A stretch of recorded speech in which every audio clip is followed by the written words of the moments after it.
Cool. Huh. Are any of you guys using Starlink for your internet service? Anybody? I'm not in Ukraine, so no.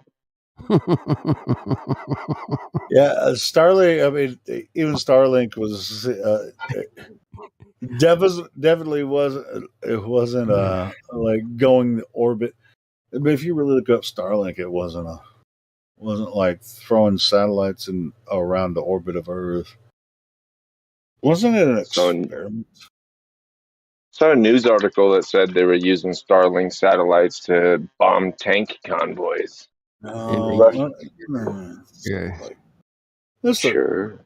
When you really look into Starlink, it's just like if they hit that Russian tank convoy in Ukraine, it's going to cause some serious changes.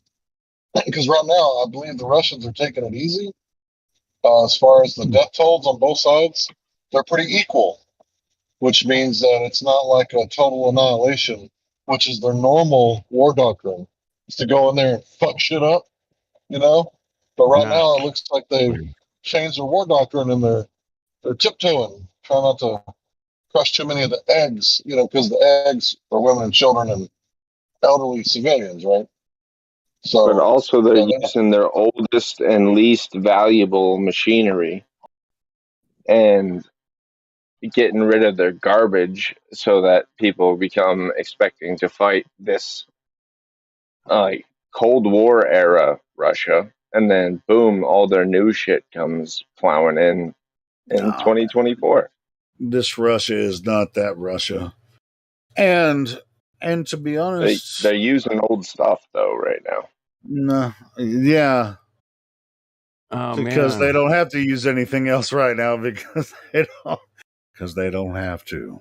Hey man, it's South just Korea. target practice that they're driving into place. Yeah, I mean, I don't know why, but anyone would push the bear, because here in America, North America, and even I don't know, there's too many bears in South America, but here in North America, we know not to really push the bear, because don't be poking the bear, Helio. Don't be poking that shit, man, bro. Bear, man. That's you poke the bear. That's a no-no. That's always been a rule here in North America. Well, there are people that do it, but it's a bad idea. I mean, individuals. If you have a large group that can take over a grizzly bear or something, but if you're out in the wilderness and you just get involved with a grizzly or a black bear. I mean, there's all different kinds of bears here. You don't really want to fuck with them. Yeah, I would say that my philosophy is the governments fucking suck, you know, fuck Putin and fuck the other guy, the stand-up comedian guy. I stand behind the people and I'm praying for peace. That's always the best option. This is the grain belt of Russia and Europe. Every Russian I've talked to, they're proud of their country. I don't know what the hell's going on with Ukraine and Russia. I really don't give a shit. But I don't know why. I don't know why they're doing whatever. And to be honest, I don't give a shit. But don't put the bear, Russia, Ukraine. I second the motion.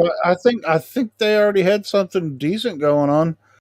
I don't think that Putin was trying to move in on Ukraine. So why the hell are you fucking around? But that's my limited knowledge of it. I don't know what the details of it are, but I don't think Russia was trying to really get in there and take it over. But I don't know what's going on in the media. But I also don't believe a goddamn thing they say in the media. So how would I know?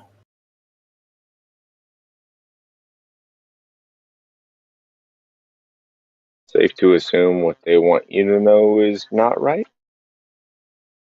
Especially if they put it on Facebook.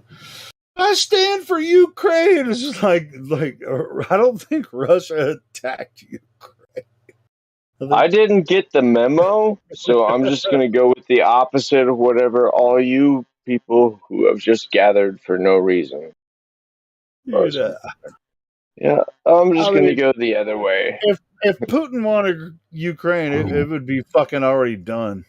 Just You like are Hank all was saying, saying, let's go right.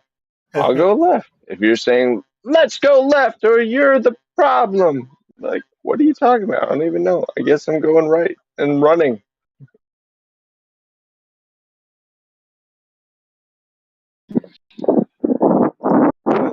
But that's a common thing for people in the North. Just don't poke the bear. That's all. That's all I'm saying. Hey, rich guys like rockets. What's up with that? That's how they're allowed to stay rich. Ah, We might just come up with a new tax. If you own $1 trillion or more, then we're going to tax you 200% for everything you do. hey, Why don't I quit then? It's fine. You can just pretend to do some fireworks and we'll leave you alone. just got some good fireworks and CGI. We got this. No. Green screen. Some of them can blow up. It's no big deal. It's actually more money. You can't do it every time. Nah. Sometimes you have to make it actually get to the space station. Now that Russia's quit, they're going to be 100% responsible for all resupply missions. They just sent up a mission this last week with these Mongos. None of them are astronauts. They're all private. Ordinary people. And they paid $55 million a head on those. What? Yeah. You know they're going to make more money than that when they come back down, quote unquote. Right. Although they can sell their NFTs from their iPhone.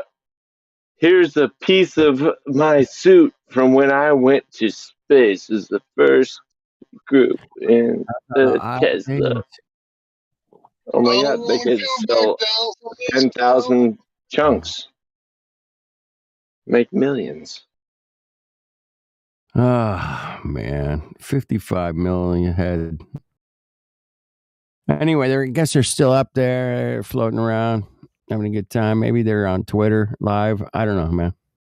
Is this the first time in history you've been able to buy yourself into the books? I think so, man. Really, the mega books. I mean, wait a minute. Are we talking about indulgences right now? Is that what the fuck we're talking about? No. Is this NASA indulgences? Give me a ride to space. I mean, NASA indulgences, that's kind of a bing bing. But it's not papal indulgences.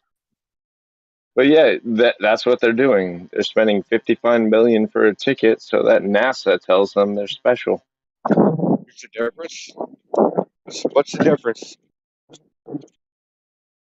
between a papal indulgence and a NASA indulgence? Depends on your cult. I got a beer. Am I indulging with my beer? Maybe. It tastes good, though. It tastes good. Oh, man. It's just watching the NASA and SpaceX headlines, and it's hilarious, man. It's kind of just like a small entertainment. I do it, I don't know, maybe once a month or something. We just go, what is going on with NASA in the news this month? And you're like, oh, they got tourism missions complete, and then they got new asteroids going to hit tomorrow. We got a solar flare on Tuesday, and they got like they discovered a planet that rains, fire. You're like, oh, that's cool. Can I make a suggestion? Yeah. Copy all of those links for the next 1 month. You observe it. Yeah. And then wait 2 months and then click on those links and see if they still exist. Yeah. They're probably gone. It's off into fucking fucking internet land.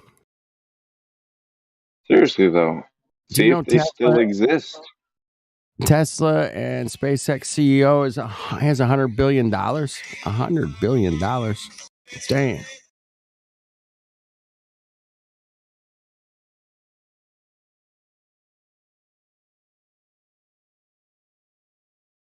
Hello. Yeah, that's $100,000 million. Yeah, Wow. that's a crazy number, right? Chump change for us Chump American change. taxpayers. Wow. Hear about Bezos requesting, or somebody was trying to give Bezos $15 billion for his space travel? Yeah, It was in a legislation not that long ago. I didn't hear that. Haven't really heard from him in 5 or 6 months. Oh, wait a minute. He's a.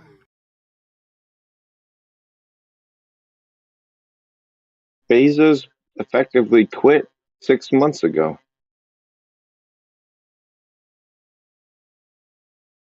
No, he's got $282 billion, which is $100 billion richer than Bezos. It only has $183 billion. So there you go. And that's only because Bill Gates divorced and divided by 2. Right. And she gave away 13% of that right away. 13%. That's an interesting number. All right. Yeah, her accountant advised that that was the most that you could claim as a charitable contribution. Yeah. You want to know how they avoid taxes? This is a neat little trick. See, they take out a loan. Oh, wait They live off the loan. And then off the. What was that? Good. In 2020, Musk's net worth was $26 billion. After Yeah, the but they don't fucking, spend that. now he's fucking up to 282. What? Fuck off. Because the stock market's irrational. And Nancy Pelosi says we have to have electric cars now. That she has bought her own stock stake in Tesla and Musk made lithium companies in South America and China. $90 billion in 2021. $90 billion. What? Don't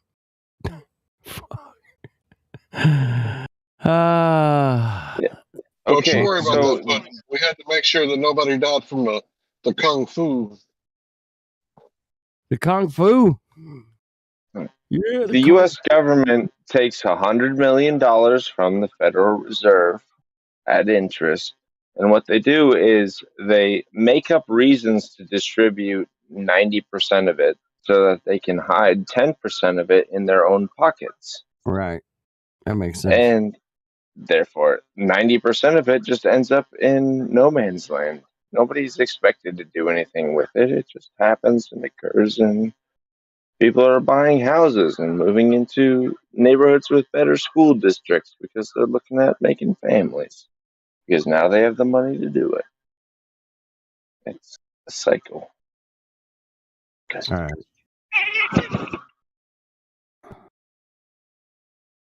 All right.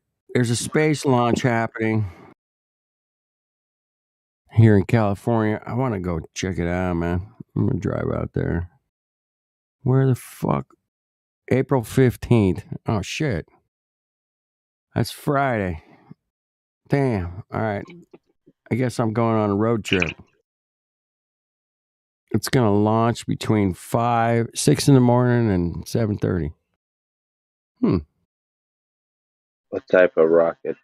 You think it's worth a 100-mile drive? I think so. It's a Falcon 9. Rocket? Falcon 9 rocket. Oh, from that's a good one. A good one, right? Vandenberg Yeah. on Friday. That's not that far, 100 something miles, something. It's not that far, man. I can drive out there. All right. I'll let you guys Do you know. have a device where you get YouTube? Yeah, I can live stream if I wanted to, or I can watch. Yeah. So why don't you stay home and just watch it on that? I don't know, man. I'm gonna be fucking 10 miles from this thing. I don't even think they let you get even close to it at all. So you're trying to verify its existence by the power and thrust of the rockets? Go flat smack some people. That'd be Yeah, I mean, even taking video of the rocket launch from 10 miles away, not going to prove. There's plenty of footage out there for rocket launches and all that stuff. But yeah, if you could get close and smack some people around there, that'd be pretty cool. I can have fun. Yeah, exactly. Yeah, I can get some clubbies to come on the Discord, something. Don't even push them like that. Just have a subtle conversation. People that are observing it and say, "Hey, does that look like it's going up or like it's going west?" Exactly. Well, it's like, I'm what's that old video? That old video. That kid was going, It's going down. It's going down, Dad. It's going down. No, it's not, son. You're a fucking idiot. It's like the rocket's going. Go with the curve of the earth, man. Yeah, it's following. What they call that is a gravity turn. Have you guys looked up that term before? I'll post it. Yeah, it has to roll over 180 degrees, and that somehow changes everything. Yeah, it's called a gravity turn. I'll show you. This is what they say when you see the rocket look like it's going down. They call it a gravity turn. They have to launch it up so far, and they have the first stage rocket, and then they drop the first stage rockets, and then the second stage rocket kicks in, right, and that's when they go into the gravity turn because they get so high up that the spin of the Earth becomes an effect at that point, right? Which we're forgetting square law, but it gets stronger when you get up there, right? Am I confused? Why does the spin of the Earth affect a fucking helicopter, or not affect a helicopter or an airplane, but it does affect rockets when they get to a certain, if they get 120 miles into the sky. 120, 130,000 feet. See, the rockets don't even get that high. Like our visuals are when we see a rocket launch, they're still like 100 to 100. They're not even that far away. How the fuck are you going to see something at 120,000 feet? As small as it is. All Don't you make see your is this claim. little blast pattern. What? You say, don't make your claim. Are you talking to me or don't give a specific number. Just generalize.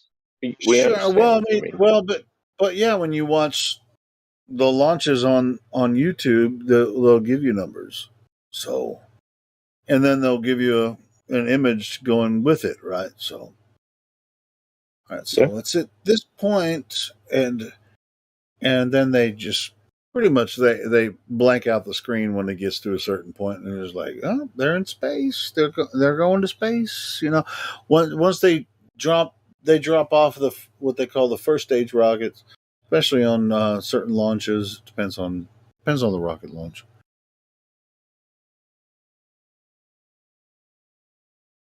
But what?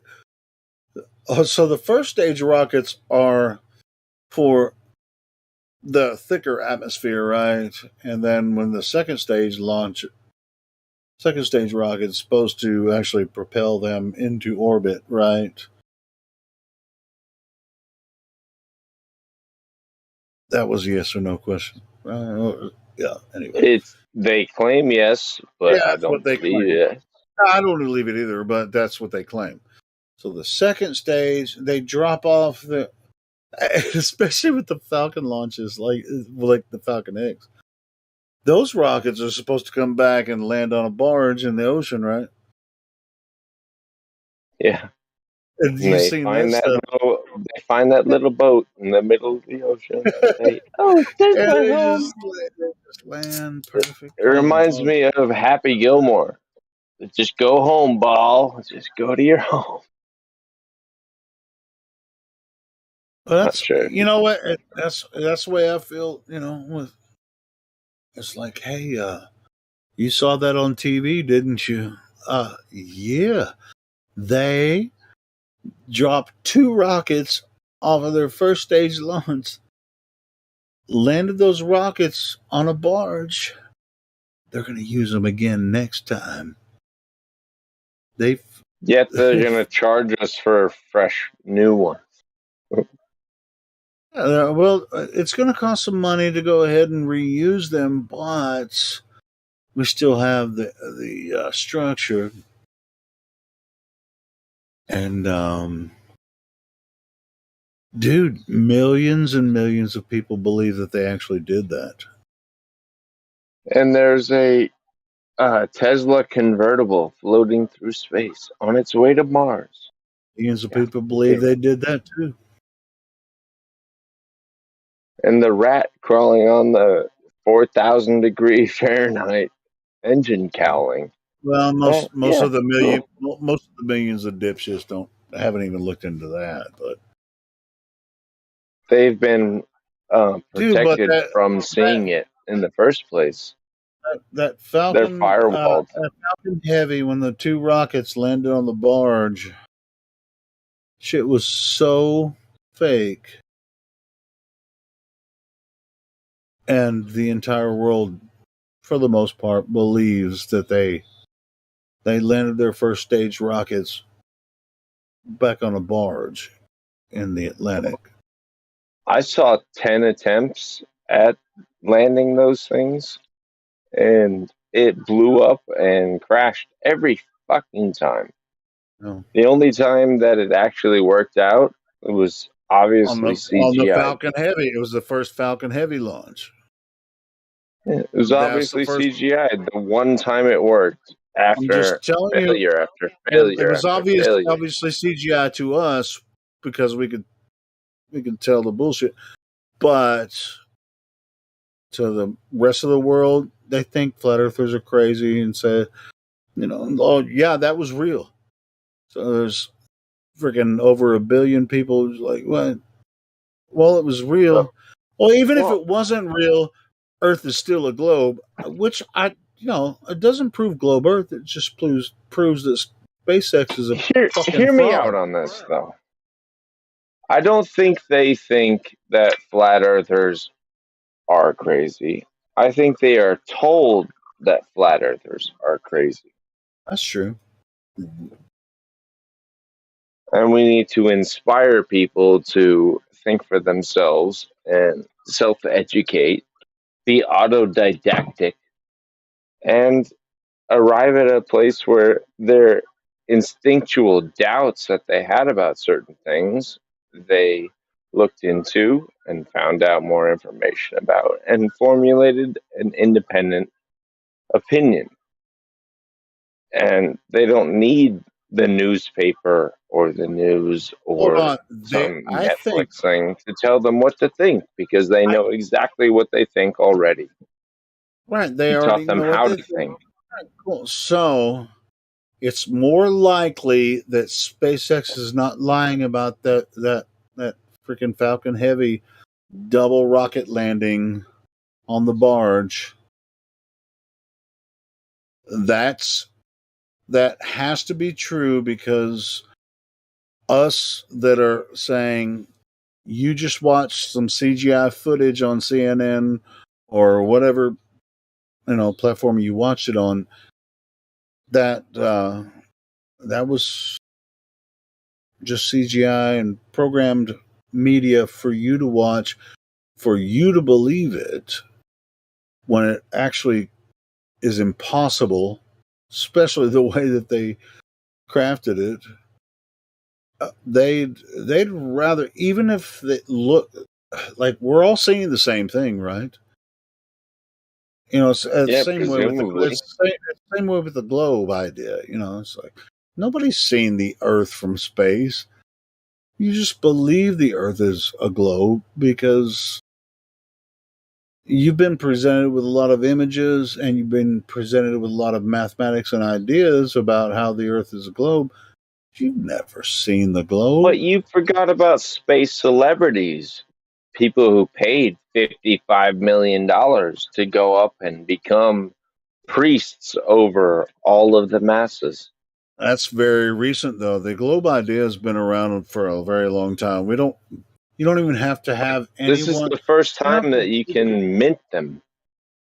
dude, in 1927, Paramount Pictures had a freaking airplane going around a globe as their image Yeah. before they showed a black and white movie. In Sound Indiana Jones, they had his little plane flying from one stop to another in jagged lines, cool. making So you think about flight Scorio, paths.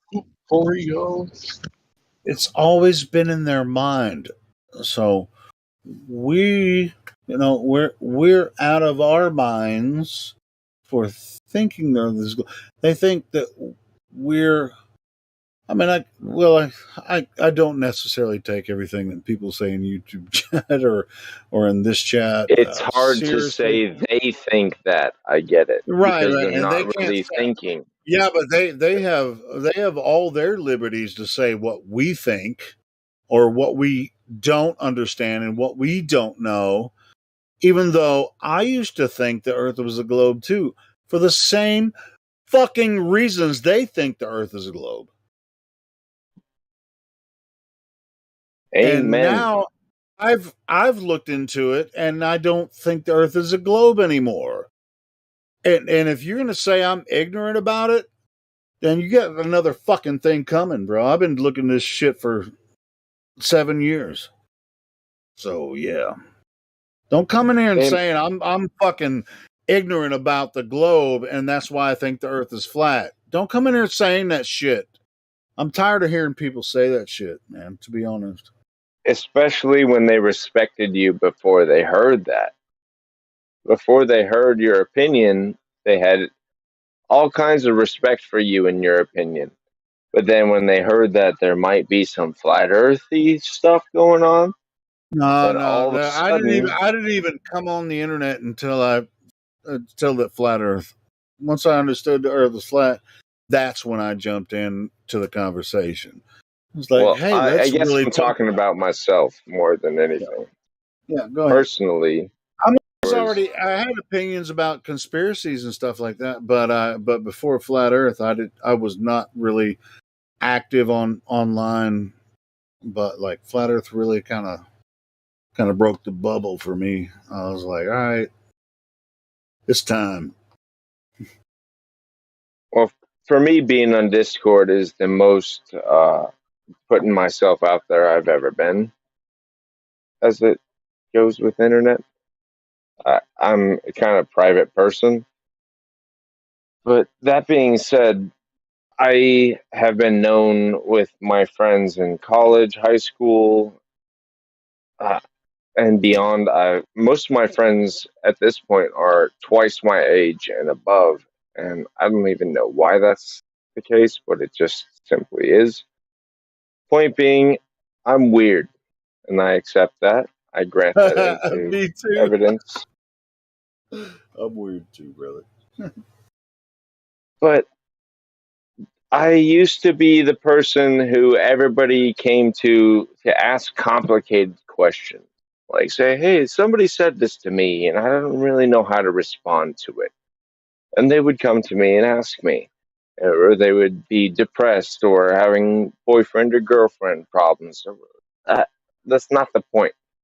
The point is my opinion was respected amongst everybody I knew. And then one day my personal studies led me to a point where I had to admit that I was now a flat earther, and I became persona non grata. Nobody gave a shit what I thought anymore. Some of them have come around since then, but by and large, it's just like, oh, remember that guy? He's crazy now. Were you looking into other like alternative theories about reality or governments and stuff like? Were you like what people Yeah, call a I, conspiracy theorist before that point? to be honest, I was a hollow earther before I was a flat earther because I knew there was something off about the mapping and Admiral Byrd and circumnavigation. Like I was onto the trail, but I Yeah, was still ignorant. You know what I mean?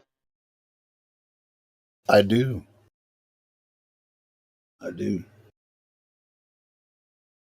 But overnight, I was when the I tinfoil told people hatter. about it, Amongst all my friends, I was a tinfoil hatter long before Flat Earth. So. I was too, but they were cool with it until Flat Earth. Everything else was okay. I could talk about like What is it aliens at about? What Machu Picchu, and they'd be like, "Tell me more." And is it I'm like, about Flat I Earth don't think it curves. Get the fuck out of here. It was a drastic change. That's all I'm saying. I know what it is about Flat Earth that really throws them. And it's not for everybody because it can't be just for atheists or whatever, because most Christians believe the earth is flat. I mean, a globe as well. So it's not a religious thing. Can't be because once you look into this and you try to go tell people that you went to church with, hey man, the Bible says the earth is flat. Or if you go to your atheist friends and you go through the science of it, Don't do that. both camps are going to reject you, so it's not not like it has anything to do with that. I don't know what it is about Flat Earth that both ideologies hate, but they fucking certainly hate it. Half It's the the battle is proverbial rock convincing in them. the hard place. It's like trying to convince the normie that math isn't science, right? Like, this is geometry. It's just the shape of the earth. Right? It's not science. And they're like, you have to go against all the science to think the earth is flat. You have to, what are all the scientists wrong and you're right? It's like, but that's not what I'm saying. Like, look at the evidence. They're like, you don't even know that science is math. It's like, okay, you're right. Yeah, even after that, when you show it, they're just like indifferent toward it. Like, I got other stuff going on, which, hey, that's fine. Nobody's trying to force you into anything, but I just wanted to give you, some information that I have. I mean, if you call me dumb, then you're the dumb one because I've been doing this for like 7 years, or even longer than that. I mean, 7 years in Flat Earth and 10 years before that. So into creationism, evolution, government conspiracies and shit. So who's the ignorant one? Like, well, I'm knowledgeable about this part of reality. Okay, well, I didn't go to school for conspiracy, but it found me for some reason, and I have a master's degree in conspiracy theory.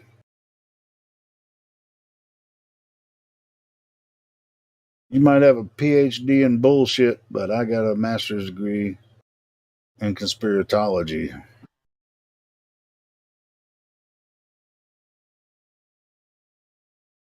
I have a bachelor's degree in guessing. Guessing is not a bad thing. Bachelor's in guessing. What are you guessing about? I was just joking, dude. Oh, my bad. Dude, I mean, so much of You're the talking stuff about so much of masters the and bullshit that they've PhDs. thrown at us in the media and government, fucking news media and shit, and it's just like, bro, if you can't see through this nonsense, you're a total cuck. Cuckoo, cuckoo. Not that kind of cuck. You're a cuck to your masters. You live in your own reality that they created for you. If you believe the bullshit they put up on the media and TV, and a good portion of In a education. world where slavery is a choice, Yep. astronaut theorists say yes.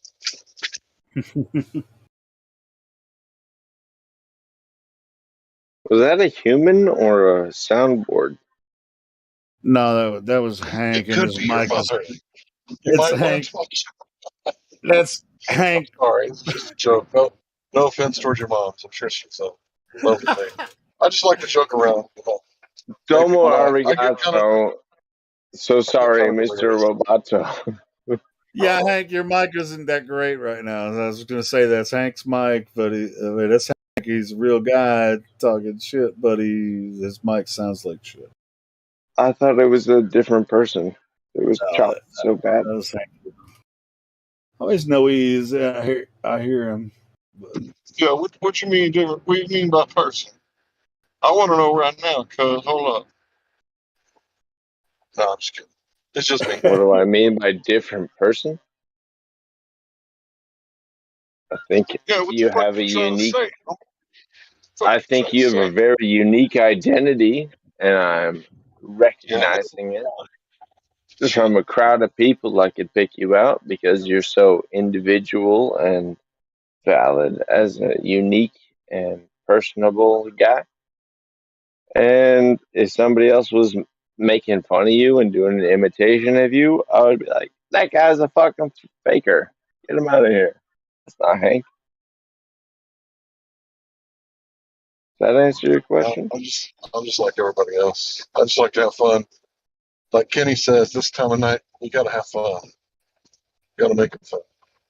And I'm driving it'd be along very a lonely difficult. road. Where's the difficult. curvature? It'd be difficult to imitate Hank Hill's voice. I mean, this Hank Hill, not the original Hank Hill. It's still difficult to do that one too. But Hank here, I don't think anybody could pretend to be Hank. I don't know. I think if you got an 8-inch diameter section of like flue Damn, pipe from 8 inch was wood that stove. threw me off. You said 8 inch. I was like, I thought you were going somewhere else, but No. I just mean as far as the echo effect and 8 inch per reverberation. mile squared. No, if you have an 8-inch diameter piece of pipe that's a foot long, pretty much anybody Damn, talking are we into are that we, are would we talking sound phallics like Hank now? Hill on the other side with the deep resonance. We're Not talking an about an insult. 8 inch diameter, a foot long.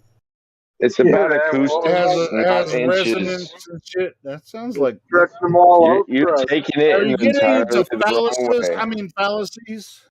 I'm just fucking around. You're taking it entirely the wrong way, which I I'm suspect just. is how you wanted it. I'm making jokes. Can I make jokes? Am I allowed Yeah, to do that? and they can park in the garage that you assigned to them. That's the thing.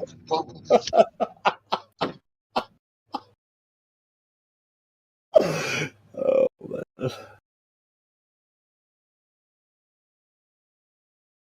What? Aaron, go ahead. I'm sorry. This shit was funny though. I listened to I a lot don't of have comedians anything to and shit. say. Well, I thought you were talking about the 8 inches and the 1 No, I was meter. I mean, talking about. I finished that statement. I said if you had an 8-inch diameter pipe that was a foot long, if you talked into it, it would reverberate in a way that would make your voice sound like the person who was talking oh, that we were sure, making sure. I fun of. mean, to be honest, like sound waves affect anything that they interact with. I Yeah.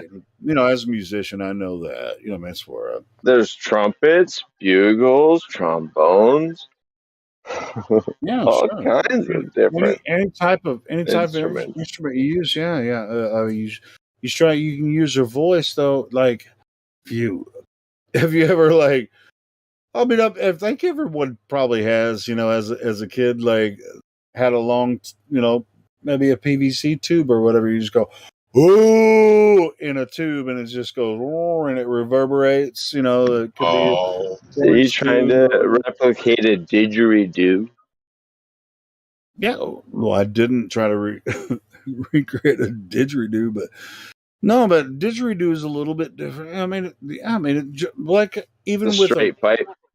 dude, there's Well, it's just like each wind instrument, it has a different way that you use it. You know, you sometimes you have to use your voice to make it happen. Sometimes you just use wind and the function of your lips. You know what I'm saying? You're not really like making a good case for yourself. That's getting worse. What? I was just trying to describe wind instruments, but anyway. Yeah, I know. I'm sorry. I'm talking about like trumpets and flutes and It's like the biggest "that's what she said" that's ever existed. I know, but I mean, I'm past the joke I made. I was just trying to get it back to what you were saying about how I made the joke, and I was past that. Anyway, All right. So what's the question? what's your question? You brought it up. I thought you were asking me what my question.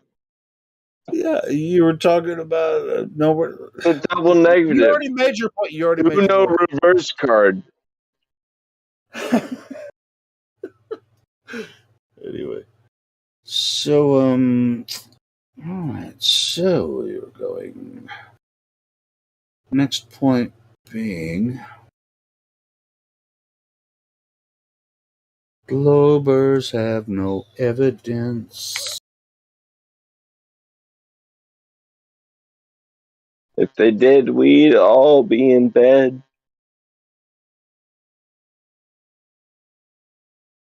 Yeah. There was evidence for a globe. I promise to God I would not be here right now. I'd be sleeping like a fucking baby.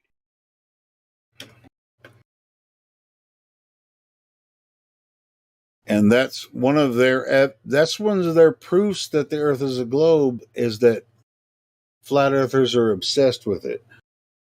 While they're obsessed with wearing shirts. Yeah, they're obsessed with it, talking to us all night about the flat Earth, saying it can't be flat because this and this. They never really bring any good proofs, and so, dude, if the Earth was really a globe, I promise you, I wouldn't be here. Every 12 months, there's 18 million new people who totally believe in the globe Earth model. They've been recently indoctrinated because they just graduated 6th grade. I don't know where you got the number from, but based on the population and the population growth divided by the years between the census. I think they kind of fucked themselves with the recent thing that we're not the unsaid thing. The last couple of years, they kind of fucked themselves because they put the kids on the internet and they come in here and talk to people like us. I have no idea what you're trying to say. I'm talking about the convict, the CV. How do you say? What's the best word? The Miley Cyrus. The Miley Cyrus that happened in the past couple of years. It's like they had to frickin' kids couldn't even go to school. They had to get on the internet to go to school. First time for ever. I mean, there was online school, before that, but like they shut down the whole fucking school and everybody had to go to school online. Like you have a school with 1,300 students that couldn't actually go to school, but they did classes online. You think all 1,300 of those fucking students went to all their virtual classrooms? No. No. Fuck no, they didn't. They probably downloaded a patch from some weird website that you or I have never heard of, and No. it I don't. To be looped. honest, Hold on, hold I on. don't Give me think. five I don't think seconds. the 5 seconds. schools. I don't think the What if schools these really gave kids a looped fuck a what they did. recording?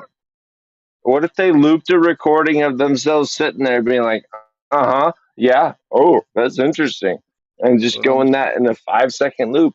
Are you telling me they haven't figured out a Do website you where they can download that think all filter? of those And teachers were taking all of it seriously, like they would if they had the students in their class, like really seriously, like they do when do you they're care? faced? Yeah, I think a lot of the teachers care. I mean, what you I saying think they most of don't? them are pedophiles. Jesus Christ, what the fuck is wrong with you? I don't think that. I think a Maybe lot. maybe a few No, things, man. but Dude, there's a lot of weird people. I There's a think statistically high no, number There of is, bro. people dude. teaching children. I think most Y'all want to teachers hear a care story before I about go their over the bridge? students. Come on, man. Come on. I mean, it takes a special spirit to actually be a teacher, and The if you teachers asked me to pretend to be a stripper. They took me to a private room, said it's her birthday. Pretend to be a stripper. And I was like, okay. And then I did. that would be funny. I mean, if I totally sold out to it, and they, you know, if it was like end of the day, I could actually pretend to be. I wouldn't be good at it, but I would have to do it. But dude, what you guys saying that most teachers don't like to teach? They're just doing it for a job. I haven't experienced that when I was in school. I think the teachers actually, well, not all of them, but most of them like to be a teacher, That's not and what Well, I you're a was good saying. they teacher. weren't fucking pedophiles, Not when you went to school. dude. Well, how many pedophiles did you learn under? I Couple. learned under one. So there was this girl. She told me that if she ever got in trouble, the female principal, all she had to do was unbutton her blouse and lean over his desk, and he would let her go without any kind of Hey, I problem. ain't gonna lie. There were Now some me, creepy they teachers, was but I mean, I beating had a me lot of teachers. in the office with a piece of a tree, and I think they was enjoying it a little bit too much. Because they'd be like, Larry, to the office. Like, okay, but they're going to hit me again. It's like, I played Your third football. mommy. Hey, It wasn't really there's about the pain. It was like, these dudes are slapping my ass with a tree. hey, I ain't gonna lie. It can be like that, but I mean, it's the education system. What the fuck are you gonna do? But Homeschool? yeah, homeschool's a really good idea. I did. Yeah, I mean, it's better. I prefer it over that. I didn't really have that option when I was, as a father.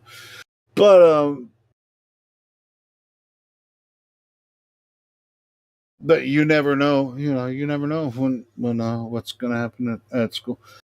But I'm not going to say every fucking teacher's a pedophile. What the fuck? Have you That's checked retarded. TikTok recently? Uh, why would I fucking check TikTok? TikTok kind of shows you the Well, real news about all these teachers doing what they're doing, yeah. people exposing them. My wife is a TikToker. She keeps me updated on the funny cat videos. All right, so TikTok shows that every single fucking teacher is a No, pedophile. no. No, but I've seen 100 self-aggrandizing postings from these teachers from all over the nation who are the exact worst case scenario you can imagine. And yet we're supposed to believe that maybe that's at best 80% of what we see. It might be 10% of the people who post that shit that are actually teaching our small children. Where are your fucking standards? Who are Oh you well, most concerned about? well, fucking I am almost 50 years old, so I don't really have any small children. I don't know what's necessarily going on these days. And I have one son, and I don't have a grandchild yet, so I don't even know as far as that much goes. But uh, so I'm kind of out of loop on what's really going on with young kids today on that part. Um, Young kids are under a greater assault than they ever have been in I'll our tell you what, entire though. lifetime, yours or mine. Long, in All right, all how of many? that time, Hey, they're let me worse ask you off this. today. Let me ask you this though. I'm not Agree. gonna say most like kindergarten through first, second, third grade teachers are women, right? Or something you are required by law to call a woman. Oh, I already know what that's. That I mean, I know that shit's already fucked up, but that's not necessarily happening in Arkansas. But Not yet. And they passed a law in Florida that said that they can't have like private sex at the schools or any adult with a child, and they can't tell. They certainly can't say keep it a secret. So this is one of those things to where this might be an anti-grooming law, but at the same time, in Tennessee, they're trying to pass a new common law marriage that puts no limit on the age of marriage. So normally, you can't contract with a child. Like if a child sells you his PlayStation 5 for $5, but the parents can literally take you to court and get it back because that's not a legal transaction. Child is under 18; he's not old enough to contract yet. So what kids were doing is they would buy like a brand new like PlayStation 5, and then right before they turn 18, they would take it back to Walmart and get their money, get a full refund. Anyway, oh but my god, in that's Florida, they fucked passed up. that. They're trying to pass that law where there'll be no age limit on marriage through common law marriage. I've been posting about it, and also in Oklahoma, I think they're trying to pass a law if they didn't already do it, make abortion a felony.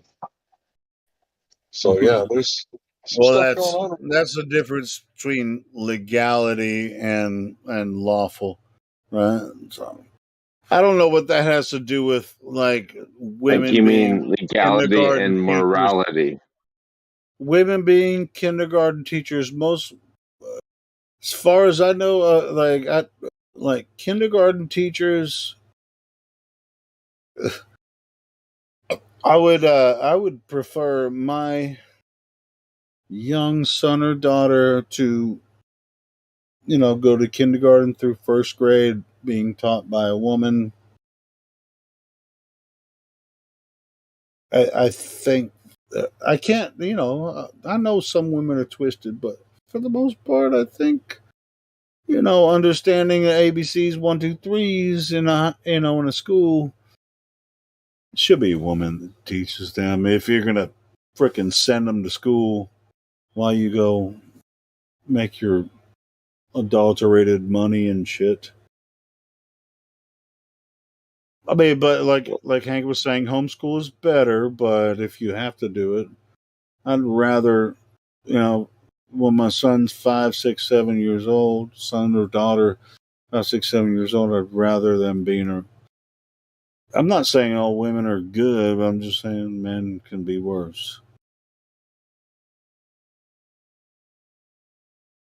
And I know Yeah, that me and because my I am. kiddo. I know that because I am one. Oh man, yeah, me and my kiddo. We like to watch this guy named Cinnamon Toast Ken and this other guy, and they're like the mean couch people or whatever. And What if you took your fucking son on his first day to kindergarten and the kindergarten teacher was a man? I mean, come on, Hank, come on. don't know, I guess It would be weird, wouldn't it? Would that be a man? No. Well, A kindergarten teacher? hold on. We're talking about like real world, like Yeah, in the real world, that's not a man if he's a kindergarten teacher. Hold on. This is not, dude. Do you want him to prove he's a man? But other mean, and nobody wants to see that old floppy jalopy. Yeah, and nobody does. All right, so when you take your kid to his first day at kindergarten, he's like, "Mommy, I don't want to go. I want to stay home." And she's like, "No, honey, this is where you learn your ABCs, 1, 2, 3s." And so you have, this beautiful young lady that's going to teach your ABCs and 1, 2, 3s. Seems like a really nice person, and you want to make sure that she's going to take care of your child. You meet the principal, everything. The principal in an elementary school is most likely a woman. If I was sending my children to an elementary school, I want most of the teachers to be women. Ugly women. I don't care if they're ugly or not. Dude, when I was in second grade, I was in love with my fucking second grade teacher. She was beautiful. And that distracted you from your studies.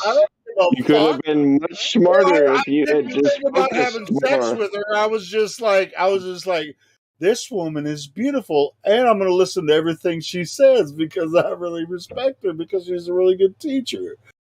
But it was a woman. But in every other class you were in, you were thinking about her and not about biology. I thought about her when I got home. I thought about her, and I thought about her when I was playing on the playground. But it doesn't mean I wasn't paying that's a little attention too personal to other studies or anything like that. Why are you disagreeing with me on this, Ryan? This is weird. What the fuck are you talking about? Did you go to elementary school? Did you go to elementary school? I went to school. Elementary. Were your elementary? I did. What do you mean disagreeing with you? I don't think I disagreed with you. Were they female? I went to public school. I went to private school. I went to Catholic school. I've been to every kind of school. Did you have a teacher that was not female? Who was the first male teacher that you had? Did you have a male teacher before you got to junior high? My first male teacher was 7th grade. Yeah. See? Why the fuck are you arguing with me then? I'm not. Why do you think I am? You are. Helio, he wasn't disagreeing with you at all. All right, my bad. I'm just being weird, I guess. We've been down the same road. Helio likes to fight. Well, it's just weird. It's just like it's like I've been told I'm racist before. I'm sorry. Hold on. You were talking about the reason I brought that up is because you were talking about pedophilia in school and stuff like that. But in elementary school, that's why we want women, because they're very seldom that any woman will mess with a kid. You know what I mean? I do. And I just think they need to self-describe as a woman, not a binary trans. Most of them do. And so I don't know why, but in what's going on now in public on TV and stuff, like that's all weird shit. That's what you see on TV. Everybody makes it weird. But when you have a young child, when you want to put them in school in kindergarten, first grade, third grade. When you go to school, you have a woman principal, elementary school I'm talking about. You're going to have women teachers, all they're teaching your kids. And they're not going to fuck with your kids, they're going to love your kids. And they're going to try to teach them the best they can, just like you would.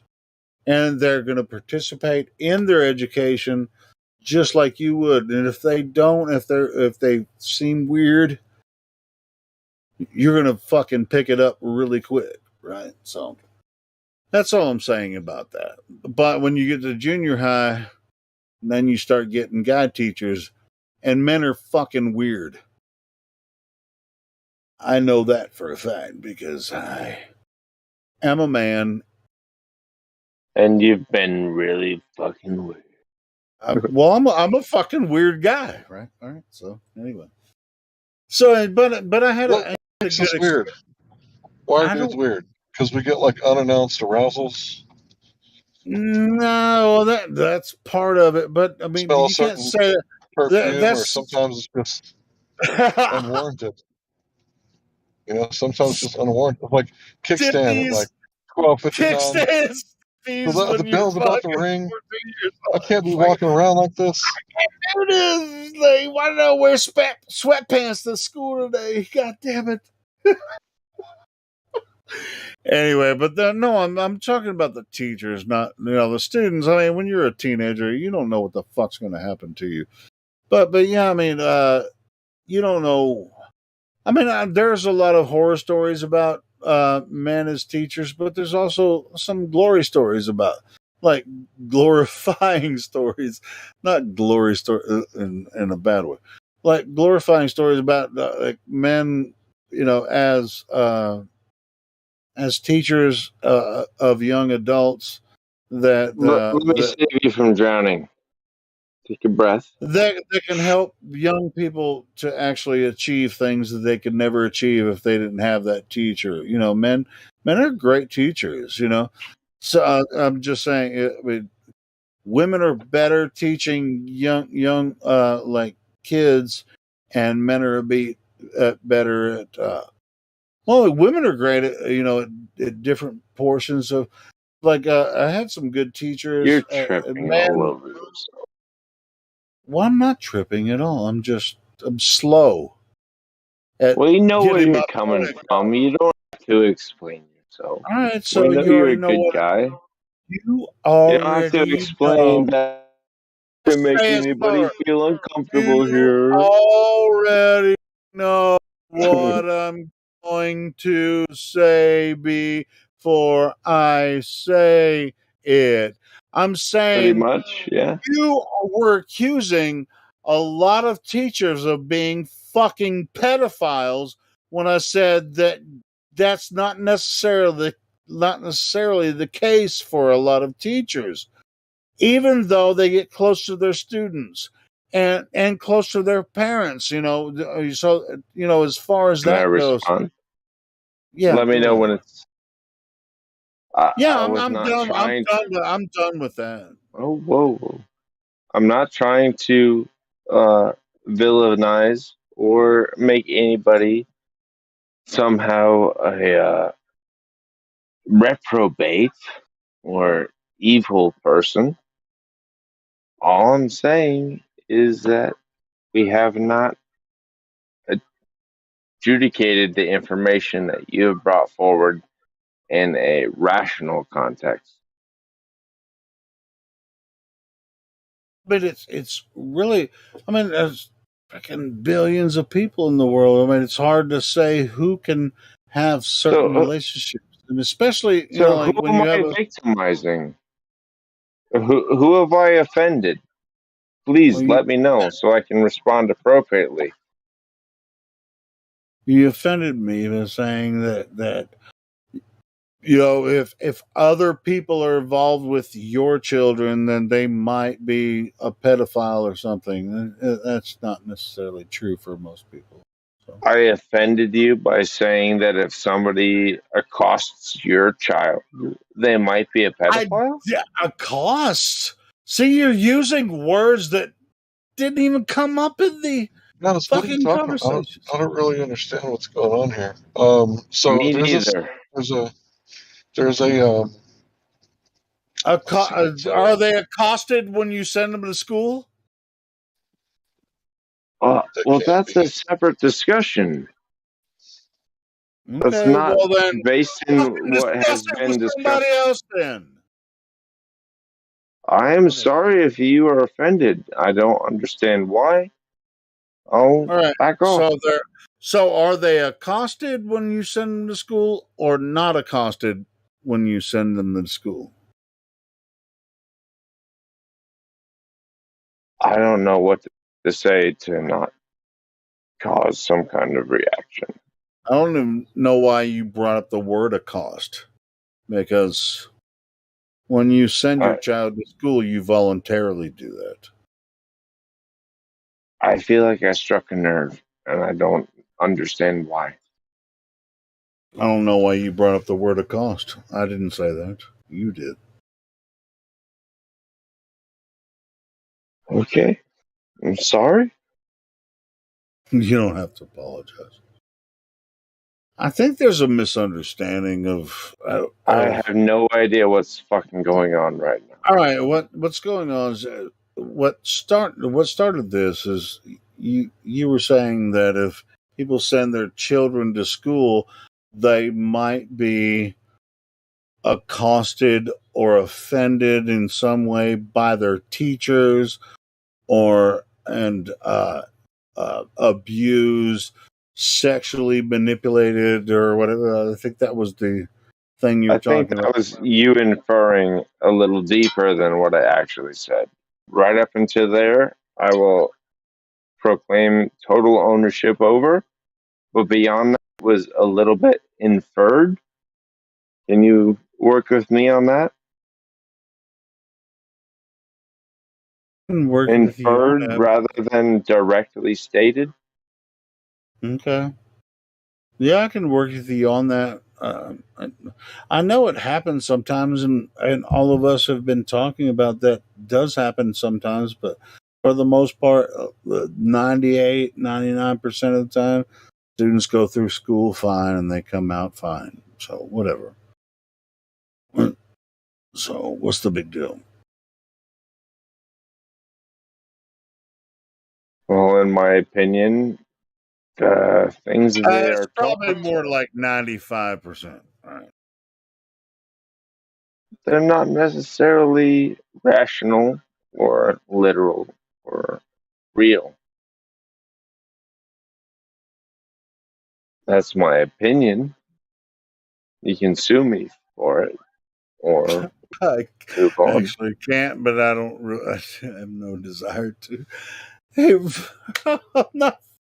I'm fucking with you a little bit. Why are you taking this so fucking serious, man? What the fuck are you If I talking was taking it serious, I would have quit out of this conversation an hour ago. about? I'm having But fun. dude, I mean, you've been in high We're school and playing fucking chess. shit. Anyway, but hey, but it is some of the shit that's going on with little kids these days is fucked up, and I see where you come from too. But I'm just saying, every parent of a small child should they should consider whether or not they should put them put their child into this bullshit education system, because they're once they do that and then just leave them there, they might never know their kids again. Especially with Depends the on what with the books they read. with the new education that they have New implemented. reading list. And With a new reading list, your it's mind is basically formed. even from K-3, right? Yeah, there's a new national reading list based on the fucking what's it called? The It's like, mommy, Teachers daddy, what is this? And it's Association like, who the fuck told Union. you?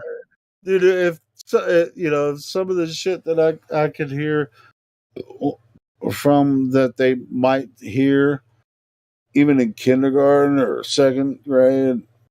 Like, hey, Daddy, what does this mean? It's like, where the fuck did you hear that from? And most of it is comic books, and it's because they don't know how to read yet. They're in kindergarten. Teach them to read, and then they can read a book instead of looking at a comic book and getting your indoctrination. Well, sure, it could be. It'll be. I don't know. Do they use comic books in first grade? Yeah, Okay. I've been reviewing curriculum in kindergarten, first grade, and Well, I mean, I read up to comic third. books, but I guess so. Yeah, I mean, I guess, but like, what was you remember? I'm not even gonna get back into it anymore. It's been my fucking son is 23 years old. I'm not even gonna fucking talk about it. Maybe you shouldn't keep that private to yourself and your family. I doubt you'll regret it. No. Pretty sure he understands sex now. I don't really have to talk about it. I'm just talking about what might happen. See, I can see what's happening with sexuality in the modern era, and it like confusion is. Walt Disney's granddaughter is a trans as of yesterday.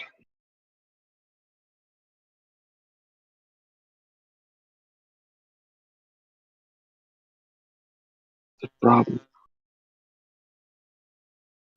Man, I miss the good old days. When I was a kid, people could talk about, trannies all they want, and the fluid, and how, after about 100,000 miles needs to be changed. They could say whatever they wanted to about trannies in public, about how the 5-speed it's better than the old 3-speed on the column. And, Like, you could make fun of trannies and they make fun of you back, and just then we could talk about the the automatic and standard, where you don't pop the clutch, you just pop the shifter and it goes and changes. I got one of those cars. It's a Honda. Well, it's actually an Acura. See, And you just going down the highway and you tap down twice and you give it some gas, you go. yeah, man, it's like me and I'm from Arkansas. Hank's from Texas, bro. We can do, back in the day, we roll like $1 million with no money, rolling. Yeah, if you had a truck and some firearms, you're golden. You always got money. Like that dude was saying earlier about having a gold chain. People used to, they'd take off like a link off their gold chain. Just cut it and peel it off and cut the one next to it and reattach it. That's how they pay for shit. My dad bought a used Corvette yesterday in Texas. Does he live in Texas? Yeah, in the suburbs of Austin. Oh, okay. Well, that helps, because if you said he lived in California and he bought a Corvette in Texas, then fuck you. He bought a 2008 Corvette with a 5,400 miles on the odometer. And looks like it's been in a fucking museum the entire time since. Has he driven it yet? Yeah, and he said the rear end is trying to get out away from him like a fucking mongoose. He's afraid to hit the gas. No, It wait. just spins out. So when he did he set it all up like perfect before he even attempted to step on the gas? Got it all set The up. the guy he got it from had been running it for like 100 miles I a already year. knew you were a fucking rich kid. I already knew just from talking to you. I knew you were a rich kid. Well, I live under the poverty line by like down to No, but 25% your of dad it. doesn't, does he? Yeah, no, he doesn't. He's actually world famous. All right, cool. So he bought a new Corvette today, and it's like a hot No, he fucking bought a old 14 Corvette. year old Corvette. Yeah, yeah, and it's fucking hot Corvette, and he fucking stepped on the gas, and what happened again? I'm sorry. And the rear end almost got it in front of the front end of the car. And that's almost impossible. But anyway, Not, I mean, we'll drive. where did he actually go? What was he doing? Like spin outs, or did he fucking just do a straight test drive or whatever? I mean, that's a low mileage engine for an for 5,400 miles on the engine. okay. I heard that. What did he do? And he just like freaking go, "Wah!" Oh, it's 7,000 RPM. Wah! Lay on it, or he just like drive it, like cruise. Who's it? It's not. Is it a convertible? It is. Yeah, that's what I'm talking. I'll be And it's fucking. red. I ain't gonna. I'll just. I, is it? Wait, All right. is it a You're getting standard? a little Wait, bit wait, wait. jealous. Is it a You're standard? getting a little bit jealous. I'm jealous already. Is it a standard or on the It's floor? manual. 6 Yeah, on the floor. I'm not jealous. Who 6 should have bought a Honda? should have been a Honda. Should have bought No, a but Honda. anyway, no. So it's standard. Yeah. So I mean, He's fuck done yeah. 80 miles an hour in second gear. Yeah, yeah, I know. Yeah, yeah, yep, yep. And so it's a convertible and a The standard. 6.2 V8. Mm, That is a huge monster. Tell them mm. stay away from them high RPMs. Those engines that are that big. They That motherfucker go don't take too 200. well. Yeah, that motherfucker go 200 miles an hour, no problem. I gotta say, I really don't understand why people get, really big engines like that. I can't do it, Anything Well, I mean, man, I'd it's get in just trouble though. it's I'm it's their fearless, you know baby. what I Anything mean? on track. I mean, well, the people that design it, it's their baby. The people that own them or buy them, that's their baby too, right? It's just To like, buy a no, new that's one. my baby. You can't. Well, that car you're describing, It's a nobody can gem. buy. There's only a few people that can buy that, and so If you especially with guess within that low $5,000, mileage too, and if it's upkept and with the right tires on it, yeah, there's very few people that can buy that car. 14 years old, 5,200 miles, mint condition, everything, no changed parts on anything. What would you appraise that car at? I would say, I don't know, 150,000, Nah, 200,000, maybe. You know, I would say. So if I'm you thinking could buy around it for 70. 29,000, would you just pull the trigger? Yeah, If I had 29,000, fuck yeah, I'd pull the trigger on it. But I don't. you don't have Assuming to you have it. You had just it. gotta have good credit. You said 100 and something. Yeah, a car like that, yeah. So if I'm, you I'm, get the opportunity to buy it for 29,000, don't you think you might do it? Would like take a loan out? I would, then I would sell it to someone else for like 70,000, and then in pocket 40. Who would fucking sell a car for like that for 29,000? Somebody who's trying to get all the dollars. I'd have to dollar fucking prices. drive it first, and make sure it's legit before. It went to 80 in second gear. No, I would have to drive it and get a. If I was going to spend that much money on a car, I'd have a professional mechanic check it out first. But anyway.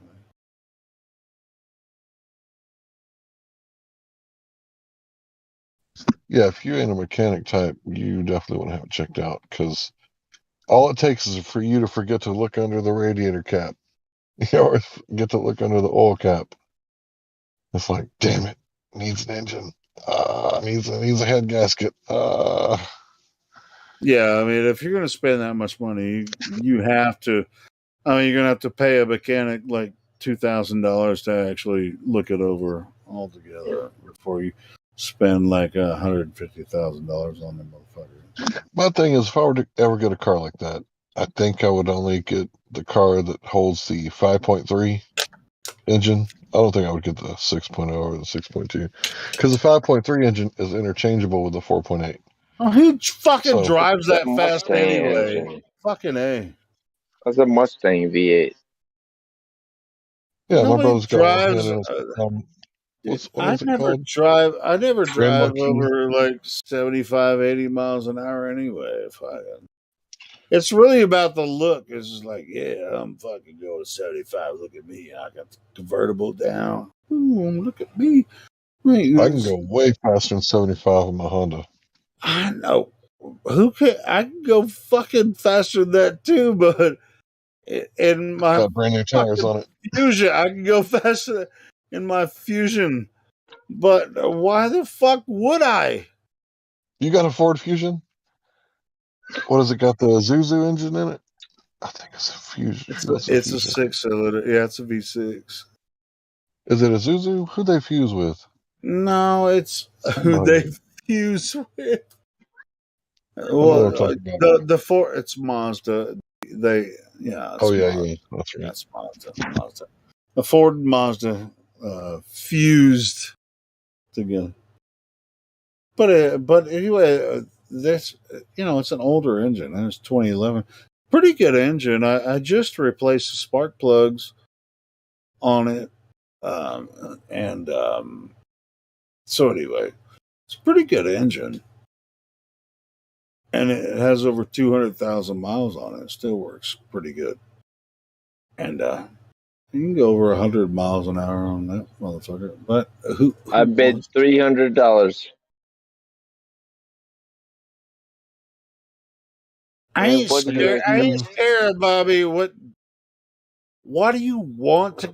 Are you in that much of a hurry? You want to go over 100 miles an hour wherever you go? I mean, I thought you were a gentleman, Hank. Do you just like speed around everywhere?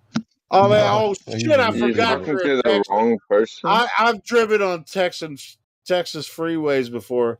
All you fucking idiots drive like retards on the Hank freeway. didn't say shit. Yeah, but I've been to Texas. I know what the fuck he's talking about. Yeah, but you drive on Texas freeways. It's like, oh yeah, people go 110 miles an hour, and I'm just like, it's like fuck. I'm over in the slow lane going 65, 70, 75. I'm like, holy shit! I barely missed that motherfucker. Helio, I don't think you're in the right lane. You need to go to the left or to the right. Pick a lane. Well, I'm in the if I'm on the bike, I'm in the left lane. Right lane is dangerous as fuck. Yeah, but do you? What kind of engine was in that buggy that the astronauts drove around on the moon? Exactly. Right. Which lane were those fuckers driving in on the buggy on the moon? That was funny. It was a Duracell double batteries. Driving on a fucker on double electric batteries. As long as the Energizer Bunny is not in the picture. Oh shit! They should have advertised it. They That could have guy. sold more batteries. God dang Fuck it! the Energizer Bunny. He's an asshole. Have you ever partied with him? He doesn't share cocaine with anybody. Dude, I think That was a joke. no, but I think that Buzz Aldrin could have shared a lot of coke, back in the day, because he told this girl. You guys remember this one when Buzz Aldrin said she asked him, "Why haven't we gone back to the moon?" And he was like, "Well, because we didn't go there, and that's the way it was." You guys remember that shit? And after that, they were like, "Man, we got to keep him inside." That motherfucker was on coke, I think, back at that. He's like, "Oh shit, that motherfucker dropped the bomb. We gotta get him out of the picture." Don't ever let him speak in public again, unless you let him stand behind Trump, and he makes funny faces. You remember that Dude that had a other? funny face for every 5 You seconds. remember that funny face shit that when he was standing behind Trump? You remember that one, Hank? Oh, Oh yeah, dude. Oh yeah. oh, bro, man, it was fucking badass. This is confusing. Oh, bro, it's like, what is the world? What is the world that we're living in now? The Earth's not spinning. That's freaking chocolate saying shit. We got to play that song. Like, what is the world? What is the world that we're living in now that the Earth's not spinning? We don't have to play a song. I'm about to drop out. I know I'm inebriated. And thank you all, ladies and gentlemen. Elio, nobody could tell you were drunk until you said something. Do you like that song by Chocolate saying, what is the Fuck world? yeah. What is the world that we're living in now that the Earth I is love not every spinning? chocolate saying song. Oh, fuck.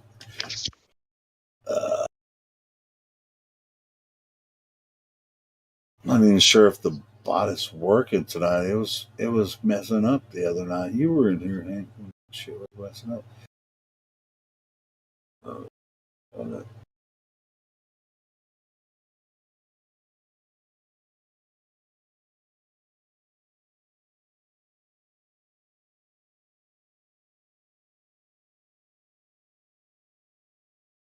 I am way past my bedtime, to be honest, too. I have to work in the AM. Yeah, you are. I am. I have to be at work and Have you guys noticed I'm up late too? have to be at work in like a few hours.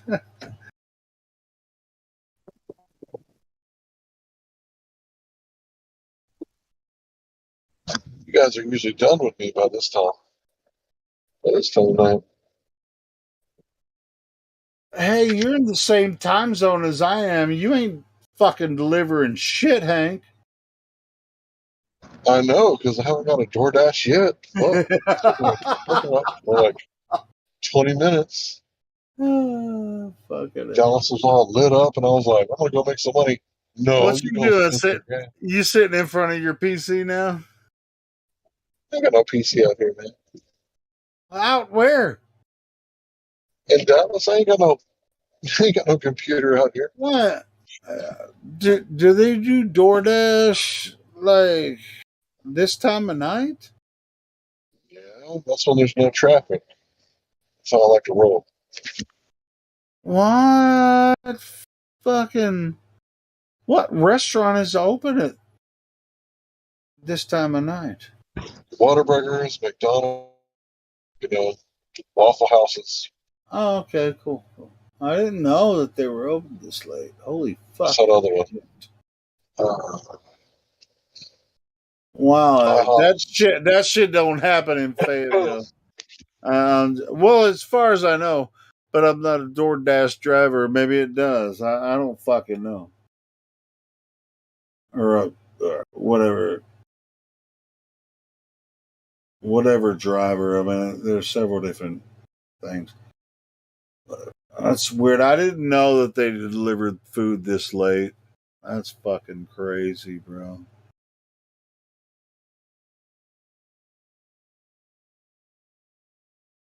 I'm trying to. Hey, man, get that money.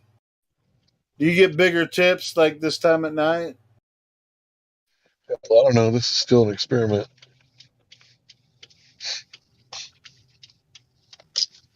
And they got the handicap parking way the fuck on the other side of the parking lot.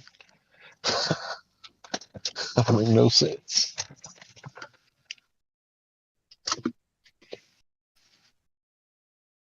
I mean, I think you can get away with it at fucking 2:00 in the morning, 3:00 in the morning. I don't ever park in handicap spots. Yeah. You don't have to, but you could probably get away with it just to deliver something. I do some double parking, I ain't gonna lie. I'll park right in the middle of the street. That's what I'm saying.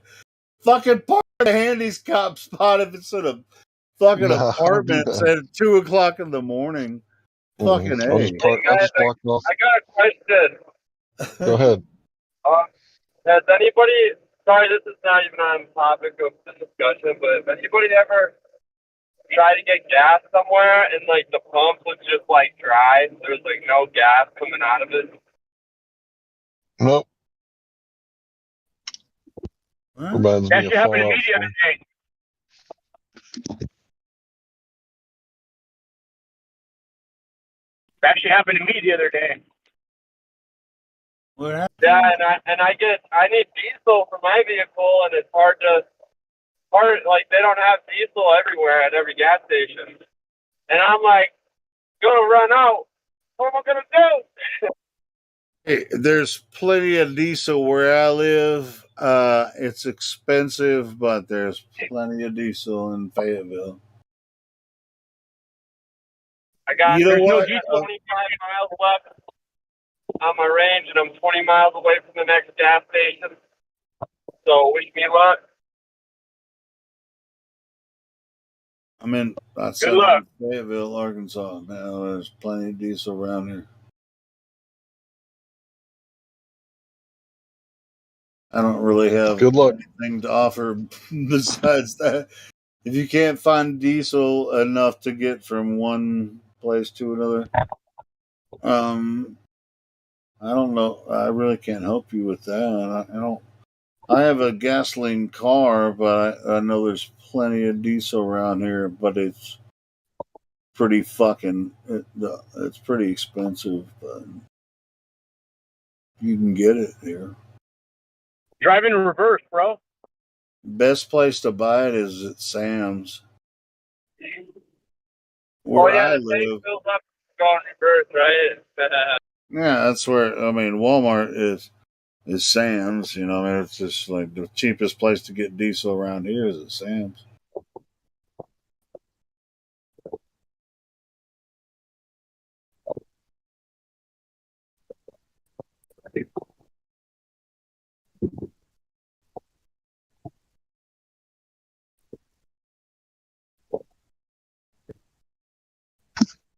Is Danny still in here?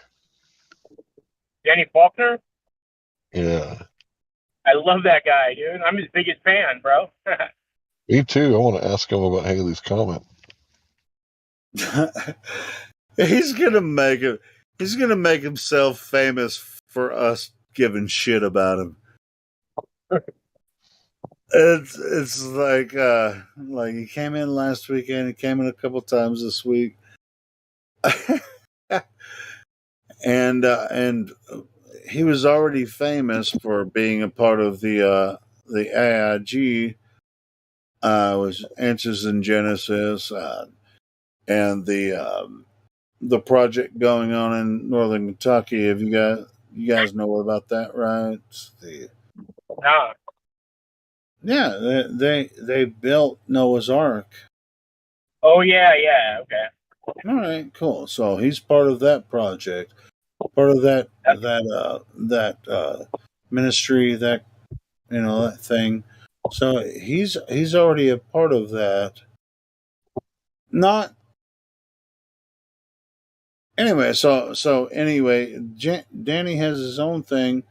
He wrote a book about flat Earth a few years ago called, what was it called? Flat.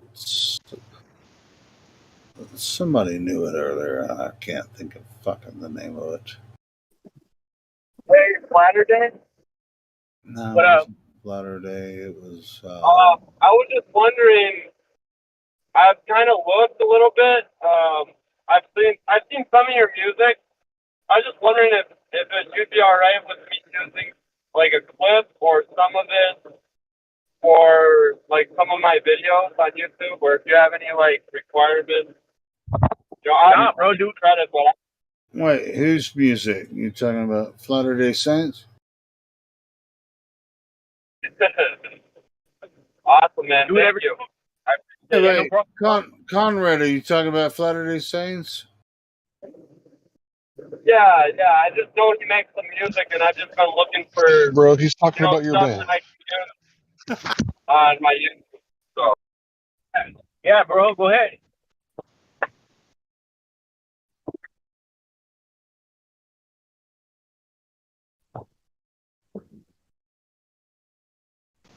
What's your YouTube channel? It's just FE, capital FE, 4, the number 4, and then life. FE for life. Can you put a link in the live chat? Do that, Conrad. Man, send us your link. Well, I will once I get to this gas station. I'm driving right now. So. Okay. Yeah, share Put a link share it around. in the link. That's right. Put a link in the D. I mean a D in the link. Now I need me a drink. Put a link in the D. Yeah, some of my videos are kind of cringy. My quality sucks right now, but I'm working on improving it. So, I'm trying to gear towards like people that don't really know much about the flat Earth, or kind of like the lower spectrum of intelligence. I'm trying to make it simple for like the simple-minded people to understand in a way. Okay, I got you. That's right. Well, at least you're putting out content, bro. That's good.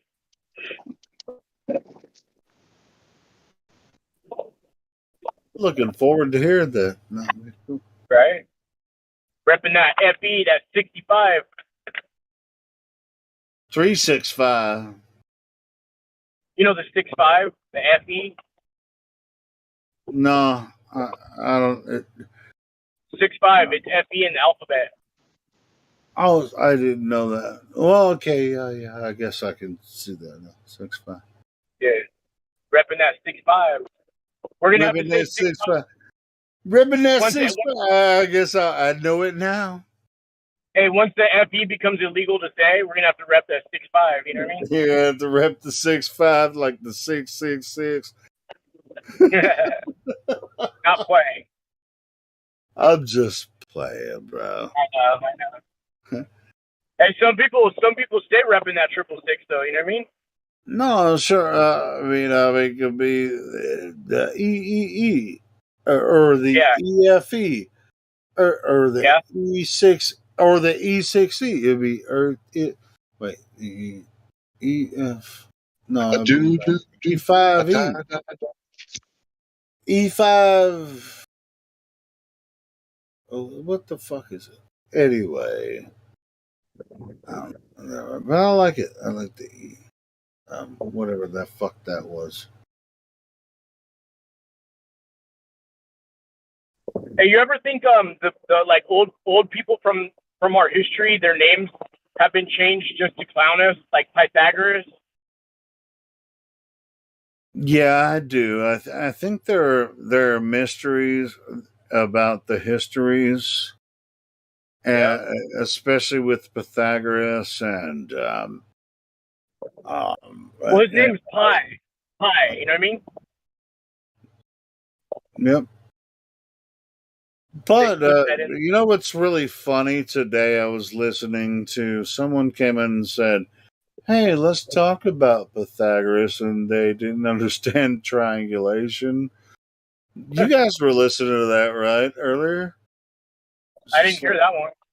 Dude was just like, "Hey, so you guys are saying that a triangle is 3 straight lines?" Well, fuck yeah, we're saying a triangle is 3 straight lines. That's the Pythagorean theorem. A squared plus b squared is equals c squared. He was talking about it was Helium. in reference to the sextant. What's a hypotenuse, Helium? You know I'm not good with the math. Yeah, the hypotenuse is the only variable, right? It has to do with the only variable is the c squared, right? So you go from viewer's height to the horizon, straight up to viewer's point. That's the angle. Because you already have the angle from the horizon. That's 90 degrees. Very, very simple. Very simple. It's 90 degrees. This is no secret. It's called the Pythagorean theorem. Horizon. Then you go vertical. Measure back to the viewer point. Boom. Now, the hypotenuse, you don't know the distance. You and in navigation, you can't measure the distance, but you know where to go. You know which direction to head toward. That's how a sextant works. And you don't know how fucking far away that star is, or whatever you're pointing at. Planet, moon, sun, stars. But you're measuring it off of a level horizon.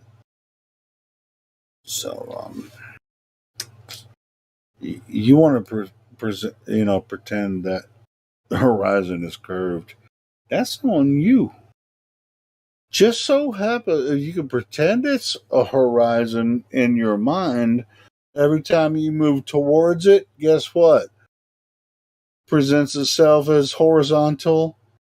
Every time you move towards it. Wow. You know what? You know what else happens? The point that you're moving toward changes elevation. People are dumb. People are But if you don't know what you live on, how do you know? When you're a stranger, faces look ugly. When you're alone, women seem wicked. When you're unwanted. Oh shit! Now I can't fucking remember the lyrics. I was about to make something, but anyway, dude. Because you're strange. When you're strange, faces come out of the rain. When you're strange, no one. When you're strange, when Bang, you're bang. strange, when you're strange, alright. Dude, you're gonna make some bullshit up like every time you move toward the horizon it changes. Oh no fucking shit! Because Hey, the you should make horizon you should changes. make a spook song, bro, called "When You're Straight."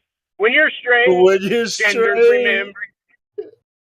Genders come out in the rain. When you're straight. oh man, something this very simple. I mean, this has become a thing recently because of the sextant argument. Just like, hey, you're straight across the Earth. You're measuring, the elevation to the sun, moon, or whatever star you're looking at, and the horizon. So that's 90 degrees. That's how a sextant works. Because how the fuck can a sextant see over the curve of the Earth? It can only measure what's at the horizon. Now, Globies is the horizon, the curvature of the Earth, or not. Can you use a sextant to navigate the globe across Earth if the horizon is the curvature or if it's the flat Earth? Now, what they're going to say is, well, the Earth is so big. Well, then we're going to say, what are we going to say after that? Come on, guys, I'm depending on you. How Pull big out is the it? rule. What's the radius? Show me that How radius. how big is this fucking Earth that you're talking about, right?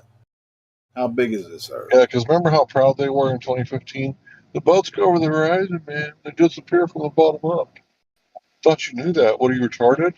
And now it's like 2022, and they're like, you can't see the curve. I know, because it isn't there. It's To like, the oh, but Pangea, bro. Hank, I brought this. I ain't gonna lie, and I ain't trying to take anything away from anybody else, but I brought up the sexting shit like 2 years ago. Anyway, go ahead. I mean, it's yeah, a the new sextant thing really now. isn't. It's I not one of my brought that shit arguments. up a long. Well, I mean, it should be for a lot of people, but I brought that shit up a long time ago. People ignored it. And I was just like, you know what? Fuck. You guys know what I like to do. I like to take away the gravity. Yeah, gravity. Everybody has their thing, right? Yeah, gravity's a fucking bullshit too.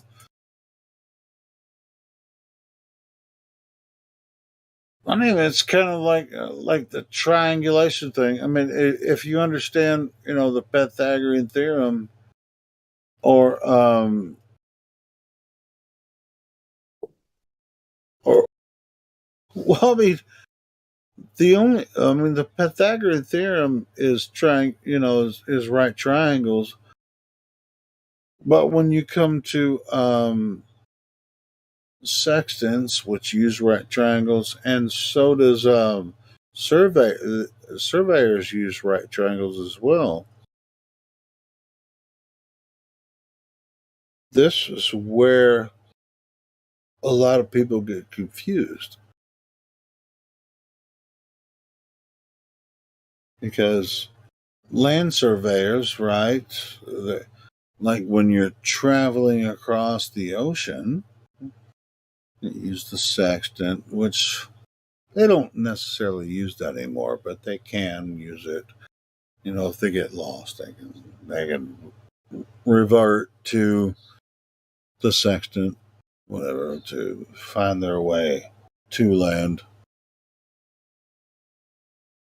But land surveyors in modern times, they're still utilizing the same instruments. And they'll go for hundreds, even thousands of yards to survey a property.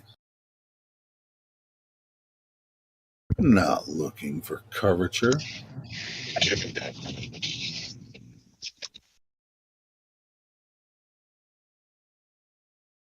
thousands of yards.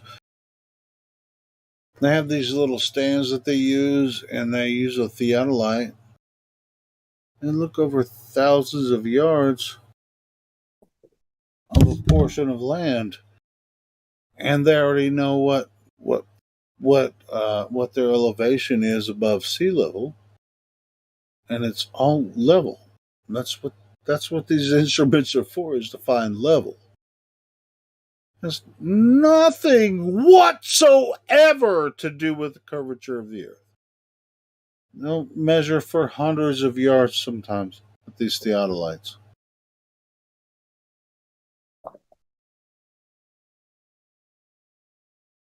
Never considering building construction or surveying of massive parts of Earth. They don't use these instruments to measure the curvature of the Earth. It's like when I first came into this argument, they said, "Hey, what about theodolites? They show the curvature of the Earth." Once I started understanding what theodolites do, theodolites only measure level distances. If you think the theodolite can measure the curvature of the Earth, you're an idiot. You got another thing coming. It was only designed to measure level.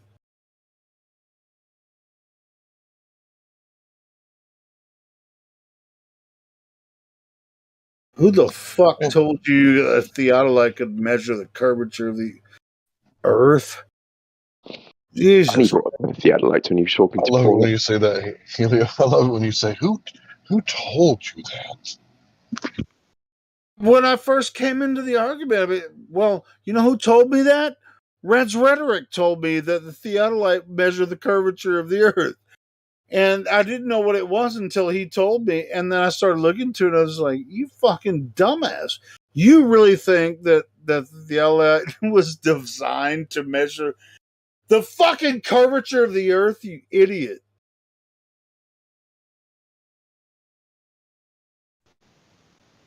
No, these are instruments that are used to measure across. They're only used to measure, to level certain parts of the earth. They're used to survey certain parts of the earth so they can, when they're building shopping centers, buildings. I mean, it's utilized in certain patterns, for certain ways, just used locally. Has nothing to do with the curvature of the earth at all. You fucking idiot, Red's Rhetoric, man. Don't fucking ever say that bullshit again. I know what theodolites are used for. I'm not a surveyor, but I've looked into it enough to know that they're not measuring the curvature of the earth with a fucking theodolite, dumbass.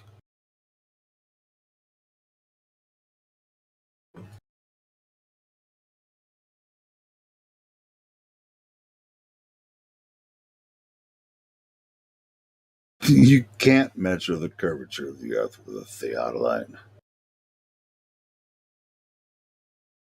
If you think a theodolite can measure the curvature of the earth,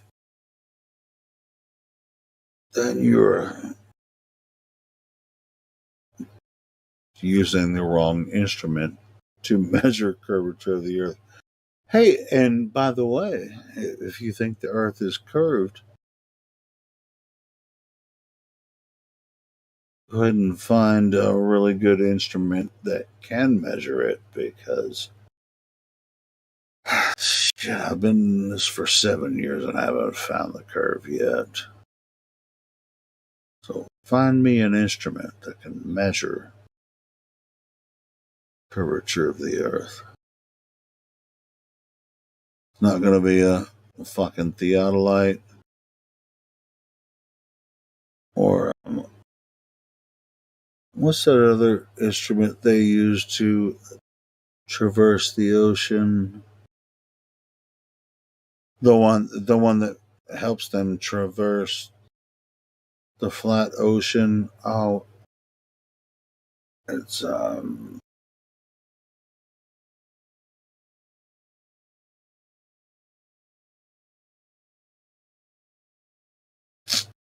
one of those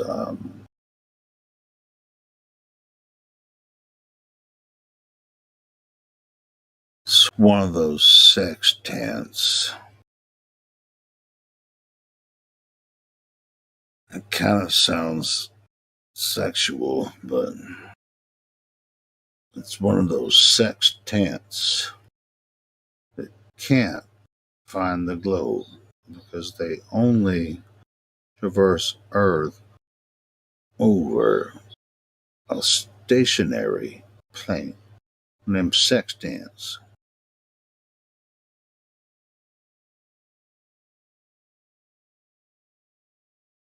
Uh, hey, I'm on the ocean. This planet is over here. I know that it's over here. You know the reason that they knew that planet was in that direction? Because that shit has been there for hundreds and hundreds of years through human history. So they use a sextant to navigate toward that star. And then, oh shit, I hit land. I discovered North America.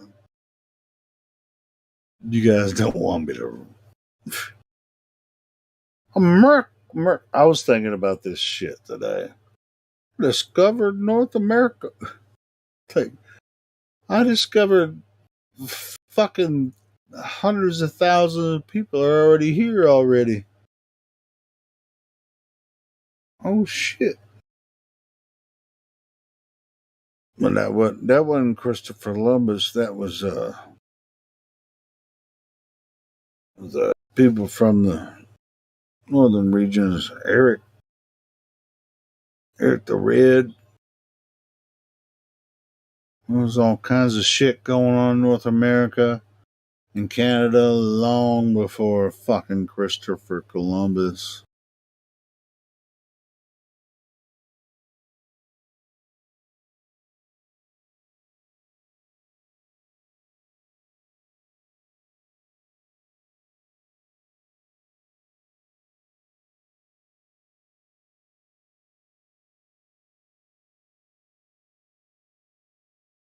I don't think Christopher Columbus ever set foot on the North American continent.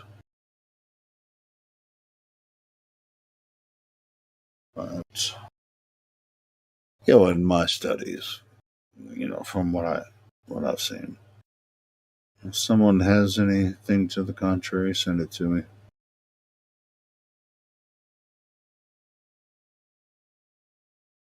After what he sent back to Spain, the Queen of England,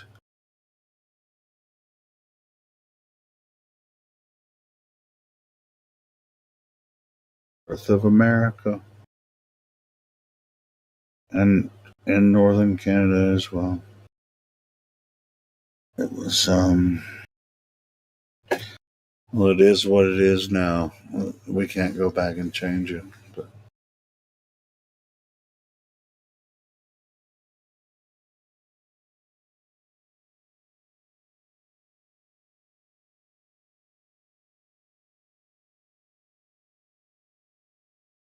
But they wouldn't have traversed the Atlantic like that if they didn't already know that we were here.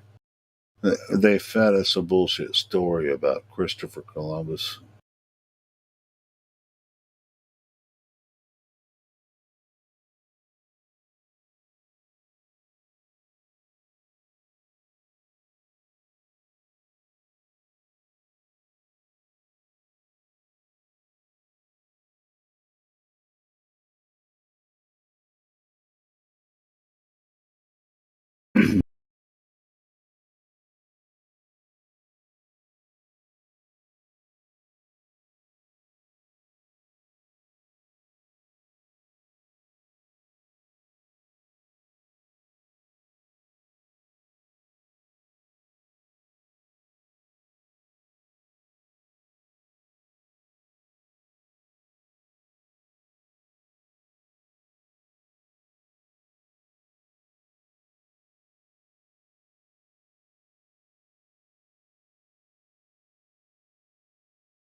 I think that Christopher Columbus story is a total distraction.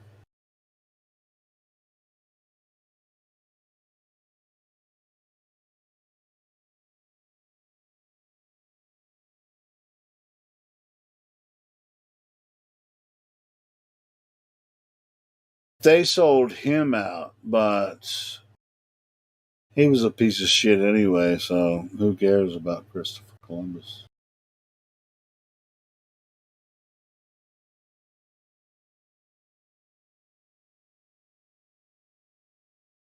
He had ambitions that had nothing to do with discovering the New World because they, like I said, they already knew the quote unquote New World was here.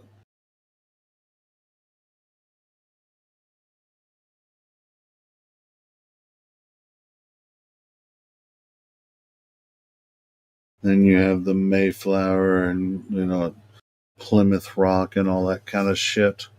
You guys remember that shit they told us in school? Discovering the New World.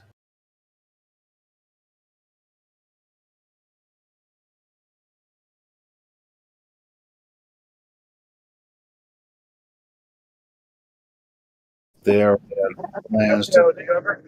had plans to conquer this place and rename everything New York, uh, Boston. Everything is named after what was in England.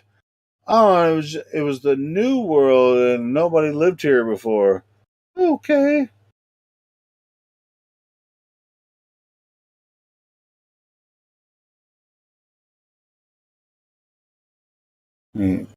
I'm sorry. Somebody was trying to talk a minute ago, or they were hot micing. Please, somebody else talk before I just fucking sit here and rant all night. But yeah, I was just asking if you ever feel like you're talking to yourself.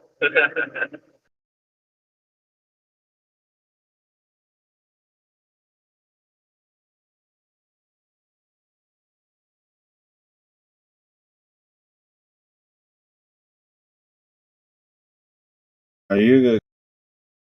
Was it you that was trying to talk, Conrad?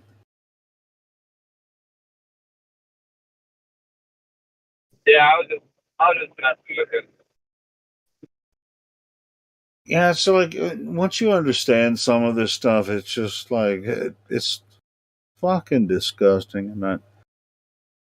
But I mean, there's nothing you can do about it. But it's like you want to do so much to to help other people understand that how they made this happen. But anyway.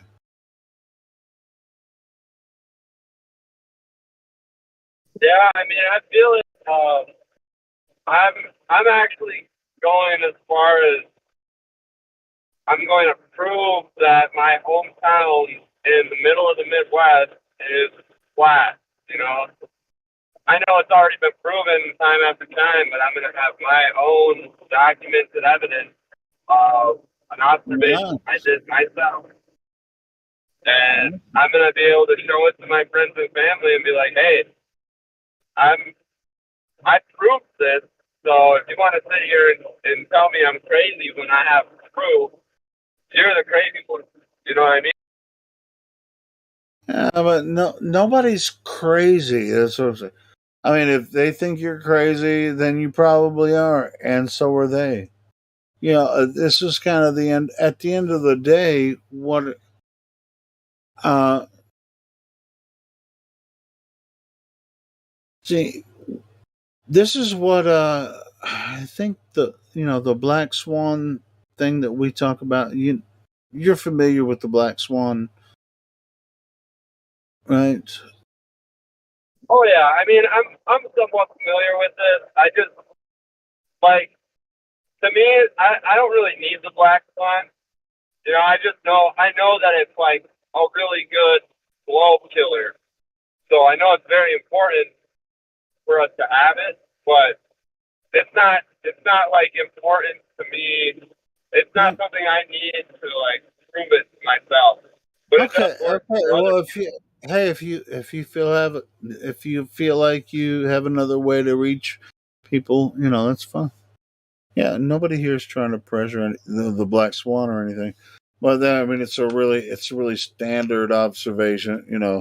It's a standard measurement and observation that I just can kind need to get better at explaining why, because there's all these arguments with refraction and stuff, and I'm not good at the refraction argument.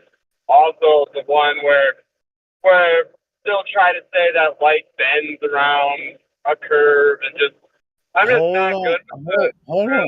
Mind if I interrupt? Hold on. That's why the black swan is so important, because there's no reason, right? Refraction cannot be involved in that discussion, because if the Earth is the size that they say it is, and you have a 1 foot observer height, and you can see the horizon 10 miles away, no argument of refraction can be involved at all. So no, you can be like, you can take a camera out on the plains of Kansas and take all kinds of images, and your friends would be like, it looks flat, but it's probably curved because I don't have any evidence. But this one, the black swan taken from Santa Barbara, looking at this oil rig, which is 9 miles away, that you can see the horizon beyond it. They don't have any argument against that, because, and they can see refraction all day, and you could argue refraction every time you want to, but refraction, there's no answer for refraction for that.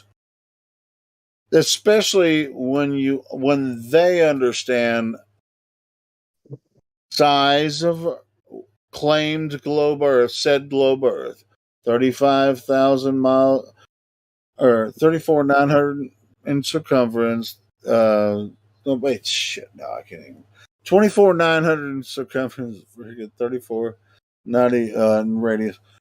They Once they understand that they shouldn't be able to see it based on the radius and the circumference, that's What about the argument about light bending around? So they say that light bends the. I don't know. It's a dumb argument. It makes absolutely no sense. But I don't know how to respond to that. They'll say that light will bend. That's why we can see too far. all right. Well, since you don't understand how they can say, even after you give them the black swan, which you should right away if they want to argue with you about it, if you understand it. Do you understand the black swan? Well, yeah, it's the oil rig. It's the oil rigs, and you can see them. They're all in a line, and you can see them. You know how far away they are from the shore because it's documented, right? So Not the argument. That's not the argument. Oh, okay. The Well, argument yeah. is that you can see the horizon beyond the oil rigs from a 1 foot observer height. Now, with the radius of the Earth being 24,901 feet in circumference, the distance to the horizon, based on that circumference, if the Earth is physically that size, the horizon itself can be no more than, from 1 foot observer height, be no more than 1.225 times the observer's height in feet. So from 1 point from 1 foot observer's height, the horizon itself should be 1.22 miles away. Do you understand this now? I get what you're saying. Yeah, because I know that long distance observation that they falsify the radius value, right? No, I'm talking about the. You said distance to the oil rigs. Right. You're not understanding the No, I argument. get what you're saying. You should. No, you don't. Because you're saying you can see the horizon behind the oil rigs. I understand that. Okay. So you shouldn't be able to even see the horizon behind an oil rig that's, more than 2 miles away. You shouldn't be able to see that at 12 inches, right? Yep. That's what I'm saying. Okay. Yep. Yeah, I understand it. It's just, it's not something I've ever taught myself, because I like to just argue that space is fake and they lie to us, and that's just sure. But it really kind of throws them off, because they think, oh, you just conspirator. But when you tell them, hey, how about this image here? If you were standing on the shore here, looking at these oil rigs, here's the math that goes with the globe Earth. Now, here's a person that we have a video. You can watch him take the camera, put it on the shore, approximately 1 foot above the shoreline, and he can see the horizon over 10 miles away. And the major claim of the globe is that the globe Earth is 24,901 miles in circumference, which gives you a drop value of 8 inches per mile squared. So what he has proven by capturing this horizon image is that what they're saying about the circumference of Earth cannot possibly be true. Right? So, I mean, this is one of the very simple arguments that we have, and we've been saying this for a long time, but Beyond this B69 he's done it multiple times. He's been to the same beach. He's done it multiple times, and everyone else can do it too. So you're not going to convince your parents, because look at this video, look, he did it. They're not going to be convinced. Actually, I did. I convinced my mom and my stepdad. So did you? Did you really? Yeah. Oh yeah. Cool. No, I've been telling them it's flat for like 5 years, and then as soon as all this stuff popped up with the good old Cobb, they really started like thinking like, what is really going on here? And I'm like, hey, I've been trying to tell you guys for years, and it just took that, distrust in the government to push them over the edge to look into it further. Then they went there. They like the Bible a lot, so they went back into Genesis and they read through the beginning of Genesis and the creation, and they're like, by golly, it ain't a ball for sure.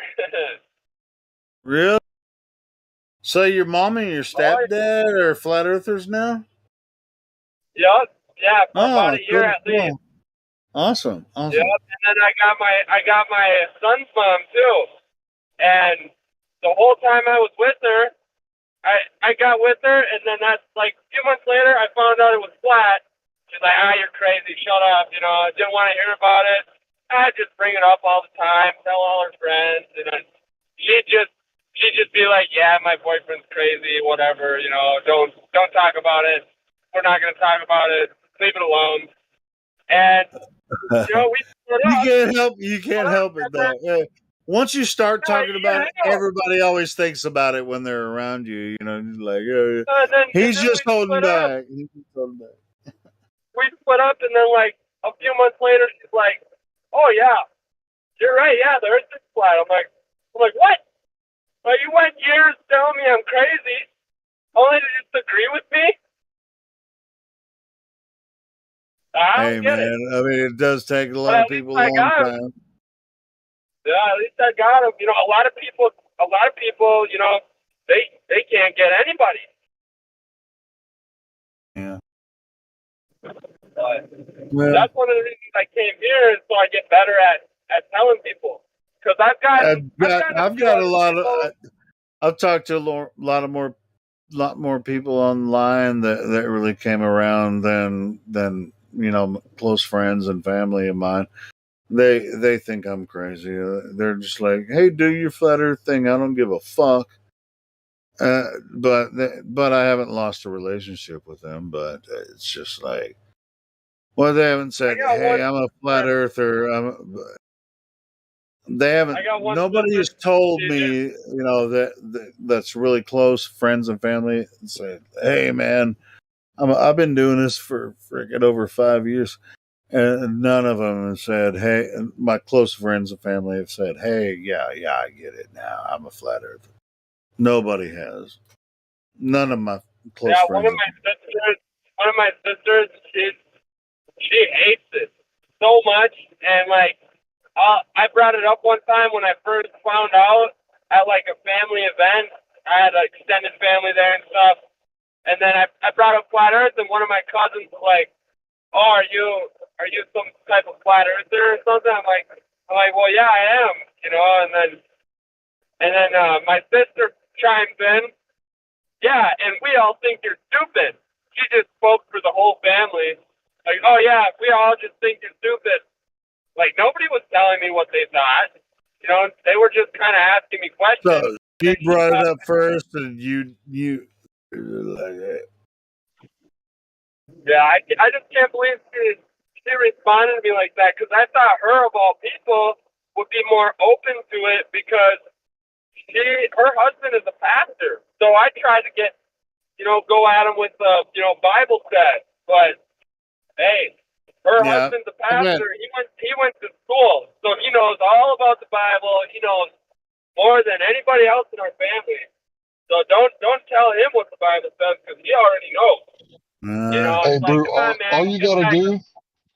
all you gotta do is get on the internet and look up Hebrew cosmology, and then print some stuff out and hand it to her.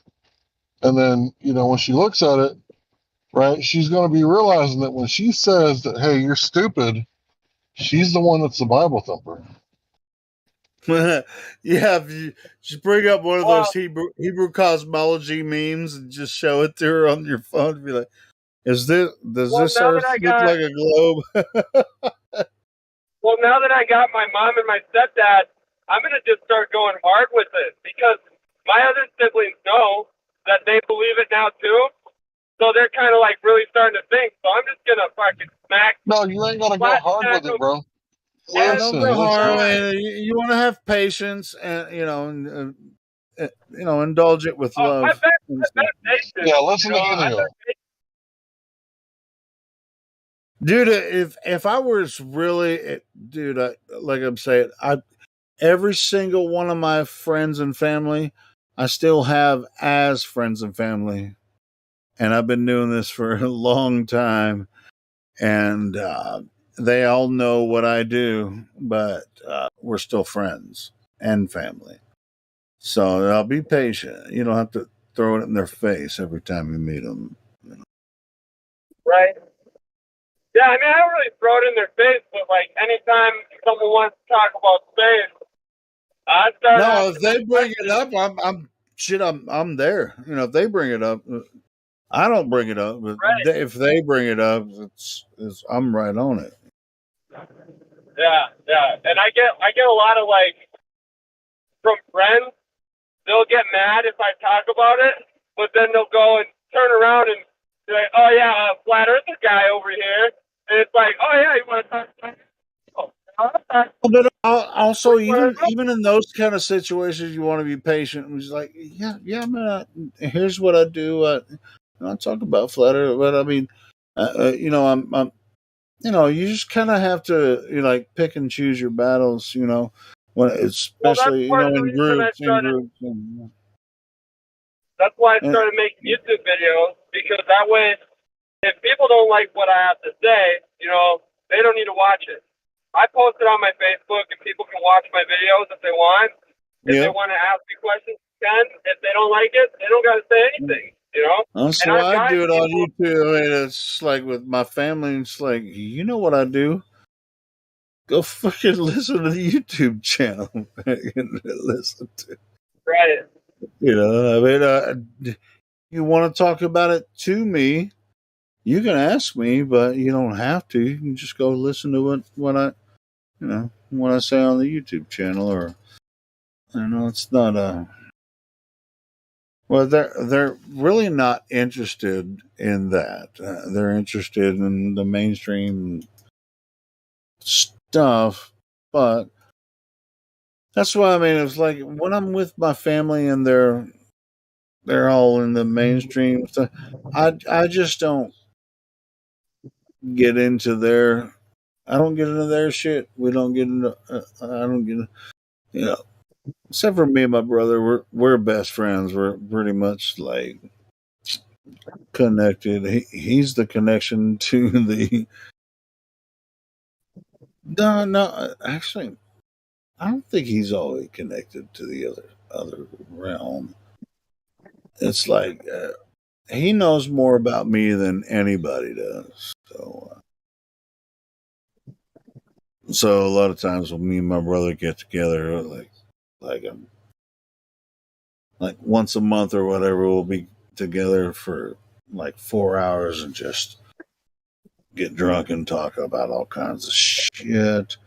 But he knows what I'm doing, and he's doing something else, with his family, and they're doing all the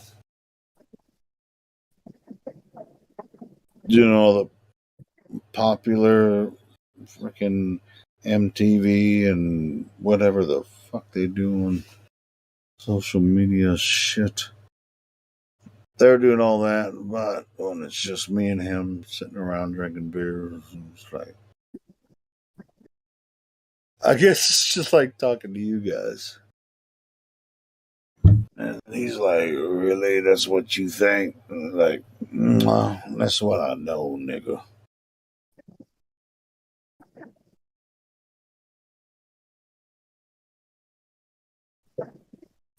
We've been like that for a long time, though.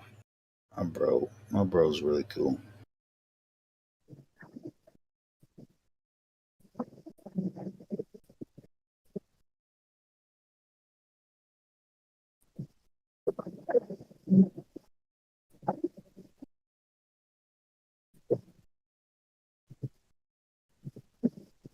He will never come in here. I've been on the road for 4 hours. On the road? My back hurts. Yeah, I'm on the road trip. Where you headed? Rapid City, South Dakota. I'm gonna go watch the trial for Austin Whitsett.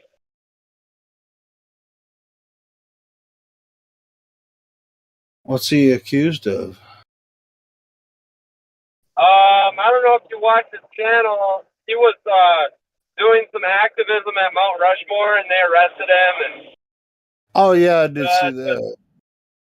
Yep, yeah, and then he got arrested again. So he's gonna be there, and he has to show up for trial. He says he's gonna be there. I mean, I got him on Facebook, and he did a stream on Facebook that he's gonna fly out there. Well, he should be here right now. He said he's gonna fly out and then drive from Sioux Falls to Rapid City in a rental or something. Hey, and you gonna give us a whoop in the courtroom? I don't know how it's gonna go. I mean, he said he wasn't going to wear a mask, so it might not even happen. You know, if he doesn't wear a mask. Oh, dude, they don't. I don't think they do masks in South Dakota. Come on, man. Fucking A. Well, it's a federal case, so it's in a federal court building. So they have their separate orders. Hopefully they're beyond that by now. But anyway. Yeah. Well, I just want to go to see, like, because I kind of want to do the type of activism that he was doing. So I want to see what the possible outcome of me doing something similar could be. You know, I just want to see how it plays out. Yeah, and I was pretty close. So you're on your hold on. So you're on your way to South Dakota. I don't recommend you do that. Witset's got a lot of backing. If Witset wants to be, you know, fighting for free speech, he's got a lot of backing. But you don't have a lot of already on financial his backing. way there. He's already on his way there. Like, yeah, but he said he wants to do something similar. No, wait. Are you there to? Are you going to attend his hearing? Is that what Well, you're I'm saying? there for multiple reasons. I'm in South Dakota right now. I'm about 3 hours away from Rapid City. I'm going there because, for one, to support him. For two, to support my own rights of freedom of speech. You know, for three, for my son, for his future to have his rights. Yeah. You know, even though they're God-given rights, I need to be there. I feel like I need to be there just because this is important. The way our country is headed, it's extremely important for us to be active in what's going on with our rights and with our Constitution. I'm down with that. If you already know that Austin was accused of crime that he didn't commit, around Mount Rushmore, right? He didn't commit a crime, did he? I mean, they say he did. They say he did. No, it was an infraction. It was an infraction. So, man, you're gonna have to. They cited. I remember watching it, but anyway, it wasn't a crime. But anyway, so yeah, I mean that's cool if you go up there to support him. Yeah, I mean, I fucking totally support that. Lied. He says they lied in their police report, and they said he did commit a crime. That's no what I crime. got out of it. No, right, exactly. No, there's no crime. No crime whatsoever. I saw what happened. And even people that don't agree with the things that he says, they should still think that this whole situation is messed up because this country is built upon us being able to say what we want to say. I mean, that's just how it's supposed to be. That's how I view it anyway. But there's this thing that you have to understand. Our rights have limitations, right? Like, you can't be loud speaking, right, on the street right in front of my house at like 6 o'clock in the morning. So I know that Witset didn't do that, but it makes sense, right? Don't I have the right to sleep? If I got to be at work at like 5 and I just got off, if I got to be at work at 5 p.m. and I like just got off of work at like 2 or 3, shouldn't I be able to like go to sleep at 5 if I want to without you like waking me up with a loudspeaker? So what the argument on their side is that the timing was right. Right? He had the right to speak, but the location was wrong. So you can't like speak in a private sidewalk. So let's say that I own like a really big store, right? Like Walmart. And there's a sidewalk that goes all the way around from one side of the building to the other. Well, that's technically Walmart's sidewalk. The real sidewalk is next to the public easement, next to the side of the road where the street lamps are. Like, that's the place. So time, place, and manner. So the manner which he did it was with a loudspeaker. So that was what the infraction was about. And they offered him a contract to make it legal, and he refused it. So what he did was he's claiming that The time, place, and matter doctrine doesn't really matter. I should have free speech from coast to coast, which I agree with. That, nothing he did was illegal. I agree with that. The thing is that he's challenging a very old doctrine, and he's challenging something that should have never been, is free speech zones. That's the part that I'm really excited about him challenging, because George H.W. Bush was the one that put that into law. Fuck the whole free speech zone. This whole place is a free speech zone from sea to shining sea. Yeah, and that's another reason I want to be there is because of how much work he put into his defense, and I want to see how it plays out. Because like it sounds like he's put a lot of effort into making this go the way it should go. You know what I mean? He's been a lot of places across the country, but as far as in national parks, he's only been like messed with a couple of times, and this one he was charged, with something. So yeah, it'll be interesting to see what happens. And hey, let's pray that he, that justice and freedom of speech, comes out on top. That would be freaking awesome. That's what I want to see. I'm not getting my hopes up, obviously, but like, it'd be a good moment, not just for freedom of speech, but like just for truth seekers and like this community in general. Just because of the fact that we are censored and they're trying to silence us. Well, and that's not the only national park that he was speaking in. He's been kicked out of a couple of national parks. So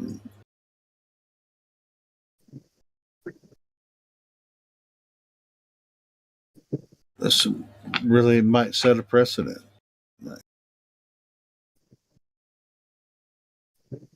I don't know. So when's that happening? Tomorrow? Well, I mean, it happens in less than 5 hours. It's at 9 a.m. So 9 a.m. Central Time, I think. Right, I don't know. I don't think there's a time. What? Keep us updated, Conrad, man, if you're going to be there. Yeah, I'm gonna be probably I'll be in the Discord until I get there because I'm not trying to fall asleep. I'm pretty awake right now. I don't feel really tired, but I think that's probably because I'm in here and I'm listening and I'm talking too. So you got to drive there. You're not there yet. You said you're on your way. I'm not there. I'm about 3 hours away, 3.5 hours. But you're driving there now? Yep. Yeah, I'm on the road. Yeah, I'm gonna be tired in there, but it don't matter. I'm gonna stay awake for it. Well, keep us updated, man. Yeah, I definitely will. Do you have your phone ready to take some video and shit? Yeah, I'm gonna. Well, actually, he live streamed on his Facebook, and he was talking about the mask thing. And he said, won't be able to. He won't be able to do that inside the courtroom though. Well, he asked everybody that was watching the stream to email the governor and to call the courthouse. Basically, just ask why we got to wear a mask.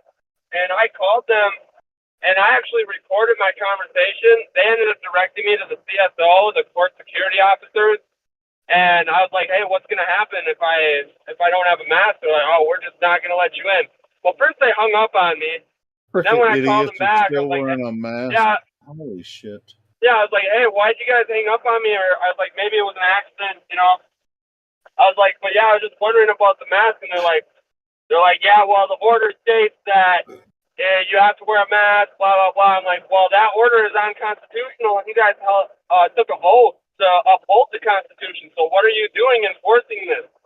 And I kind of went after them, but I got it on video. I sent him the video, and he messaged me back, and he actually told me, he's like, good job, man. He's like, they gave me a call, and I'm guessing a bunch of other people did it too, but they gave him a call and told him there's a mask exception for his trial only. So I'm going to walk in there recording and see if they try to make me wear a mask. Because he told me that they made an exception for his trial. So I shouldn't have to wear one if I'm there for his trial. That'll be interesting, man. Hopefully it goes well.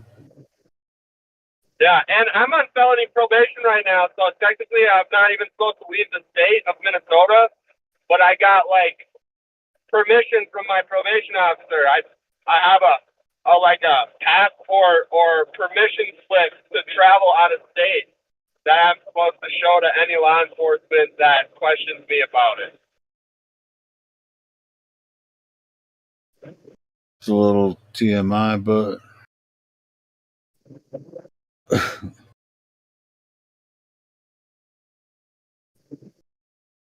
I'm actually surprised she let me come out here.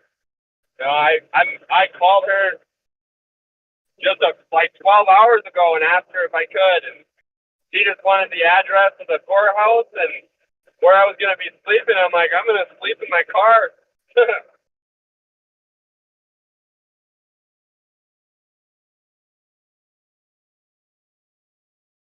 cool. Hey, man, try to get some footage, from the case if you can. If you can get inside, send some videos over here, and we'll yeah, I got like a button-up shirt, so I was hoping I'll be able to get my phone on record and just put it in my front shirt pocket, and like cover it up, then maybe just be able to pull the pocket down so it can record, like see some of what's going on. Hey, well, let me ask you this. If you do get inside court, are you supposed to not have a phone? Technically, yes. So, I mean, Jesus Christ. like they'll make you put it in a locker. Like at my county, they make you put it in a locker, but they don't always really watch you. They'll make you go through the metal detector and stuff, and then they'll give you the locker key, and then make you put your stuff all in there. But I don't think they watch you do it. So I'll just try to be sneaky. Just be like, oh, whoops. If they try to call me out, I'll be like, oh yeah, sorry. I don't think you're gonna get in the courtroom, man. Just wait for Whitson to come back out after the hearing and talk if to you him. want to do something for Whitson, pay for a court recorder and don't like a stenographer. If you can pay them up front, they might do it for you. But recording it with your phone, and you're just going to get arrested. You're just going to get arrested. Dude, just show up there. Wait for him to come back out, and then talk to him. Record it with your phone. Okay. Don't try to take your phone to the courthouse because they're gonna confiscate it. Just wait for him to come back out after the hearing, and then talk to him. He'll talk to you. Right. Yeah. Well, I think won't they let me in? Won't they let me in to watch it though? Won't they let me into the courtroom? Yeah, but leave your fucking phone in your car. Don't try to sneak it in. Oh yeah, or any weapons or anything. Just leave all your shit in the car, and then you just walk in and watch. Maybe they might let you watch the hearing, but other than that, don't freaking fuck with it. And then go back out to your car, pick up your phone, and talk to Whitson afterwards, and get an interview.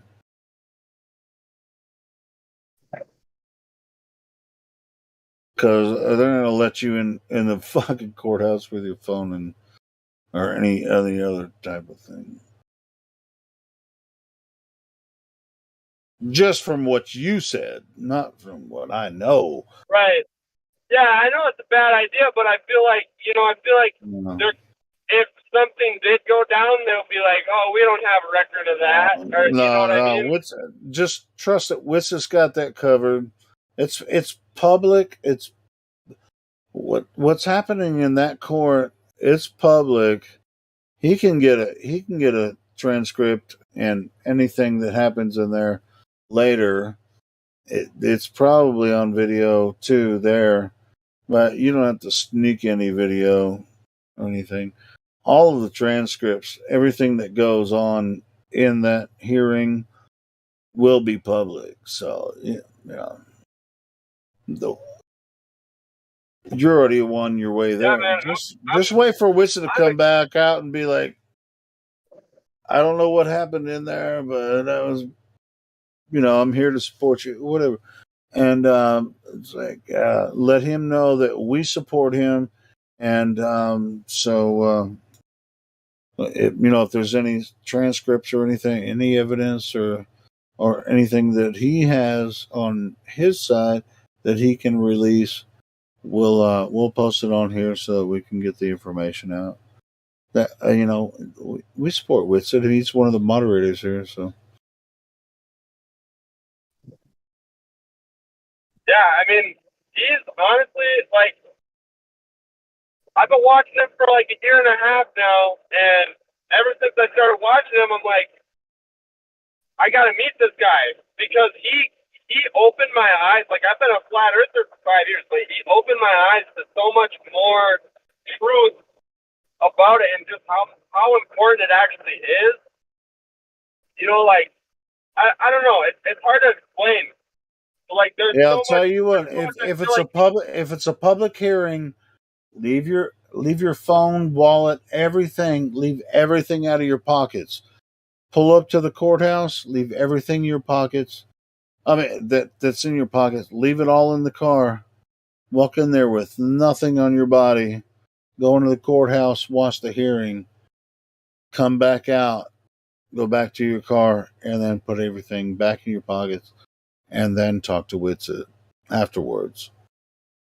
That's what I recommend. If it's a public hearing, I think most of them are. So you can just walk into the courtroom and just sit out. You walk into the courthouse, you have no medal, anything. You just walk in, listen to the hearing. Then you walk out after the hearing's over. Walk out to your car. Then you can go talk. Have your phone on you, have everything back, and then you can go talk to Witsa, and I think that should be good. Unless he goes to jail, that then you won't be able to talk to him. I don't think he's going to jail. If he goes to jail, I'm going to jail too, Jack. If he goes to jail, they go wild on the streets, like motherfucker. I feel like I can't be the only person that like watches this stuff that's going there. I don't know. Well, I recommend the same thing for. Just tell them I recommend the same thing for all of them, because if all you guys try to go into the freaking courtroom with cell phones and shit trying to video this shit, it's not going to happen. Just leave your fucking phone in the car. Leave your phone in the car. Leave your fucking, all you have to have is your car keys.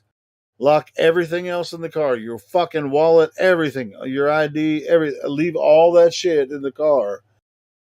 Take your car keys. Walk into the courthouse.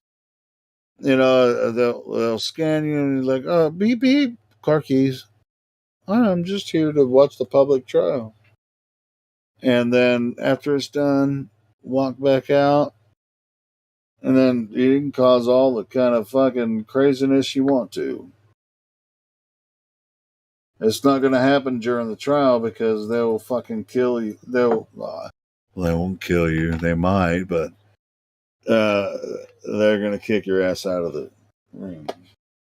And it'll make Witsit look bad too when he's trying to. Well, yeah, no, the last thing I need to do is get myself into trouble because, like I said, I'm on, felony probation, so I don't want to make matters worse. Yeah, all you want to do is just like show up. Just keep your car keys in your pocket. Walk in the courtroom. Listen to the trial if it's a public trial. Then walk back out with your car key.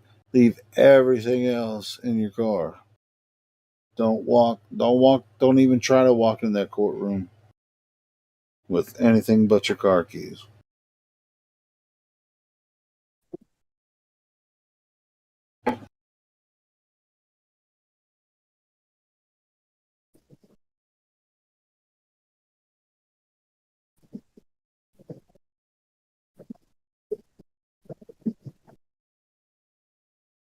Yeah, this was a all the way there, one way, 8-hour drive. I didn't want to do it, but like, what other Holy chance am I shit. gonna have to support our freedom? 8 hours? Holy shit. Where are you coming from, Conrad? Southern Minnesota. I just got on. All I did was get on the Interstate West, and it goes straight there. It's a straight shot for me. Was it? Yeah, it's 8 hours straight shot. Is it? Shit. Let me think of that. Hold on. Is it? It's I-90. I-9. See, I was going to say I-55, but that's through St. Louis. I-90. Yep, it's I-90. I-90 from west to east. You're going east From on I-90. I started east. I'm going west. Oh, you started east, going to. Oh, okay. I live where I-90 and I-35 intersect. That's where my hometown is. I-90 and I-35. That's a crossroads. Oh. It's like right in the middle of the USA, man. If you just like pointed right to the middle of a map, you'd be within like 300 miles probably where I live. What was that? Fucking near Chicago or some shit? Or Minneapolis? I'm pretty damn close. I'm an hour and a half away from Minneapolis. That's north of me, so. Oh, okay. I know where you at. Yeah, it's basically Iowa. So the scenery, it looks like Iowa. It smells like Iowa. I know where you at. I didn't even look at the map, but I know you had up. I've been on, a couple of band tours, through when I was from Minneapolis through North Dakota to frickin' Spokane. Yeah, I've been to Mount Rushmore before, but I didn't have to drive there. Damn it. I've never been to Mount Rushmore. I've always wanted to go Mount Rushmore, but at the same time, I really am pissed off that they did that to that mountain. Yeah, right? What did it look like before that? No. It probably looked better than it does now. But, it do what it do.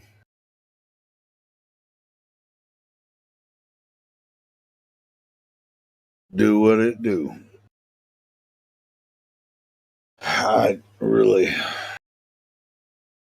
It's pretty fucking pompous to put 4 presidents' faces on a mountain. It really kind of pisses me off. Every time I think about it, it pisses me off. I might write a song about it.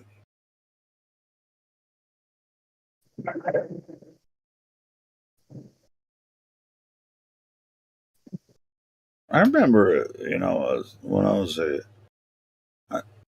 was younger, I was like, why would they deface that mountain and put these presidents' faces? Well, wasn't it called the Six Grandfathers before by the natives or something like that? Didn't the natives have a name for it before it got carved up? Or no? Am I wrong?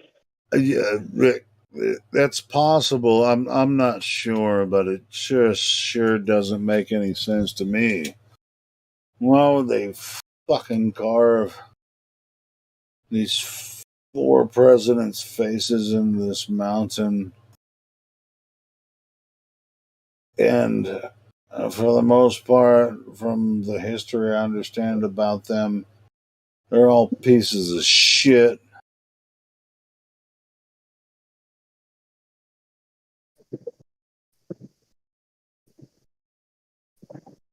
You started. Don't get me started on George Washington.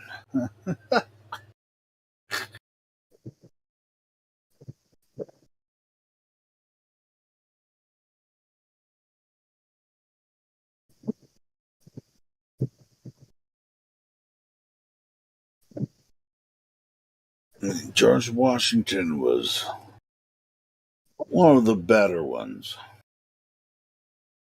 Abraham Lincoln, that motherfucker.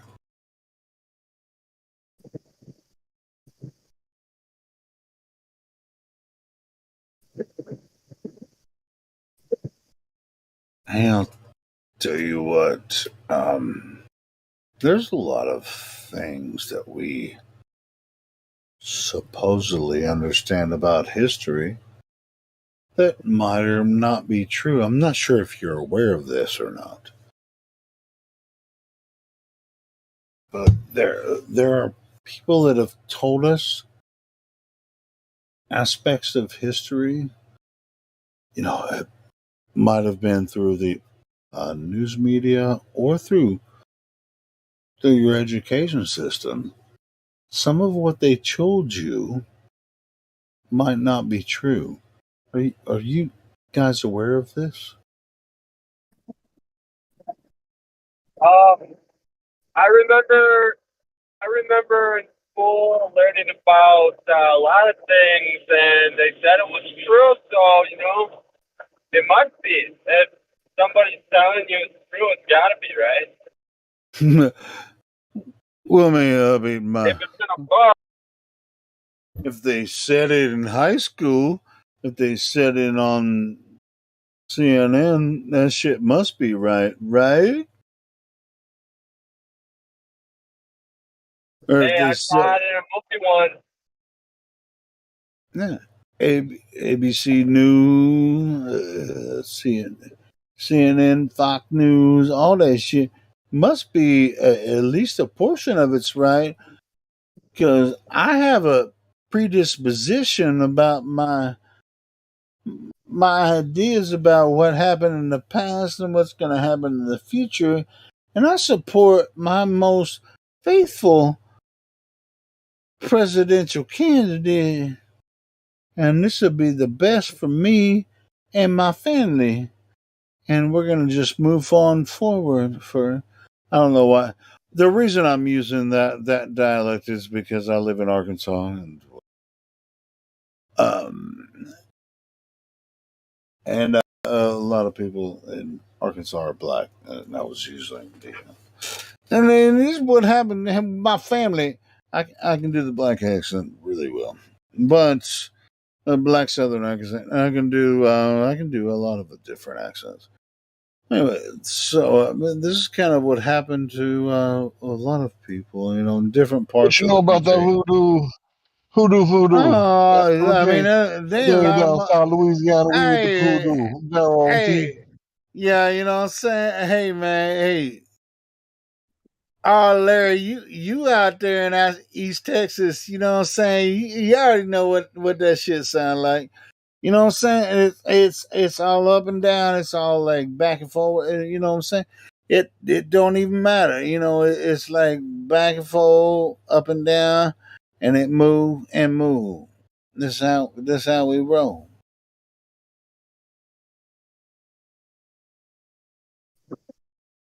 Probably kind of sound like the same kind of shit down there in East Texas. You know what I'm saying?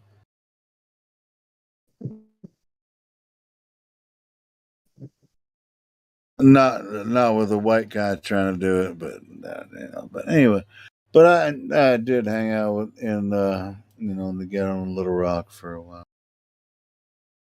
And I'm not necessarily as good as I could be, but it really doesn't matter because I love those the people that I was hanging with. All that shit. Where are we going? We're going how they stole American ideology. Oh no, wait. American ideology is a kind of a twist from what the creator intended, or is it actually just did it take a couple 100 years for it to be this, which is wow, this place is really fucked up. I ain't gonna lie.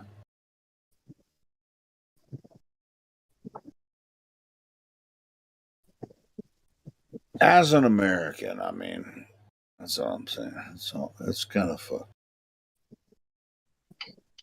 And there goes a Honda Del Sol. I love those little damn cars. They are cool as fuck. Honda Del Sol. Honda Civic Del Sol. Those are bitchin' little cars. Oh, I remember that. Of course.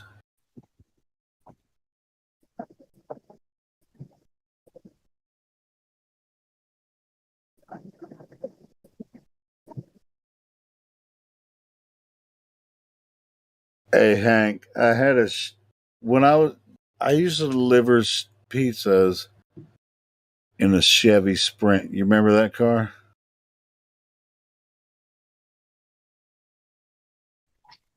A Chevy Sprint.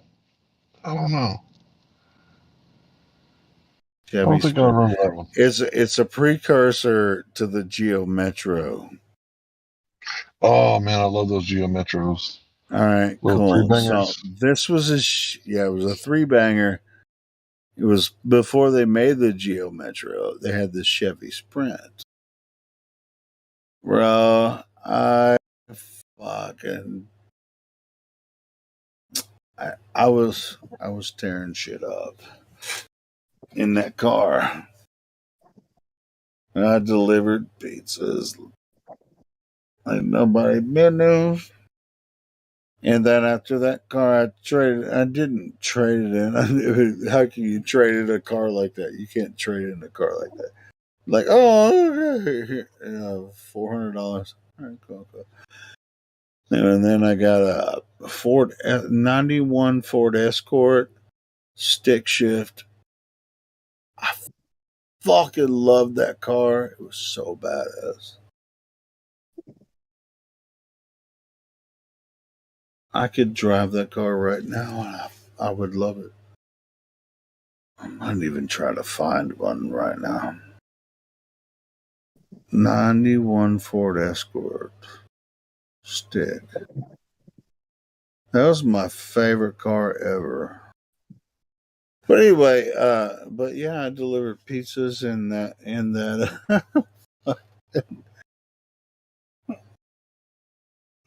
that little car, like 50 something miles a gallon. And you're driving a small car right now. I heard you talking about it earlier today.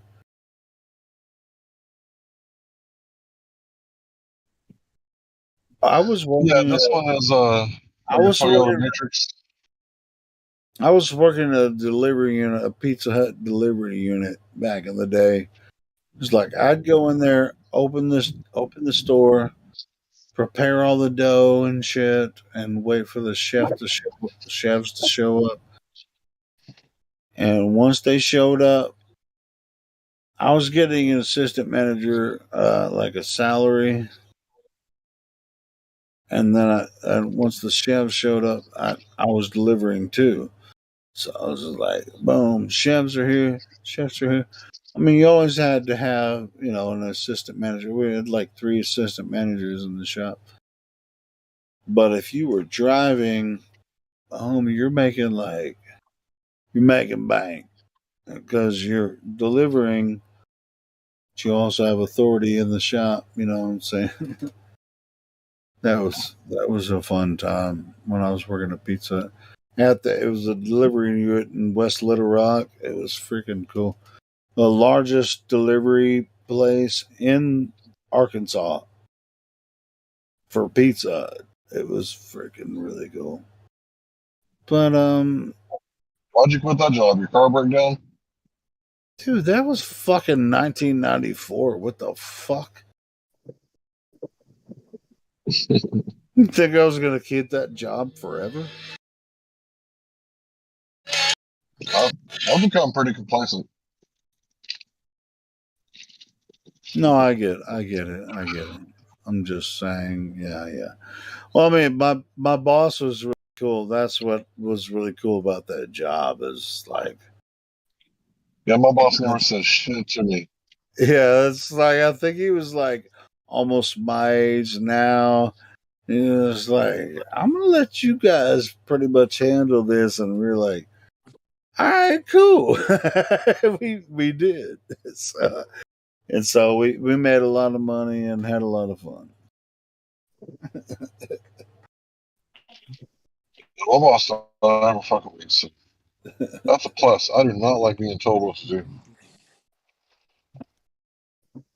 Dude, we had like it was a small delivery unit, and we had a where we cleaned all the pans up and stuff, but we also had one bathroom or whatever, and we had where you keep the paper towels for after you clean your hands. Well, the paper towel place was there were no paper towels in there. It was we called it the Bat Cave. It was in there. That was a smoke station. Everybody that came back from from deliveries, they just come back to the Bat Cave. Like, we're I back remember on. working at a Sonic, and I would like go to the restroom, have like a little one hitter, and I would just light it up and then put my thumb over the hole so nothing leaked out. And then I'd come out of the bathroom and I would lean over the grill and look up at the vent hood and breathe out the smoke as I was saying, y'all need to clean this vent hood. It's looking awfully dirty.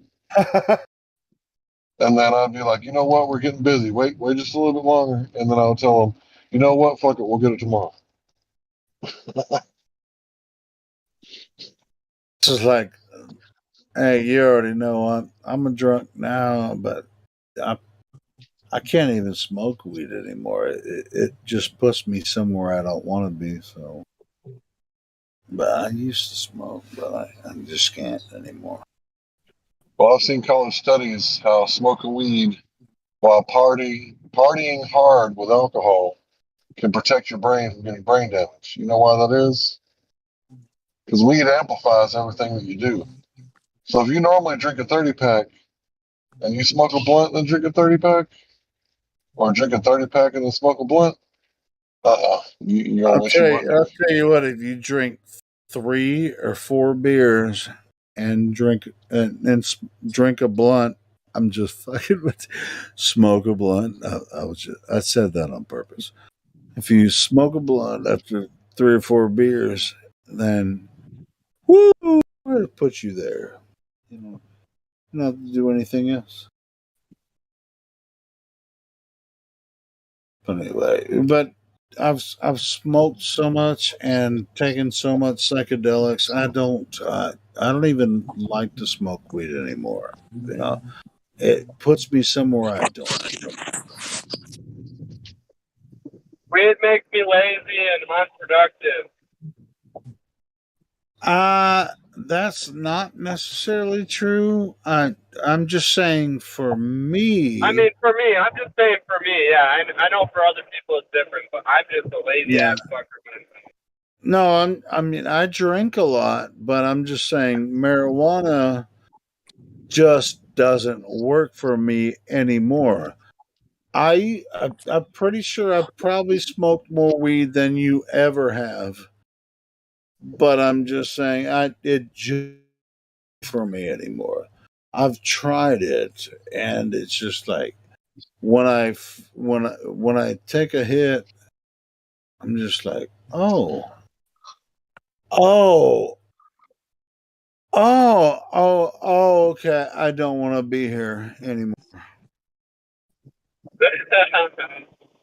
Yeah, I can't. I mean, I can't drink either. If I drink, I'm a terrible person when I'm drinking. Right. See, it's like I drink, some people smoke. It's like I drink. It's like if I smoke, I'm like, oh. That's what I'm saying. I mean, it's just like, oh. It's just like, oh, I remember why I don't smoke anymore.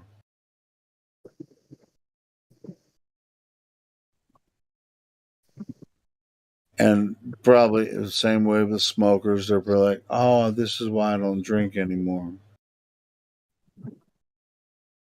What does that make me? Because when I do either of those things, I'm like, oh man, this is why I don't use substances in general. Oh, well, that's interesting. Let me think. There was a period for like 10 years where I was sober. And shit, there was a period for 10 years where I smoked weed every day, all day long.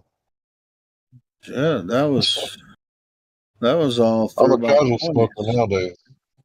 Dude, Yeah, my 20s, I was blazed. dude, I was blazed on shrooms, fucking acid weed, and coke. I ain't gonna fucking shit. Oh man, I went through the most horrible phase of drug use, and I've just finally got over it the past. Why did you say 2-3 it's years. horrible? Why did you say it's horrible? Because it made me make very bad choices and lose sight of what's truly important to me. You know, I was using anything I could get my hands on for a while, except for I would never do meth or heroin. That's the only stuff I would never touch. But I do psychedelics, whatever I could find, prescription pills. That's why I'm on probation. I got busted with 500 bands. Wow. I wasn't even doing anything with them. I wasn't selling them or anything. I was just taking them. I was got bad. caught with a bunch of pills? Yeah. And I didn't That sit a sucks. day in jail, which I still, to this day, do not know why. Oh, is that why you went to jail? Damn, they put my wife in the dungeon for a roach. You had 500 Zans and you didn't go to jail? Yeah. They didn't bring me to jail that night. They didn't bring me to jail after my court date. If I don't get in trouble while I'm on probation, the charge gets dropped down to a misdemeanor. Oh, you need to keep yourself safe. You better do that. You better do that, bro. Yeah, just how much longer? I'm doing super good right now. My probation officer loves me. I'm doing therapy and I'm in school and working full time, taking care of my son. So she sees that I'm doing good. I only got like two more years and I'll be off. 2 years. Hey man, and you have a family? I'm a single father. I have my son every other week. Yeah, motherfucker. Hey Siri. So keep yourself clean, bro. Fucking hey. Hey Siri. Oh yeah, I mean, there's too much at stake now in my life to go back to using. There's way too much. I'm trying to be. Hey Siri. Trying to be successful so I can have a better life for myself and then for my son. Ayahuasca. Well, ayahuasca is an experience. Why? I mean, Starts with an A. wow.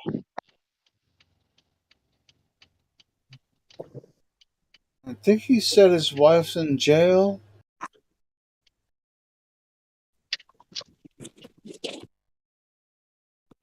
Is that what I heard? It starts with an A. Why would you recommend ayahuasca while his wife's in jail? Bro, you get shit twisted, Elio. It might be time for some coffee, bro. Ain't nobody said ayahuasca for the lady who's in jail. No, I thought nobody I thought the guy was trying to. I thought the guy was like, his trying to take care of his daughter while his wife's in jail. That's all I was thinking. I was just asking Siri how you spelled ayahuasca. And then I said it starts with A. Yeah. AY. It starts with an H. Who the fuck It starts with an A, right? Hey. starts with an IH? Jesus Christ. You fuck. Uh-oh. Somebody done hit a tree. Oof. That that must be like the ultimate, drug experience, from what I understand. It's not a mean, drug experience. It's the. I haven't done it, but I want to. me neither, but I've heard one thing I've heard that all the people will see the same apparition, and that you will, see some kind of entity, and it'll start talking to you and telling you stuff, and and I actually see a lot of that shit all the time when I take lucid when I use lucid dreaming. I don't think I need ayahuasca. I guess DMT is kind of like the same thing. I'm not sure. Yeah, it's called high. Hang. Doesn't it start with an Ayahuasca. H? Iowa. That's to the A. Ayahuasca. It depends on which language you want to spell it in. Yeah, that's why. Yeah, it's higher. Higher.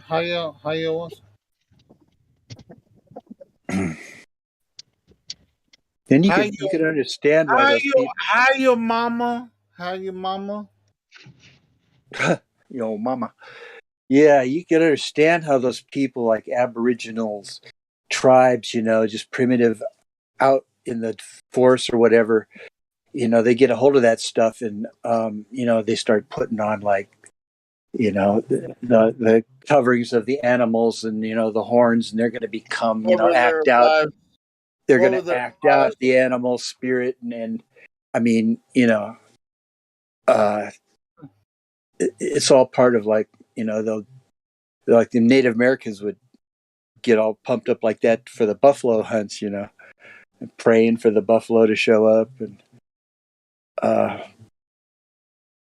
it's What about really what about regular days for the natives in different countries? What about the regular days when they're not taking ayahuasca?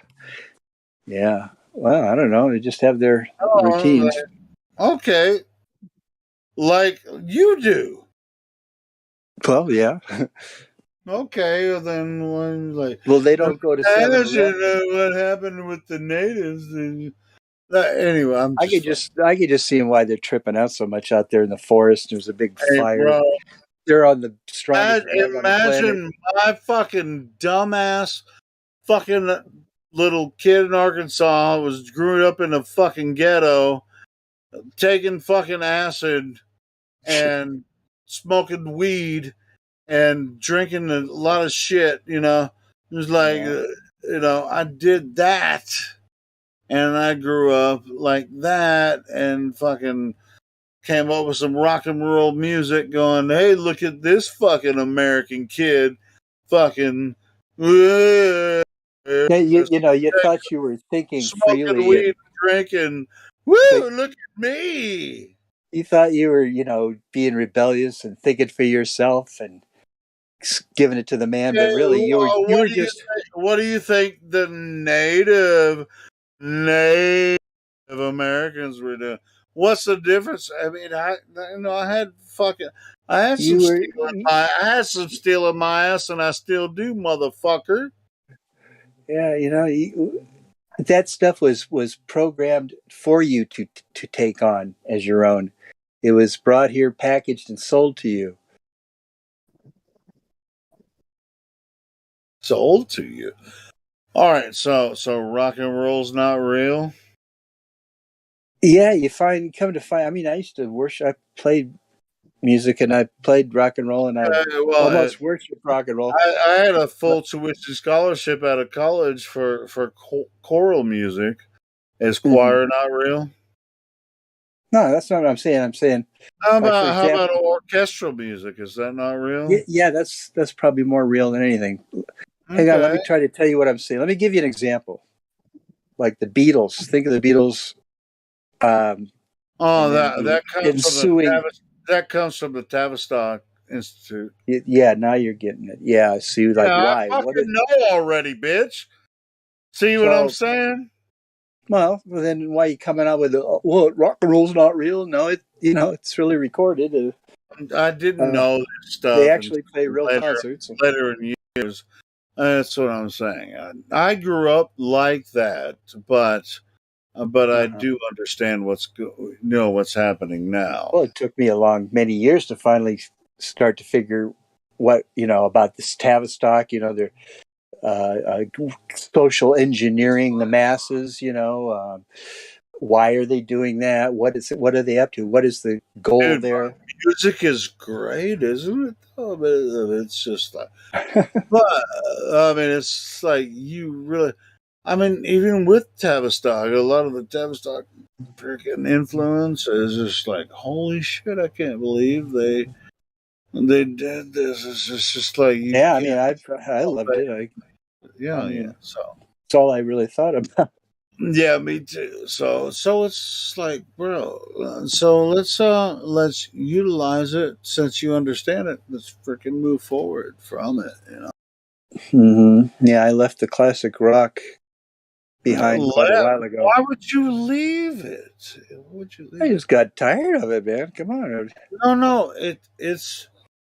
It's part of your spirit. You're moving. Yeah, I know, but I had, by then the internet was up and running, so I had other things to put my thought into. How many more times you're going to hear, Bad Company and Led Zeppelin and No, I'm not saying listen to it. Who said to listen to it over and over? Us. oh my God, I was talking about classic rock, and you're like, why not listen to classic rock? No, I was saying It's, I don't care what anybody listens to. I just lost my interest. no. I never thought I would. I thought when I Really, you was young, never thought you would, and then you said that you found Tavistock. It's like, oh, this is what they did. well, even in the was it Laurel Canyon scene, you find out all these artists that were there. The hippie bands of America. They're all tied to the military-industrial complex somehow. You've probably heard about Jim Morrison's father, the Admiral Morrison, who was he was running the Gulf of Tonkin, false flag incident to get us into Vietnam. So it's a crazy, mixed up world.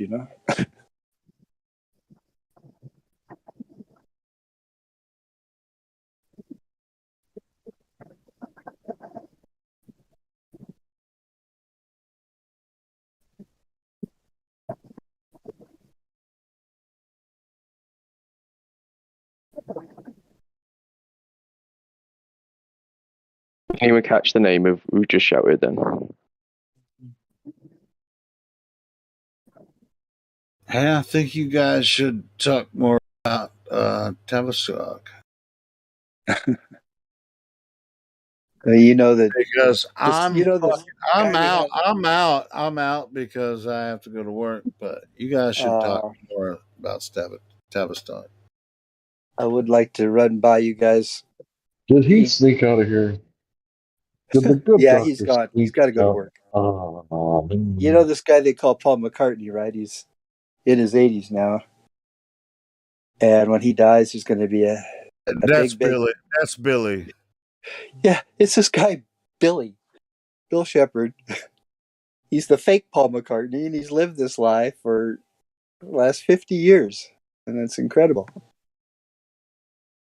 But that's just the way it is.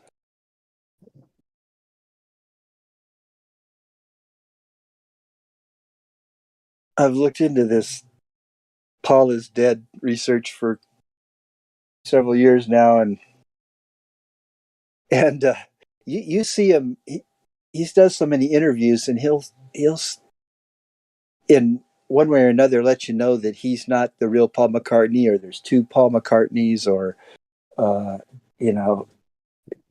there's this famous guy and he's this little kid trying to imitate him, and he says it over and over. Like he really admitted it on Letterman one night, because they were talking about the Paul is dead whole conspiracy, and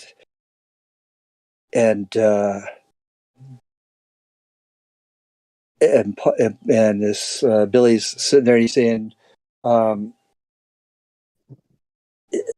he goes, the rumor was that Paul died, and that there was a very good double, or Billy says it was a very good double, and Letterman says, that was the other part of it, that there was this guy who looked just like you, and he goes, and McCartney points to himself and he goes, well, this is him. Like, in other words, the one you're looking at right now is this replacement dude you're talking about. Here I am. Anyway, I don't even know if anybody's listening to me right now. I'm listening, bro. This is just our weird world. We got a fake Paul McCartney. So, yeah, the real guy, I believe he got whacked. Well, the guy that lives in Paul McCartney's house just happens to look like Paul McCartney. But he's got a different name. John Halliday. So he probably got injured in a car wreck, and they had to replace him on the fly. And it's like, once you become like a big name like Michael Jackson, like, you're not really that name. That name is just a persona, right? And you can easily replace the actor who can just fit right into this persona. Yeah, I was going to say, the claim has been done several times with different actors and whatnot. There's that Dave guy who's Michael Jackson. Seen that? Dave. Yeah. Yep. He does Michael Jackson. Have a search of that, Dave, and look at interviews, and it's a guy who's had like lots of like that plastic guy surgery. that a burn victim. Yeah. Have a look, listen to his voice and that. Yeah, it's kind of a stretch there. I remember when that kid was in the news so many years ago, and his dad took him to a motel and lit him on fire. Like, that's how fucked up his dad was. And somehow he lived through that mess. And that's normal normal parent behavior. Pour gas on you and spark you up. You feeling cold? Got kind of cold in the motel. Anyway. Yeah, the subject, the last several years always comes up like, is this person the original artist, or is this a clone or some kind of double? Like, they just kind of just don't look quite exactly right.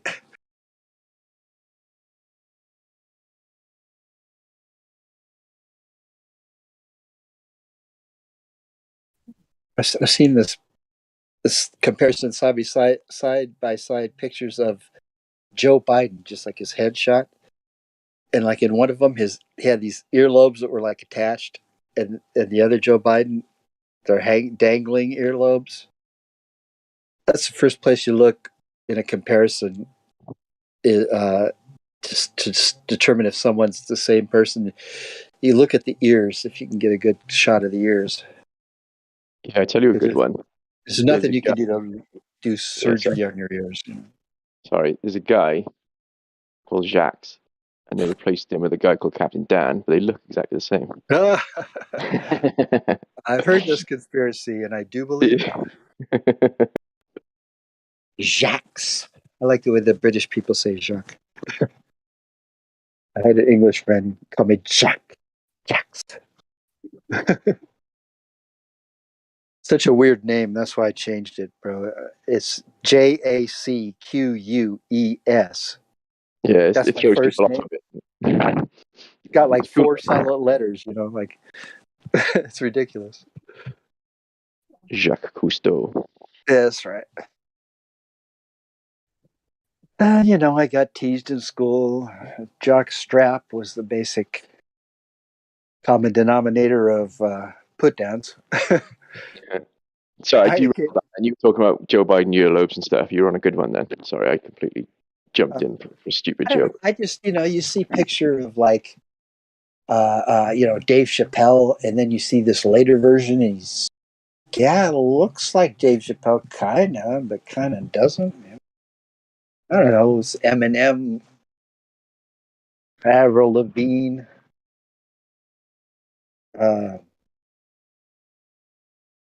They may have some kind of cloning operations going. I mean, it gets really on the far edges of the conspiracy world. So about it at this point, I think almost anything might just be possible, except NASA's bullshit.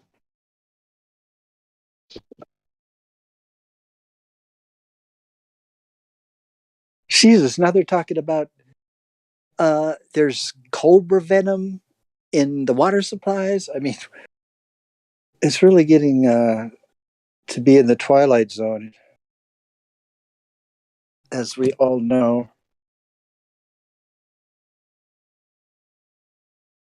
What time is it? 5:11 in the morning. No wonder nobody's talking.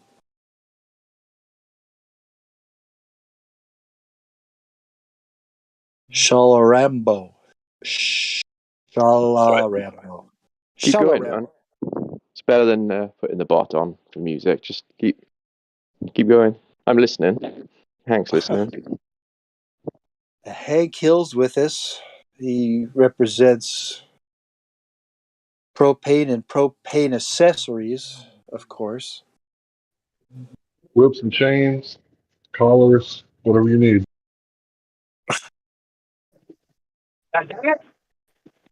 And Flatty.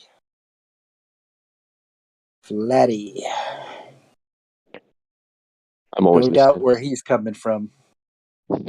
From the flat earth. Justice J, rookie 1973. He's living in the past.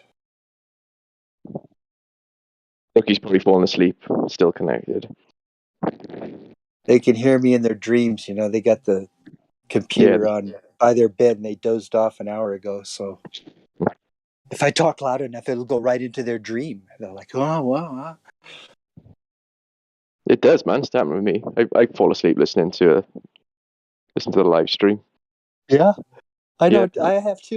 I've woken up. I've started having dreams like I'm walking around with Alex Jones or whatever, because I'm listening to Alex Jones. And then I'm like, in the store with him or something, and I'm having this dream and, oh, wow, there's those kids. Well, dreams are so weird that I can't make any sense out of them.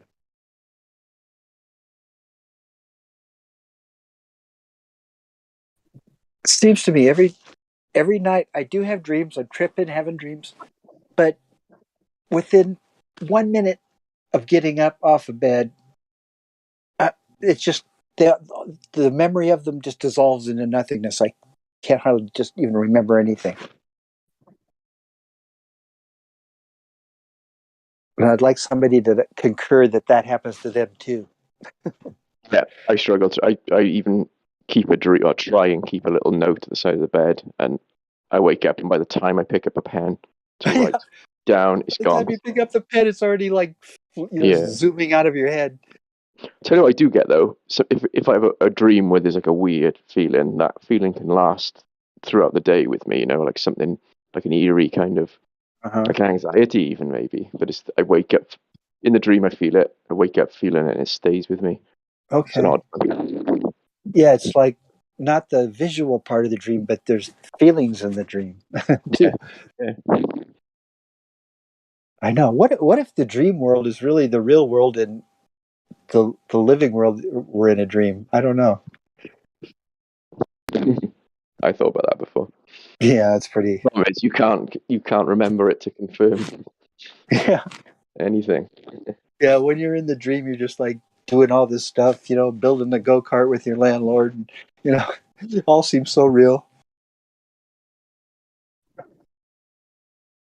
I remember when I was a kid, once I would be dreaming, and then I would tell myself, I'd realize, okay, yeah, I know I'm dreaming. It seems real, but I know I'm dreaming, and I would want to try to okay, I can do anything in a dream, so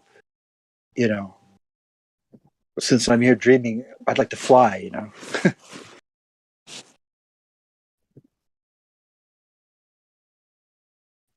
I don't know, maybe you have to be half awake, half asleep to sort of realize, yeah, I'm dreaming. This isn't real. It's just a dream. Have you ever woken up from a dream that was good and then you try to go right back to sleep, see if you can, get back into it?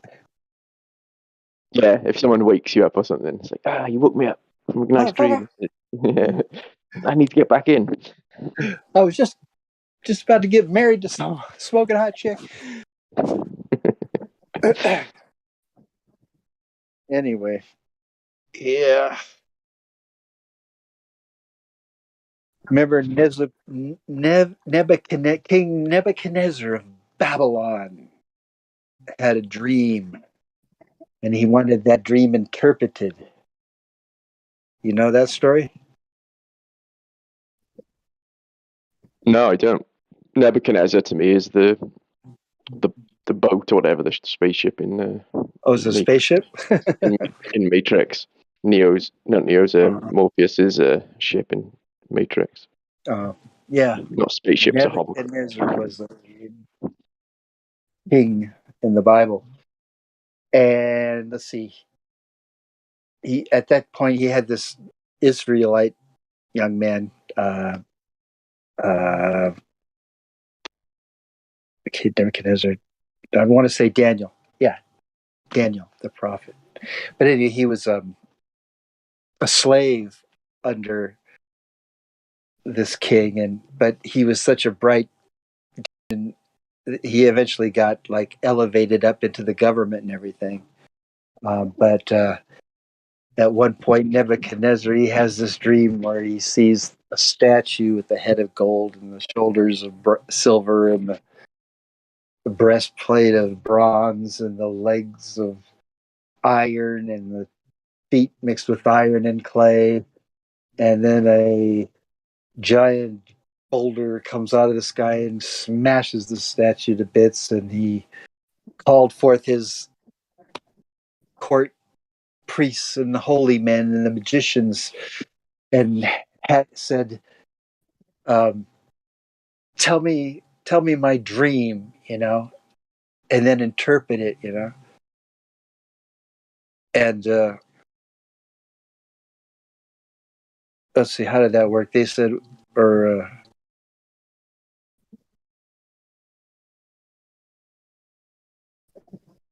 I think he was just saying, I need somebody to interpret the dream I had, and he expected them to know what it was. I don't know, something like that. And then, so his people failed him and said they couldn't interpret his dream. And so somebody said, "Hey, I know this the kid that works for you. He's got powers like that." And he says, "Oh, really? Bring him forth." He says, "If you could tell me what my dream was, and and what it meant, you'll be promoted or whatever." And then, so he went to God, said, "God, what did this guy dream? Tell me." And so he says, "Okay, here's what happened." Blah blah blah. So then, when he told the king, he was all impressed. And anyway, it's the I didn't tell that story very good. I I'll guess have a look it had at it. to do with dreaming. I'll find it and read it. Yeah, there's a lot of stories like that. From the This Bible. guy Joseph, Joseph with the many colored coats, right? Yeah. He was like the second to the youngest of like 12 brothers. And he was like having dreams, and he'd come in and tell the family, guess what, Father, I dreamt that, I had a dream where I was the king and all my brothers and everybody in the family was bowing down to me. And his father had showed him favoritism, like he, I don't know, made him this beautiful coat of many colors, and so anyway, his older brothers and everything were like pretty sick of him, kind of pissed off at him. And I guess they really hated his guts because at one point they had him away from home, and they were on some errand, and all the brothers conspired and said, "Listen, let's get rid of this dude."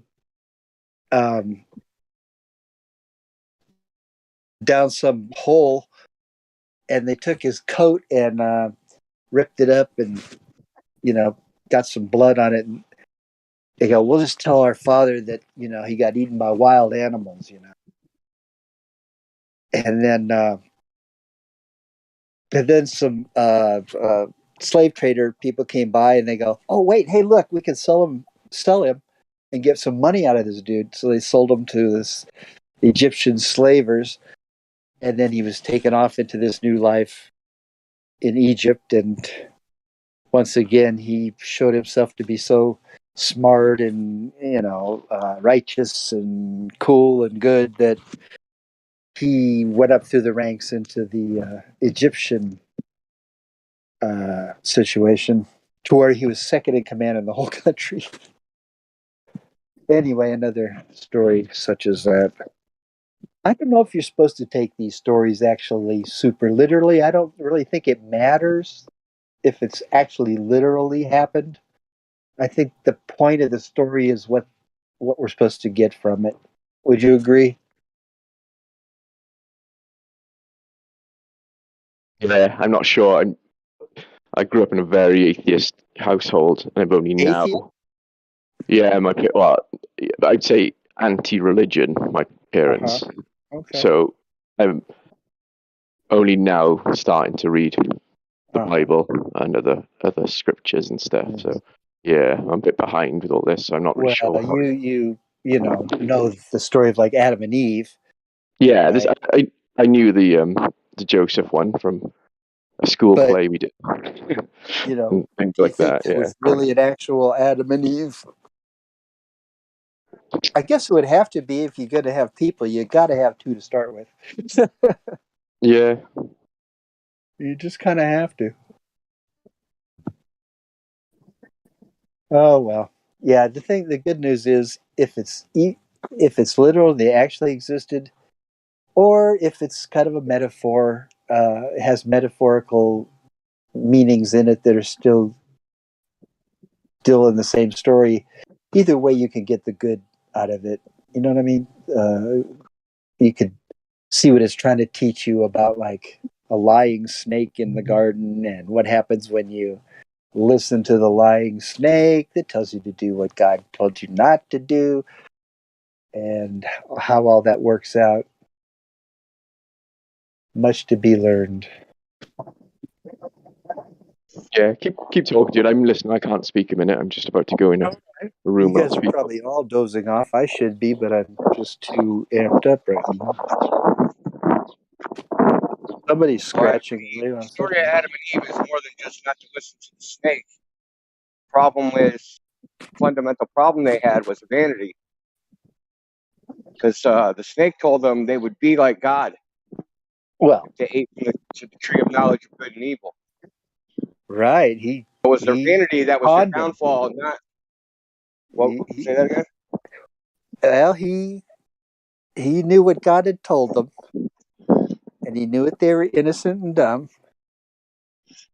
So he just, he kind of laughed at Eve, made her feel stupid because he goes, "Hey, did God really say not to eat of that tree or that you would die? Did he really say that?" And she's like, yes, the Lord God said that. He's like, "Oh man."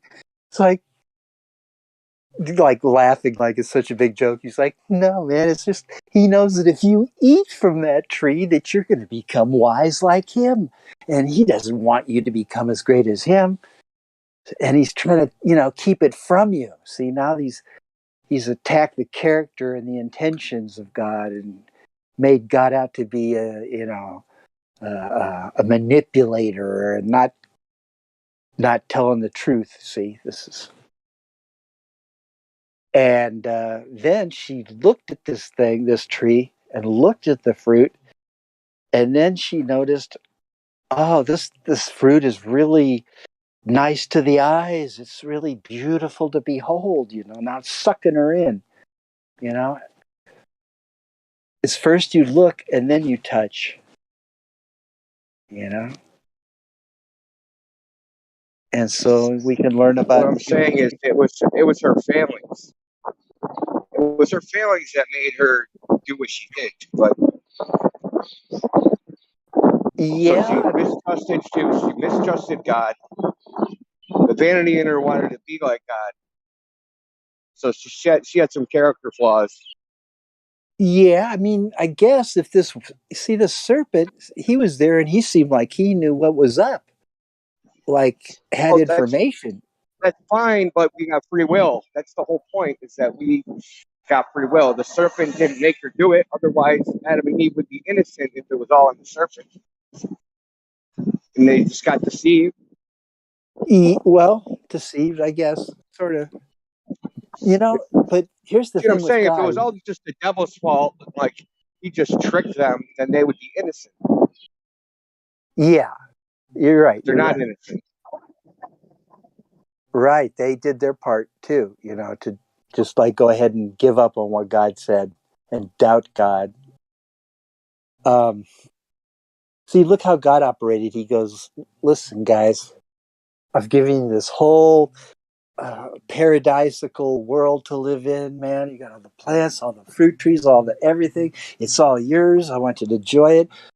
He came in the evening and we walked together in the cool of the evening. They were friends with God. He goes, "But listen, I got one rule, and it's really strict rule. It's really important, but it's really simple. See that one particular tree? Yes, Lord. Yeah. Do not eat of the fruit of that tree ever, ever. As a matter of fact, don't even touch it. Don't even look at it. Don't even think about it. Are we clear?" "Yes, Lord. That tree, do not eat." "That's right." Okay. I'll talk to you guys later. I mean, so now the devil's like, "Oh, did God really say that?" He should have just said, "Yeah, that's what he has one rule, and I'm abiding by it." Fucking weird snake. I got all kinds of fruit, dude. I can not eat the one God said not eat to not eat, but that's not the way it happened.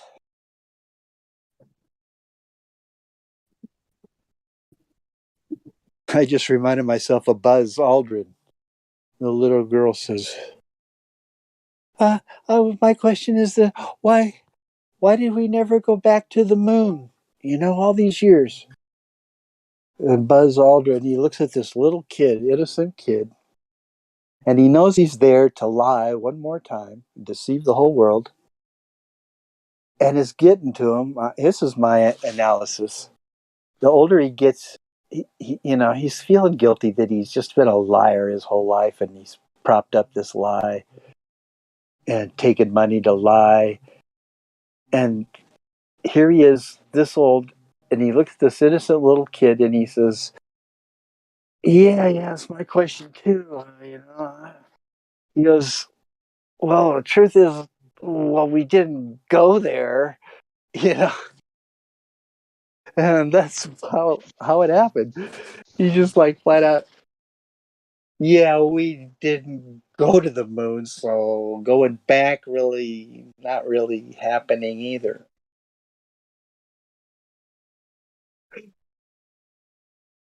Even liars will tell the truth once in a while. That's why people have the duping delight when they tell the lie and about something serious. They should have a straight face. They'll tell the lie, and the lie will sit there for a second, and then the smile just comes, inappropriately. Mm.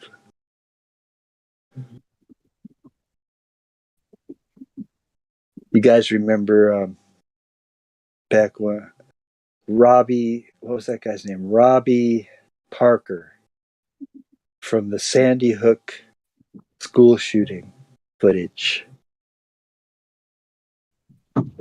Hey, but I'm going to tell you, I don't think we're supposed to be talking about that. I know what you're saying. Yeah, you guys Yeah. probably all saw that clip where he blows it and he's I getting would ready to. recommend anybody Yeah, go watch that clip and, think for yourself. Is this guy what he is, or is he what he's not? Yeah. I think everybody needs to watch that clip. What he yeah. announced to the news. See, Yeah. I hate to he say it, came but out of that's one that of the back things that room. He came out of that back room and he didn't know the camera was on him, and he thought he had the whole time to walk through that patio area, and he's winking at people and he gets a big grin, and then he says, "Yeah, it's off the cards, okay?" And then he walks out to the podium, and then he's like hyperventilating because he's so upset. His little daughter just got shot to bits the day before, but really he comes out, "Hey, what's up? Haha, my 15 minutes of fame." These are crisis actors, folks, but we better not dwell on that too much.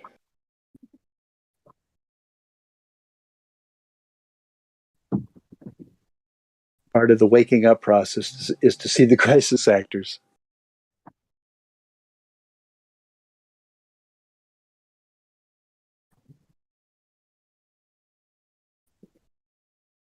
Once you get used to seeing how they do these things and seeing the telltale signs and seeing like what we're talking about, the bad acting, then you can't not see it.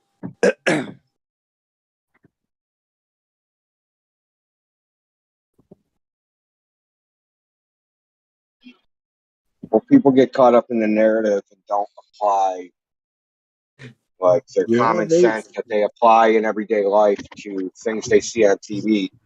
Their brain shuts off. they But when you do. think about it, if that was like, okay, so this is, it's not a dude at the podium, it's someone you know in real life. Someone you know in real life had an extreme tragedy happen to him, and then he turns the corner. He's got a big shaking grin on his face. Less than 24 hours later, in real life, you'd be like, "Whoa, like there's something wrong here." But because it's on Oh man, TV, your brain doesn't critically analyze it, and that's actually how TV works.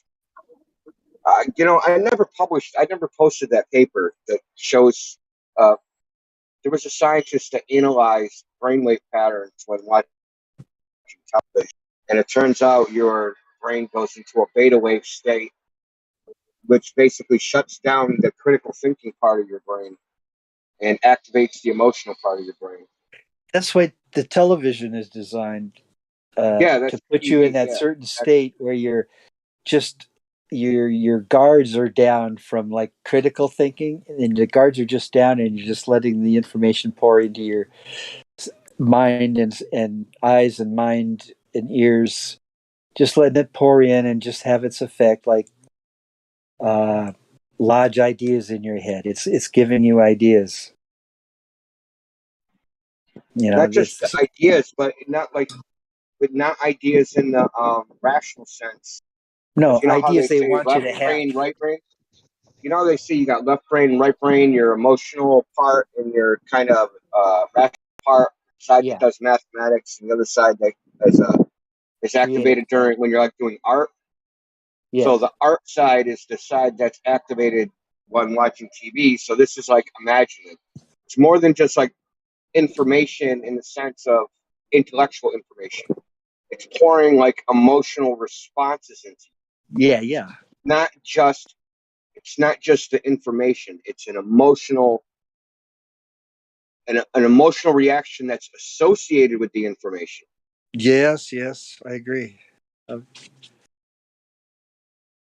So that when you see the same type of information again, just like Pavlov's dog, right? You ring the bell and Just the dog's reinforced all mouth over again. salivates. Yeah, it's the same emotion just surfaces. And I think this might be. I just thought of this. This might be a reason why so many women are on antidepressants and have emotional problems, because women are more attuned to emotional states of other people. And if the TV directly manipulates emotions, um, it's not hard to see why that would cause a confused state in women generally. Enough to the point where, I don't know what it is now, 40% of them are on antidepressants. Yeah, I mean the society sort of, it's degrading everybody, but the women, they're taught to be whores and to cheat and divorce their husbands, and that's all normal, and they are all catty, and they talk shit on their husbands, and they, and they need to use their body to get rich men to give them a good life, and they're taught all these things over and over and over. And I see, the men are sort of degraded, like think of Married with Children, like the dad in the family. He's like treated like a jackass by everybody. Everybody thinks he's stupid and they're going to take advantage of him.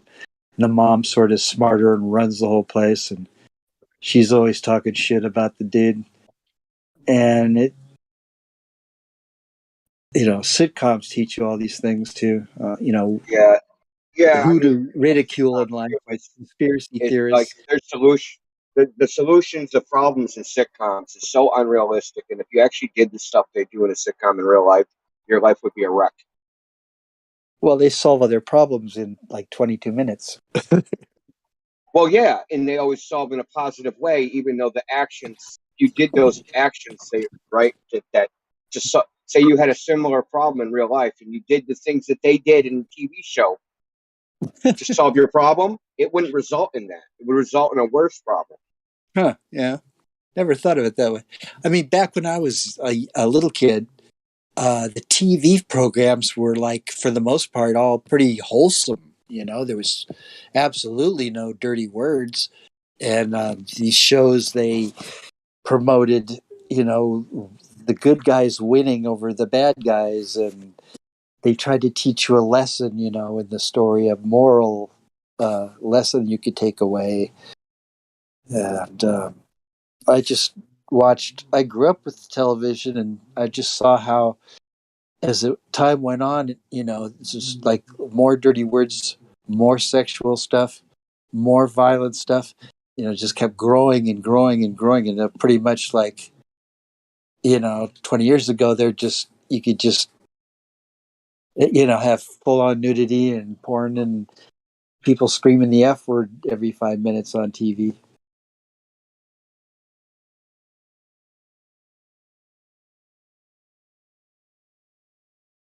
And I see it as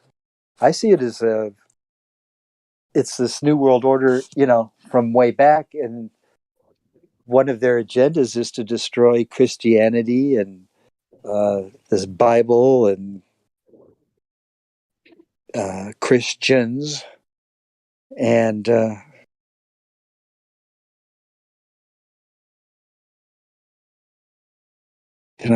mean, that's what this. To me, at the end of the day, even something like the Beatles and the British invasion and the American rock and roll and all that kind of,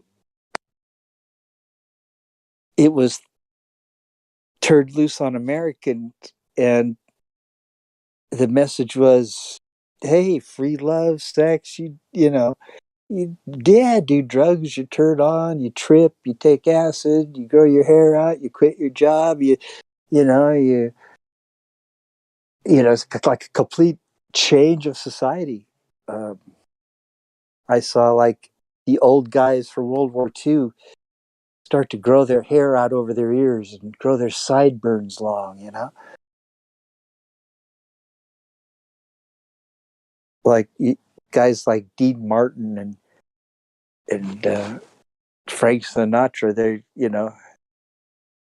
they when this they probably hated hippies, you know, but they're entertainers and they kind of, you have to go with the look. You can't look like a Marine sergeant anymore and be cool, if you understand what I'm trying to say.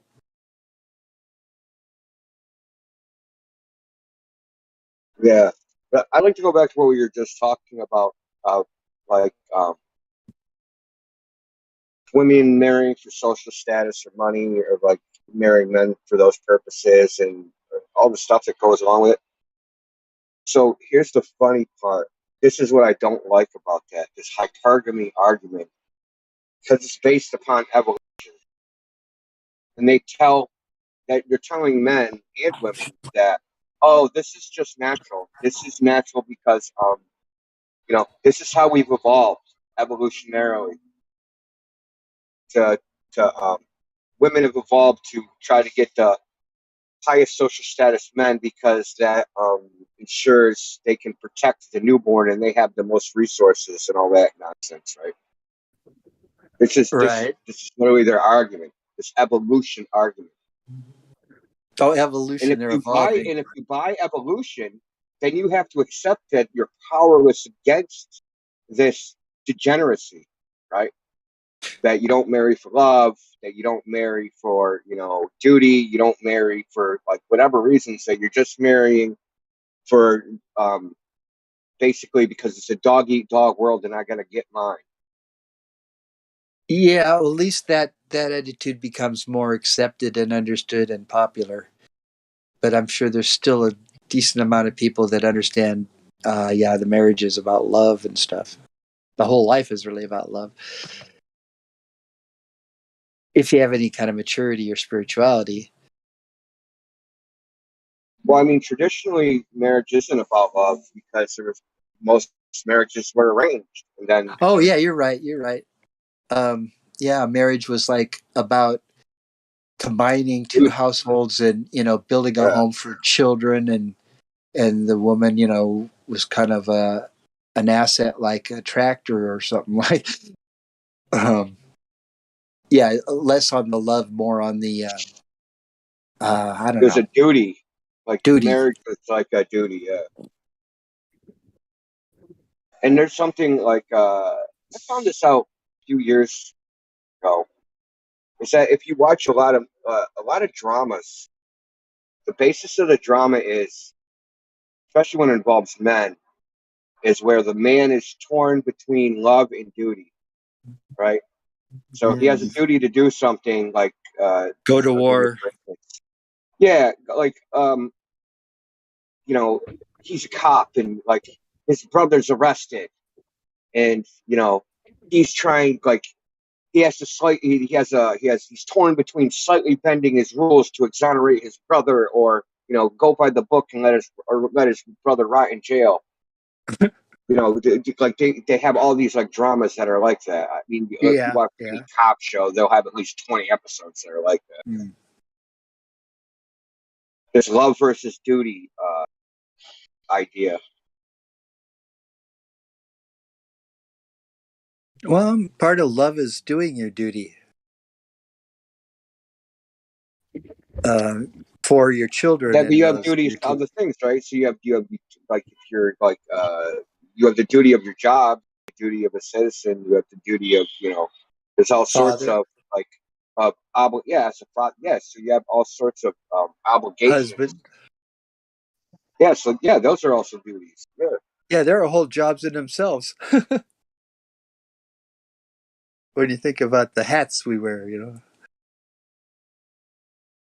But that you could duty, for some reason, you could that probably be a duty, good that father and not duty of even be a good husband.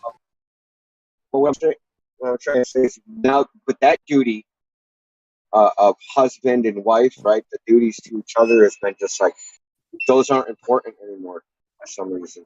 They just They've just been tossed out. Yeah, I don't even think anybody even talks about duties to each other. You know, the legal definition of human being is of a person, not a human being capable of having right or duties and obligations. Huh. So that's like a legal person, right? Some like you become a legal person when you've taken on formal duties and obligations, like a contract. Right. That's where they want you to take your life because you were supposed to go out there and earn money and in their tax farm, and then you're a nice asset out there making money for the elite. So they want you to have a skill and be productive and. Well, the moment you're a citizen, right? You have a duty of obedience to the sovereign. That's rock solid black letter law right there. Did you say black what? Black what law?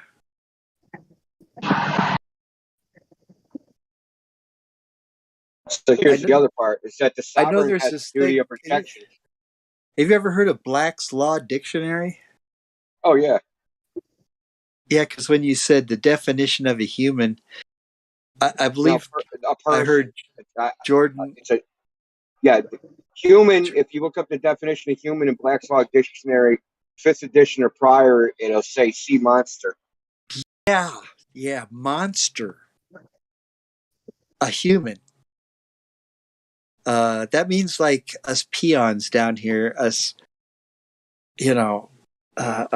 goyim. But the elites are the one labeling us this. See, that's how they see us.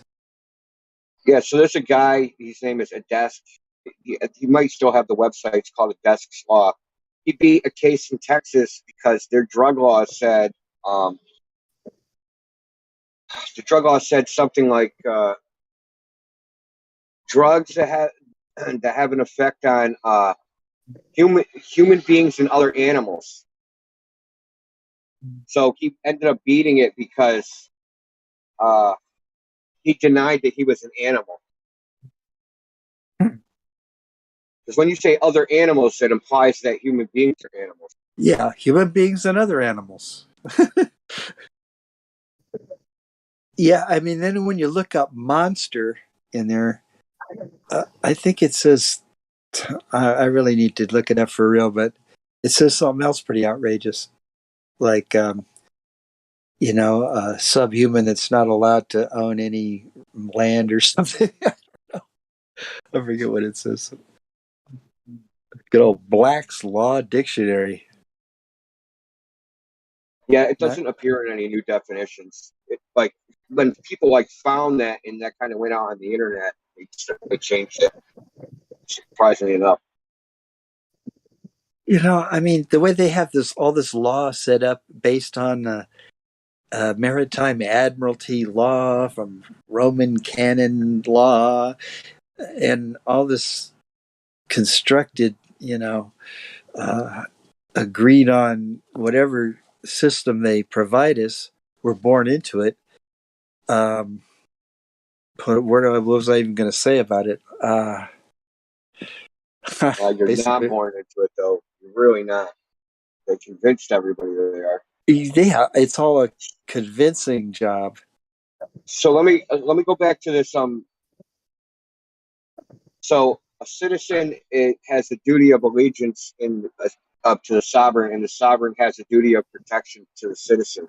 And the same thing goes for monarchy. So if it's the king and the subject. So the key part is the duty of obedience, the duty of protection, right?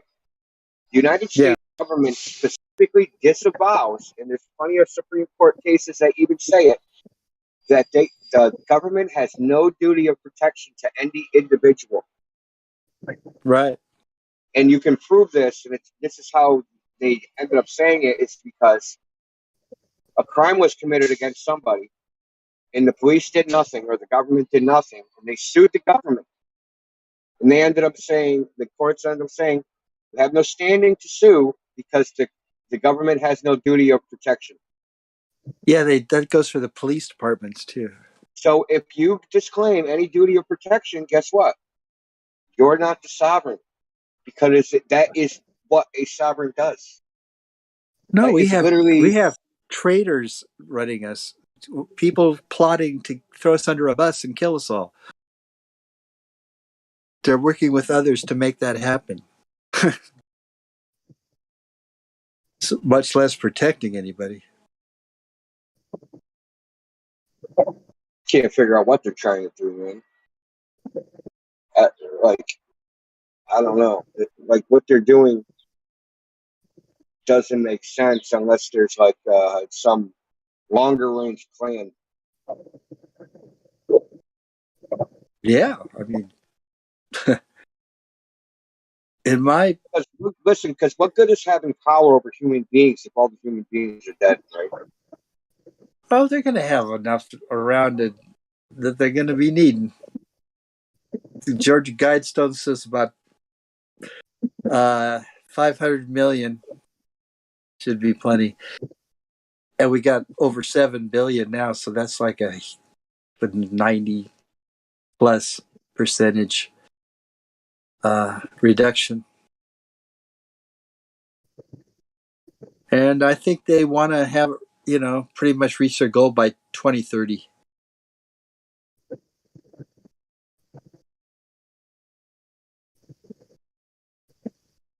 COVID is the pretext to bring it in. They're going to kill you with the shots. Then they're going to blame the deaths from the shots on a new variant. Then they can always release an actual terrible virus on us anytime they want. They could try to get us into a war with Russia. Lots of ways they could go ahead. I don't think the shots. I don't think their purpose is to kill you. I think it's just to make you sickly, to make you constantly ill, constantly sick, going to the doctor over and over again, needing medication. Phew, that's like basically a living death. Farming your ill health, basically. So you're in a perpetual state of payment. I think they've been doing that all along. But this, now they're getting to the point where we just need to kill some people. They've been soft killing us with the chemtrails and the GMOs and the fluoride in water and the toxic, mind controlled, you name it. It's all chipping away at us as a humanity. Someone wanted to say something. Was that Conrad? Somebody? Who? Well, I was just saying, I feel like it might not be like about making people sick. I feel like it kind of somehow changes something in their brain to make them more like smarter to like open their mind.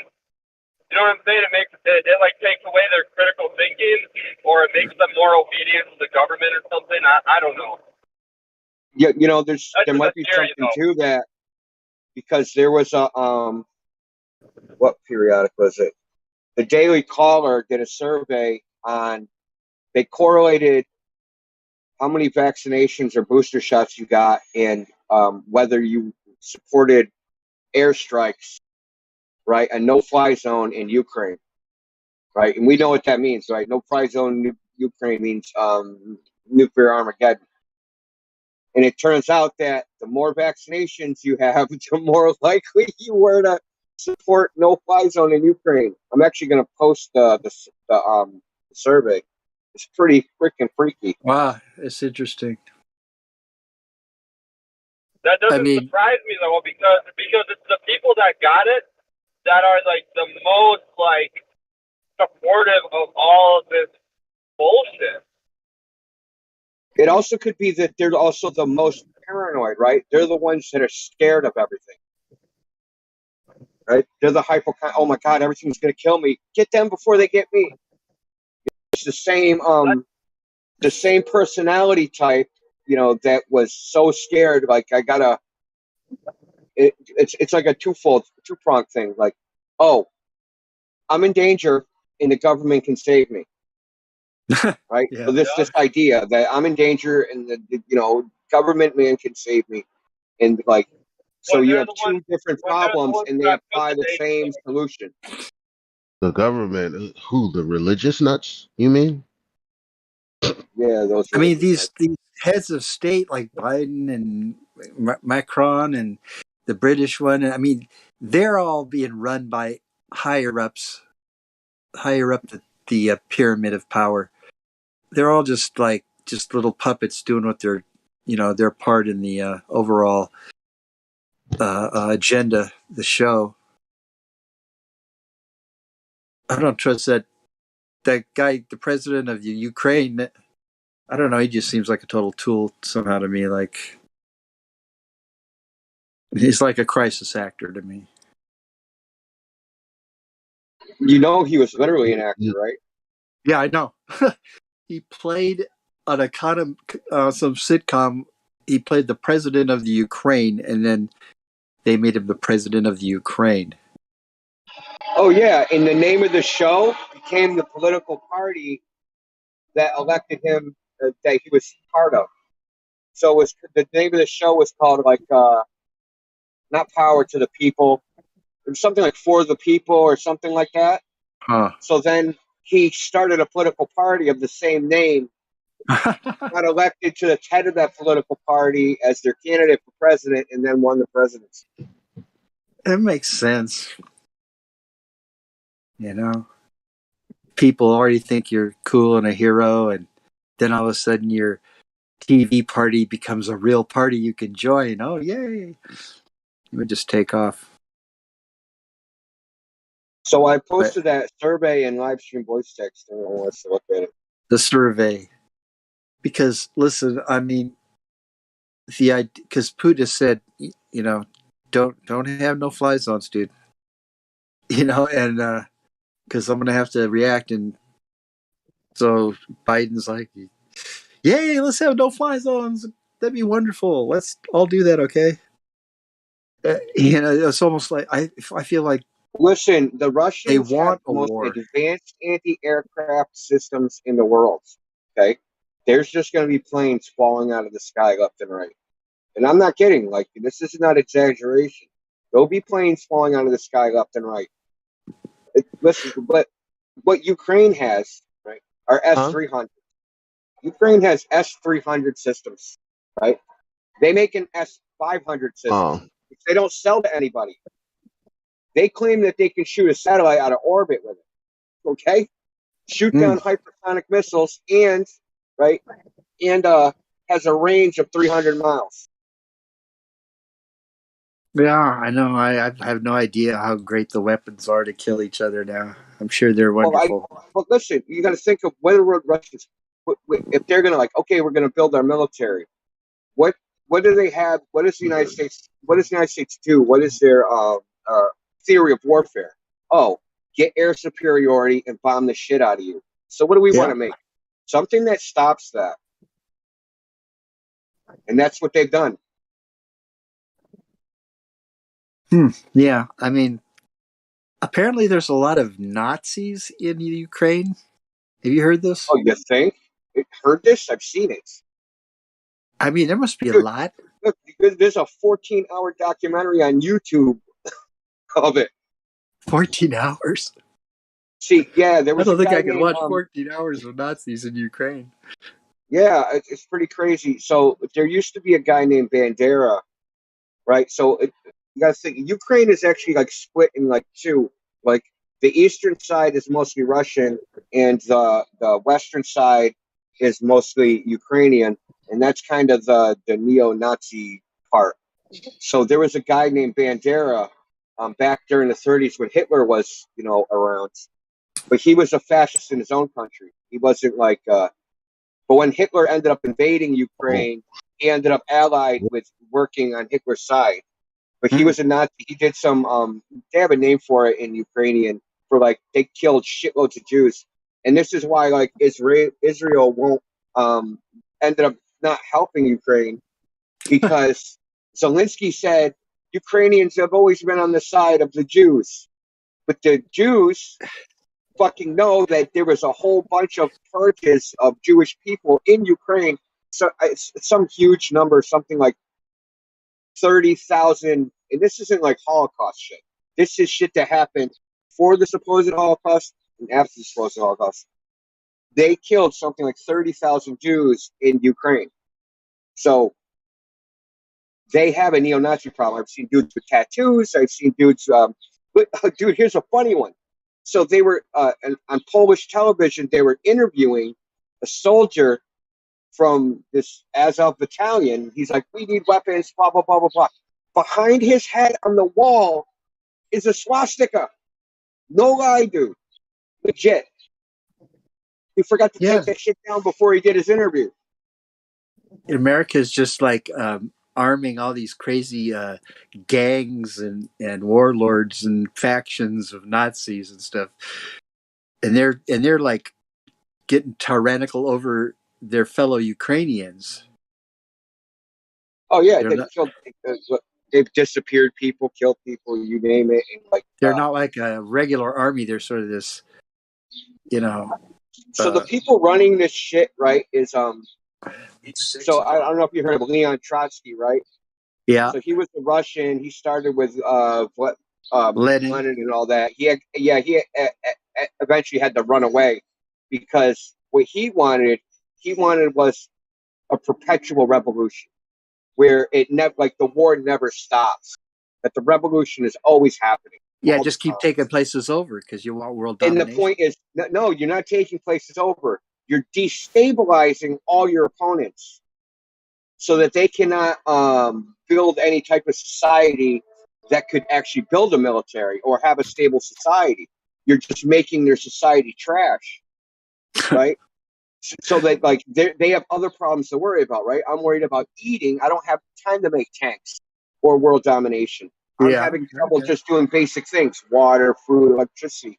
Well, and this is they the do people like running the show: Victoria Nuland, Bill Kristol, Richard Perlman, all these people that are in the State Department, and they switch back and forth between the Democrats and Republicans, the so-called neocons. Yeah, so all these people come from the same place. People ever.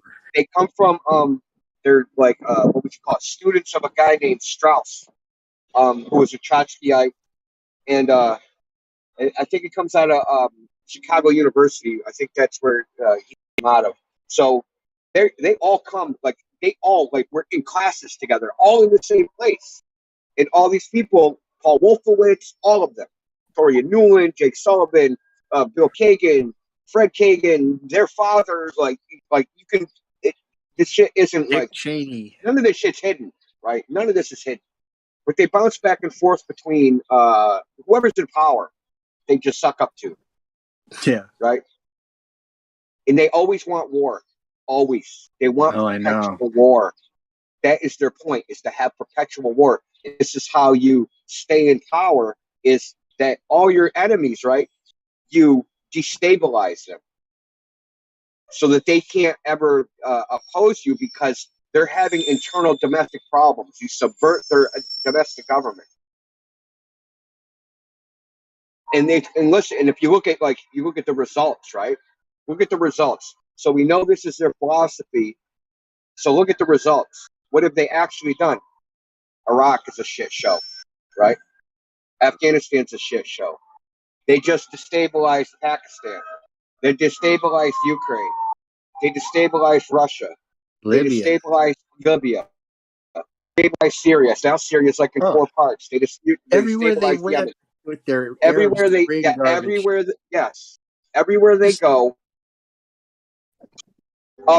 They were also involved in Tiananmen Square because they've actually had failures. So a bunch of these revolutions that have failed. That one just failed in Kazakhstan, right? And there was the one in Georgia that failed. There was the one in Chechnya that failed. There was so they have failures and they have successes. But the point is to just destabilize all these races. What was that, bro? I was saying they tried a coup in Venezuela because Venezuela army said that they would go along with the coup, and then when they started doing it, they didn't go along with the coup. So they just wanted to invade the United States.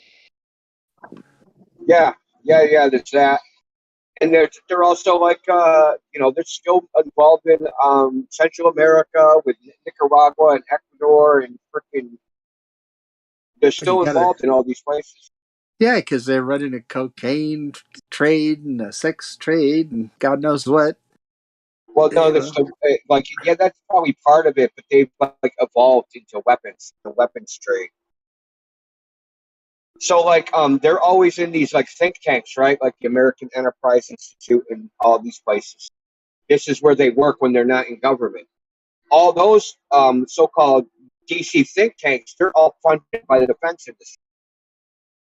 Like Boeing, Lockheed Martin, Raytheon, they fund these think tanks. These think tanks hire people that want perpetual war. I mean, obviously, who else are you going to hire, right? Mad scientists. Senior research fellow Bill Crystal, You find some nice eugenicists like Bill Gates who just loves giving people injections that destroy them because he's helping the earth out. He says if we do real good with the healthcare and the vaccines, we should be able to get this number close to zero. know what's give it a TED talk. Is that if I see this, I know there's people that are in the government, like in the Pentagon, they must see it. And the thing is, why aren't they doing anything about it? Oh, they've got them all compromised. It's, scared. You step out and make a stink, oh my God, they'll make a jackass out of you on the media for 6 months straight and run you through the mud. I know the reason. It's because they have degenerated the moral character of the United States, where honor and respect and reputation no longer matter. Those are not qualities that are important to people anymore. And if you have those qualities, you're going to be targeted and singled out and destroyed. So people are afraid, just afraid. Yeah, you'll be demonized if you actually show any of those qualities. Oh, he's a homophobe. Oh, he's a racist. Oh, he's mean. Oh, he's offended someone. That. They'll plant pedophilia on your freaking computer. They'll do all sorts of shit, dude. Oh yeah, they will destroy you. If they have no problem. Oh yeah, Madeleine Albright was one of these neocons too, and part of this Straussian clique, right? So, if she says if killing 1 million children, right, to maintain sanctions that were imposed for weapons of mass destruction that weren't even owned, if she can say they're worth it, you think she has any qualms, or any of those people qualms about framing an individual? Yeah, of course not. I mean, you're murdering children. Okay, it's okay to murdering children is worth my political ideology. So you killed a 500,000 children. Is it worth it? Well, yes, we've decided that we determined that it is worth it. Oh my God. Okay. 500,000 kids are getting murdered. And look, why did they do the sanctions, right? The purpose of the sanctions was regime change, right? So the people would get so fed up that they would throw Saddam out of office. Didn't work. Yeah. Never works. Listen, sanctions have never worked. I mean, one time where they put sanctions on a country, and then that country had economic stress, and then they threw out the leader. Not a single goddamn one. It's never worked. The leaders always have what they need in their palaces. It's just the regular people that have to suffer from sanctions. Well, like I said, the point isn't for them to work. That's just public relations bullshit. The point is to destabilize the country. Yeah, you could sanction. To have an ineffective government, ineffective public services, ineffective leadership, so that everything is ineffective. Everything is shitty. You end up with government corruption. Like you basically turning someplace into a third world banana republic. Yeah, everything fucking sucks. That's the way I feel America is becoming, because every institution is all upside down and corrupt and fucked up, in my opinion. Yeah, Is it wrong maybe to we're the try to target of regime change. You ever continuously? think of that? Well, hold on a second. Maybe we're the target of regime change. Maybe we're their target as well. You have to Well, consider that. they've used America for what they needed them for, and now that time is over, and they're That's rolling what up I was the. gonna say. Like, what America? That's a word. That's a thing that's supposed to elicit some patriotic response or emotion in you. But ultimately, like I I don't know. I'm probably gonna be beating this drum for a minute, but shouldn't we start framing Thank you, Mom. Shouldn't we start framing the conversation behind, or reframing the conversation rather? Like, and what I mean is, like, aren't we talking about the Roman Empire? Yeah, pretty big. Well, the extension of the Roman Empire. Yeah, the new Neo-Roman It's Empire. Let's call it that. The Neo-Roman Empire. Washington D.C. in the beginning was called Rome, and they have the Hill and the Senate and the Seven Hills and whatnot. I mean, it's all modeled on ancient Rome Well, in one way. well, look around, dude. Look around at your public buildings and look for Roman lettering. Yeah, yeah. I mean, all the Roman. pagan statues and stuff in Washington D.C. is kind of weird, because you go, I thought this was a Christian nation. What is all the paganism everywhere? well, Lots, lots of Roman columns, lots of Roman numerals, lots of Roman lettering. Uh, the civil law, executing the civil law of Rome. You've seen the street layout in Washington D.C., right, where it's like got a big pentagram built in to the whole overlay of the place. And this other place looks like an owl, from the aerial view. Oh yeah, It's there's all a lot of esoterica. Yeah, there's definitely. I mean, it's all over the place. And right. like, this is one of those things where like I said, it doesn't matter if you believe that shit works. They believe it, and they do these things and act upon it, right? So if you are superstitious and believe that I don't know, wearing your socks inside out is going to help you run faster, you're going to wear your socks inside out. which is true.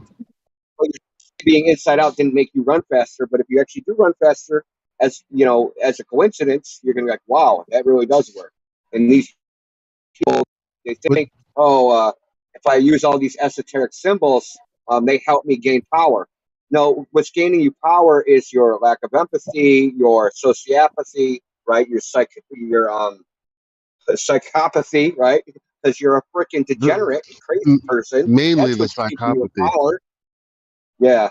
So yeah, Mainly the psychopathy, because if you put socks on backwards or some shit, like you're again, it's eliciting an emotional response, and you know, like if you take certain drugs and now it's like, oh my god,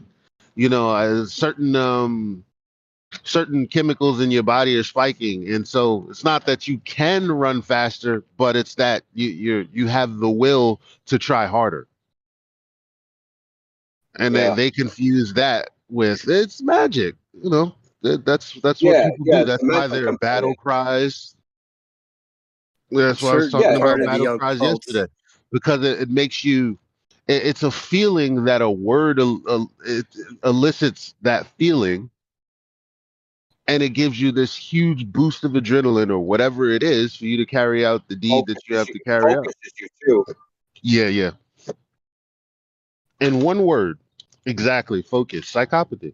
Not well. That's not synonymous, but And they're it's that members focus. of secret societies with oaths to one another and loyalties, and non-disclosure agreements, and that all reinforces, if you got an evil agenda. But all of this stuff is I'm not even I can't even see how all of this is not the Roman Catholic Church. I don't see why I am not within, and I'm not saying anybody's saying I'm not. I don't see why I'm not within, reason to just straight up say, yes, it's the Roman Catholic Church. And then, Who are doing people what? go, why? And you can actually point them to, here it is. Here you go. You mean part of the what? Well, you watch entertainment and you look at all this symbolism. Well, who has a history of all of these symbols? How can we not connect them?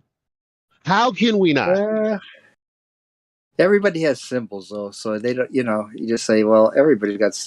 The city council has a symbol, and the family crest has a symbol, and the Navy has a symbol. Of course, and everybody has a symbol. But what I'm saying is, all of these people work together. There's no difference. They want us to see difference. There is no difference because their belief system all goes back to the same exact thing. Yeah, all roads lead to Rome. All roads lead to Rome. I have a lot to say about the Catholic Church, and it's pretty much all bad. And I see it as kind of the seat of the seat of Satan, in the world. I think his stronghold is that Vatican and the Catholic Church. I have a lot of reasons I could talk about why I'm saying that, but I don't want to get a whole jag about the Catholics. But yeah, they're way up high in the Jesuit order. Of course, is like their army dates back to the 1400s. Could I ask a question? Yes, but Please. before you do, I wanted to make a correction. It was the about less than 20 years after Martin Luther, so around 1537, 1540, not 1400. Sorry, please ask your question. I believe Ignatius Loyola started the Jesuits in the 1400s. I'll Google it while we talk. I will check that. So, it's my opinion that the recent gambit, I guess you'd call it, from Putin has put a wrench in the neocon agenda, global agenda, quote unquote global. Right now, the sanctions have boomeranged back on the neocons, causing them to run like rats, try to solve the problem of energy. And they're going to bring down the nations of Europe. As this happens, I think that what we're going to experience is a complete and utter dissolving of the New World Order. What do you think? I just have one correction.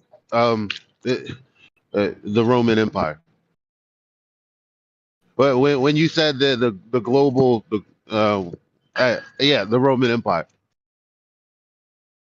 What I'm saying is that the world is now divided in two and not under the hegemony of the neocons. We have the division of Russia, China, India, and probably 40 other countries on one side. They're still countries, but they are they're going to all capitulate to the new world order. No, they're not. They're all Because, wearing the no, masks, But all right on when we time. say kind of see not the anymore. conflation is already happening between actual people who don't give a damn, you, me, the Russian people, the Chinese people, all like no. So then that so specifically these government officials can't be that many of not even the ones that actually are deciding to do things. Who are they? Do Because I don't things know. like what? It's just when we just say like the Chinese government. It's like people still don't get it, or the Indians and people still don't get it. Like it's not about the people. None of us is doing any of this. You know what? Because none of us can afford to do any of this. The only No, thing I can afford is worry about what I'm cooking later, and if I still have a job. Those are the things that we as people worry about. These other people that have the means and the money to play chess and play these war games, like who are they?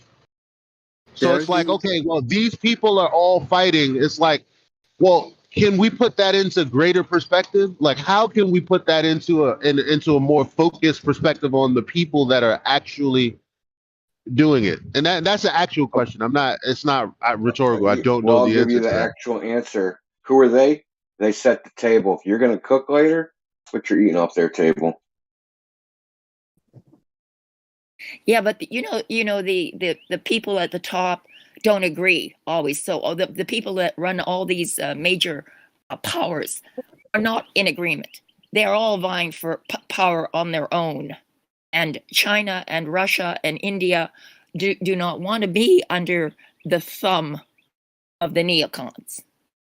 So they've taken this move, this Ukrainian war, as a way to give themselves some say in what goes on in the world, in the geopolitical chess game. Well, Russia expressly said, well, it was the Russian foreign minister, Lavrov, expressly said Russia's special military operation was to put an end to United States world dominance. Exactly. And I completely agree with everything you've said. And the United States is sacrificing Europe because that's what you do. You sacrifice your vassal states in order to protect yourself. That's right. That's what's going on. Except I'm Hungarian, and there's one country, Hungary, that has stood up. Thank God. Yeah, Orban. Yeah, he's great. Yeah. He got reelected too in a landslide. Yeah, and and they were in there trying their best to again, subvert the election, and they failed. They don't win they don't always win. Have you seen the size of the protests in Pakistan? Holy smokes, yes. Millions in the streets. Like what are they everybody. upset about? Lockdowns? Because so check this out. Amir Khan was the prime minister of Pakistan. He ended up coming across a letter from a United States official that said, "You better vote with us, or we're going to regime change your ass."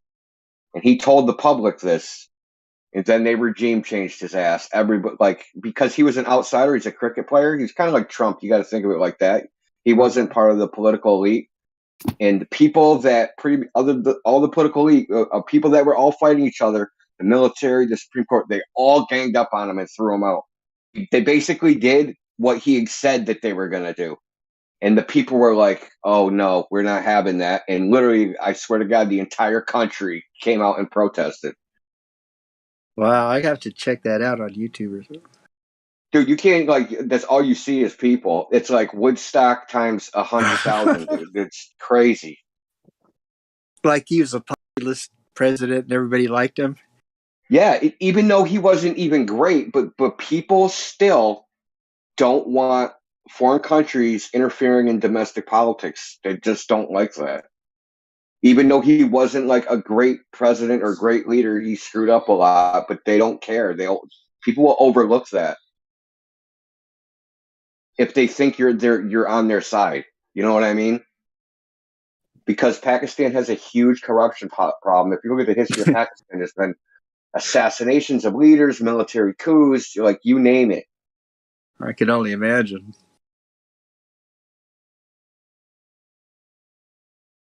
I mean, somebody said something about the war was about defeating, America's,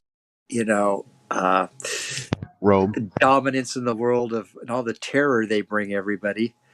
I'd have to agree. I mean, America's just out of fucking control with their Rome. bullshit. For 100 straight years, they just got to be in a war, and just be fucking somebody over constantly. I mean, and with Bush and Obama and those years, I think Obama started like wars in 7 different countries, but he campaigned on how he wasn't going to be like that, how he didn't like all these stupid foreign wars, and he was going to bring everybody home in these dumb wars. And then what happened? He got in, and then he just flip-flopped on every single thing he ever said, and he turned out to be like Bush 2.0. And You mean he turned out to be his 13th cousin? yeah, I mean, but the thing is, he was so smooth and cool and shit that you didn't even know you're in a war. And then the media, of course, they're not going to show you that much of any wars. So it's almost like, who knows there's even a war. That's why they can have a war in Afghanistan for 20 some years. No one ever says what the hell we're trying to do. No one ever shows you pictures of what's going on or progress towards any goals, or all you know is they're guarding the poppy fields. And Iraq, same thing.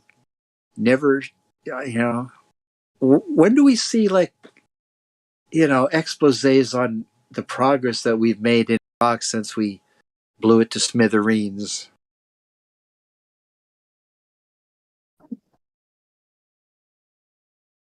It should be a paradise by now.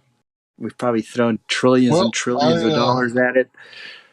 I did a little research after the war. And that's all right. So it turns out that the Christian population was down by like 50%. So I guess that's what happens when Christians invade you. Like, these are Christians killing your children. Kind of makes you not want to be Christian, right? Because you're like the enemy. Yeah, I don't know if the slaughtering your Iraqi people just look at the American soldiers as Christians. I think they understand that they're just a bunch of yokels. That is so nasty. I'm willing to bet that they're better characterized as Roman Catholics. Oh, what'd you say about Roman Catholics? I bet they're better characterized as Roman Catholics instead of just really? You Christians think in general. the American troops, here come the Catholics? Huh? You're saying they saw them as mainly Catholic Christians? No, I'm saying they're probably better characterized as Catholics. Mm-hmm. Yeah, see, there's a thing with when a country sends its army to go, be conquistadors somewhere, and the idea is like, yes, we're the Christians, but they're not Christians. I mean, some of them have Christian belief, but when you're running around and you're pillaging and stealing and killing people and invading and torturing, I mean, there's nothing Christians Christian don't do that. about it. I don't think somebody that is actually attempting to follow the way. I don't think they would be concerning themselves with domination. Yeah, they wouldn't want to be in the army would. particularly.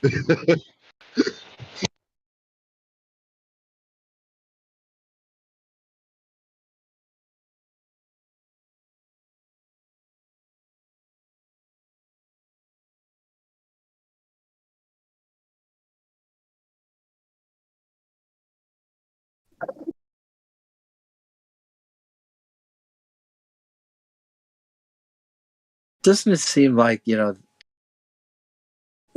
seems like we've come a long enough way to finally say, you know what, this idea of war where one country just going to come in there and just start killing everybody and the other country, it's just so dumb.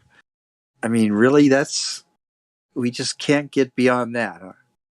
We can't figure out some way to, but you know what, this is going to turn out to be one of the major selling points for the New World Order. It's going to put an end to all wars because there's only going to be one country. So there's nobody to go to war with. Yeah, that's what they said like 110 years ago. The Great War will be the last war, They try to sell World War I as the last war, That's why when they started up with World War II, the Americans said, fuck that, we don't want any part of that bullshit. We got sucked into that last time, and why don't we just mind our own business and just try to be prosperous?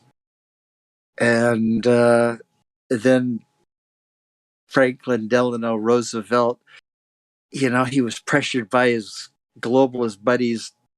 How are we going to get America into this war, get them pumped up to go fight in a war that they really don't care about?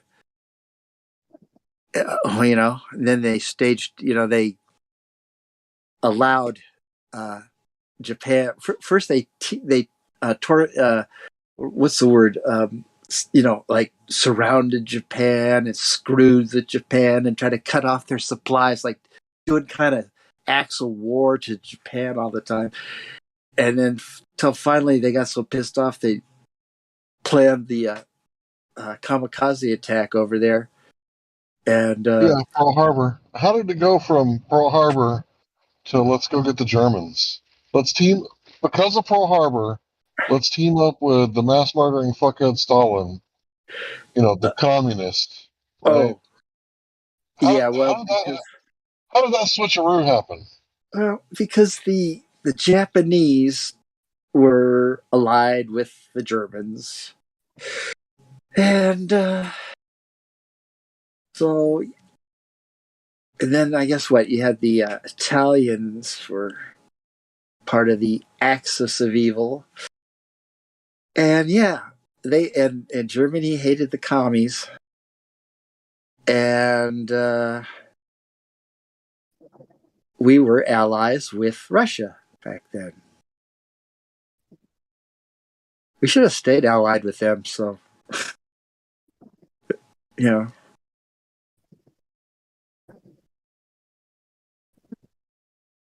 we pretty much are, really. I mean, we have all the trade with Russia and tourism, and we had detente with the Reagan administration, and we've got the space programs and all that crap. We're not that big of enemies.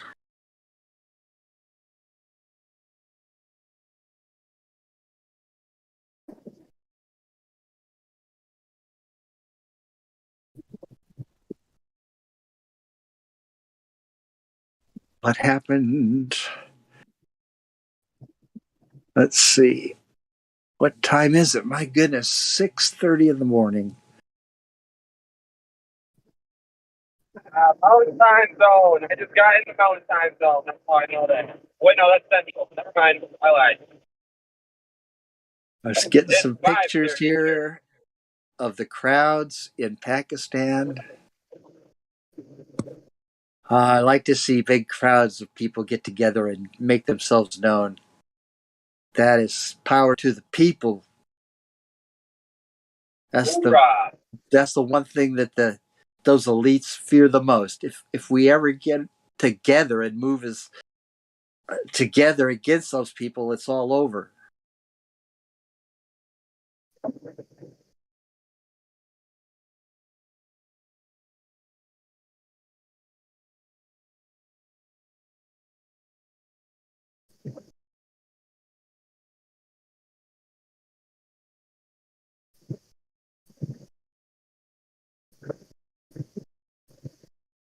Pretty blurry picture, though.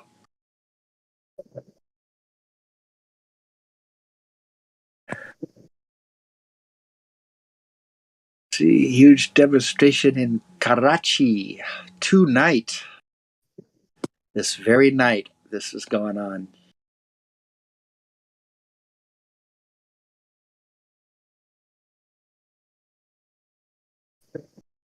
Like you look at the third picture, and they're just packed on the street, but like just in a stripe, because you got bushes on the other side and buildings over the other side.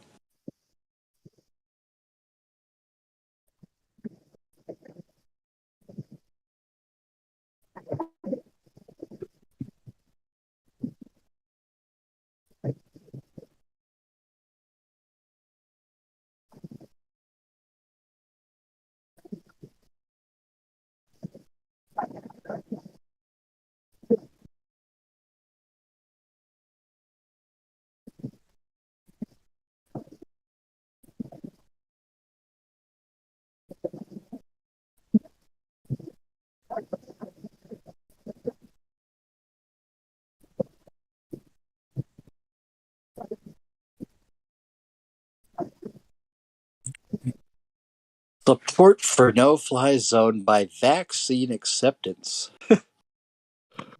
Oh boy. 3 or more doses. Can you imagine? How many more doses will they take?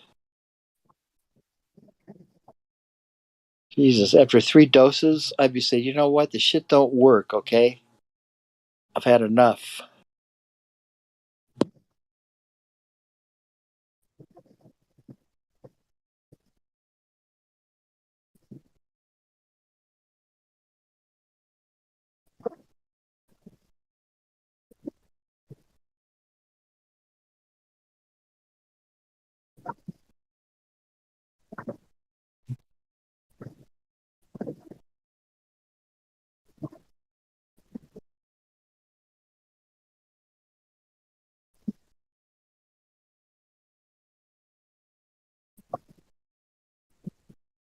Disagree. Vaccine refusers disagree.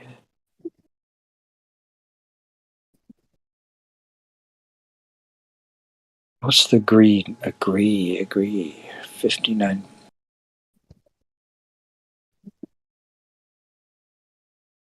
To what extent would you support or oppose establishing a NATO-enforced no-fly zone across Ukraine to counter the threat from Russian military aircraft? Are Russian military aircraft bombing Ukraine right now? Does anyone know?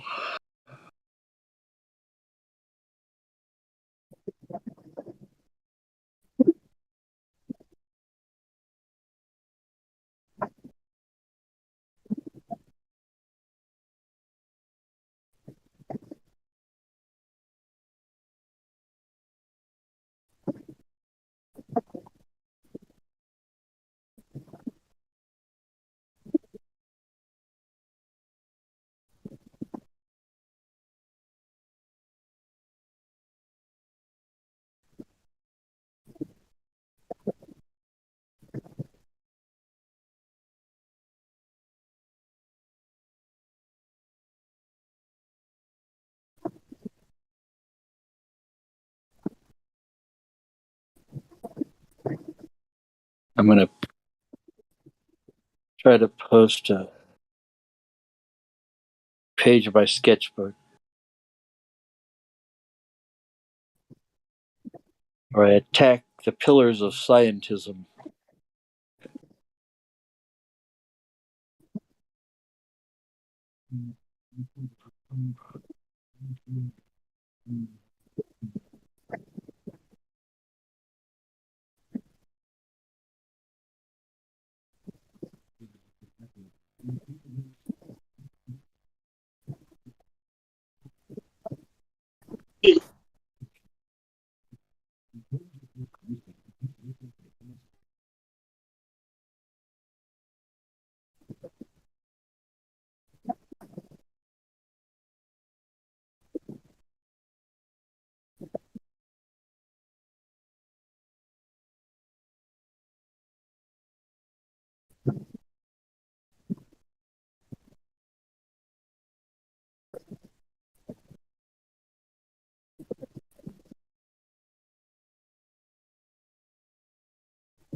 If it's going to be silent like this, I'm going to play my guitar.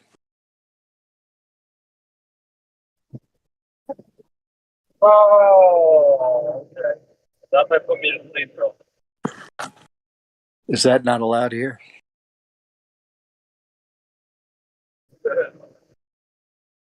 I don't care. I'm about to go to sleep anyway.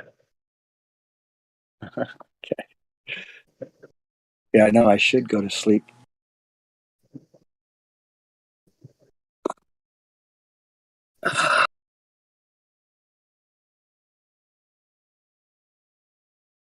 It's all right to pay your respects and have a nice moment of silence for the dearly departed globe.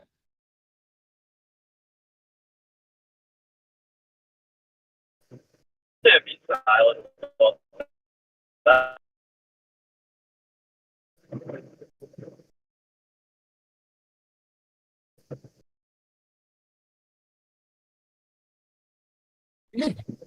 Hey, I got a question. I don't know if you know.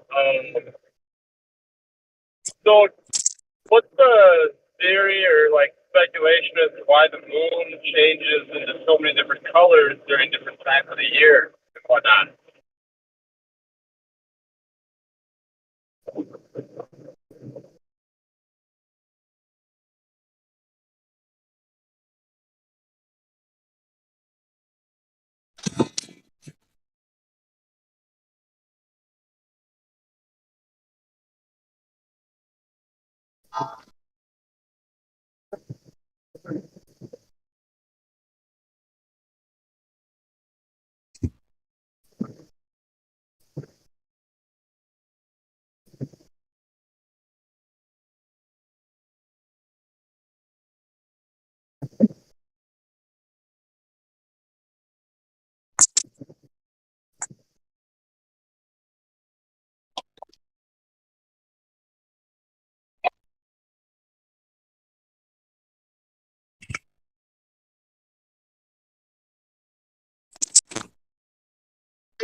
You know what's funny? Like we'll talk about these things that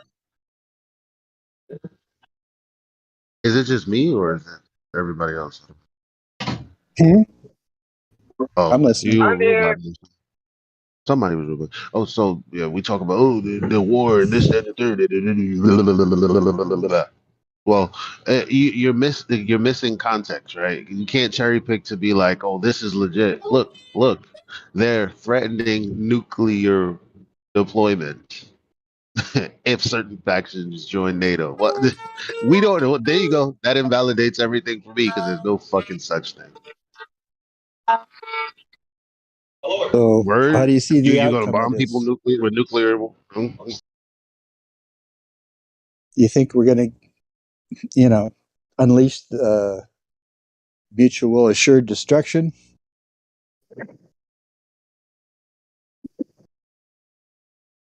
Nah, nobody wants that.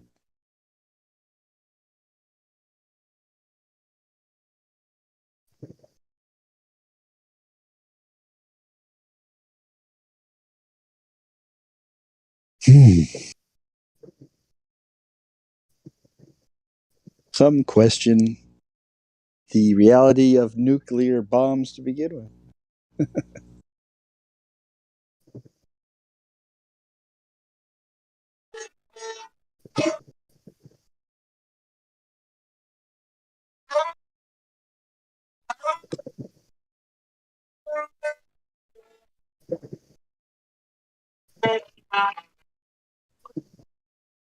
My bad. I'm in and out of the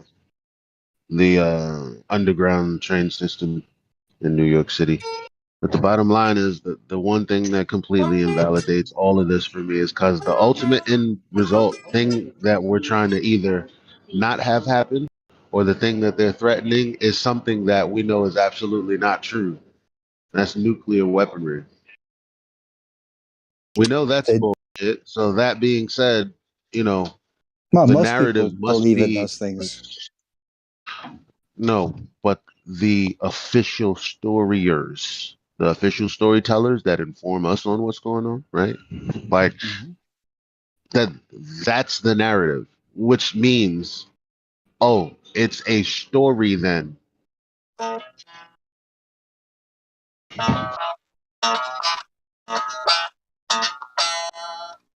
Like a fable or a fiction.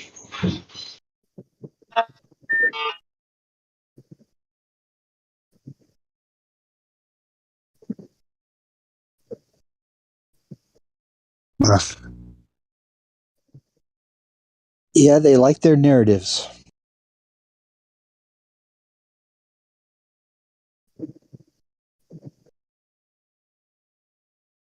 Where would we be without the narratives we get handed down from above?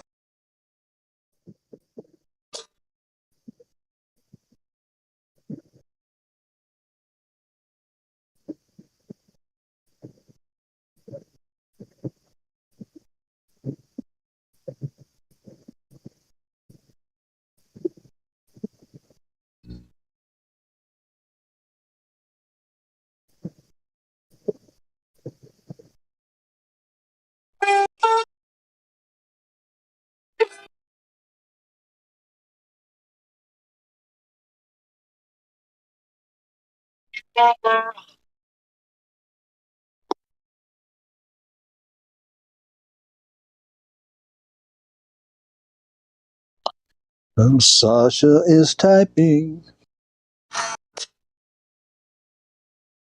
What does she have to say? She? Does Sasha stop typing? When she heard me say her name.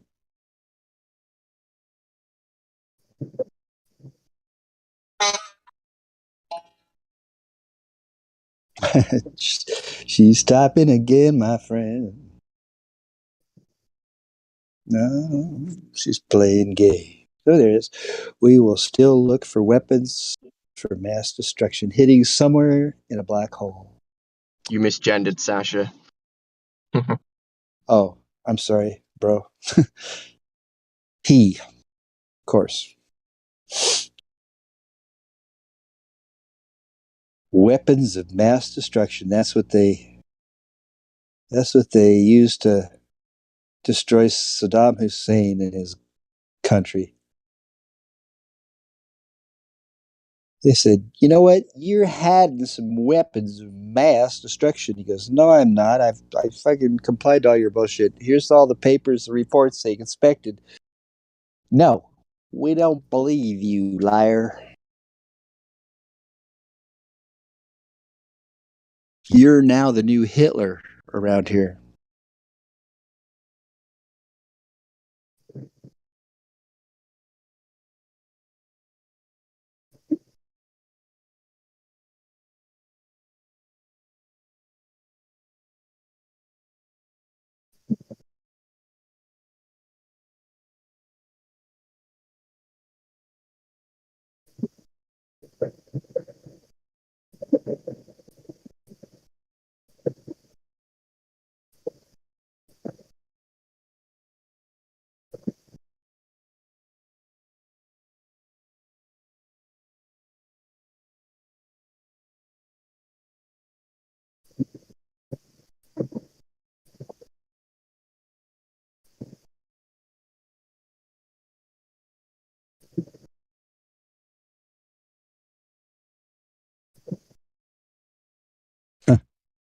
Little TikTok video there says, do never look into reality. Do never.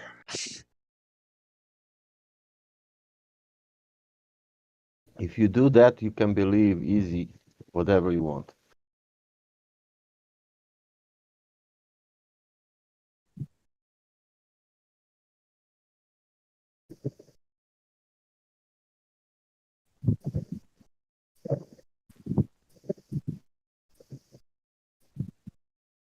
I see Quetzalcoatl is with us. The feathered serpent.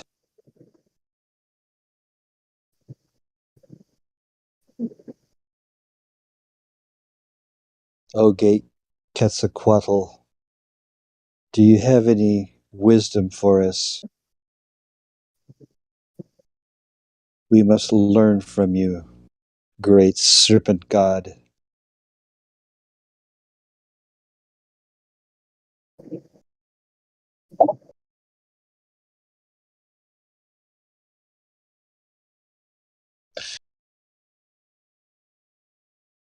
Hello, serpent god.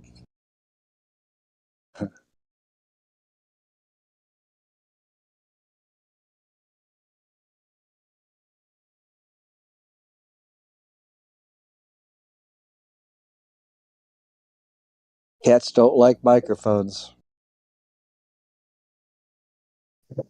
They have no use for them.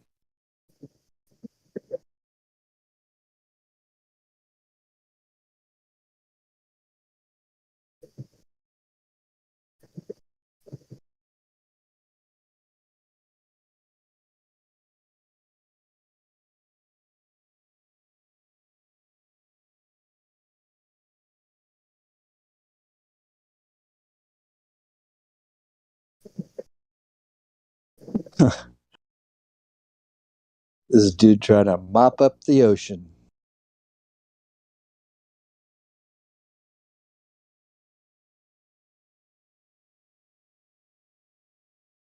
He's just doing that for a video, right? He doesn't really think he's going to be successful, does he?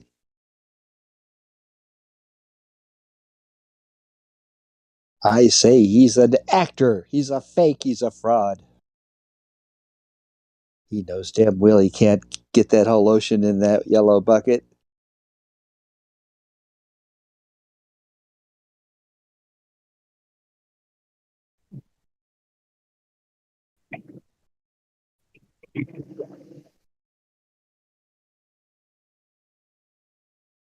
Reminds when I worked graveyard shift at Circle K. Oh, I had to mop that place every night.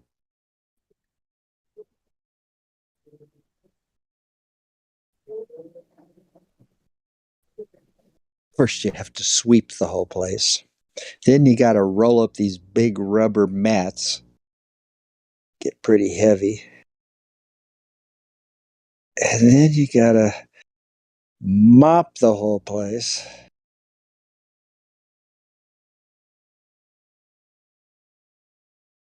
It's a pretty cool job. I just had my phone in my pocket, my earbuds in, and I'd just be listening to podcasts and stuff, YouTube videos.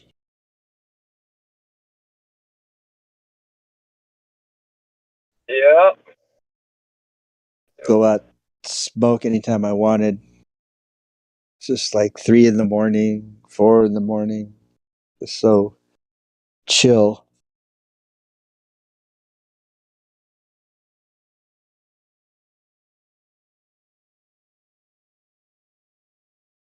Good times, good times. I was homeless in Yorba Linda, California. There was uh, a big riverbed that ran through the middle of town, and then it had like all this natural plant growth on each side of the river, and it was like a wildlife preserve type place where you weren't supposed to be in there, but couple others, myself, had tents out there, and it was kind of cool, really. You're just like camping in the woods, and then when you need something, you just walk like right out of the riverbed, and all of a sudden there's Taco Bell and Denny's and the movie theater and a gym and grocery store and hardware store. All the advantages of a big city. Anyway, I worked 2 years at that store, graveyard shift, and I saved up like $12,000 to, you know, be able to get out of being homeless.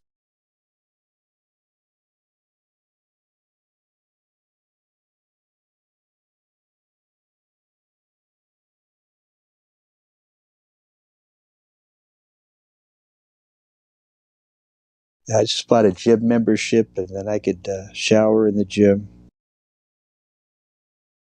and really wasn't that bad.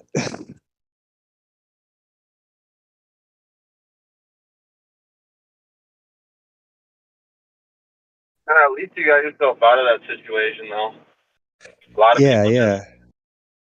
It's don't very have any hard. hope for themselves, and they just give up, and they just don't even try. I can't even I believe how commend you good that. for going through it and pulling yourself out of it, because I don't think. I mean, I've never been homeless, but I'm currently actually being faced with being homeless, and it's a pretty scary feeling. But Yes, it like, is. I know that I could never just be homeless and then just stay that way. You know, I'm always working to better my life. So that'd be my first goal if I was Yeah, homeless. I think it's like if the main thing would be try to get a job, and just stick with that job and like start saving up money, and then you should be okay. But a lot of these people, they have felony records, mental problems, yeah, so many different problems. They almost could never get hired, and so they're stuck in the street life of prostitution and slinging dope and stealing bikes and whatever they could do to get a little money to live and for another day.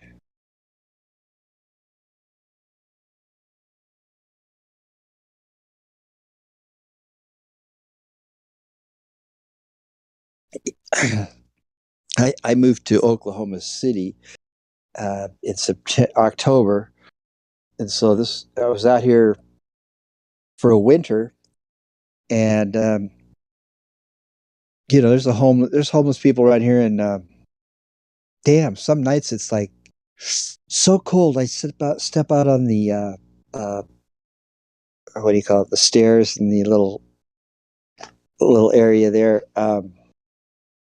to smoke a cigarette, and I have like 2 coats on, everything, a wool hat. I'm standing trying to smoke. I can't even smoke a whole cigarette before I just go, fuck, I have to go back in the house. So the wind is just like cutting right through your That's clothes, bad. man. I'm in Minnesota, dude. There's homeless people here, and they're outside all winter almost. I'm mind blown that they Yeah, even survive. I mean, I know there's that's where I was shelters going and with places they this. can go, but still, like, it's insane. Yeah, I mean, I'm from California. I'm not used to very cold weather, but like, when it's like 12, it's like, just to me, it's just fucking brutal to be outside. Just like, oh fuck. I mean, I think I would die if I had to stay over, just lay on the street somewhere with a blanket.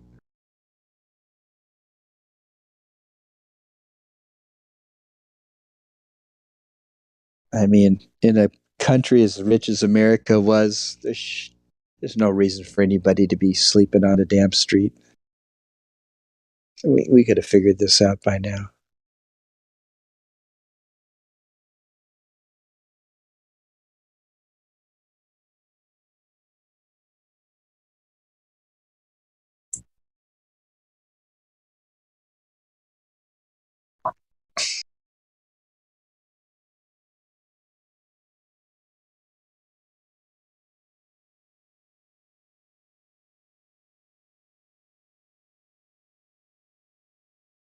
For all the money we spend on nonsense like these senseless wars, we could have housed and fed everybody in the world by now, figured out how to sustain them. Nobody needs to die of Oh yeah, I mean, starvation. isn't there's like estimates? Isn't there like estimates out there that like this amount of money can solve world hunger, and we spend that much in like a year, or like a couple I months? haven't heard that exact statistic, but that's what I'm saying. I mean, they spend like I've heard $63 something million along those a lines day to where like on we that. spend. Yeah, and On there's NASA. that one guy, the rapper Akon, supposedly supplied like whole countries in Africa with clean water himself with just his money. I I know. don't know if that's true, but Well, it's some the of these fact people that like Bill Gates that and Klaus Schwab. that guy was just being a millionaire was able to do it. Uh-huh. Uh-huh. Oh, I know. I mean, the good that Bill Gates could be doing in this world instead of trying to kill everybody. I can't understand it. I mean, he's got billions, $300 billion. I mean, he could just like travel around and just be a blessing to everybody. Oh, there's your hospital's kind of screwed up. Yeah, let's build a new wing on that thing. Here's a check. Wouldn't even be like nothing to him. Oh, let's, let's, fix up the orphanage, get new computers and better carpet, and I mean, he could just be such a blessing to people, right? If you were that rich, would you just want to just be committed to, bringing in some horrible tyranny on everybody?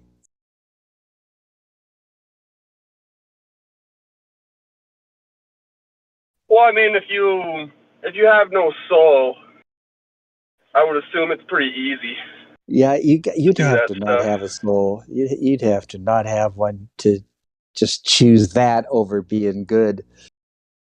I mean, helping people is the best feeling in the world. It's like better than drugs, the feeling you get if you can actually help and improve someone's life just out of your kindness. You know what I mean? It's just incredible.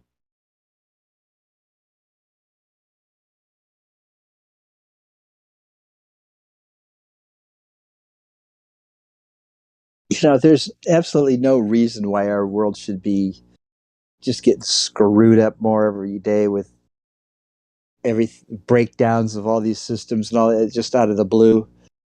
It's all just contrived bullshit. All this COVID bullshit. I mean, we could have a world that was way cooler, so much better, if we didn't have these monsters planting all this garbage all the time.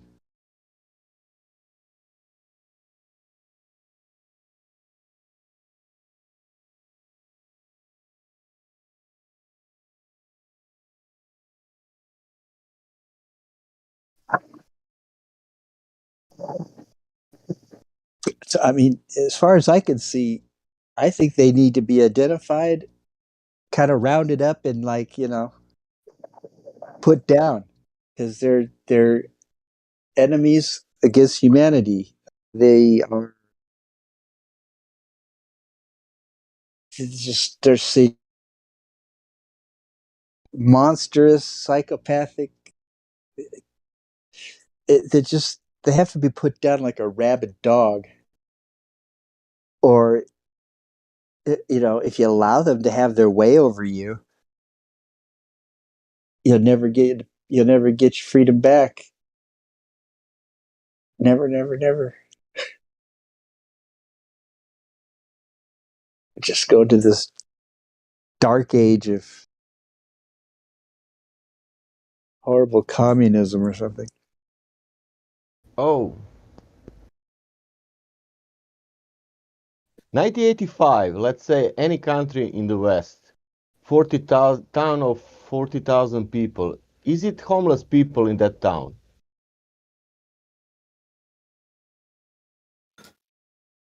You say, are there homeless people in that town of 40,000 people? Yeah. In 85? Yeah. I think there were some cities that barely had any homelessness, and then some had some. I mean, there's probably some that could boast of there's no homeless people here. Mm-hmm.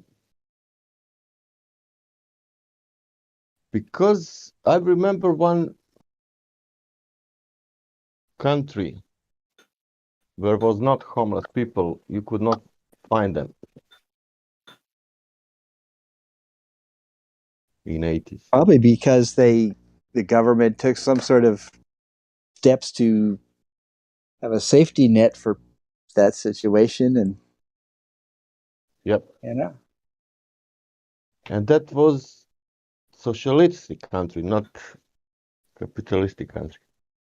Which ones? Yugoslavia. I don't think people realize governments actually cause homelessness. Because back in the day, let's just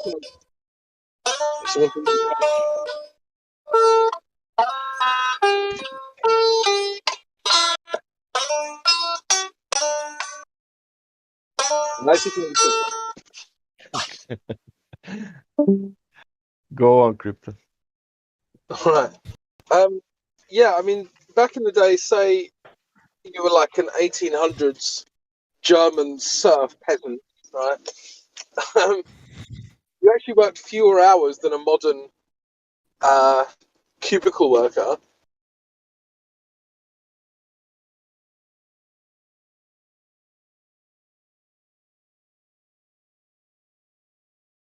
And it was the nobleman was living in. It was certainly a lot better than what we get today. And there were no homeless people because homelessness wasn't a thing back then. There were lots of poor people and they had horrible lives in other ways. But homelessness is very much a modern thing. I think people forget that, certainly in the West.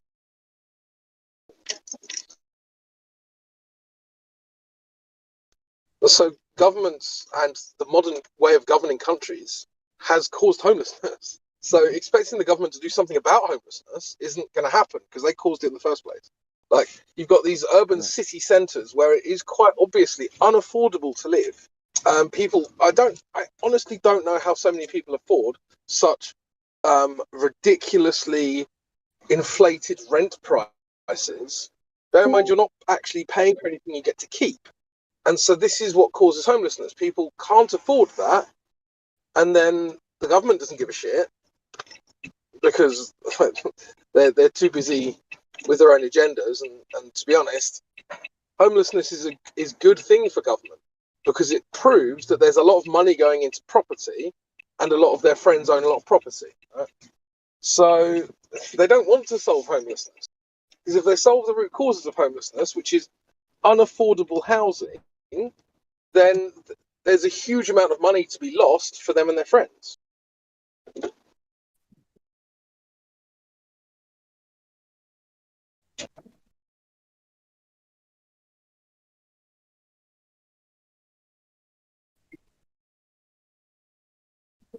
I understand what they're saying, especially for UK.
Somehow I hung up on myself.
I didn't. Love don't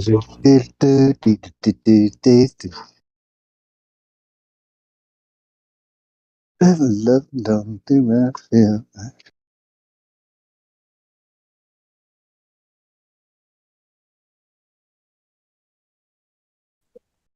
That's what I want.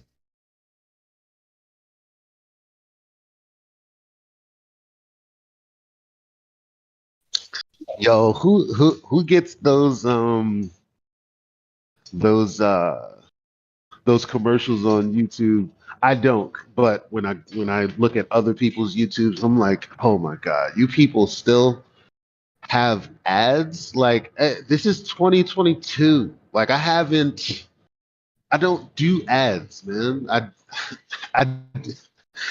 I do free movies and free videos because it's available for free. What do you mean ads? Who's doing ads? YouTube To be ads. fair, to be fair, what I do is You're roboting. if it's a if it's a con- Mr. Roboto. Arigato. Crypto roboting bad. Hang up and come back.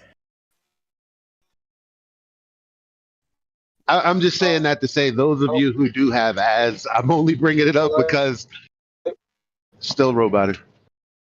Ads. I don't get what you're saying. There's ads on in the videos that are placed there by YouTube.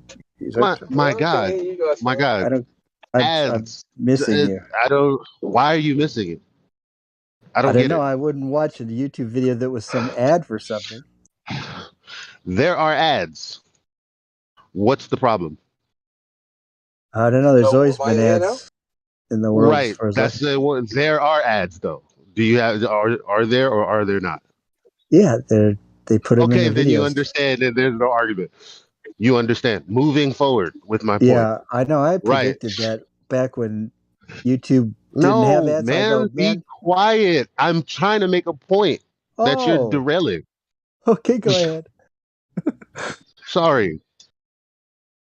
My I apologies. say that to say, when I was watching YouTube on my mom's TV, because she doesn't have what I have, there's this ad that comes up, and it's like the cutest ad. I can't get the song out of my head, and it's like, my mom is gone. My mom. I don't know. It's like it makes me cry, bro. This is a good song. It's a good ad. My mom. What is? No My one's mom heard does it. what? I don't know. I just know it's like my mom, and then a whole bunch of sweet stuff, and a whole bunch of like kids and dogs and puppies, and it's a good. It gets me in the feels. That's all. I was wondering if anyone else has heard the ad because it's the only ad that pops up on YouTube. Puppies more than anything. What? Okay. What product is it for? I don't even know. I don't even know. We need to. Yeah. So that guy who made that ad needs to be fired. Because all you remember is cuteness. You don't remember the product. So how are you going to buy it? Yeah. Yeah.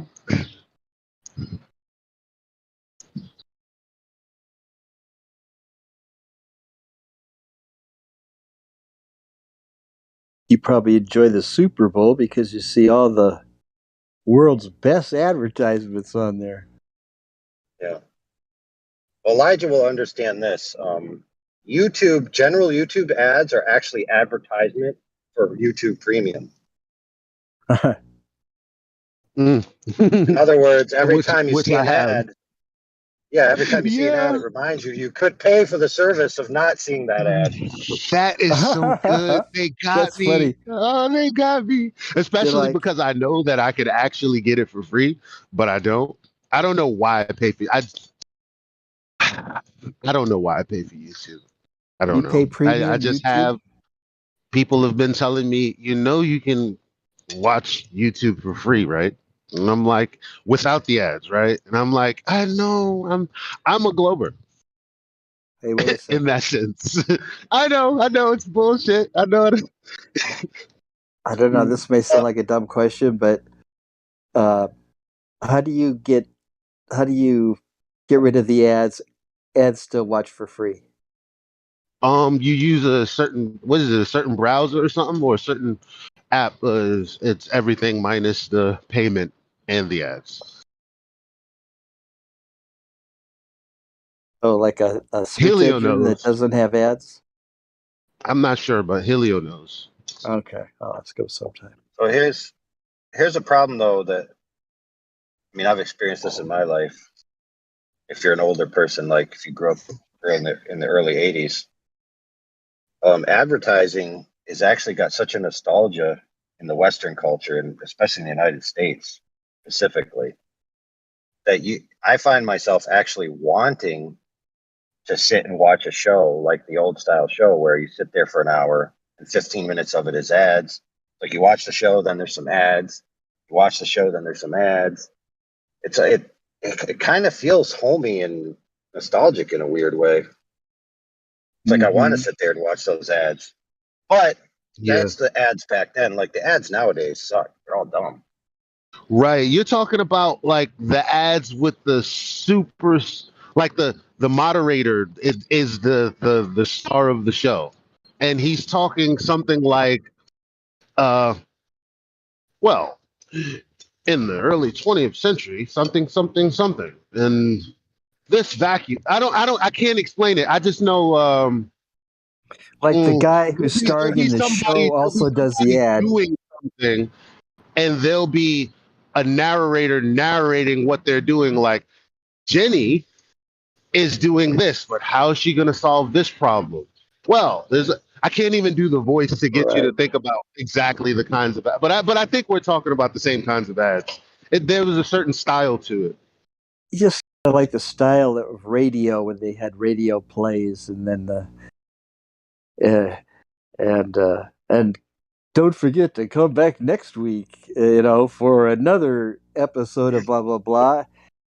And then it's Bosco chocolate milk, the drink of champions. Delicious morning, noon, and night. Yeah, what's interesting about ads, right, is you know they're coming and you tell yourself, okay, I'm gonna go get a snack and use the bathroom when this ad comes up. Because that's the time when the show isn't playing. And then it comes, and then all of a sudden the ad is interesting. You're like, all right, I can watch this one ad. Then you're watching the second one, then the show's back on. Then you didn't get your snack and you gotta pee. It's okay if you miss a commercial. They'll be showing it to you, all day, every day for a while. You'll see it.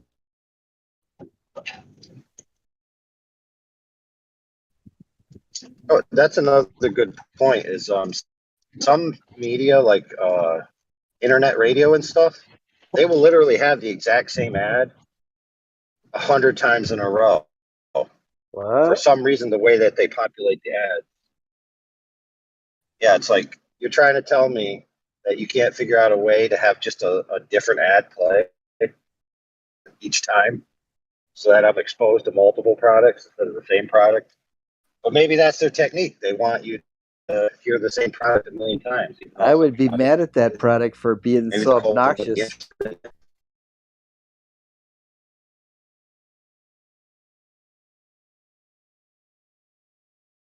I remember when they used to have ads for cigarettes on TV. That's how old I am.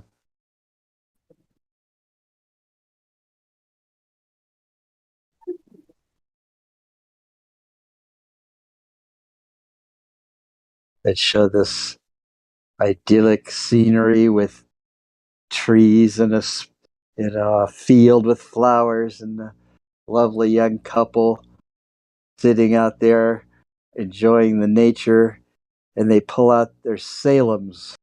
Ah, it's a breath of springtime, smoking up that menthol cigarette smoke. It's like presented as just a wonderful enhancement of life that's already great.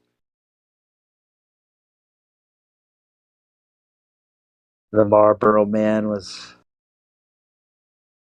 a rugged individualist out there herding the cattle on a cattle train,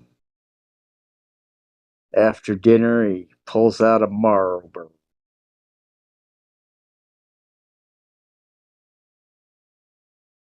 So rich and satisfying.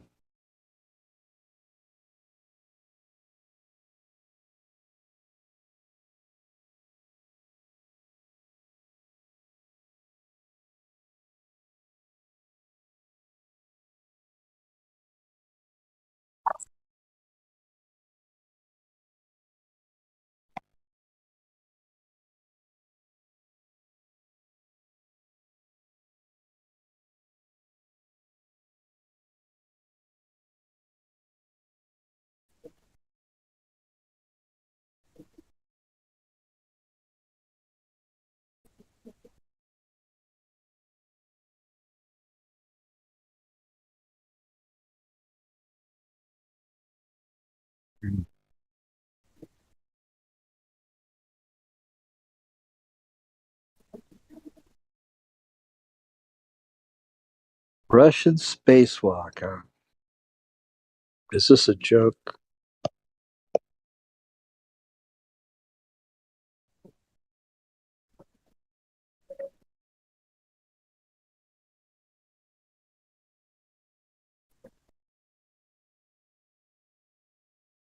Video doesn't play. Hey, I was actually just about to comment. We actually have ads on here. Every now and then, it's, get free advertising from its little ad box. Like, hey guys, did you know that NASA takes 5 years? Hey guys, did you know that NASA did this? Hey guys, did you know that NASA did this? Houston, we have a problem. Yeah. Sure, like we almost have like a little ad newsfeed in there. Thou art roboting, my brother.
Well, that was a bud.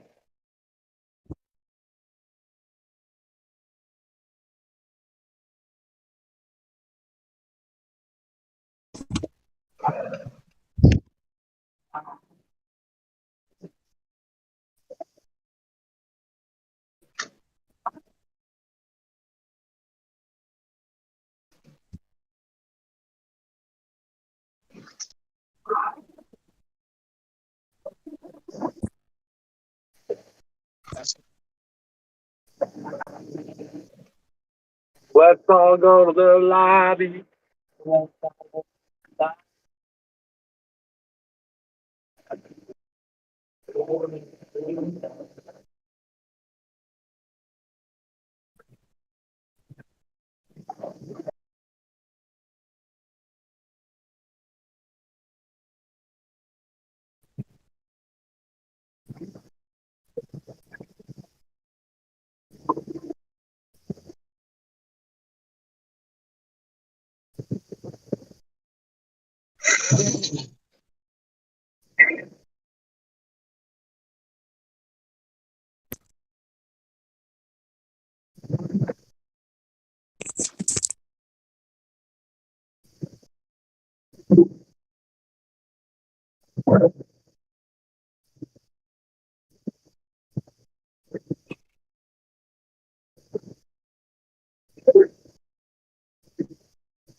Number games are fun, but we're going to move on. Listen, We're I going to move just on because I just wanted yeah. to ask quickly, I Matthew. wanted to Matthew point out Hearn. the flawed part of his logic, though, is that Yeah, I know, but we're doing that anyway. We're doing that anyway by talking about the Earth because well, I I just was want going to to check take it with back to the Matthew. Earth, but yeah, don't worry. Well, let me just ask Matthew. So, Matthew, would you say that you know that the Earth is a globe, or would you say that you believe that the Earth is a globe? I actually think those words are overlapping, and I know that the Earth is globe, and I believe it, but I can't prove it. Wait. Could you say that? Could you say that again, please? Sure. I know the Earth is a globe. I believe the Earth is a globe, but I cannot prove it Right. logically. So is it I know the Earth is a globe, or I believe the Earth is a globe? Those are not contradictory. What is knowing something? Wait, so what's the Matthew? difference between belief and knowing? He believes that he knows that the Earth is a globe. Wait, guys, let me get an answer. Right, what Okay, does let's let Wolf take it. knowing mean? What does knowing mean to you, Matthew? Well, there's a whole field of philosophy called epistemology that sort of talks about that, and it'd be hard for me to summarize it all in one But sentence. just like colloquially, if I'm asking you, Sure. what does knowing mean? Or yeah, having a justified true belief, like thinking something that is actually true, is knowing something. Believing something is a lot more tenuous. That straight isn't. False, but you might also believe something that's true. Would you not say that knowledge would require some kind of experience?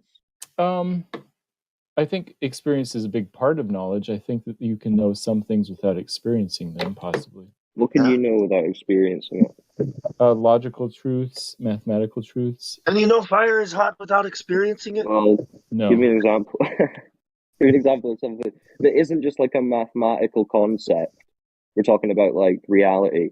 Tell me something you know about reality that you've never experienced. I guess I would say that I know that the Eiffel Tower exists. Curvature. Mm-hmm. I've never experienced it. How do you know that? Based well, no, you don't. A whole bunch of other people saying it. My brother's been there. Okay. I believe him. Like a bunch of. I liked it better with the Canada example. So you could experience that. I could, but until then, do I say that I don't know it until I've gone there? Yeah, my dad fought a sea monster when he went fishing the other day. Yeah, then you just say that you believe. What is something that you can't experience? What is something that you can't experience that you have knowledge of? What it's like to be a woman? I don't know. Are you serious? Wait. Serious? You The saying you know what curvature, it's like to be a woman, Matthew? I don't know what it's like, and I can never experience it. Okay, so in that example, then knowledge requires experience. So is it true to say that you know you live on a globe when you have no experience of living on a globe? What do you mean by no experience? I think that I think the things that I have experienced do lead to that conclusion. What, like Right, the but you flat don't horizon? experience living on a spinning ball. What you experience is just a flat and motionless Earth, right? Oh, you're talking about my senses, like what I sense. No, I'm Well, what talking you about. experience, right? Oh my god. I think that the things I experience lead me to believe that the Earth is a globe. That's what you mean. Like what? Okay. Oh, the constant size of the sun all day, the constant size of the full moon all night. Also, it has nothing to do with the actual Earth, right? But we're talking everything about the to do Earth, with though. dreams. No, talking about all of reality, the whole realm of reality. No, but we're How talking big about what you is that? stand on. Huh? What you stand on. You know what's the below your ground. feet. Like I go to the ocean. We're talking about the ground. Yeah, I go to the ocean. It Yeah. looks flat. If that's what you want me to say, it definitely looks flat. So you don't experience the Earth to be a ball, then? That's what I'm saying. Yes. One second. I just want to say, so you don't know that the water in the ocean is made of salt water, yet you know that the actual ability to see the sun tells you enough about your reality to tell you that the thing you are stood on, in fact, has bending oceans on it. Yet you know not what the bending oceans are made of. Okay, thank you very much. Crack. It's a great point, actually. Crack That's said. a good point, right? Let me respond to what he said. Exactly. You're saying you don't know it's salt water, but you know that you live on a spinning ball of water in a vacuum, and that the sun is 93 million miles away, and the moon is 250. You know all that, but you don't really know if seawater is salty. You're misquoting I mean, this me. is kind of I what we're seeing. know that the sun You're is I do think that the ocean is made of salt water. I do think that. I do know that. Just said that I But cannot. you just said you don't know that the sun, for example, is X amount of miles away. You don't know that. I wasn't talking about the sun. I don't remember talking about that. I thought you just said You said the sun in your experience. That you actually leveled the sun as being part of the sum of your experience as to how you know that you live on a globe. Oh, because yes. we asked you about what your experiences made it thus that you know that you live on a globe, because apparently knowing that you live on a globe overlaps also with believing the fact that you live on a globe, and that's based on your experiences. So we thus asked you to label them. One of the first things you spoke about was something in the sky called the sun. However, the sun itself, ambiguous as it is comparatively to the salt water in the sea that you can clearly know is salt water, that you admit is salt water, it's just that you cannot prove so. How would it be in relation to the fact that what can you prove about the sun in relation to the earth that would tell you any inference whatsoever about the shape of the earth that we're stood on in relation, when you have those two paradoxical situations that clearly show a statistical sort of, statistically speaking, almost like this, thinking about the odds there, right? That you can know so little about one that is so knowable, but you can know so much about the other that's so unknowable, and have such high yielding results from one and such low yielding results from the other. Ridiculous. Yeah, I hear It's what you're flawed. saying. I would also say that I can't prove anything about the sun, just like I can't prove that the ocean is saltwater. So I was just saying I don't like the word. So then you can't prove the globe in that, right? No, that's right. We're I back can't to prove this. We said we can't prove the globe, and then now I you say you think can prove the globe, and now you're saying you can't prove the globe again. So I think that's okay. the whole point. It's like it's hard to fucking prove something that crazy, right? Well, But it's it hard to doesn't prove exist, anything in the physical world. Not water.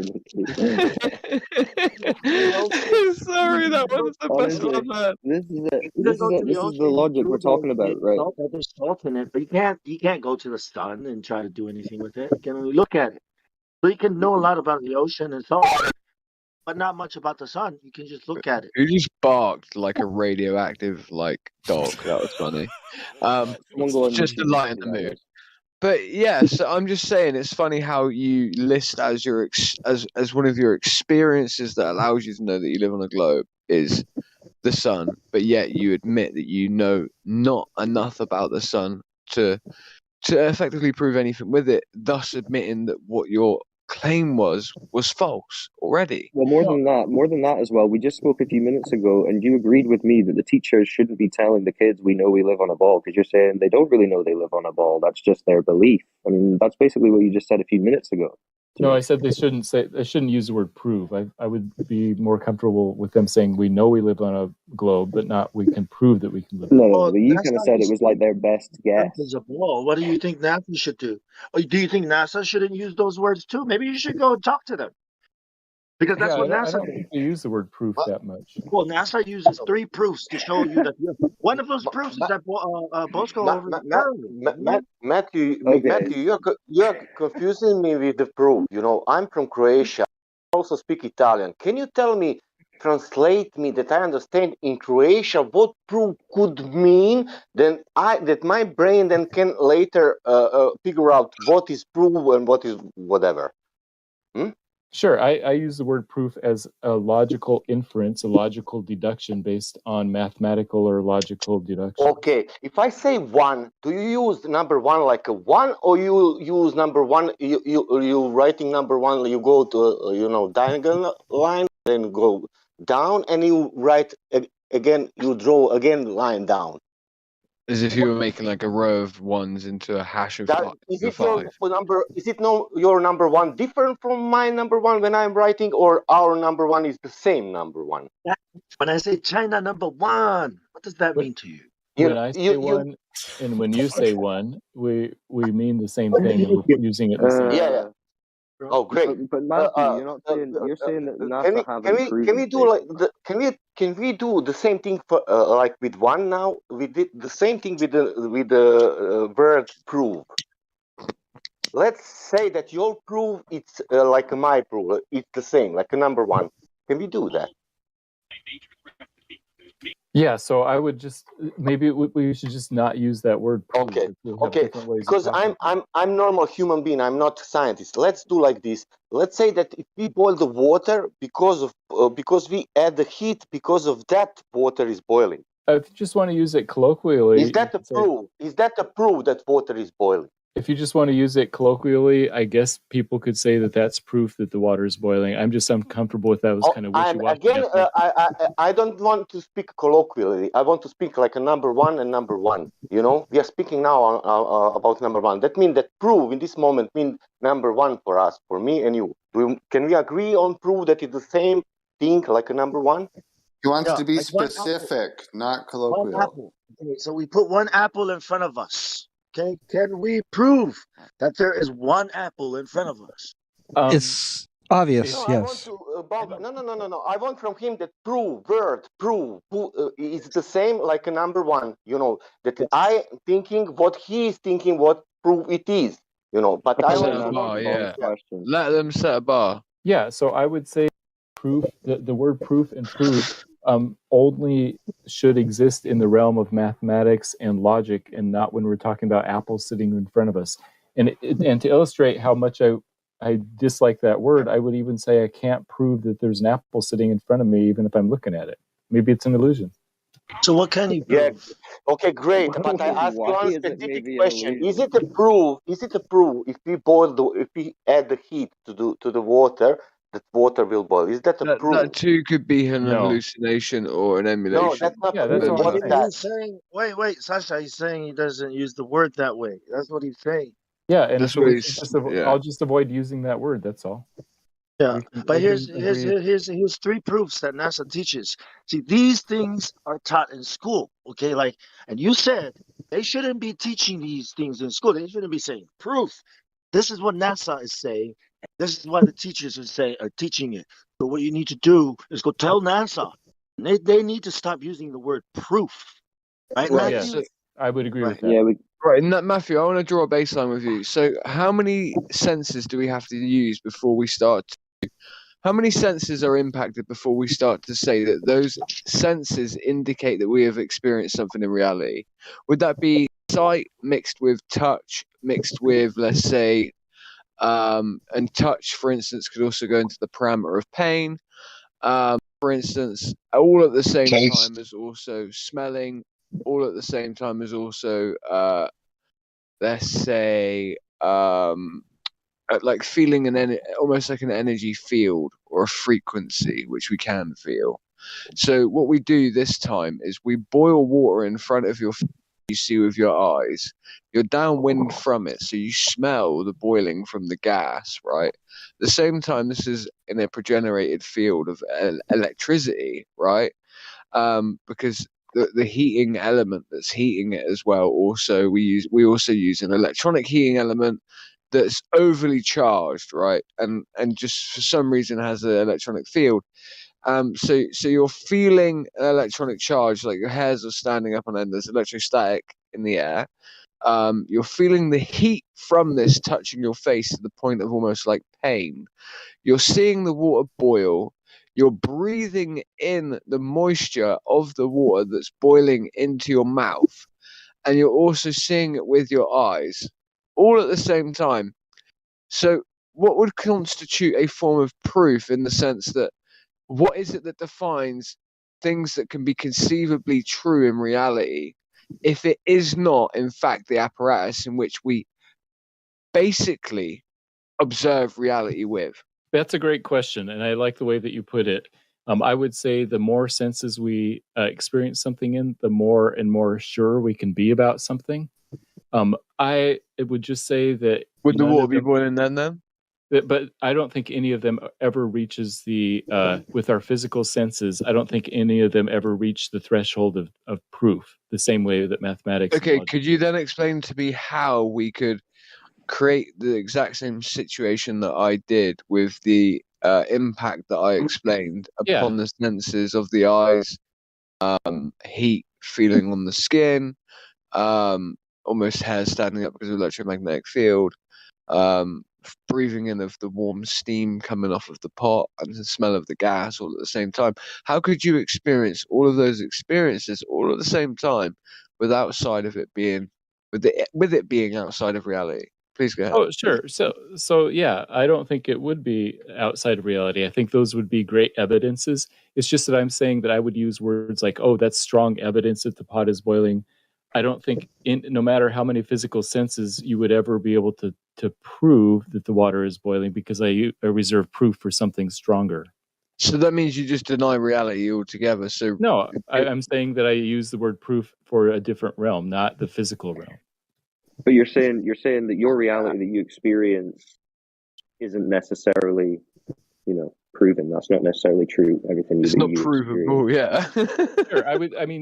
I just make a difference between 99.999 and 100. I think that there's a fundamental. But you're at the point where you don't believe anything is technically real. Then, like no, I'm not a skeptic at all. I'm not a radical skeptic. You sound like the most radical skeptic I've ever heard of.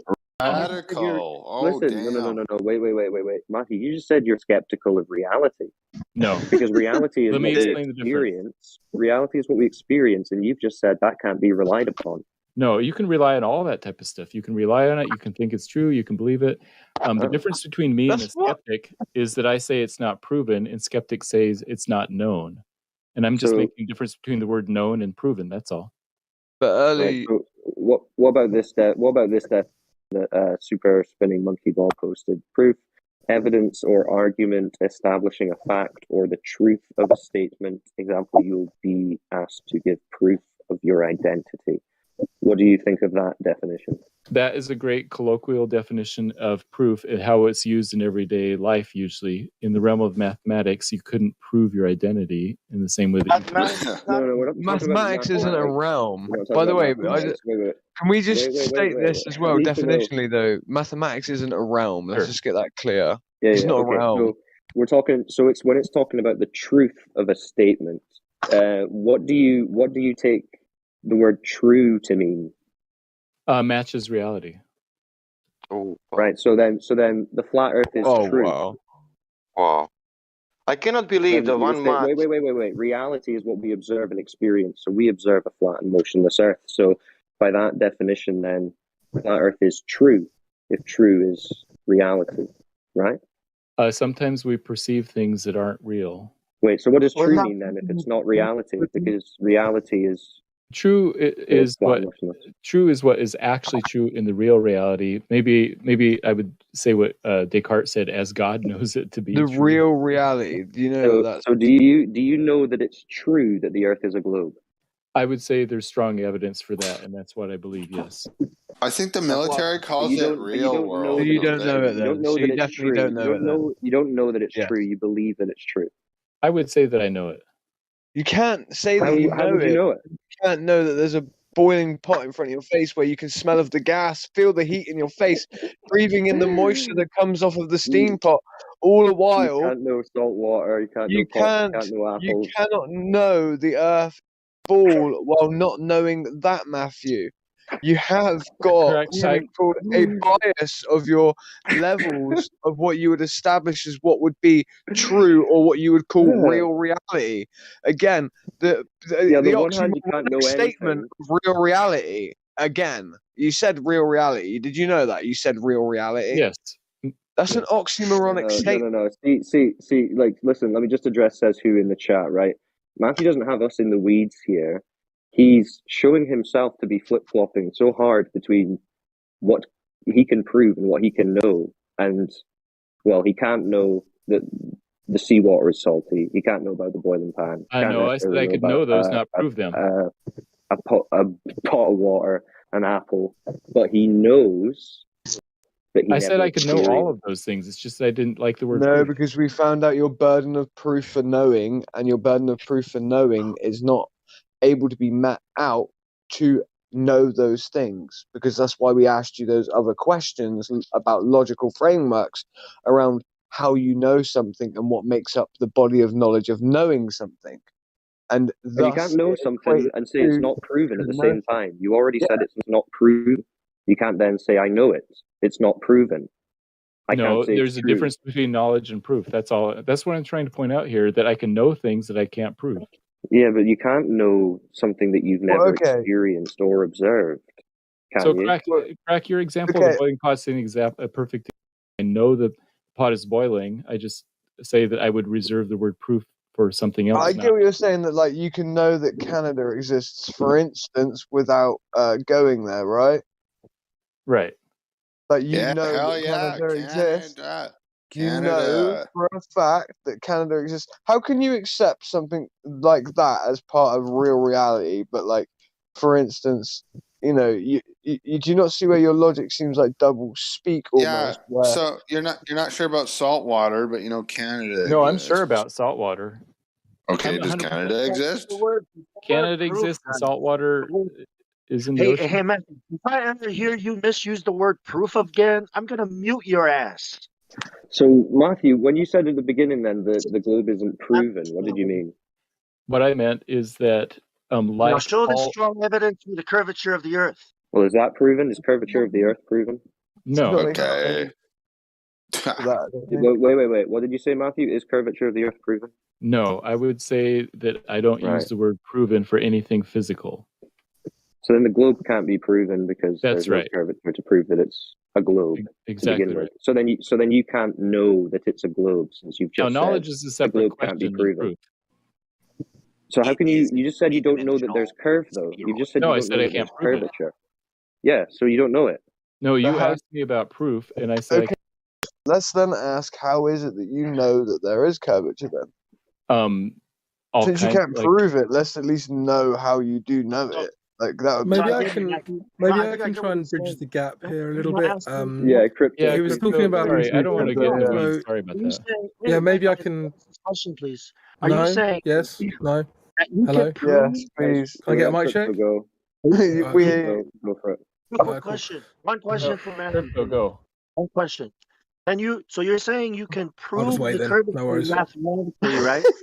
But there is no strong evidence for it in the real world. Is that what you're saying? Or are you saying you're just asking the same question that 5 other people have asked. I'm trying to bridge the gap here.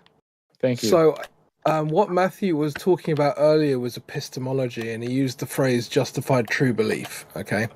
Now, this is I'm trying to think who came up with this definition. It's like 2,000 years old. Yeah, it's generally accepted, I would say. So you've got 3 elements of that. You've got the justified part. The true part and the belief part, right? I would say that you have a belief that the Earth's a globe. I would say that it's justified.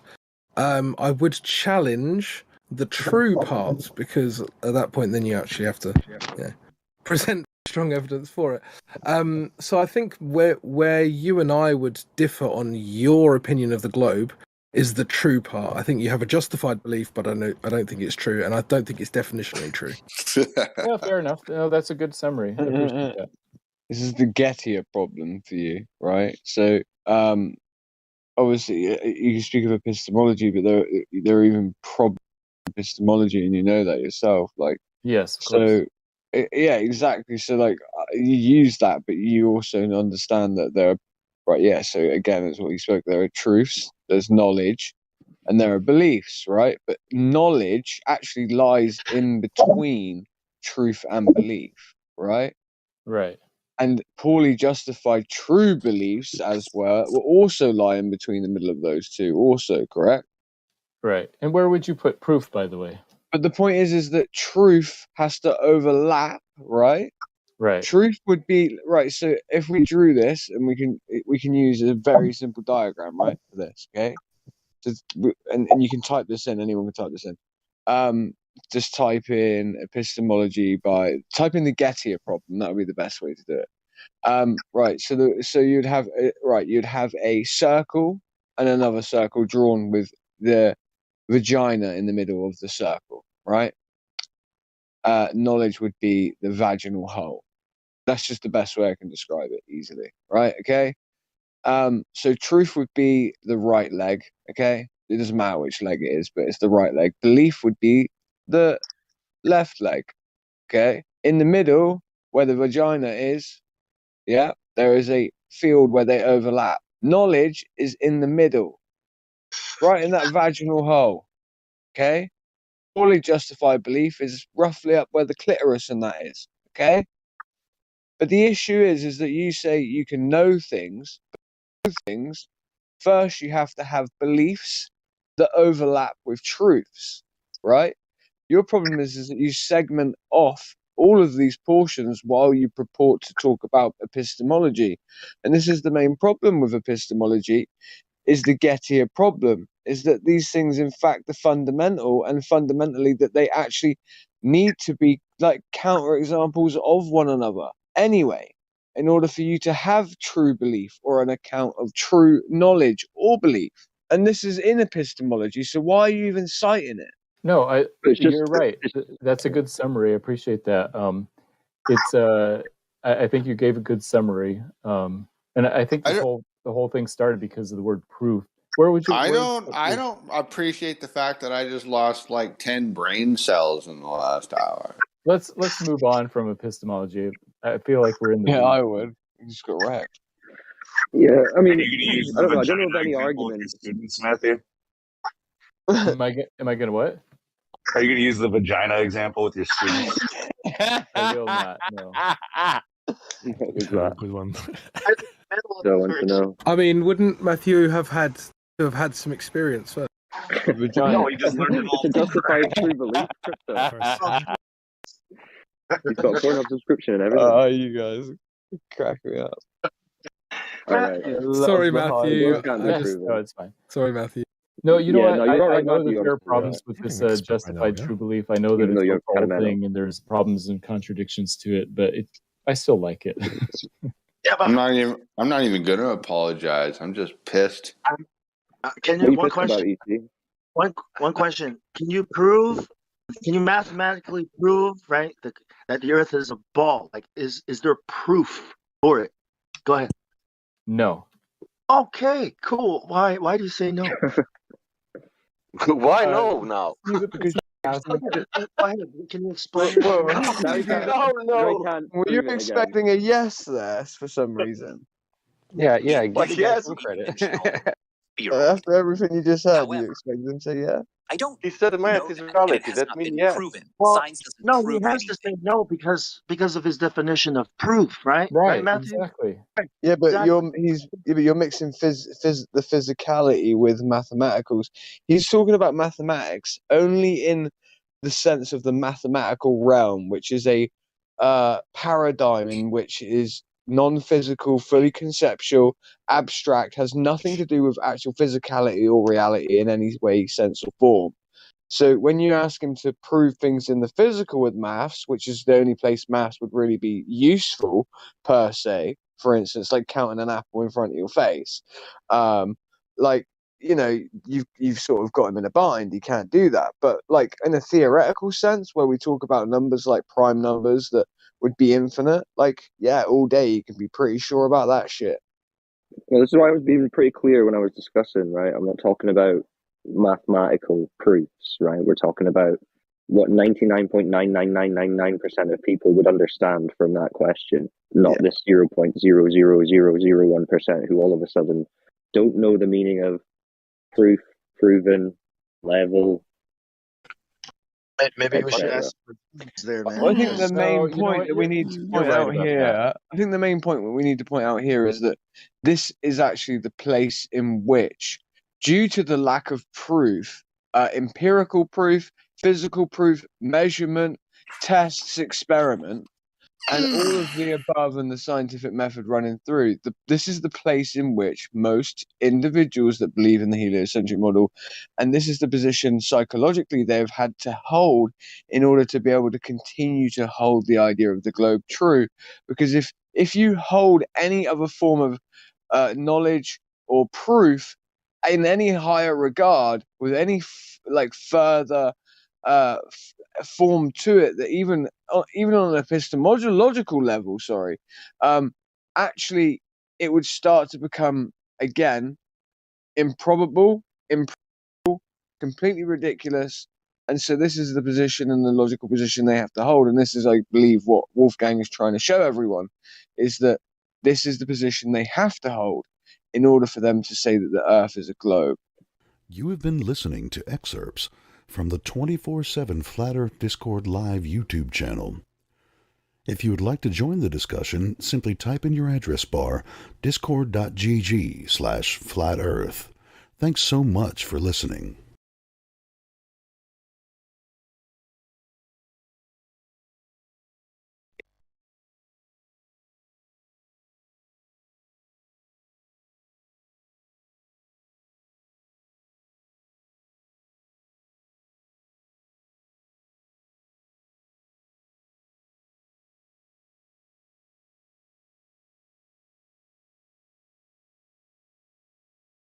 Who is that narrator? That sounded great.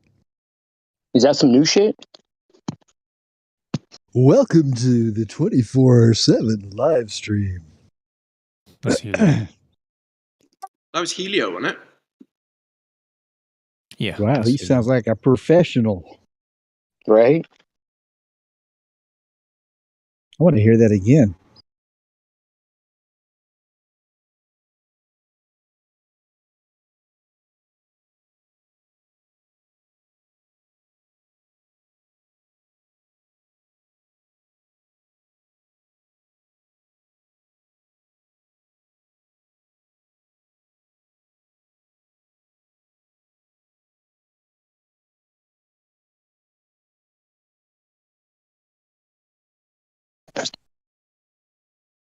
If the Earth was really a ball, then every single picture of the ball planet that NASA would show us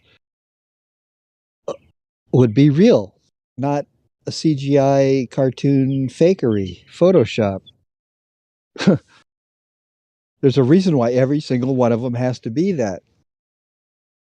Bro, it is real. It REEL. Reel you in. Israel. Israel. Israel. I live in Israel town. Nothing is real in this world except the ball Earth. He knows that for sure. Apple in front of him on a table could be an illusion. We can't know that that's an actual apple. But I do know that the Earth is a ball. Can't prove it, but I know it. That's an interesting I can't wait till perspective. Matthew watches the video I made of him, dude.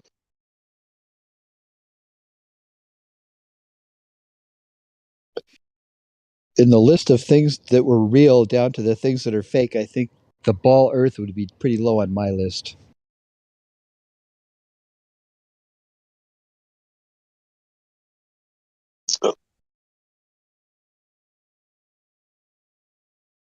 you know, it's like a religious belief. Like he knows Jesus is real, like he knows the Earth is a ball. You know, he just knows it in his heart. Am I right? I'm talking about you, guy. I didn't catch your name, brother. Me? I don't want to. I don't want to mischaracterize your ideas. Oh, Right? That's what you said. Like an apple sitting in front of you. Hey, we can't say that's proof that the apple is there. It could be an illusion. It could be a hologram. It could be trickery of some kind. 40 But proof, bro. but the Earth being a ball, there's no question. That you cannot question. Mm-hmm. I find that amusing. Yeah. Upside down question mark. Oh man. I mean, you know that you can't measure any curvature out here on this flat Earth, and you know that you can't have an atmosphere right up next to a vacuum. um, so I'd like to hear how all those things work out in your mind. Maybe gravity just sucks the atmosphere to the Earth just hard enough so that it all doesn't get sucked out into the infinite vacuum of space that surrounds it. Gravity, it's there when you need it. Gravity answers all questions.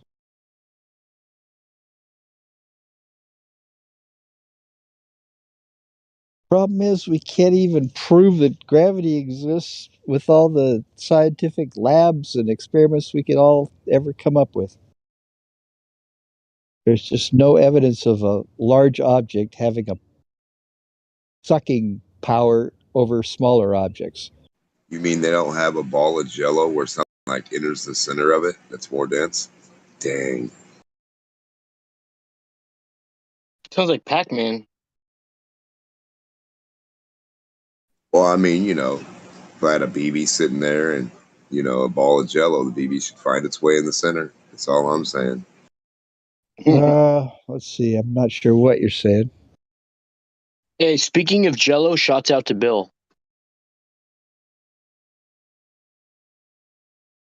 You got a soft material. The more dense material, lead, is going to enter the center and end up to be the center if that was true, if their gravity thing was true. It would stop right in the center. Yes, sir. Kind of stuff does, you put it in jello, it sort of is suspended there, Doesn't go to the center. It would actually fall to the bottom if that was the case, and it would just stop at the bottom, through the jello, actually. But yeah. They say that Black Lives Matter makes up 92% of the universe, bro. I don't know where that's coming from.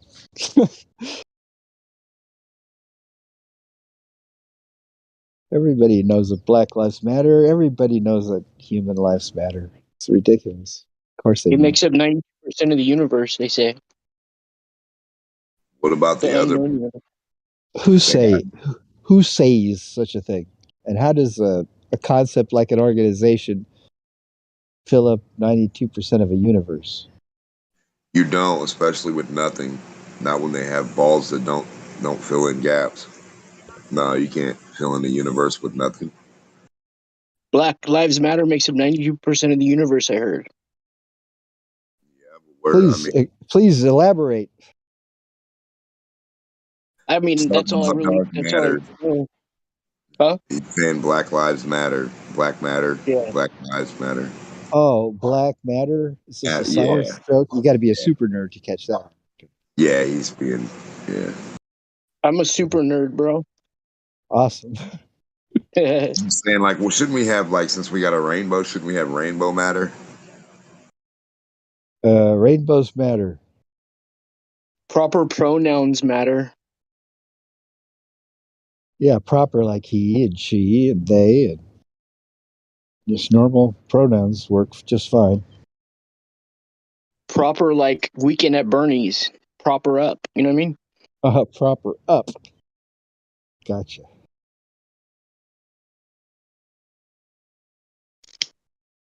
Yeah, lies and errors and deceptions, they do need to be propped up, you see, because the truth stands naked as it is. It is what it is. But you gotta, perpetuate some sort of falsehood. It takes Props up, hose down. shills to prop it up, paid people to prop it up, actors to prop it up, companies to prop it up.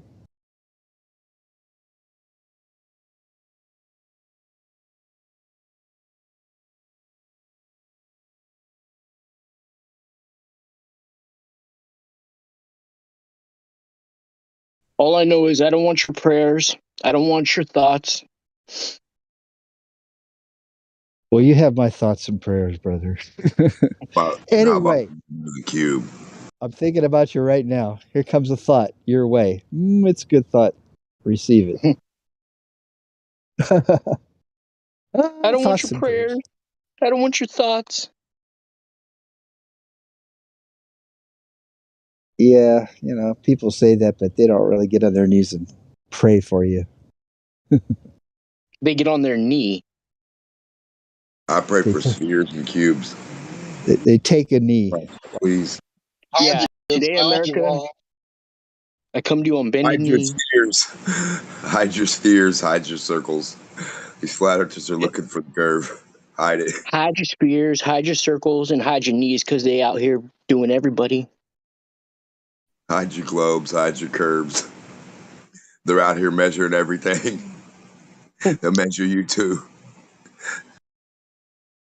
Watch out. A flat earther might measure something. Watch out. So run and tell that, homeboy. Hide your Coriolis effect. Hide your, what do you call those Run things? tell NASA Pendulums. Hide your pendulums. I know, that's funny. There's somebody should do some skits on that. Like, hide your gravity, hide your curve. Because we can't find it. Saturday Night Live should do a skit about flat earthers.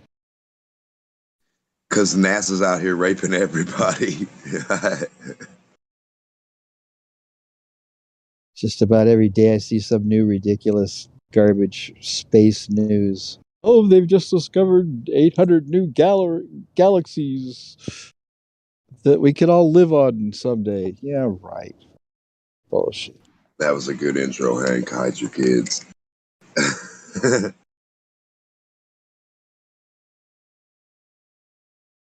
People just don't want to realize that this Earth, it's all there is. Space is not even, it doesn't even exist. Just waiting for one time they can send something to the clouds. Just horizontally. Just one thing.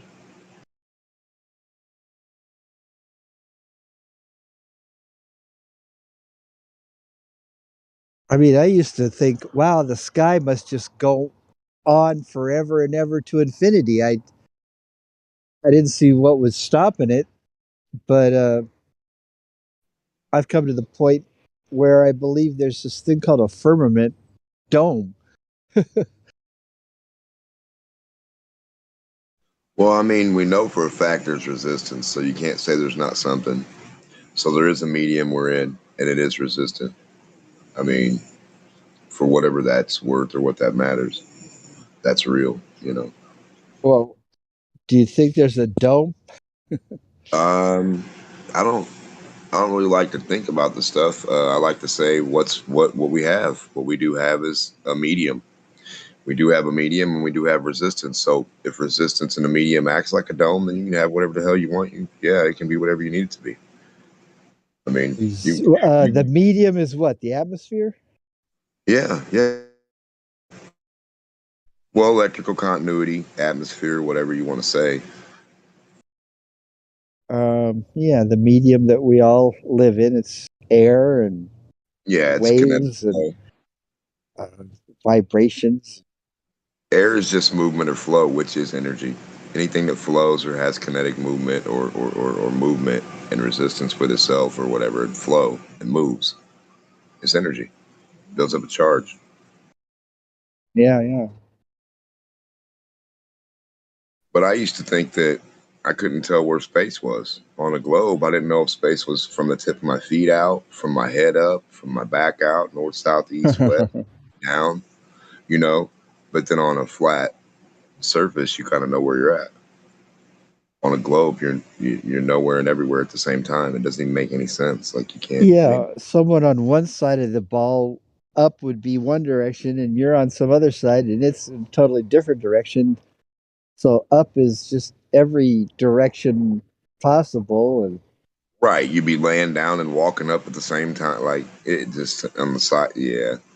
And they tell you they can't build a bridge to space, but every building off of a ball, no matter how you turn the ball, would be a bridge to space. The things they say are just fucking ridiculous. Just totally ridiculous. Hey, bro, but think about all the good things that we've gotten from the discoveries and the science they've done out there. I mean, we wouldn't be where we are today if it wasn't for all the science experiments they've done. Just think about that, though, bro. that's the ISS, and they're just goofing What? around with stuffed funny, dude. animals and That's really funny. gorilla suits Oh, and we would be guitars.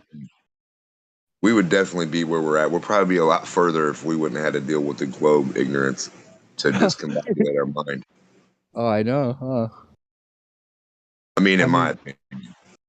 you can't run a whole world based on a big pile of awful, wrong lies. I mean, you can't run a whole academia, a whole industry and everything. I mean, we got to at least first figure out if we're on something flat or something round. I mean, that's I don't know. It we all act as if we're on a flat place because we say, okay, well, here's some flat area and let's build a building, and now let's drive our car on this flat area and go over to some other flat area over here, and there's another building. I mean, we act as if everything's flat. No one's thinking about, well, let's see, we're going to be sideways on the ball, and then how do we reinforce the architecture not to tilt? I mean, no one's thinking about that stuff.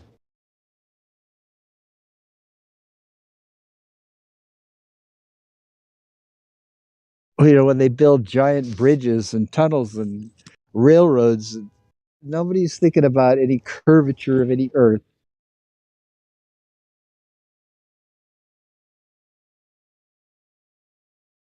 The only limit, bro, to space travel is your imagination, bro. I'm just saying. Yeah, it is one and the same. It's real in your imagination, and of course, everybody loves We the gotta get the idea message of. out there for the kids, bro. You know what I mean? The kids. We gotta promote science for the dreamers and the kids. I would love to see that, but I don't know how you're going to get rid of this entrenched, this scientism thing they have, that's over us. Because they're never going to admit they're wrong and say, what? It is flat. All the science books are wrong. Oh, Galileo and all those Copernicus, they were full of crap. They didn't know what they were. Yeah, it's all wrong. Yeah, NASA doesn't really go to space. They just been showing you trickery and TV fakery. And yeah, we never went to the moon. Hell no. Fuck no. Ridiculous. They're never going to come clean. And if you can't come clean, you're going to go to hell.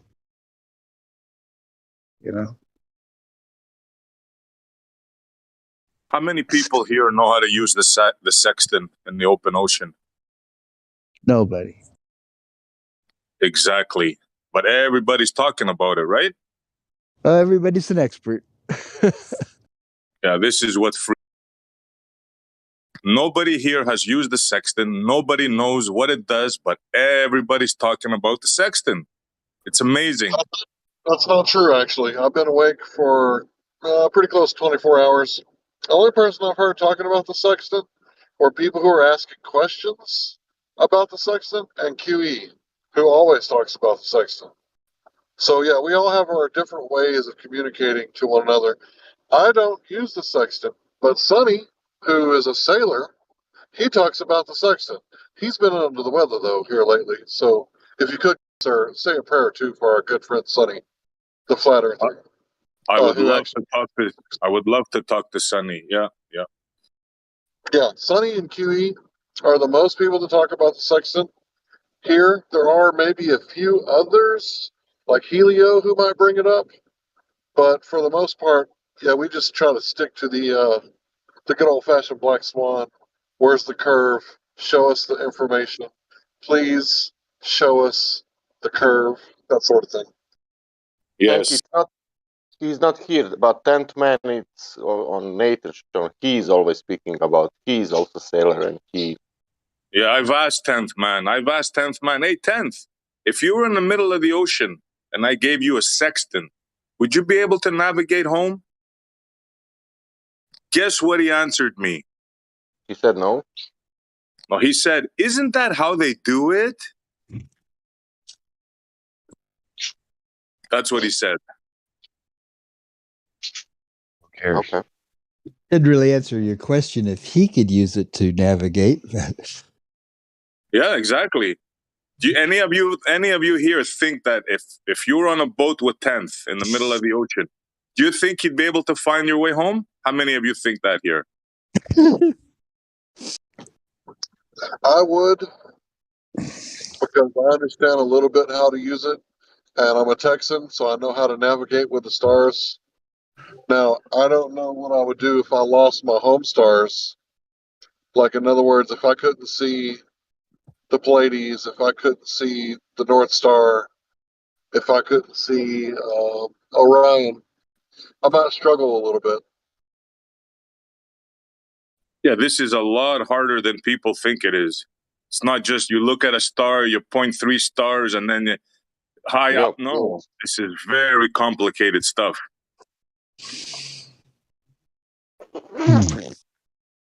But only that complicated stuff does not invoke curvature. Only that. Yeah, it's complicated enough without curvature. Just the flat ocean, like it is flat, was enough of a I'm saying, challenge. however, it's complicated. It's not invoking curvature. No. Yeah. Well, the ballers will tell you that the magic book that they use, the ballers will tell you, hey, that's our book. We made that book. Because without that book, you guys think that you can get anywhere? How book can provide curvature in reality? I'm not talking about curvature. That book. But I'm talking about curvature. Yes. Yes. You're talking about the triangulation, right? You're talking about the triangulation. What you do after you get the angle, right? Yeah. Right? Okay, so how do you get the distance? How do you get the GP to that star? Invoking curvature, maybe? Not talking about curvature. But I'm talking about curvature. Because you are saying that seem to be Globers liking curvature for have some a reason. book. But you said that Globers have a book. That means they made a book. They made a book, and they make the book navigation on what? You take the height of the star, minus 90, and isn't it times 80 nautical miles? And that should give you distance to that star's zenith. And yeah, you actually think that you actually got a distance to that star? This is the bullshit the ballers do, man. No. I was talking about the angle from the horizon. No, there's no actual height. Talking about the angle above the horizon. Subtracted by 90. And I think it's times 80 times the nautical miles. Well, they take the angle and they subtract from 90, whatever, but that's not my point. Okay. My point is, these guys had a solid argument, a black swan, right? And now they came up with this sextant thing, which has holes all over the place.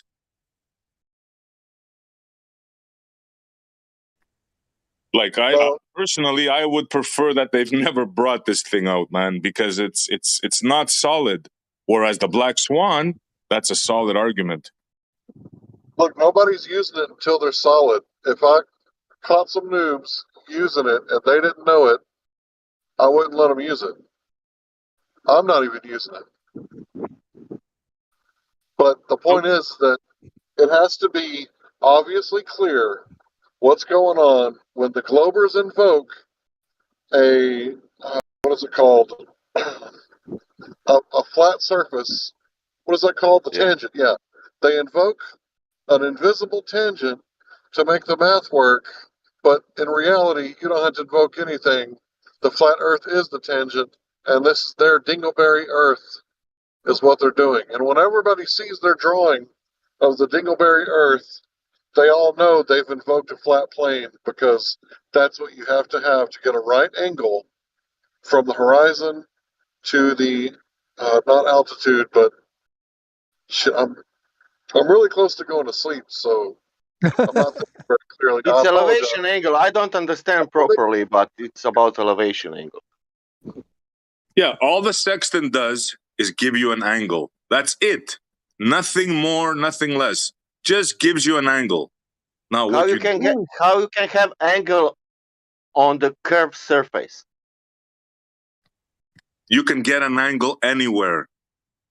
How you can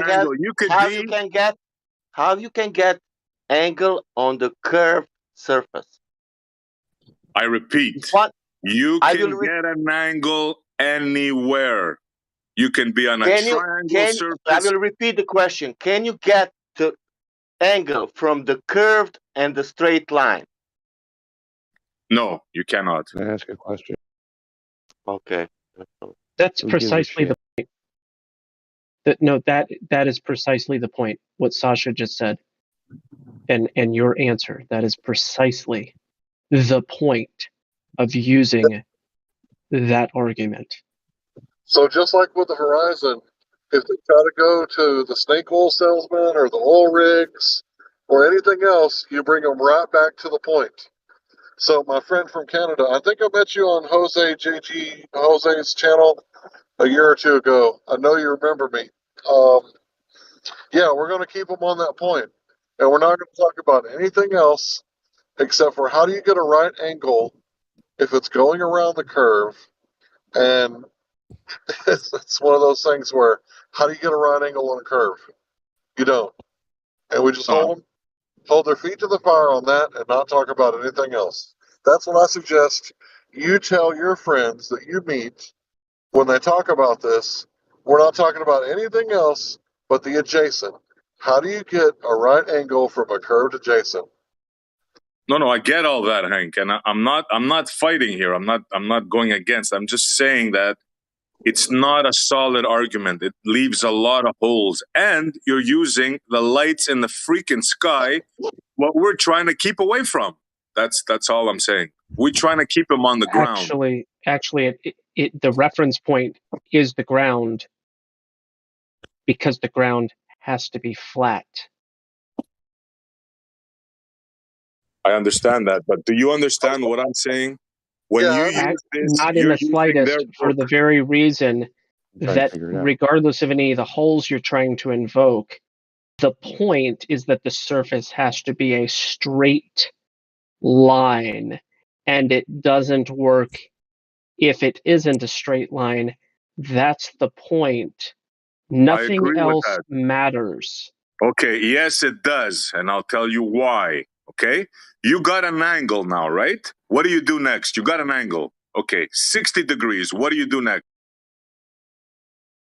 None of that matters. All of that matters. Every bit of it. Because you don't know what you do next, right? You just heard 10th talk about it and you believe it, right? But you, sir, have no clue what happens next, right? The next is I am showing the Black Swan example after that. That is the next one. Yeah, you have to go to the Black Swan, because why are you going to the Black Swan? Not only Black Swan, Tolan and all other people who showed not Black Swan. Black Swan, it's only that Black Swan, famous Black Swan. You know how many Black Swans? other 1,000 black swans, other 1,000 observations, other 1,000 showing there is no drop, there is no curved surface. And that I know that, bro. You're not listening to me. You're not listening to me. If a baller was to ask you, okay, you have an angle now, right? What do you do next? What do you do next? And the next is I'm looking how to adjust curvature for that. What? The next is how I'm adjusting curvature for all that angle what I got. What angles. curvature are you adjusting for? There is no That's what, curvature. but Global is asking me what is your next step. Yes. That is my next step. To adjust for curvature. You're going to tell that to the baller. Yeah. Does anybody else here see the problem? I think he's Do you being see facetious. Do you see the problem here? Because now we will do what is going on, because this is reality. There is a curve. We need to adjust on that. You just failed, sir. You just failed. Yeah, I know. Whatever. That means I don't that know who you sextants are. I don't work. want to insult you, but That sextant works only on the flat surface, man. yeah, you just heard that somewhere, man. If I was debating you now, and I would destroy you, man. Destroy you. I don't care about debates, because your words will be your words. And I will again come back to the water, and I will say, whatever you say, man, water will disagree with you.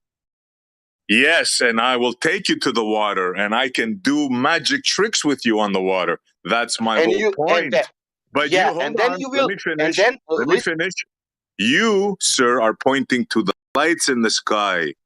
Which book, in which experiment, which person, whoever wrote something about extending horizon? Listen, you want to talk about water? I'm your man. Believe me. I'm your man. But I'm I can telling you what I will say. You haven't made your point. That's the problem. I will destroy any baller, bring him here using water in minutes. Hey, I don't need a freaking sextant. But the sextant is the equipment used on the flat surface, man. Yeah, man. You still haven't made your point, Montreal. Sorry if I am. Well, sorry if I'm kinda rude see with where this he's man. coming from, because he thinks I'm not. that- I have no intention to have any kind of that with that word, man. Like. No, I hear you, Sasha, and I don't mean any disrespect. Sasha, listen to me. No, really, because my I just showed English is you. really it's third language, and I'm not putting you pressure. I'm only, my feeling is work that I will come back to the nature again, of course, not to the Respect, sextant. brother. Listen to me. Respect. I respect QE a lot, and I respect 10th a lot. I have no beef with you guys. I'm just telling you that what I just showed you right now, you're not prepared for this argument, Sasha. You just proved it. Yeah, of course. Make your point. Of course. Make your point. Make your point. I'd like to hear your point. Actually, That is make my the point. point. No. That is my point. Actually, make the point. The point is this: the boys had a solid argument. No, They that's not. No, okay. Explain why. Maybe you should not interrupt me, bro. How about that? Yeah, Let's that's start because with that. you're not answering the question that I'm asking you. What's your question? I would like you to explain exactly why the sextant fails to prove the point. The sextant fails to achieve its goal because there's too many holes in it. Explain what you mean by holes. Again, you're interrupting me. Because you're using the lights in the sky. No. Explain what you mean by holes. I just told you. You're using the light in the sky. And when I questioned Sasha, what do you do after the angle, after you take the angle, he had no answer. Okay, you answer it. Why should I answer? How about you, big guy? Why don't you answer it? What do you do after you take the You're angle? the one trying to make the point.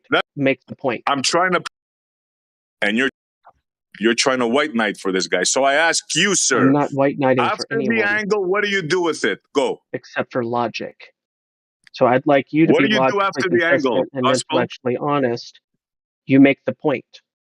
I made the point. I'm making the You point. You haven't guys made don't know shit about the made sextant. any Now, point. gospel. What do you do after the angle? You haven't made any point. I'm waiting I for did. you I to just make called the you out. actual I point. just called you out, gospel. I'm me. SC Montreal is calling you.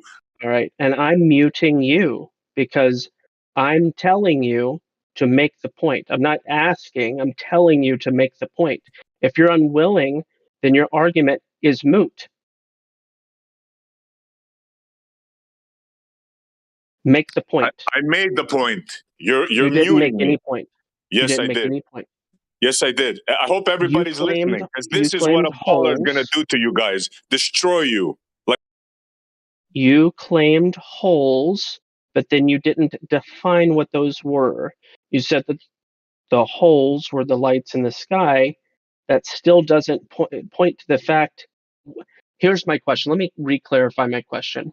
What about the use of the sextant invalidates the requirement for straight lines, which are required for angles? What validates the angle usage? Go ahead. idiots like you with a lack of knowledge. So this is what we're going to do. Somebody please mod me up so I can mute this asshole.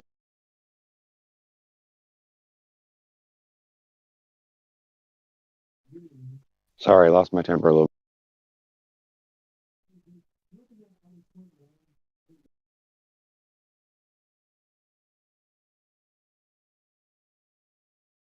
Can I ask a question? Why does everybody have to be such a dick all the time? It's not everybody. See, I really care about words you and know how what I mean. people use them. I'm not saying everybody. You know what I mean. I I'm mean, talking there's about a the people crap who ton come in of here and do it. jerks. So the point, I'm going to hold people to the feet to the fire in regards to making claims, and this person is just trying to beat their chest without any substance.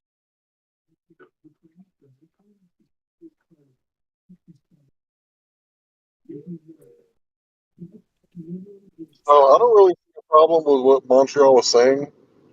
In my opinion, is He didn't prove his point, Hank. okay. I asked a very clear, clarifying question. What invalidates the use of angles after you're doing your calculations?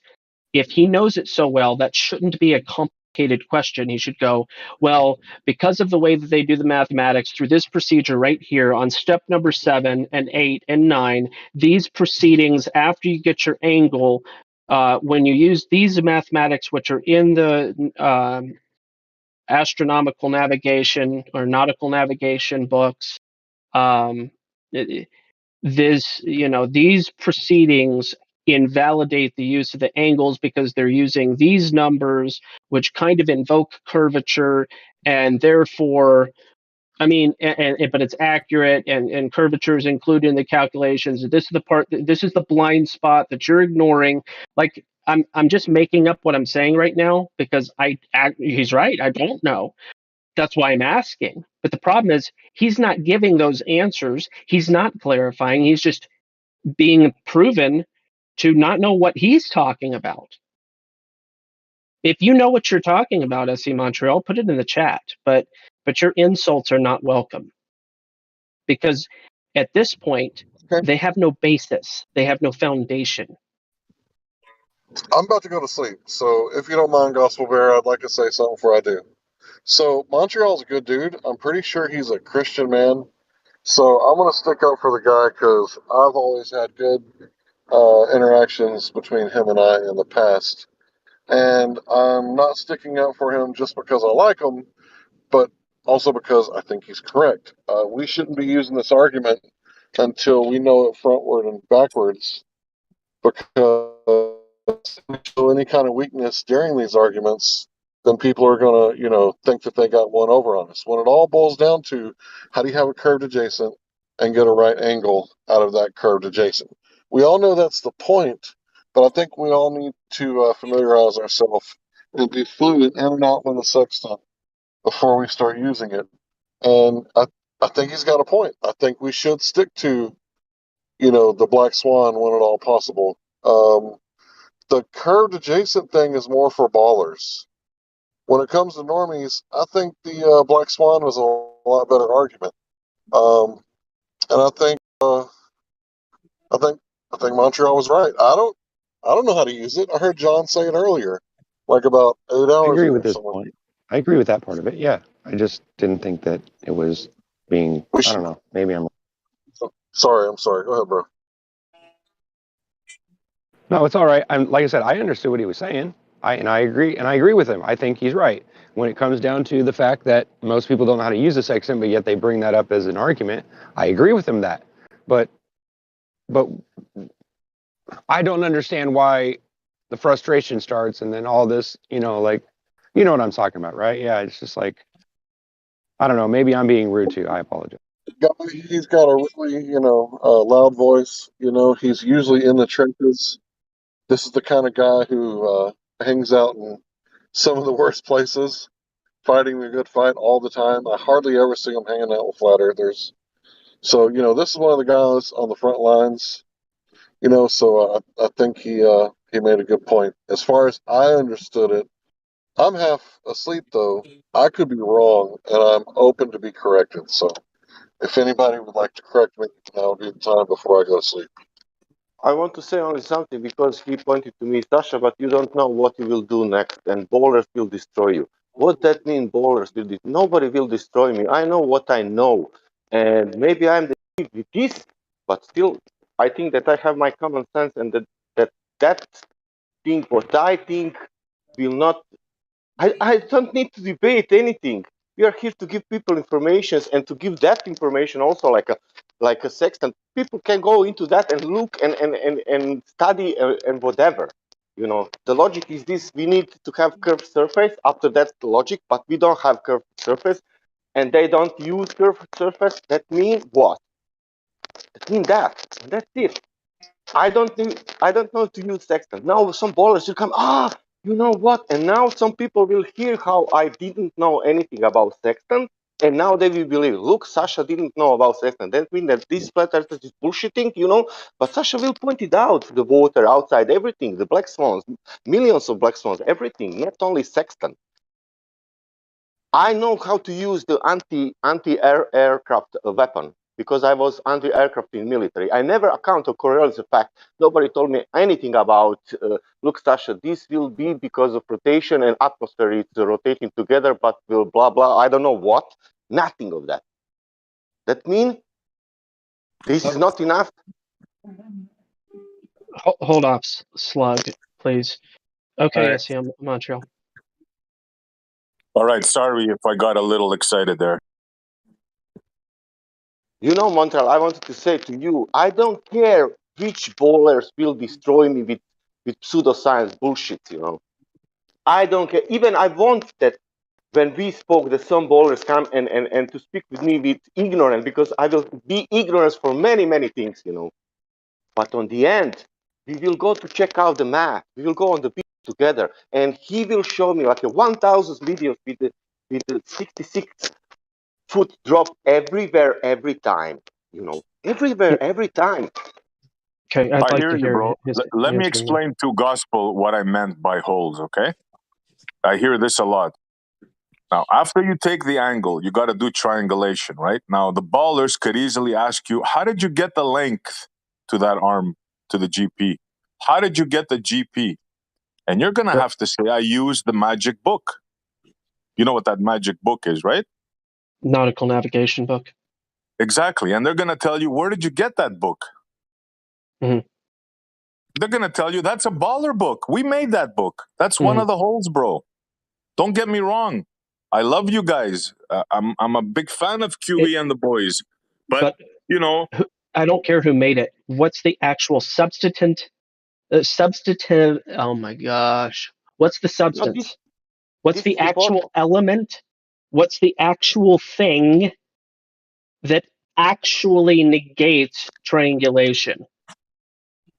The negation part is they're going to say the book was made by them. That's and the irrelevant. distance. Well, is it really? Yes, it's absolutely irrelevant unless there's an actual detail that you can point to that actually proves the point of the accusation. Is there a number? You don't get what I'm laying down. Is there a calculation? Is there a number that is a derivative of curvature? That's my point. And if there isn't, then the point is meaningless. It's nonsense. That's why I'm telling you guys to familiarize yourself with the process, because Are the you process telling me you don't know involves then? angles, corrections, and all that could be used against the person making the argument. That's all I'm saying. So are any of those corrections actually derivative of arc math or any other thing like that? No, there's all kinds of corrections for the curve, for the time, for your location, for everything, bro. That are utilized. It's not as clear cut as you think, is what I'm trying to explain to you guys.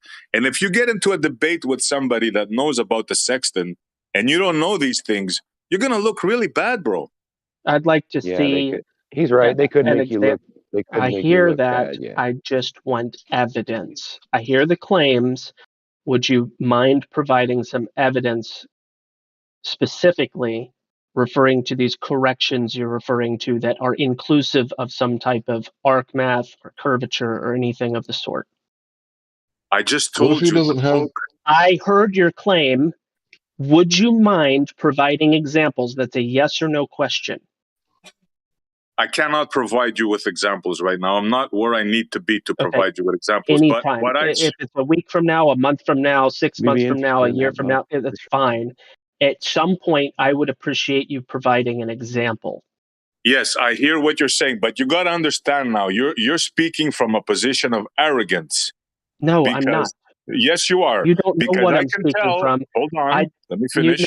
You're inferring. I can tell you have your no inferences clue. are incorrect. No, sir. I can tell you're bullshitting right now. I can tell you have no clue. You're still being rude. You're not listening. You think something. You're inferring something. Okay? But you're incorrect. I merely want examples because I like evidence. I appreciate what you're saying. I appreciate your claims. I want examples and evidence to back up the claims. It is as simple as that. Emotions aren't involved. Arrogance isn't involved. It's simply provide evidence to back up your claims. It's simple. And I don't think you're being arrogant. I think it's more you are trying to make sure that stuff that gets said on here actually benefits us and it doesn't confuse us more. And I think brother, right now, that's all I'm with doing. the way you're presenting it, you're kind of making it confusing for all of us.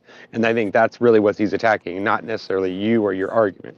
See what I'm not thinking anything is confusing. I need evidence to back up the claim. You, sir, are behaving like a baller right now. That's why I'm challenging you. And this is why I'm challenging you. You're making claims. I do not see the evidence. I'm not taking your claims, for granted. I'm expecting evidence to back up claims. This isn't an unusual behavior. This is a normal behavior that we have here. Evidence to back up claims. So I'm not saying you're wrong, not saying you're false. I simply want evidence to back up the claims. It's not complicated. You can infer anything you like. You're only Don Quixoteing, you're only being quixotic when you do so.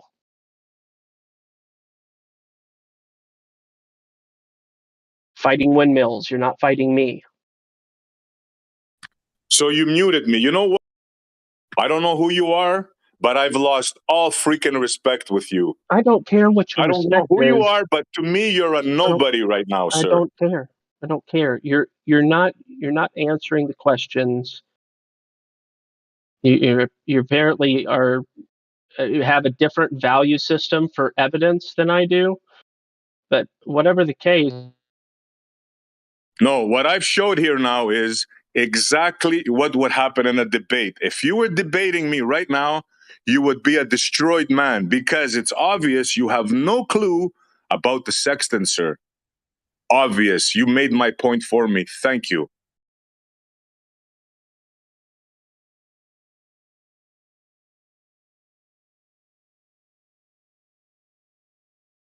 Now, if QE was here, I'm sure he would be able to go more into details on what we're talking about. But you, sir, it's evident you have no clue what you're saying. Let's change the subject. Montreal, have you seen flat earthers getting destroyed on this? Have I seen flat earthers? No, I haven't seen. Okay, let me explain you this. Why doesn't 10th go and collect the money from Maktoum? That's 10 G's right there. He has the proof, right? 10th is. Let him go get the money. They're humiliating you, boys. They're humiliating you. Not you, 10th. Why doesn't 10th put up and go collect the 10 G's? For what? What is the 10 G's? What is that about? Well, you haven't heard about Maktoum's challenge? No. It's not a challenge. You guys haven't heard Maktoum's challenge using the sextant to prove what was it? Exactly. I'm trying to remember his exact things. Exactly. Listen, using a sextant utilizes the fact that the Earth is a plane already. What else is there to talk about? That's the first step. No, incorrect. That's the first. A sextant listen, we're talking a sextant measure exactly. Let me read you something. I'm pretty sure that you're well aware of all of the literature surrounding this topic, but let me read you something, because this will confirm exactly what I'm talking about. So, this is a chapter in, I don't even know what book this, quoted in part from Jacobi's Astronomy, a popular handbook, Macmillan, 1913, reprinted 1915, page 61. The sextant. We have twice made reference to this instrument, once in page 5 as a contrivance for ascertaining by observation how high the sun is in the sky, and again on page 59 in the measurement of the danger angle. These two uses of the sextant are not inconsistent, for it is really intended for the measurement of any angle, page 8, formed at the observer's eye by two lines drawn to two distant objects. What objects are they referring to? Okay, let me go back into the quote. In the case of the danger angle, these two distant objects are landmarks ashore. In the case of the sun, they are the horizon line where the sea and the sky meet in the sun itself. Now listen to this part, because it puts in context what they mean by the horizon line, because it's really not described the way this next part is going to detail it. So this height of the sun or of any star in the sky is called its altitude. And so the altitude is always an angle to be measured in degrees and minutes. The point directly overhead is the zenith. The angle between lines drawn to the horizon and zenith is 90 degrees, or a right angle. Okay, and? So they're talking about the angle that you measure, the two lines, the line being straight across to where the GP is, and straight up to where the star is. Right. Or the angle to it, which is a 90 degree angle. Listen. The GP comes after. The angle that you're measuring is a. I'm sorry. You're not understanding what I'm saying. No, when I'm I say understanding perfectly. You're not letting me answer your question. Okay, so that it's non sequitur. Sure it is. It's non sequitur. If I was a baller now, Elijah, I'd tell you, where did you get the GP from? It's non sequitur. You asked about what the sextant does. It's a sextant. It's a sextant challenge, not a find the GP challenge. Right. So it says how do you prove that a sextant can work on a flat plane? Well, I said it utilizes a flat plane. Then I read you exactly that. Now you're asking about a GP, which requires you actually doing a little bit of math and taking time and using the timetables that they have in an almanac. Now that's non sequitur to what the fuck a sextant does. No, we're talking about the celestial navigation. The whole reason why you bring up the sextant is because of celestial navigation. Yeah, and no I ask shit. you, sorry? Yeah, no shit. Yeah, no I know shit. how it's So how'd related, you but get the argument as it stands, his challenge is to prove that it's possible to use a sextant on a plane. Well, I said it utilizes a plane. What is the point of the challenge? Well, okay, so go claim your prize then.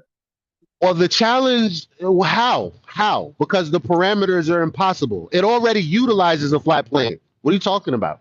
Well, yeah. Well, you say that the sextant is a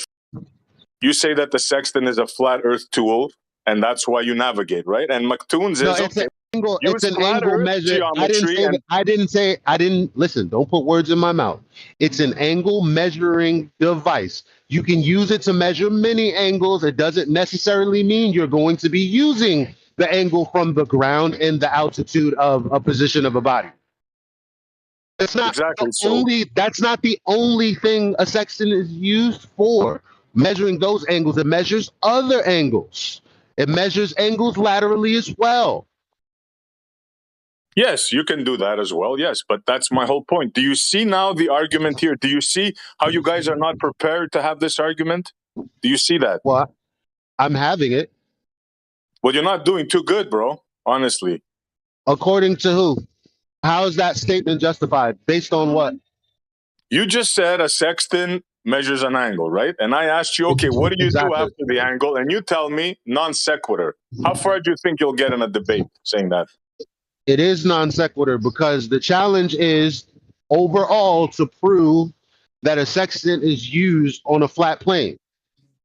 So it doesn't really matter that you can use the sextant to measure other angles because the angle that's relevant and pertinent to the conversation is the angle that you're going to derive between you, the ground, and the thing in the sky.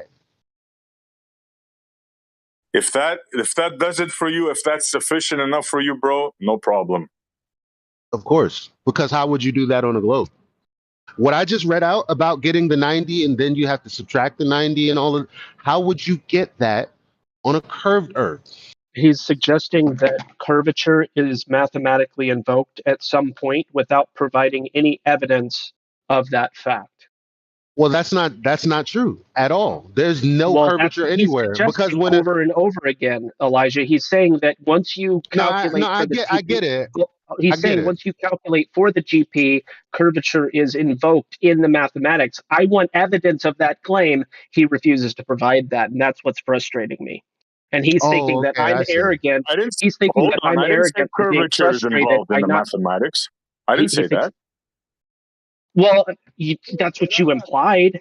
No, well, maybe that's what you heard in your brain, sir, but I never said that. So don't put words in my mouth. Non sequitur. Then it is a non sequitur then, and Elijah's point stands.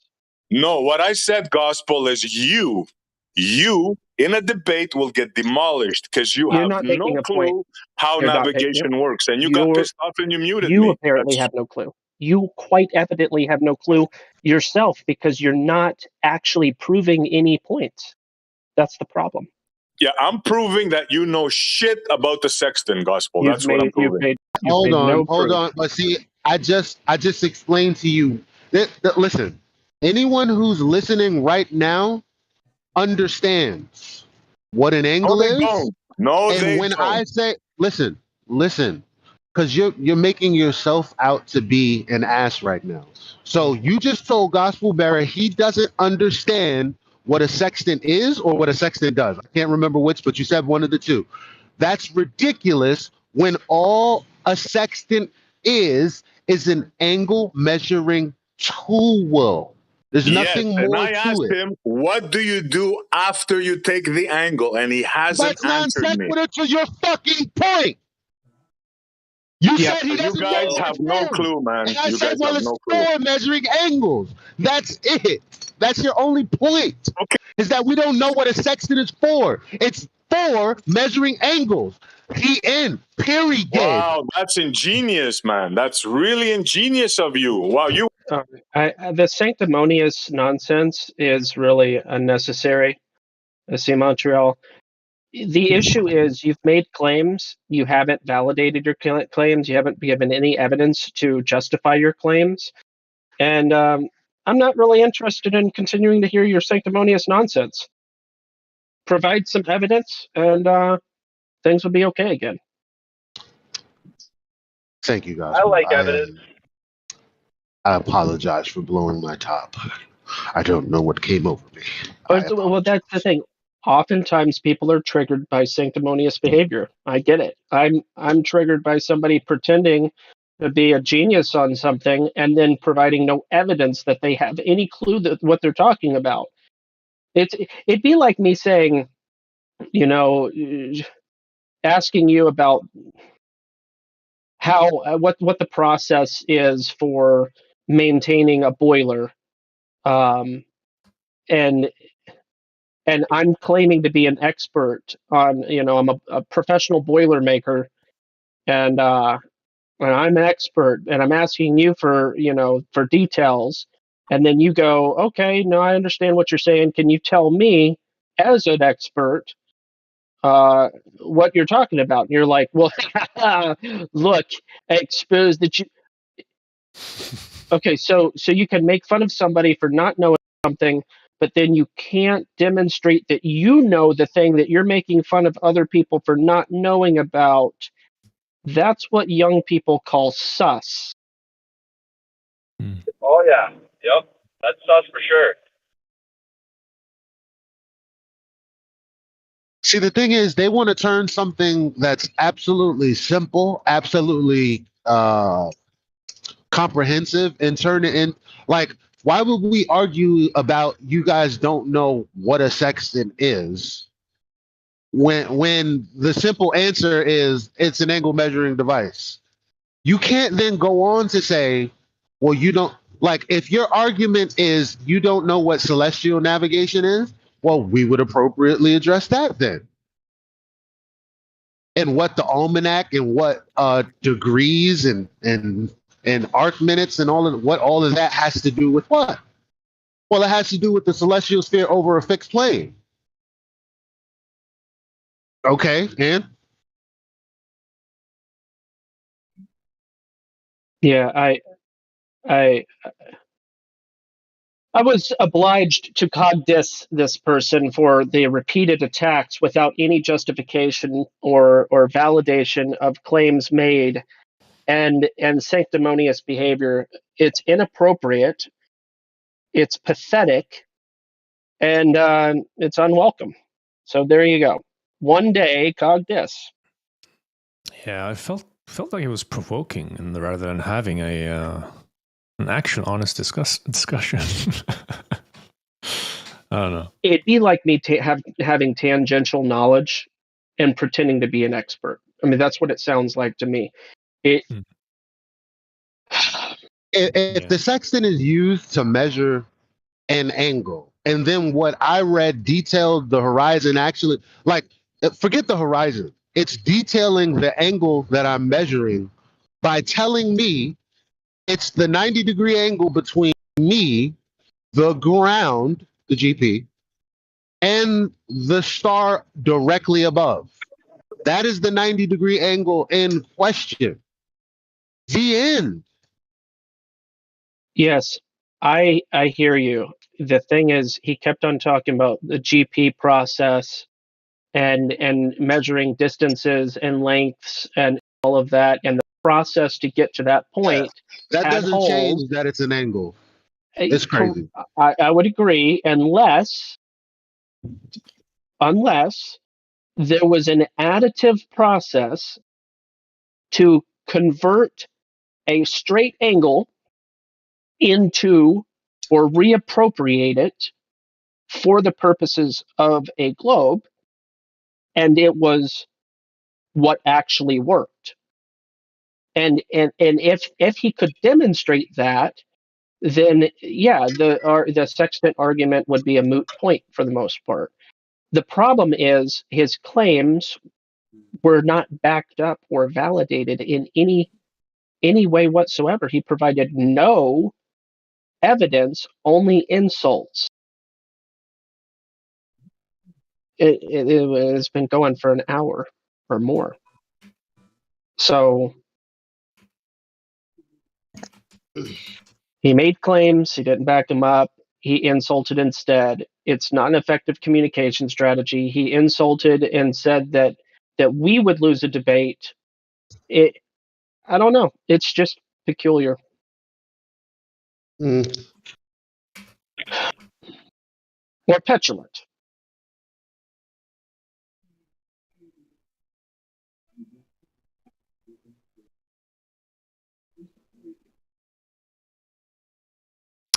So he was trying to figure out how to claim the 10K, basically. He was what? Trying to figure out how to claim the 10K prize. Oh, yeah. just mining for data. Well, yeah. Yeah, or maybe yeah, I don't something know. like that in that line. I would say, yeah. That's what it felt like to me. I'm not trying to make claims that I don't have evidence for. It's just, yeah. Anyway, If it means that it's going to take them to a destination that is in contradiction with so you know what Gregory Robot man.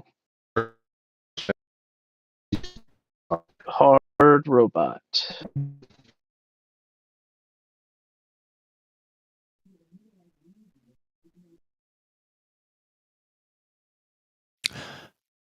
Yeah. I don't know. Does this sound funny? Could you just ask Siri? Can we? What do you say? You can ask Siri about what? The sextant? Ask Siri what you do after you find your angle with the sextant. Just ask her whatever you want to ask her. I mean, come on, man. She should be able to fill you in. Oh my god. Yeah, I mean, he wouldn't be here if he knew it's the not like answer. a government question, you know what I mean? So Siri might not. Well, the guy wouldn't be here to begin with if he knew the answer. What the fuck did he come here to provoke us with this shit? Okay, we don't know, maybe. We don't know what he's talking about. Then fucking provide the evidence you're claiming. Simple as that. Why going around and I don't know. Okay. Let's do this. Let's agree that whatever his argument was probably the wrong way of bringing it. But let's not go and degrade the man. Okay. At all. Yeah. No, I like him. I like SE. I wouldn't do that. You guys hearing me here? Am I being heard? Yeah. No, I hear you. The other guy was breaking up a little. Can we just stop berating people? Like, let's just let it go, guys. What do you say, berating? No, I like that dude. I wouldn't. If you came on here and you were trying to share something and you were maybe confused about what was happening or whatever, and then somebody just ran you down and started calling you a dumbass, when you get pissed off about it? Rookie, and relax. I was talking about his behavior, not as a person. I realize that. I didn't say he's a dick. I never said anything of that. Well, I did, but he was being a dick. The way he came in was not the right way, starting insulting and provoking us. Yeah? I agree with you. Yeah. I'm not caught up on any of those details. I'm not caught up on any of those details. Someone makes a claim, especially sanctimoniously, and they're not providing evidence, then that is inappropriate. It's as simple as that. I'm not invoking any other aspect of the communication or conversation. It's as simple as that. Inappropriate. Mm-hmm. Yeah, I agree. Truth be told, Dela or How Dala. would you describe this model? Hello? You know this, man. Truth be told? Yeah. Oh. Truth be told, Dela, hello. I heard noise. Hello.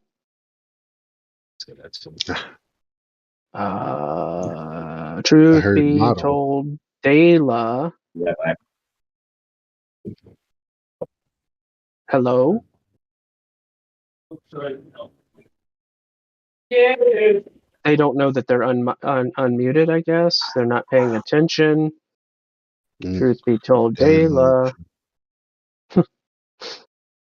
Yeah. Okay, they may be able to talk now, but then again, I see them popping up, so I don't know. Yeah, their mic is open. It's that they're not listening to the conversation for some reason.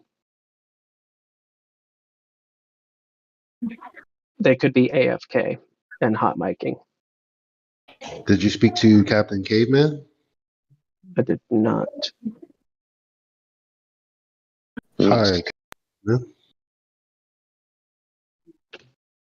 So yeah, I just wanted to say earlier that so Gregory, the person that I wish it would be an awesome conversation to just for both of you to be a part of, for me to witness, but he made this analogy of someone on a plane, and now this plane is going to Boston, but at some point the person realizes I don't want to go to Boston. I want to go somewhere else, and that's kind of when they get on the plane.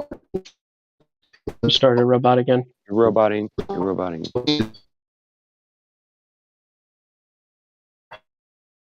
Sorry.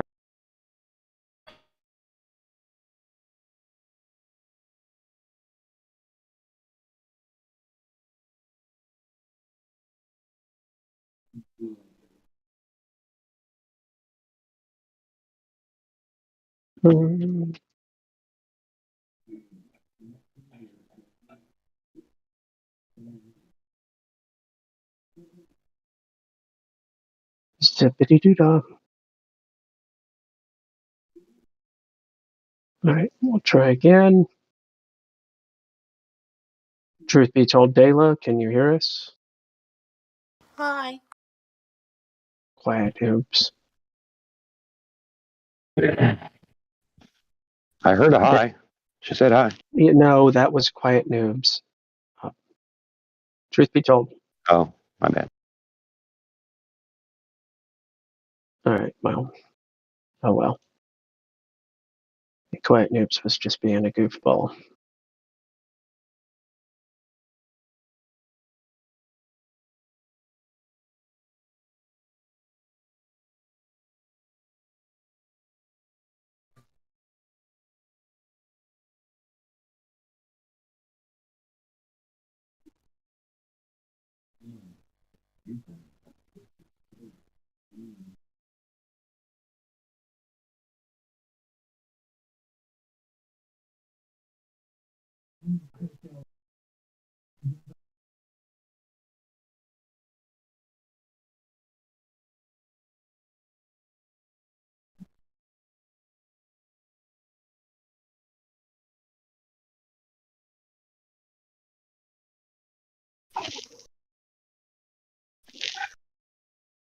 Well, 4.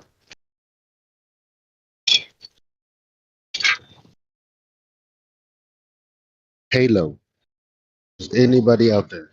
Yeah, we can hear you. Okay. Okay. Third and final attempt. So, it's hot today. It's gonna be like 80 degrees. Come on over here. It's 19. I'd rather. Telling you. At least you can do stuff like make yourself warm. You can rely on his ability to, acclimate. Versus being hot and it's like, well, I'm just hot now. Yeah, I hear you. So it's still snowing. We still have our blizzard. Oh yeah, I did hear about. Right, that's the one that passed QE, I guess. I don't know about. Or he was having tornadoes. I think that's different. Never mind. Yeah. Anyway, so I was saying, like my good friend Gregory said he made this analogy. I don't know where he got it from, but it was awesome. And this plane is going to Boston.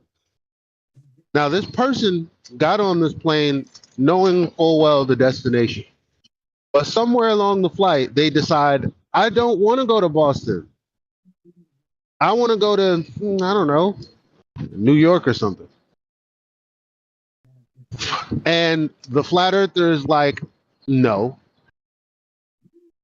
Your argument was that there's curvature and it measures to be this.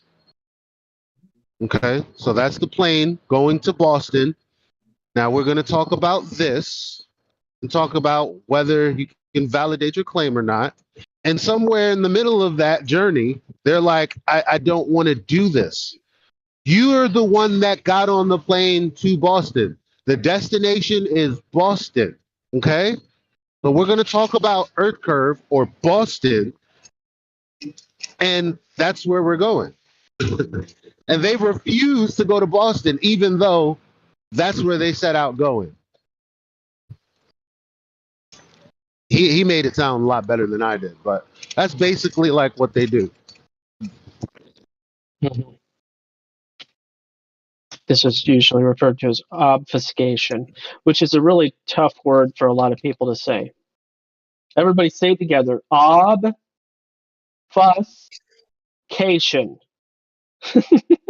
Obfuscation. I had a math teacher that couldn't say statistics. She would say statistics. She'd be like statistic. She'd always stutter on the initial S, and she'd never say the T after the S. It's the statistics. It's like it's ST, not SSS. Anyway, some words are tough. Some words are tough. Obfuscation tends to be one. Eratosthenes is another one that people have a lot of tough. That bothers me because I think that's just people.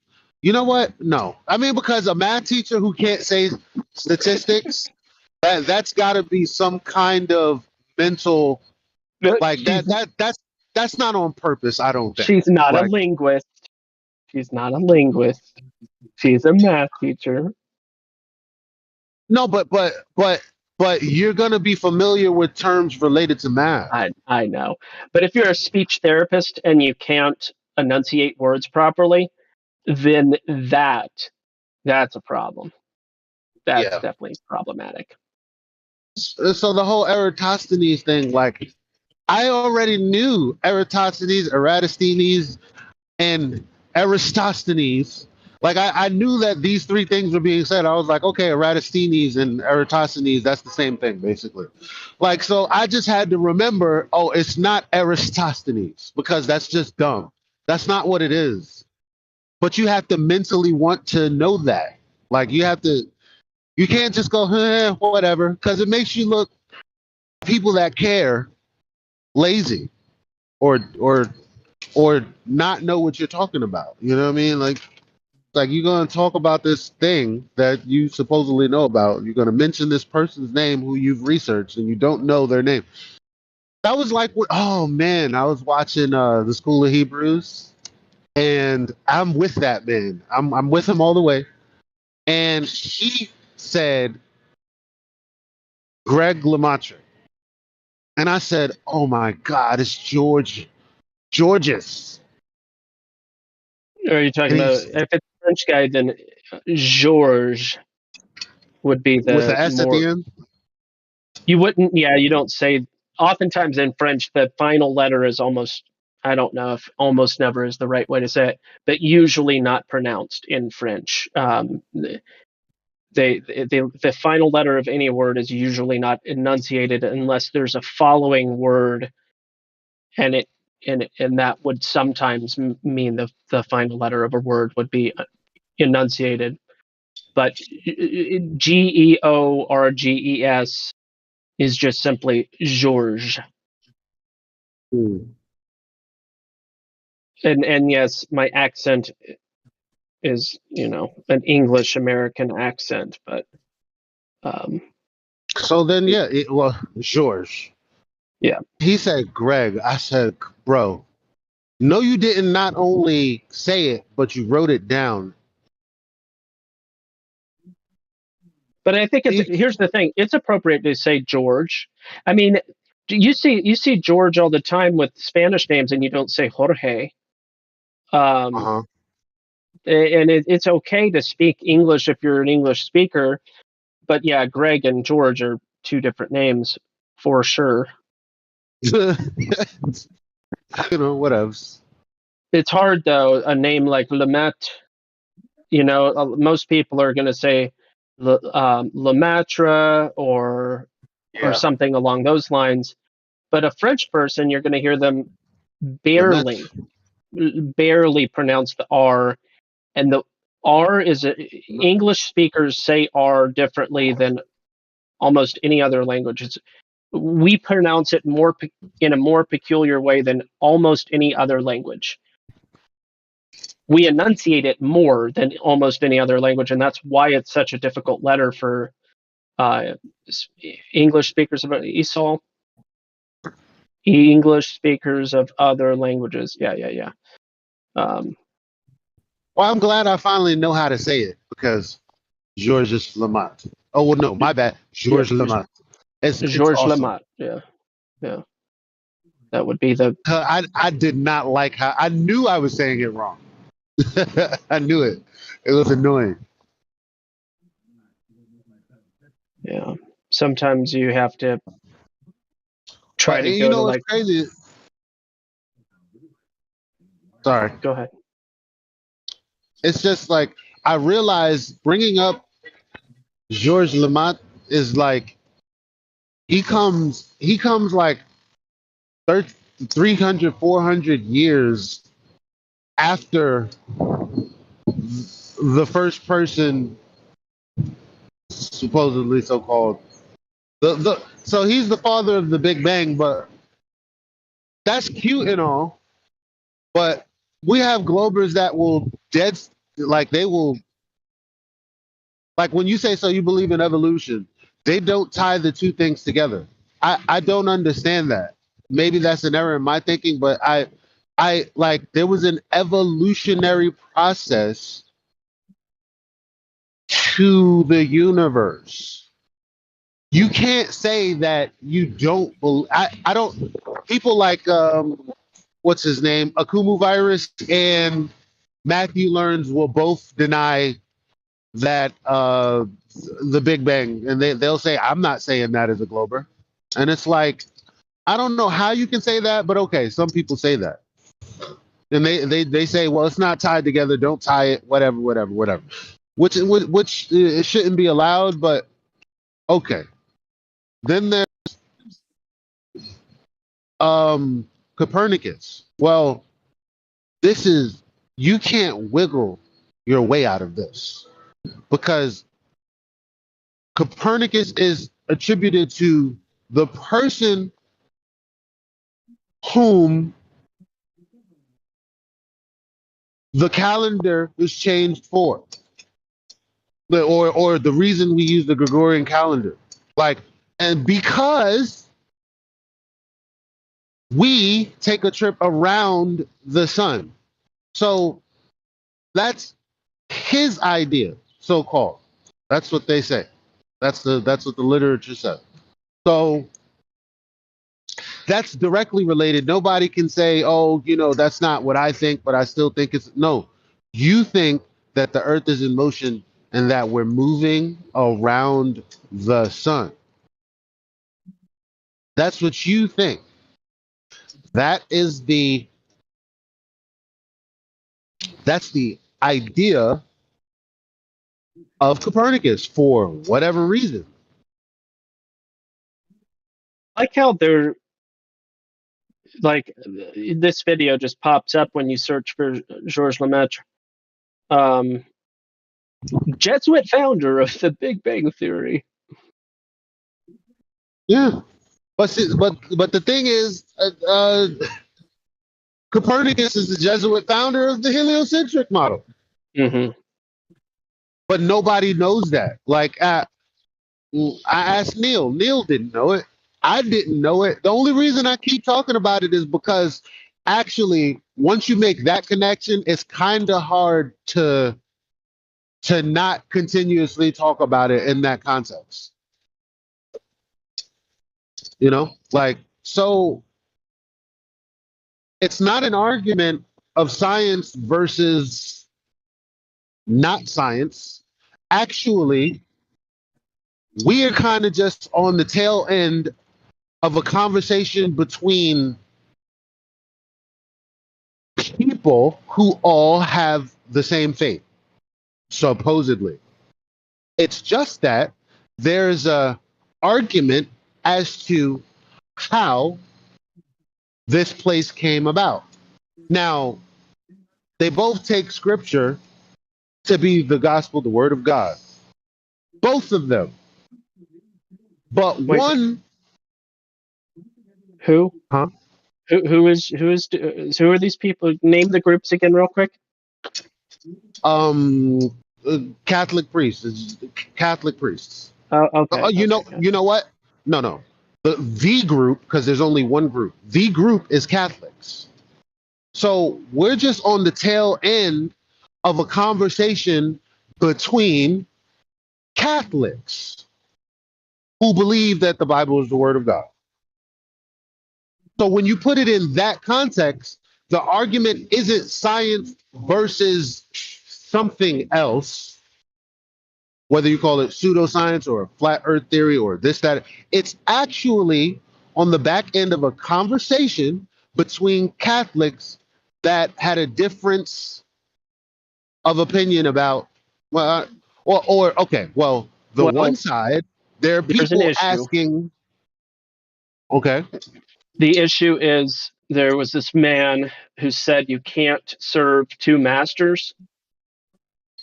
And the fact is that Jesuits absolutely, unquestionably, irrefutably serve at least, well, maybe they are only serving one master, but that master is not the creator. Right.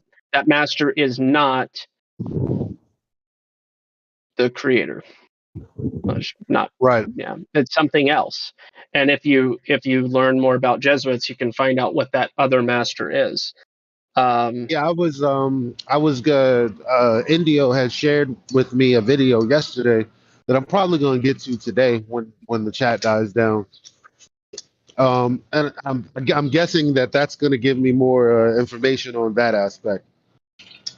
There was one other aspect I was gonna, but it just evaded me. Well, the point that I was trying to make is this is always and has to be a conversation that's put in context. The context being, like, I don't care that people think they're arguing science against not science, or no, that's not true. The reason, okay, when people say why would they lie, I'm going to now be putting it in context by saying who. The what did Level Up, what did she say? Church, the Roman Catholic Church. So I'm going to say who? The Roman Catholic Church? And they're going to go, what do you mean? And then I'm going to go, well, you're talking about heliocentrism, aren't you? And they're going to go, yeah, 'cause I believe that we're revolving around the sun, of course. Okay, great.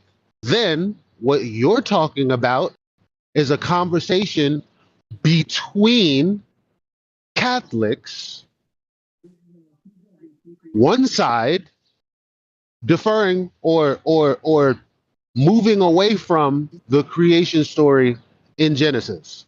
So one side says, the literature in the Holy Writ says this, and you Catholics, you priests, you bishops, you people in power, for whatever reason, You're saying that heliocentrism is a good idea and we should make a calendar around that. Why is that? That's the conversation. That's the conversation. That's the conversation. That's the context. Mm-hmm. There is no other context. When they say, why would they lie? Well, you're in here thinking that you believe in something that is separate from creation. Yeah, in short, you're exposing the hypocrisy. Yes. Yeah. And I don't. Is hypocrisy even a word? It's like part of it. It just seems so much. I need a bigger word, a better. I don't, because it's insane. Because people will go in, people will come in. I guess this is where the hypocrisy will come in. So today, people will come in and go, "Why are they lying?" And we'll say to hide from the Creator, and they'll lie. They'll say, "That's not true. It has nothing to do with that. That's not a good enough answer." When actually, in full context, that actually is the answer, because the result of this change in rhetoric from the Roman Catholic Church, not the Catholics themselves, because obviously that's why we have different denominations now, because there were Catholics that said, hey, you're going against the word of God.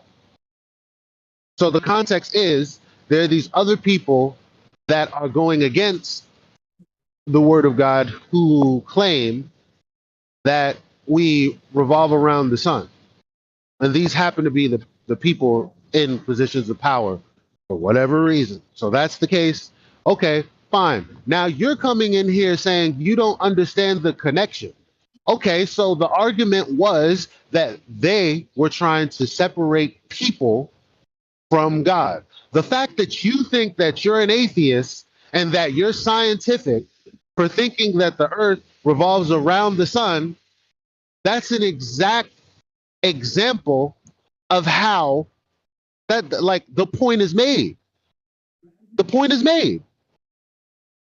The people claim, okay, you're obviously lying and departing from scripture, although you're a priest or a bishop or whomever, and they would go, no, we're not. We're doing the word of God, and you don't know what you're talking about. But the end result is 300, 400 years later. How many years? A few hundred years later, people actually not making that connection. The irony in that is insane. Like, you're sitting here questioning a creator at all, and they were claiming they were doing this in the name of the creator for the betterment of the people and their relationship with God. And the result of that is you thinking that what you believe has nothing to do with that at all. That's super ironic. That's super Saiyan ironic. Yeah. Yep. I dare somebody come in here and ask me why they lie. I triple dog dare you. You're poised. I think that's what they call being poised. Oh, man.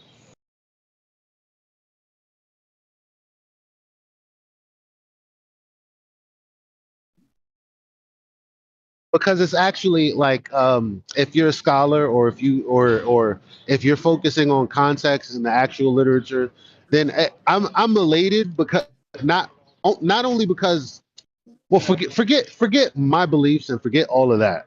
I'm elated because the why would they lie question actually has an answer, because prior to that I thought it was all just, you know, we can't know for sure, we can't divine people's thoughts. No, there's a whole history behind the motivations for them doing what they did. The whole history. What do you mean?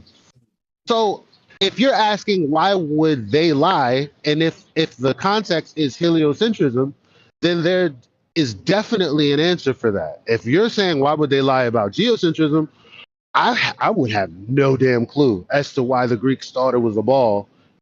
I don't know, because you know what? Because they try to marry the two ideas. and say, well, we knew it was a ball for thousands of years. And I'm like, nah, son. Well, you're gonna have to explain to me how logically they thought they lived on a ball, but the like how did that work? Like if they didn't have an idea of gravity and why people did they actually think people lived on the other side of the ball? Or did they just think they lived on top of a ball because it was perfect? And that there were balls in the sky, which up was a definite direction for them to point to and say those things revolve around us because I'm geocentric. So geocentricity would mean that we're stationary, so the things are revolving. So how would that work? My answer is I don't know, because I'm not going to make shit up.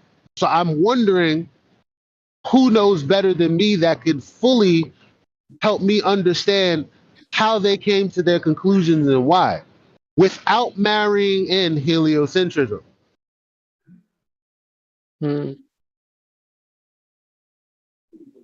I know motivation for one. I don't know the motivation for the other. Why you would think you live on a ball and you don't have a concept of gravity. You don't have certain things that you just don't know. The ball is not moving. So there's no, so there's no literature as to why. I don't know why they would think that, but I do know why we're moving around the sun and this, that, and the third, blah, blah, blah, blah, blah. Like, I know that, but I don't know the other thing. Hold on. Are you saying you don't understand how somebody like Georges Lemaitre would have gotten No, his Georges idea? Lemaitre got his ideas from Copernicus because Copernicus came first. He just expounded on that. Okay, yeah. I'm talking about the people who are saying that the Earth has been a globe for thousands of years. Because they're trying to marry heliocentrism and geocentrism. Like a ball is a ball, and I'm like, well, no, because you come to different conclusions in both instances. So they're actually not related at all. Mm-hmm. It's Lemaitre. Thank you, Roger. Lemaitre. Yeah, you do need to pronounce the R, but not in an American English kind of way. It's like it's like you're stumbling over yourself, but you never fall down kind of pronunciation. It's an incomplete R pronunciation. So I understand how I might sound like I'm babbling. But I don't have the words right now to make it concise. All I'm saying is when people say it's been a globe for thousands of years and there's no justification for that. There kind of is an explanation or justification for heliocentrism because it's on the table. We know it. But there's not enough information from the other people. It's like, okay, here we go. So heliocentrism, even though it's not real, it has characters behind it, motivations behind it, peripheral context and conversation characters aside from that would build on the main story. But when it comes to geocentrism, the only thing I have is here's this guy from so long ago that looked at the moon. There's no context. There's no historical. There's nothing to put with that other than it's a story that stated something. Versus heliocentrism, which actually has a history that you can unpack. That's what I'm trying to say. So for all we know, all that other stuff about geocentrism is complete bullshit because it's just a story on paper. There's no historical context. There's no people around that area. There's no conversation. Like no conversation. Can anybody tell me a conversation that Galileo? No. My bad. Wow, that was dumb. Aristotle had? Or can you just tell me that he looked at the moon and thought, oh, therefore it has to be an Earth? Like, what about conversations he had? What about motivation? Yeah, who was his mom and dad? Who was he married to? Who was his best friend? You know, yeah, exactly. Is there even any more to the story than this guy just did this one thing, this super great thing, this one guy Well, did? Yeah. Yeah, Aristotle had a lot of writings, but okay. I did want to.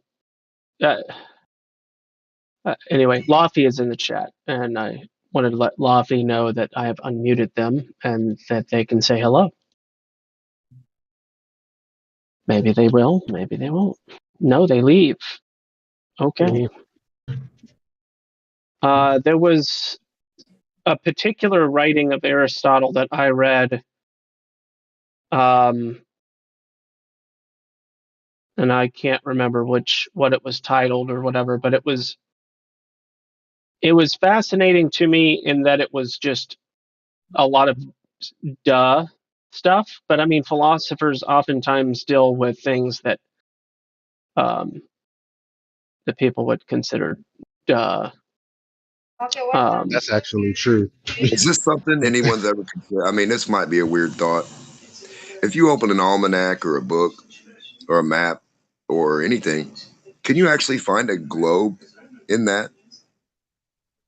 And I know it sounds weird, but it's an actual question. Like, where's a globe inside a flat paper book? The only thing you get is the flat circle reference of a circle. You don't ever. There's no, like when they say almanac or this book or that book. Where does a globe fit in a book on any paper? Denmark, you know what? You Hold are on. quite the philosopher. Well, damn, I was making a joke for you, Gospel Bearers, off the back of what you just said, and then him stating the obvious. well, is it obvious? Because you could say the same thing about sheep, and you could say, where in any dictionary, encyclopedia, or otherwise is there ever an actual sheep on the paper? Are you still there? Captain, you're hot micing. Okay, Yeah, but there's a real good point to what I'm saying though. Any I book get named your point, claim. Gospel, actually. And he kind of defeated the point. I'm not cutting you off, Dimick. Go ahead. I was just saying, like when they say this book was made from a globe, how? Who says Where at? this book was made for? Are you talking Well, about the nautical navigation yeah, book? the almanac and the stuff like that. I'm like, any book you open up, there's no globe in there. There's no reference of any globe in any book to use for any navigational purposes. I think that's a more sound point. Yeah. Like, where's the reference to a globe actually? Like, Yeah, how do you connect those? Yeah, that was definitely my The only question thing it's earlier. giving you, it's just giving you math. Your calculation is what's doing anything over a flat surface of a flat circle radius. There is no globe. The only thing they can put in a book is a pi radius of a flat circle. You get it? Okay. Laffy had come back, but then they left again, so maybe they're just having troubles.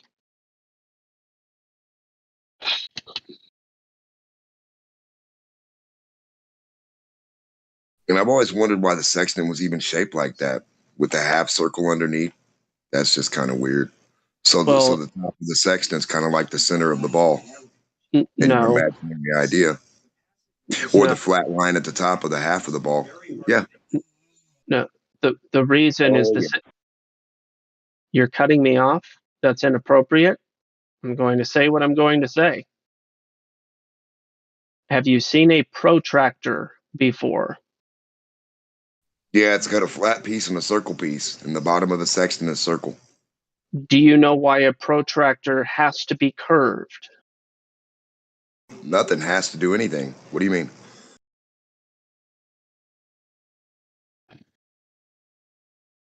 I don't think anything has to do anything. That's your opinion. Okay, well, design me a flat. I don't have to do anything. You designed it for You're yourself. the one making the claim.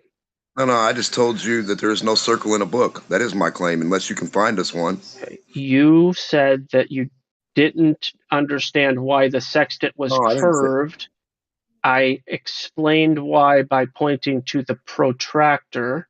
Why would you make a curved sextant if you're trying to find a flat thing? And if you're trying to find a circle, why would it be curved the opposite direction?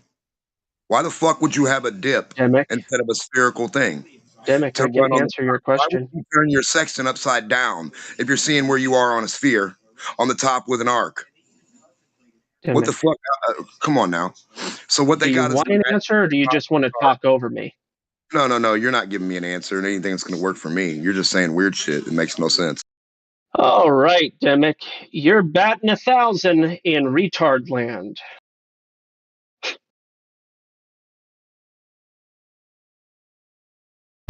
It's because we don't expect, and I don't know why we don't expect. We don't expect people that hang around us that understand that there's fallacious reasoning and things that don't make sense. Like this is the kind of thing we talk about when Globers aren't here. We kind of talk about how they commit these logical fallacies. And oftentimes, when someone who's sat in a room listening to all that does it anyway, it's hard not to be like you're retarded. Like I know he would have never said that if he wasn't super frustrated just now. So. Yeah, I'm super frustrated, but it goes. Unfortunately, it just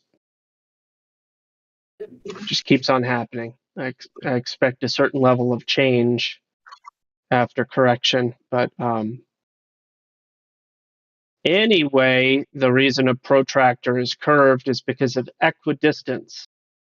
So you can have an angle finder that's literally two straight lines. That's one way, but a protractor is an angle finder that is providing all angles off of a 180 flat line simultaneously so that you don't have to have any type of fulcrum, which is what you would have in an angle finder. That fulcrum mechanism is replaced by demonstrating the entire angle finder all at once. And that's why that equidistant angle finder line is a curved line. There's a simple answer to this retarded question. Yes, sometimes questions are stupid. Wait a minute. Is he? No. Bro, Okay. he literally said, why is the sextant curved? I said protractor, and he continued to act like a retarded person, refusing to receive any answers. I hate this behavior. I hate this behavior. Unfortunately, angles have to do with perspective, because if that wasn't the case, we wouldn't be talking about this at all. I'm not but I don't the even know bottom what you line, just said. regardless. Well, the celestial sphere, it utilizes the fact. I'm not even talking about the stars. I'm only talking about the tool. I know. I get it. It's like it's not. I can't even, because I get what you're saying. I'm trying to like explain, because he's like, where's the curve? Because he's like maybe he's trying to say the sky is not curved or the ground. Like, and I'm like, you're right. There is no curve, but there is a curve in the protractor specifically for what you just outlined. It's marking the degrees. Yes, you're repeating what I said. It has to be, unless it's not an equidistant line, which would be a very unusual tool to hold and impractical. It's an equidistant line. Yeah, I don't know why.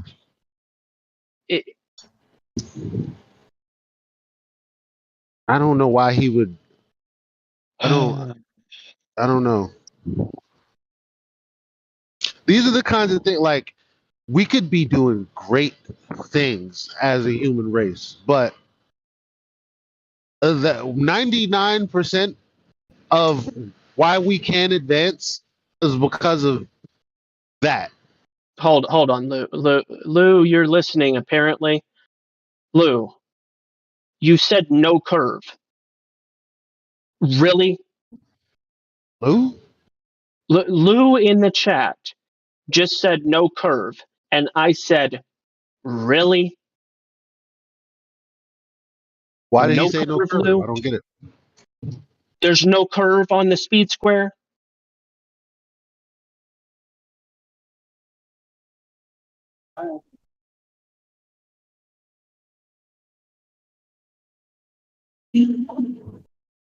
I say something. Can you hear me? Mic check.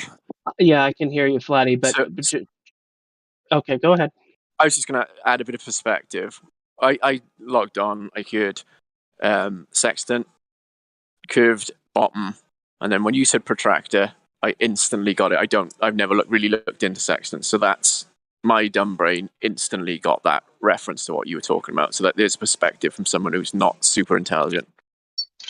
Yeah, you don't have to downgrade yourself, though. No, I know. I know I oftentimes have too high of expectations for people, but I do actually have a minimum expectation that you're not going to double down once you've been, I don't know, but yeah. But I'm just saying, from a layman then to a lot of the sextant talk and stuff, I got what you were saying instantly. Okay, from Lou, what you were saying. Sorry, He gave a much better example. Lou gave a much better example. The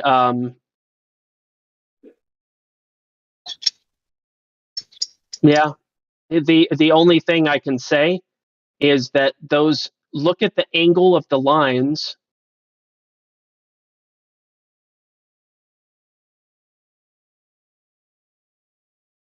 See, that's the difference, I guess, is that the angle. What is the difference? What's the difference between those two?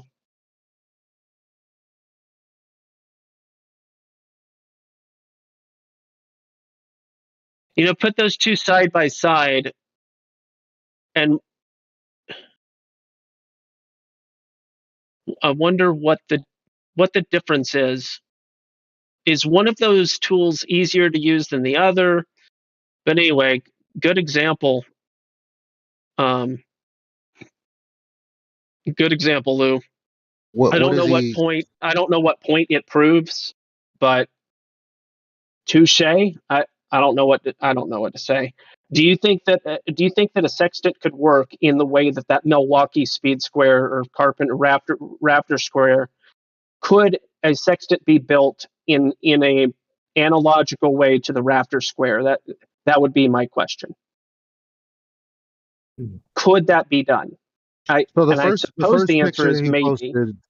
The first picture he posted that's the same device as the red one. The one in the black and yellow Same is the device, same. different size. A Raptor square is typically going to be larger because you're getting speed square is typically like 7 inches or so, or I think 7 inches is going to be a normal speed square size.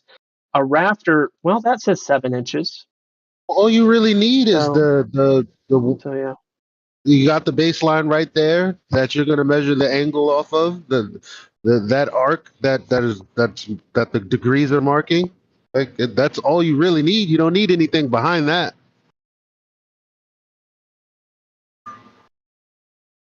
I guess my general question here is, I wonder if sextant could be built analogically to the Milwaukee Raptor square shown in that picture.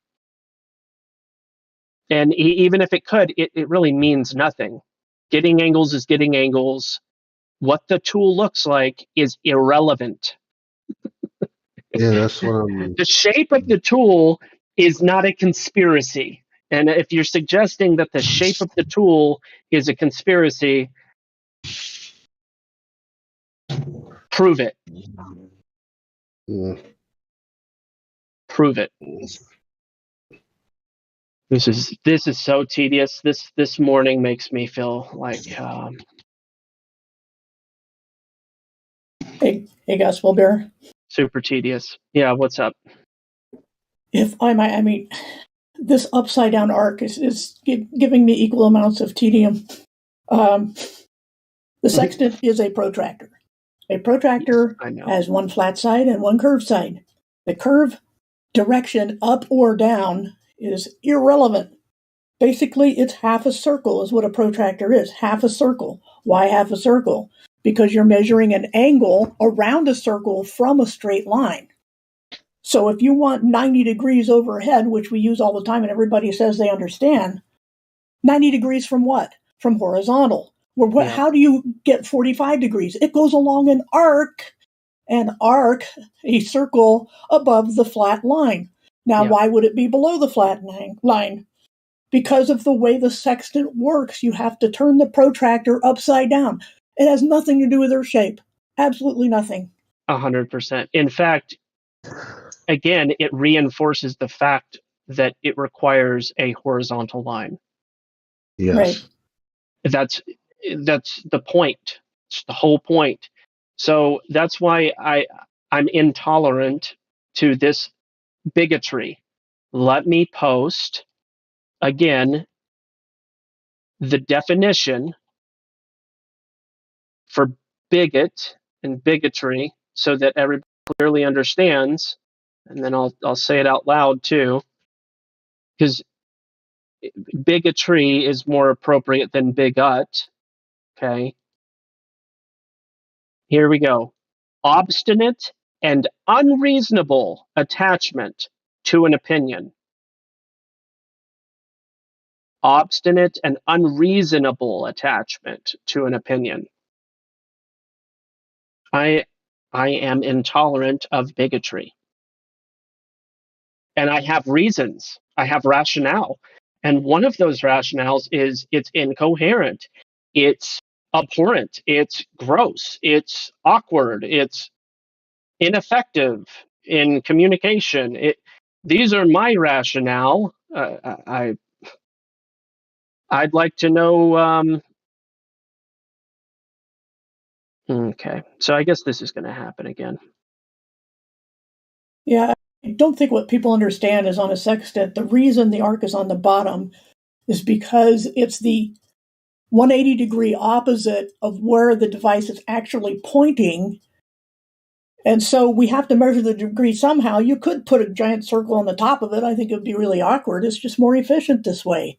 And it tells you the same information. It's just practical common sense, if anybody had such a thing anymore, of why the arc is on the bottom. It's just a practical place for it. It doesn't change anything as long as you're using degrees and you understand a sextant is used to measure angles in degrees. Then of course there's going to be a circle around the thing, even if it's just part of a circle, and it doesn't matter where the circle is.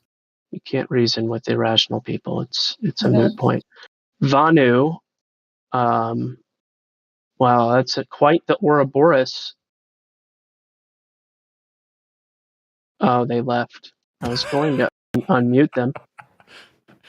Summon thee, ye shall disappear. They had an infinity symbol Ouroboros. I've not seen that before, and their profile picture was Borg. Oh, We are Borg. What's it called? The new show from what's it called? No, Borg is from Star Trek. Yeah, Star Trek. Sorry. Yeah. Yeah. It's the new show from they're showing right now on Netflix. Oh, there's a new show called The Borg. Yeah, Picard. He's the main guy in the show. It has to do with the Borgs as well now. Is it Patrick Stewart? That guy's getting old though, for real. I guess not old enough to do those shows, I guess. Then again, another winner would be Maggie Smith. That lady, whew. Maggie Smith is a winner. She just keep on doing her acting till kingdom come.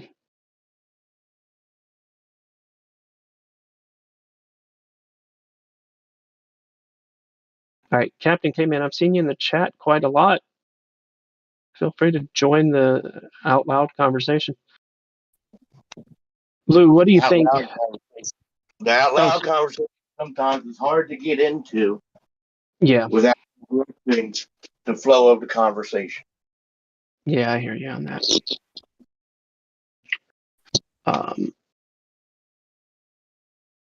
Is there something I'm missing, Lou, in you showing the Milwaukee Speed Square or square, whatever. I was just comparing I did this yesterday to just mention the speed square is a stupid joke when QE was in there, but a speed square it's a tool that we use. All carpenters carry one. We use it all the time.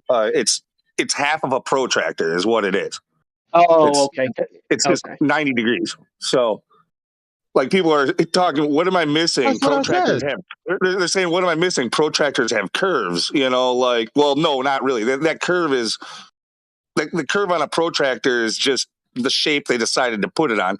You need a flat baseline and you need the angle increments marked, but you don't really need to have a specific curved outer shape of the thing. It could just be, a triangle. It could be a, it could be a square. Yeah, it could be half of a square, basically. Possible that right? Half buddy of a Dan square, might like have been half of a diamond, turned sideways. Basically, yeah, that would be like if you took two of these speed squares and put them back to back.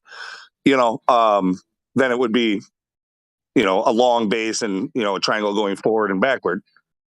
But if you drew lines from 90 to 0, there's no way for that not to be a circle.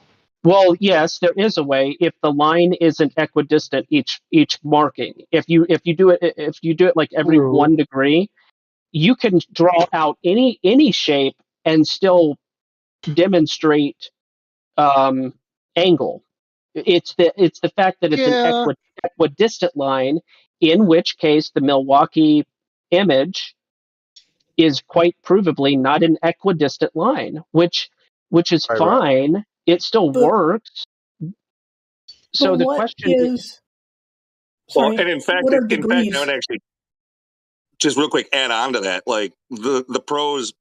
The first one that everybody was like, "Ooh, that one looks fancy. It's got an arm on it. It's got this arc." It's terrible to use. It's a piece of trash. Nobody uses that shit. Yeah. But see, what I'm saying is, look at that picture that was just posted.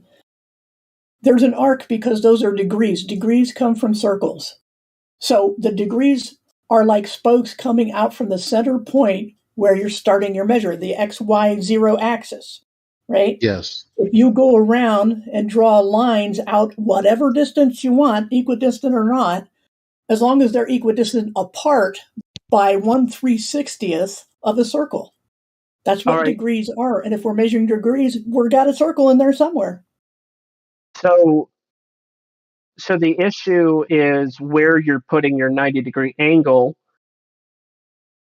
and what Lou is saying is that you can stick the 90-degree angle at the center of that protractor and then look at through the view line and see what the angle is, with the 90 being at your vantage point. That's how the speed square is used. Yeah, the thing is, if you're measuring degrees, you are talking about 1/360th of a circle. Yes. That's it. What's crazy to me is Globers are at this point, let's say anti-flat earthers, I don't think people have regular people in the conversation, I don't think they've actually thought about this. They might not even have heard about this.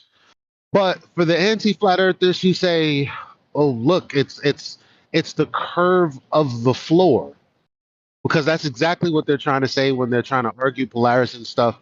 But the function of this tool, the arc is off of the plane. That's it. Like, yeah, that was basically my point. Just for all of it, with the protractor or the sextant, is that 90 degrees off of what? 45 degrees off of what? Not a curved surface. Yeah, an x-axis. We have an XY grid, but if you go around the grid drawing straight lines out from the XY 0 point, you have a circle. That's how we can plot things on a square graph. You do X and Y, and you draw a line from the center point to that XY pairing, and you get an angled line, flat line, at a certain number of degrees from X. And by the way, Gospel Bearer Vanu is not even checked in yet. He needs help with that. That's why he couldn't talk. Oh, I know. I was going to unmute okay. Vanu. I sometimes I skip a step. Alrighty. Vanu, would you like to say hello? G'day, mate. How you doing? Aussie. I'm Aussie, alright, mate. You already know. Good to talk to you, mate. And I'm very thankful that you unmuted me. Okay. Yeah. Well, what brings you to the server? Everything. And That's vague. I'm glad to contribute. Just about everything. All I know is so this is a flat Earth Discord, and the Earth certainly isn't a globe. We live in a demiurge system of a toroidal or a Boros system, and we're in tune to something that is not a globe, and it is holographic in nature. It's a lot of statements. Do you have any evidence for your claims? Are you a globe? Why would it matter? I simply asked for evidence for your claims. Evidence that it is a toroid and that it is not a globe. Sure. Yeah, you made like 7 different claims. I was just curious if you had evidence for any of your claims. Specifically, what do you need evidence for what I said? Sure. We'll start with the most important one. That Earth is flat. We'll start with that one. Well, all right. Maybe we haven't been to the moon since 1970. And maybe that was 50 years ago. So we haven't been to the moon for 50 years. Yeah, sorry, you might have misheard me. I said Earth, not the moon. But go ahead. I think it starts with the moon, no? The Earth starts with the moon? It starts with the moon. And then Yeah, usually the flat Earth LARPers that come here start with the moon, right? it all has Earth to do with the starts moon. with the moon, definitely, yes. Yes. 100%. 100%. Word And then up. you look at the next I built thing. a house according to the moon. You look at high atmospheric images, and then you see that from high atmosphere, the highest of balloon imagery can go. It's a flat plane. You go to the highest atmospheric point, and it's pure light. It's a horizontal plane of light. It is a flat plane, no matter what camera you see. So now you're Only talking about the GoPro Earth. cameras. Okay. Good. Now you're actually talking about the Earth, and you said one of your evidences is high altitude photography. Okay. Do you have more evidences? Well, that's the thing. It's vice versa, because how I see reality is it's holographic. So the same way a human sees real life is the same way Keep using that a word. bug or an animal or a plant or a tree or maybe one of those cute little flowers that grow out of the ground. Okay. Dandelions. So you're getting a little off track here. Evidences for your claims. We're still high altitude photography. More. I have a question. High Are your altitude friends laughing? photography. Okay, and just for clarification, holograph, a document written entirely by the person from whom it proceeds, written in full, written entirely by the same hand. Hollow means whole, and quantum graphos, mechanics. you're talking while I'm... Okay. I guess I'll have to do this. I really don't think he's interested in the truth. Written, to write. So holograph isn't an applicable word. Zach, can we just listen? No. No, you cannot listen to someone talking while someone else is talking. That won't work. Vanu, I'll give you another chance. Just recognize the fact that it's not effective to talk when someone else is talking. I completely understand that, and honestly, I was brought up as an atheist, and the way you're talking to me, honestly, I understand that you probably are someone who's brought up around a church. And No, I wasn't. What No? I am, who I am, is irrelevant to this conversation. I asked you some questions, and you were starting to answer some of them. Okay. I like evidence for claims. It's just as simple as that. Well, I'm not used to this sort of thing. I'm an Aussie, and let's just say I'm used to talking over one another. Yeah, I can understand cultural differences. For the purposes of Exactly. Discord and this And voice chat, that won't work. Understood. It might be culturally uncomfortable for you, but for the sake of what this is, it will not be an effective strategy for communication. Understood. All right. So let's ask this question a different way. How long have you been looking into the subject of flat Earth? Probably 2017, actually. Okay. What is that, 5 years? Yep, approximately. And high altitude photography is probably not the only thing that you have to depend on of justifying your knowledge of no curvature. Am I correct in saying that, or is that the Well, it's only not the thing that you're only. leaning upon? It depends how you define evidence. I think a lot of people here have something called intuition. We have something that isn't driven by saying this or that.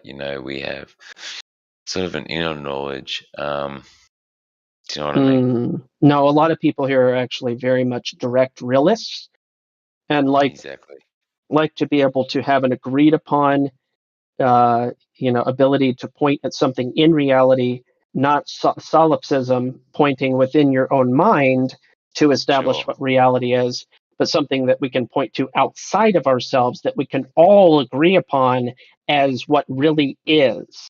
Suffering. Because if you only point to what's inside of your own mind for what is real, then everyone can have their own personal reality that cannot necessarily be agreed upon. What? Suffering. What? I think we all share suffering. Okay, If we Daniel. all do, You're getting if we really all, esoteric, though. yes, yes, esoteric. No. Yeah. So we're gonna again. I'm pointing to exoteric. Oh. Yeah. So in order to have a conversation with other people, there has to be axioms. There have to be agreed upon principles. So in regards to having a conversation about a thing, we can't have our own personal definitions for that thing and understandings of that thing. There needs to be an agreed upon agreement about how to define things in reality. Let's say the light spectrum. I think we all share the same light spectrum, no? We all share the same code of being What was a the last human. word you said? Leonardo da Vinci. I think he studied it for his entire life. I think you said code. Oh, code. Gotcha. Light spectrum. Leonardo da Vinci. 2 arms, 2 legs, and 1 head. All right. This is me in the chat. Somebody else.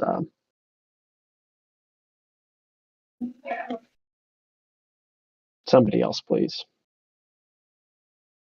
Gospel. It's a shame that we can't just have a genuine conversation. Yeah, I'm Like tapping out is my metaphor here. Sorry. I'm tapping out of this conversation. Gospel. I'll say one thing. Let's just say, okay, I'm not exactly a Abrahamic religion sort of person. I'm not exactly Catholic or Christian, though I am mostly Irish genetically. Listen, look, I believe in Celtic I believe in my Celtic ancestral past, which has been extinct for 1900 years, right? I believe in a history Awesome. that hasn't existed for about 2,000 years. Yeah, great stuff. So when you entered this server, what was the name of the server? Flat Earth, and I agree Right. that the Earth isn't a globe. So not Celtic or Catholic or any other religion, right? No, So good. so you can drop that, We're all right? And here. I said nothing to do with Catholic or Christian. I said Celtic. I don't care, right? Something that Celtic. hasn't existed for 1900 years. That religion hasn't Yeah, existed for 1900 years, bro. that's magnificent, right? 1900. So That's a you've long time. told us when you entered the server, it's called 24/7 Flat Earth Discord, right? And I'm a flat earther. And right. Well, I don't think so. If You don't I'm think I'm a really flat earther? I yeah. don't So think the Earth is a globe. starting with the moon. No flat earther starts with the moon. So you started well, okay, right? You kept the troll alive a bit. Then you dropped it a bit, right? Starting about I dropped what? Celtic, Cultic. Right? I don't care either. But so 2017, you said you've been looking into it. So what have you looked into it? What have you looked into? What is it that you made? Just about everything. Everything. Just about everything. Oh, Yeah, right. just everything. Magnetic-toroidal field. I know Specific what a that toroid is. right. Toroids, Antarctica, NASA. I know all the deceptions. I know the Van Allen belts. Hey, we're talking voice chat. Why are you condescending? Why are you talking to me in a condescending manner? No, look, it's because it's like we're voice pulling chat? teeth right now, dude. It's If you've been mostly a flat because of earther you since are. 2017, Because I'm if what? you've been a flat earther since 2017, it shouldn't be like pulling teeth to get you to talk about the flat Earth. Right. That's why we're getting irritated. And you say, well, I've looked in everything, right? That's the most vague answer you can give. Be specific then, right? What is it that made you look into the topic? Have you seen anything? Somebody told you? What was it? Drugs. Right. Cannabis and psilocybin. Okay. So that's I'm wow. Yeah. So I thought it was a troll when he started, so Glad I'm not the only one. See, here's the thing. I don't think that he's LARPing. I think that he's dead serious, and it's just a fundamental difference of axioms for determining what is real. I think that that's the primary issue. Is some people. Oh, I guess that's you, Roger. Sorry. Oh, sorry. No, it's okay. I really and truly, I think my discernment is that he's not LARPing, that he has a different axiom for determining what is real, and that is the fundamental breakdown in the conversation. That's my opinion. Maybe it is, maybe it isn't. But Maybe we can make some sense out of it if we let Democ out of Cogdis and have them talk to each other. Oh God, please no. Well, you got this. How do you say this? These guys think, right? Oh, these flat earthers are religious freaks, and they follow God and religious, and then they come here and then do this weird flex. I'm a cultist. I think he's LARPing, trying to be funny, right? His friends are probably listening. I reserve that possibility, but I have spoken to so many different people like him that really operate their entire day in and day out operation is all esoteric, and they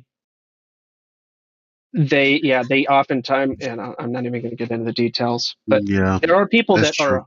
are super esoteric in the way that they operate their life, and having a conversation with them, they do not want to talk about exoteric things at all. Right.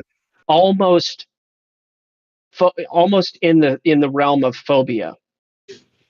Not quite, Yeah. but almost. And All I know is Earth starts with the moon. well, here's the thing.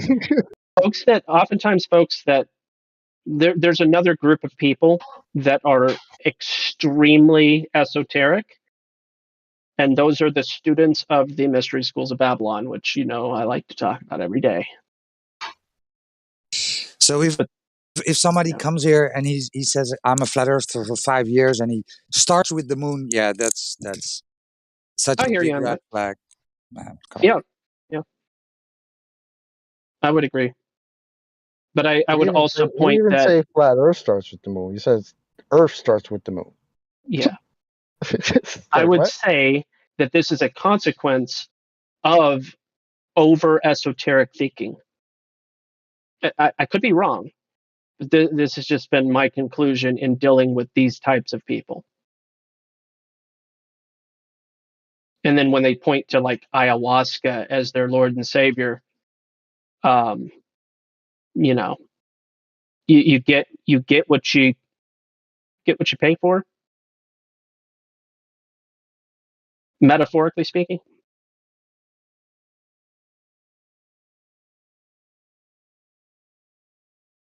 I want my money back.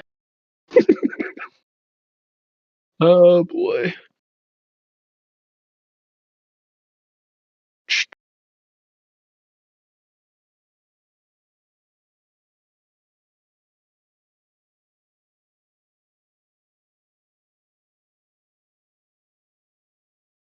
And yeah, Lou, if that's what you want to arbitrate, for kicks and giggles, have at it. No. I'm just a sarcastic dick.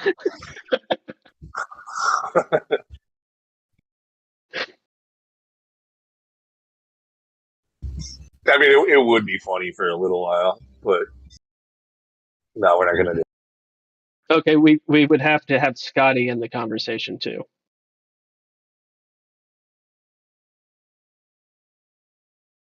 I think he left the server, Scotty. Really? Yeah. Oh no, I think he just got offended the other day. You did? By what? I don't know. Let me see. I don't know. I thought everything was okay with Scotty. He was like, "I'm back, boys." Yesterday. Oh After boy. that, I don't know what happened.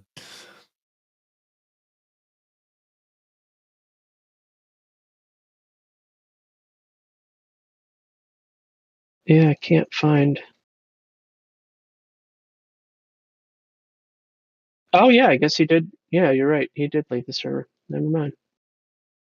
Or Yeah. something. Or yeah, something.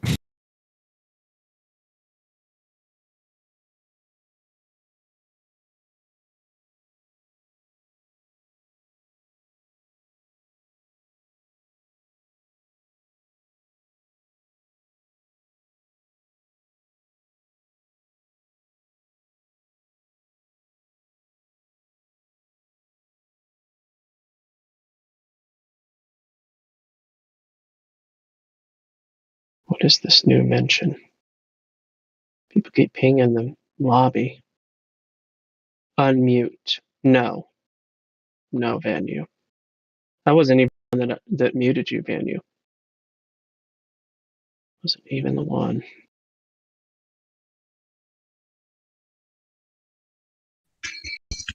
There, Parker, you're unmuted, undeafened. Somebody must have applied those to you before they put you in cognition or whatever happened. I'm unaware of the situation. But usually that stuff wouldn't be left on after your time is served.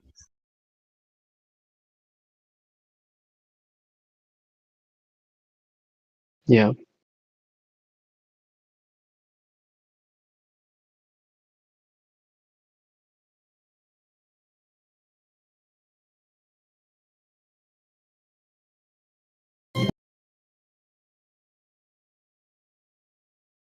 And they're gone.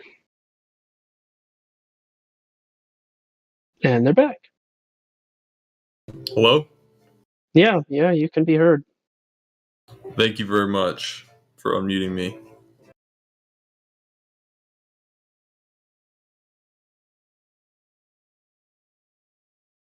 Hey, I got a good question for you. I know I haven't asked you this question yet, Parker. Yeah, Would you let me hear it. would you like to or could you provide an example of sufficient evidence for falsification of the globe claim? I don't really understand your question. Okay. Which word is confusing? Falsification of the globe claim. Mm-hmm. So the claim is that there's curvature, inferred I don't know by it about the being curvature, but the thing I know about is that we're definitely not moving. That's the only thing I've really gotten to at this point. okay. What would be the sufficient evidence for you for falsifying the curve claim? Well, I'd have to get or a demonstration of the curvature not being able to be measured. But again, I talked about this when I was last in here when I got muted. I got banned for an unrelated incident. We were talking about how there's always a laser. There's a laser test in support of the Earth being flat and one against it. It's not like, you know what I mean. There's And always, you can always you find would have two things. you didn't show that laser test, right? I think Indio asked you about it. He was rushing you. You were rushing Indio, and then Indio asked you about it, and you screamed the V word on the live stream after that. Remember? No, I don't quite remember. Yeah, that. you do. Yeah, you Yes. do. Don't be such It was only a couple of days ago. Come on. Well, I think we can all forget about that. Yeah, so you do remember. Why would you lie about that then? Come on. I'm not lying. Why would you lie? Why Lest would we you lie? forget. Lest we forget. This is called Why disingenuous. would you lie? Disingenuous. Let's not forget about all of it. So you say that there's a laser test that supports the globe. Can you show that to us? Well, I sent one that I just Googled because I don't really know many more. I haven't really looked into it, but I was just guessing, obviously there's probably, if there's like a whole bunch of money behind this, you'd think that there'd be a lot more evidence to support. Right, and there is the none. globe. That's why we ask you for the laser test. There's no globe laser test. No glober goes out and does a laser test because then he will be a flat earther.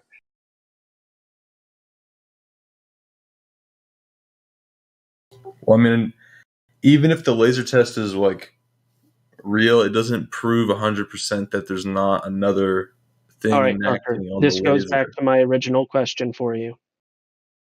What would be sufficient evidence for you, or are you dogmatically forbidding falsification? Well, I don't really know. I'd have to like really just experience it and see what that would be. I can't really tell you right now what that would be. Find out. So it's a very relevant question. It is the relevant question because if you do not allow for falsification, you are being dogmatic. Can I ask a curious question? You said we're not moving.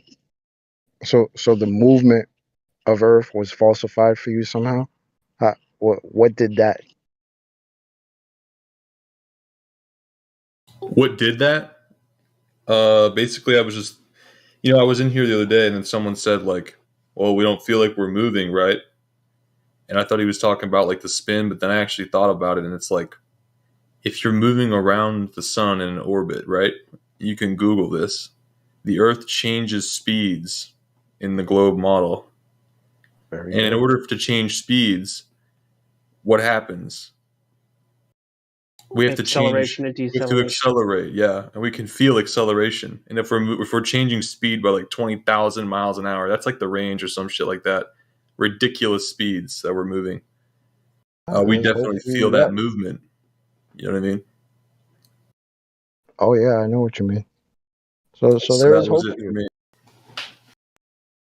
That was sufficient. Describe so the aphelion parhelion mathematics was sufficient evidence for you to understand how that's a load of Crocker something. Crocker Spaniel? I don't Betty know. Crocker. Betty Crocker. That's what I was looking for. Betty Crocker. Load of Betty Crocker. Thank you. I got you. But the thing is, think about this question of falsification because it's the relevant question. Because if you don't allow for falsification, it means that you're being a bigot. It means that you're being dogmatic. It means that you're religiously holding on to something, but without you're unreasonably holding on to a thing. I don't think I am at all. Good. It's just like if something doesn't convince me, it doesn't convince me. That's just how it works. It's like I don't really think I'm religiously aligned to anything at all. Okay. It's just to make sense, you know. Yeah. Understanding the points is a good starting point. If you don't understand what's going on, if you don't understand the claim in the first place, then it makes it really hard to understand how it has been falsified. The more you understand the claim, the claim of curvature, the implications thereof, the more you will understand how it has been falsified. It's called hastening. You hasten something, you accelerate. I think we've moved beyond. It was supposed to be funny, damn it. It was supposed to be funny. I'm sorry. Sorry, Rookie.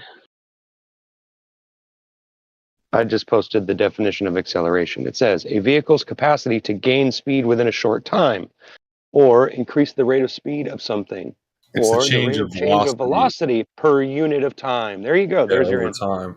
Yeah, exactly. We all talked about that yesterday, though, but for everyone who wasn't there, yeah. Right. I just thought I'd clarify. Meters per second squared. You know, there is hope for you, man, because there are so many Glovers who have not understood that in their model, your globe has But there to. is So one thing that we didn't mention about acceleration. It requires something to do something to a mass of objects, right? They don't just happen on their own. Yeah, the laws of thermodynamics are being broken. Somebody must cause that change, or something must be causing that change. Otherwise, there is no change. Facts. Except for equilibrium, of course, once you've caused a change. You guys are talking to him about there's still hope for him. He's supposedly a flat earther. I know, I guess I am, I'm sorry. The whole thing of, like, I still want to know, the whole reason why you got banned. Like, where is this globe laser test? That's not why I was banned. I mentioned that it was unrelated. Maybe you didn't catch that. Whatever. Yeah. I don't care the reason you were banned. Well, you just mentioned it, and I thought I'd correct you. Okay. Thank you for the correction.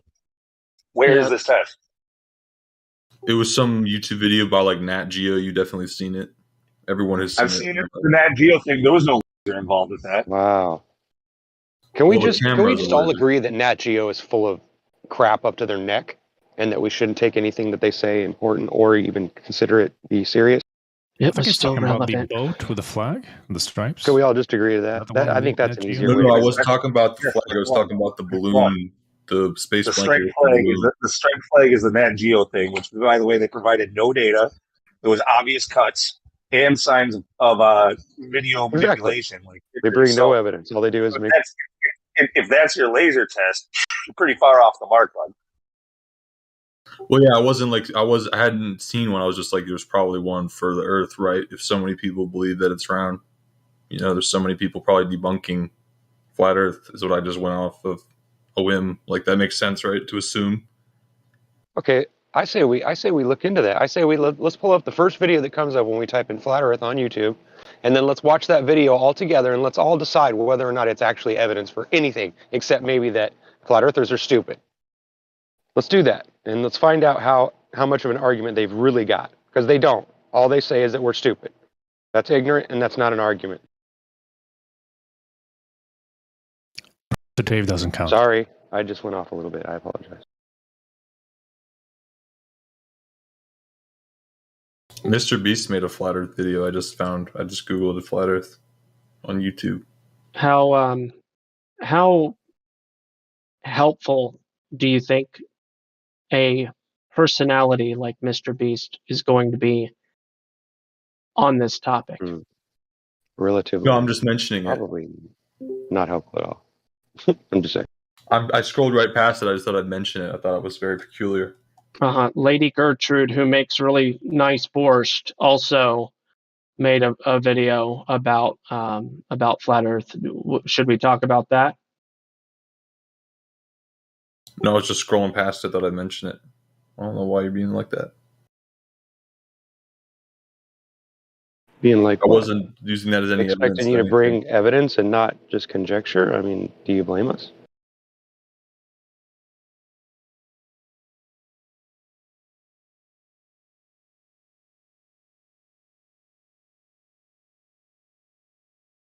Truth is, there is no real argument against us. There's not. There's just not. I've watched hundreds of videos against flat Earth, and not one has ever showed me any evidence to prove the opposite. All it's ever done is made fun. So I'm not sure that you've even watched these videos, to be honest with you. I You're haven't. still considering that there's evidence in there? Come on. I haven't watched the videos. I just said that. Okay. Like I said, do an experiment. Go watch the first video that comes up on YouTube and then come back and tell me if you found any evidence. I can't find any videos of like someone filming the curvature. Right. But you just said a moment ago. You just said a moment ago doesn't that exist. It's fair to assume that they have that evidence. Like, No, what it's the not fuck? fair Like, because if they had that evidence, they would have brought it here. Guys. Well, if there's like a multi-million-dollar Parker. organization called NASA being funded with billions and trillions of dollars, you have think it'd assumptions. make a There's few, your answer right there. like, They're being fake funded videos. with billions and trillions of Hold dollars, on, and that's why Rookie, please, for the love. Okay, I'm trying to make a point here. It's really relevant. Right, sorry. Parker, once someone, like a person, has been demonstrated to be a whore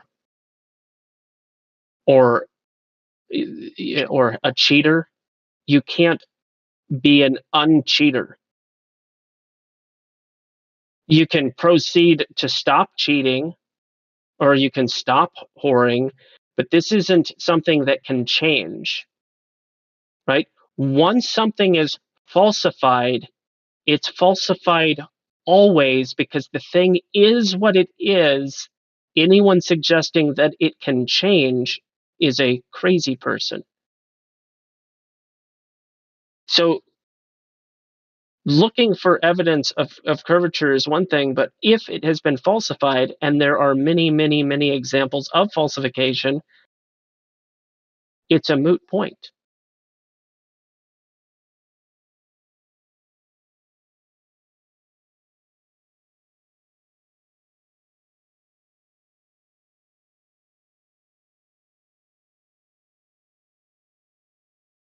You said it, buddy. I agree with you. Earth is what it is. If it has been found to not be curved, and it has, then it can't be curved.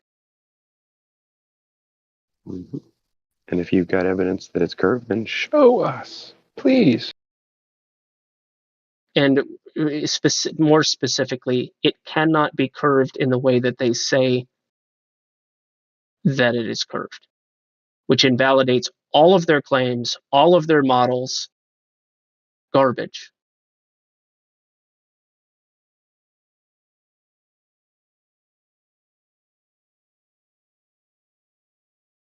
Well, I mean, yeah, I was just saying, I don't really know how that relates to what I was saying, but everything It relates because you're still looking for something of a proof. It's already been invalidated. So no, but I'm just saying that, you know, NASA would probably just pay some dude to make a fucking video and just say what would that matter? Because that would be debunking. And You the fact can't that it doesn't debunk exist is falsification. kind of, You cannot debunk falsification. Right. Falsification is the debunk. Yes, exactly. You show how something really is and prove how it really does something, and then you annihilate all those other arguments. That's it. You're done.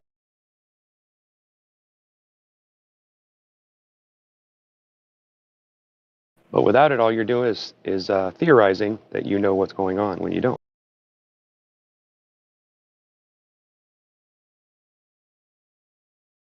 I have a hand, I have fingers. Somebody says, this guy, gospel bearer, he has 6 fingers. I show you my hand, and I have 5 fingers. My number of fingers isn't going to be changing. The claim that I have 6 fingers. Pinky in your pants. The 6th finger. I hear you laughing, but are you taking that yourself was a good. seriously? I said That laugh right there. That was the creepy laugh. I see what you did there. The creepy laugh. Parker, are you taking yourself seriously? I mean, I'm not like a really serious person, but I'm listening to you. I'm not just like going like, yeah. I'm listening. Okay. Well, my point is about falsification. If you provide evidence to the contrary, there's a difference between disputation and refutation. And over the last 2 years and change, folks have been romanced into misunderstanding the word disputation. Okay, I can dispute anything. Oh, never mind. I don't know what it means. What you do or you do not? No, I thought you said something else. I know what disputation is. Okay. What does it mean? Refutation? Yeah. No, here, I'll post because it's important. And what I'm trying to say is that people have been led to believe that disputation is refutation over the past 2 years and change. This claim is disputed. This claim is disputed. This claim is disputed. All over the place, over and over again. This claim is disputed, and people are like, oh goodness. Well, if it's disputed, let me just it's been discredited. I mean, it's been disputed. I guess I can just move on and not believe that thing. It just means that some people disagree. Yeah, which is meaningless communication. It's disingenuous, and it doesn't mean refutation. Whereas refutation means the act of disproving, overthrowing of an argument. Refutation means an actual accomplished thing, and the radius has been refuted, not disputed, refuted. It's very important. And you look at the details and you go, okay, how has it been refuted? Oh, there's the details. I see. It has been refuted.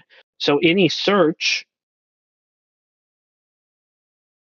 that it actually causes me a bit of eye twitching every time I hear anybody going, where's the curve? I know it's a slightly facetious question, but on the other hand, it's a silly question because it was already refuted.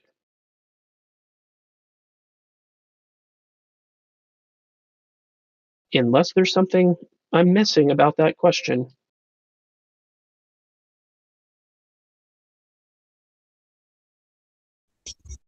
It's not that silly. It's just phrased that way to make the Globers understand what we're looking for. You know, like if they have that claim. I mean, it is silly though. I mean, it's here we are telling people without a shadow of a doubt that the Earth is flat, and then we're asking for curvature. Like obviously, there isn't going to be any. Yeah. But yeah. And that's what I mean. Yeah, but I still think that it's a pretty good way of getting our point across to them.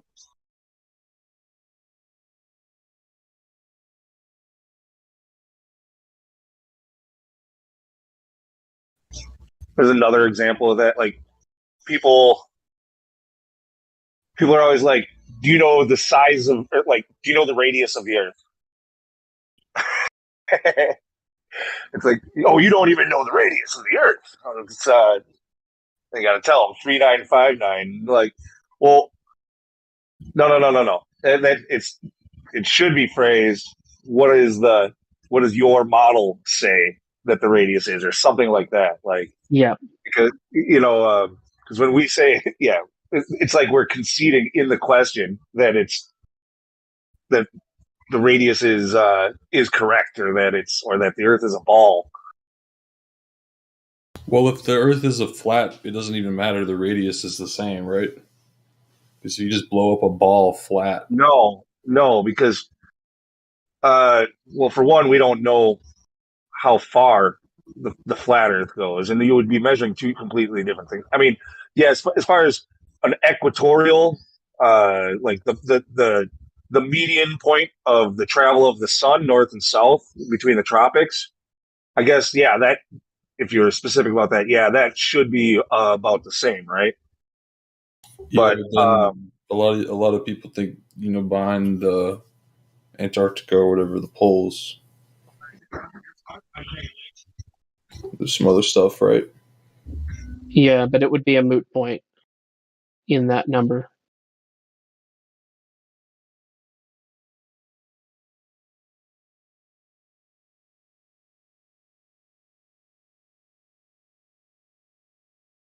But no, Yeah, the R number is not equal to the 1/4 circumference number.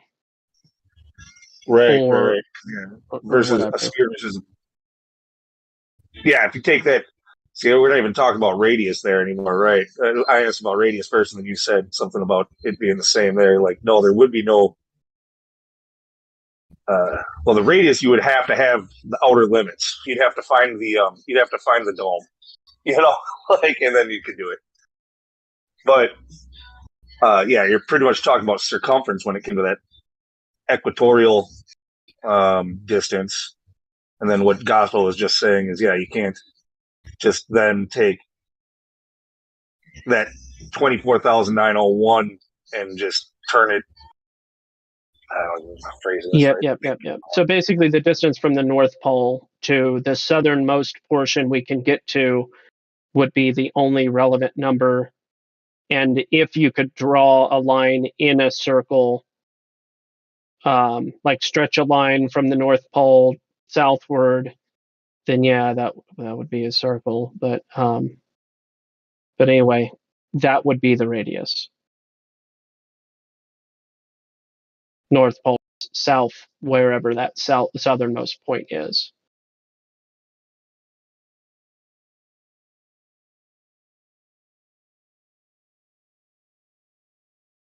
Yeah, but could you guys maybe show me your favorite, like a laser test video? The one that is the best. Well, why does it need to be a video? Yeah, videos aren't really the best. Videos aren't the best choice of media. It doesn't have to be a video. I'm sure you've seen the FE Core PDF, right?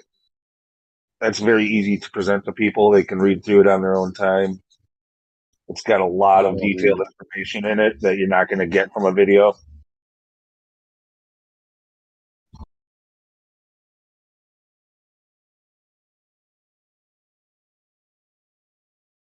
I thought I had it saved too. I can't find it. I'm sure somebody can post it though. I think it's all you got to do is type exclamation links FE Core. I'm pretty sure. It's like I'm in a room full of experts and I want to read some fucking document. You know what I mean? I mean, how long you been here with us, man? You haven't seen this freaking thing yet? Yeah, he's seen it's been shared with him at least. Been hanging out in the lobby with the trolls the whole time, and that's it. Like, wait, what document? I got sent something from somebody yesterday, and it's like a 14-page document about particles being affected by gravity in. No, not that. Like a really small. Well, that's what I got sent. I didn't get sent anything else than that. So I don't have whatever you're talking about. Yeah. Well, now you do. Take a look in Livestream voice text. There it is. Yeah, that's what I'm talking about.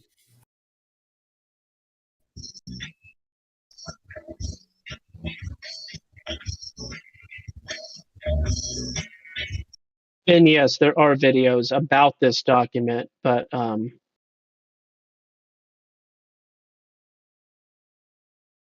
Won't even load.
Has this Russian guy spoken before? VC? Even an invader in here. The XY6EPT. yeah, it's a bleh. Oh, He left. That letter that looks like a 6, I'm pretty sure is bleh. B in Russian. Yeah, like a B. Yeah. Yeah. I think it's a soft B. They literally have a letter called bleh. B, like it would be phonetically spelled BWEH if you were like spelling out it how it sounds. Yeah. I don't know. Russian is not my expertise by any means. Okay, I'm just yeah, a I get it. hobbyist. Yeah. No, that's all right.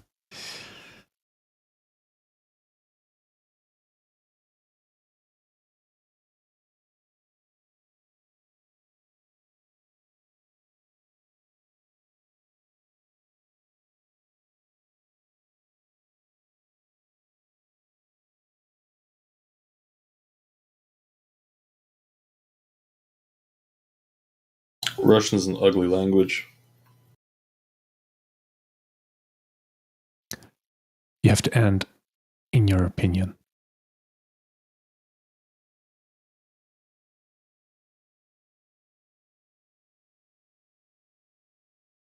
Well, if everyone has the same opinion. No, you don't speak for all of us. So you say, in my opinion, that's what you think. Well, even still, I'm sure, like in Russia, the Russians don't think it's a ugly language. In your opinion. Yeah, many people say similar things about German. German's a beautiful language. 9.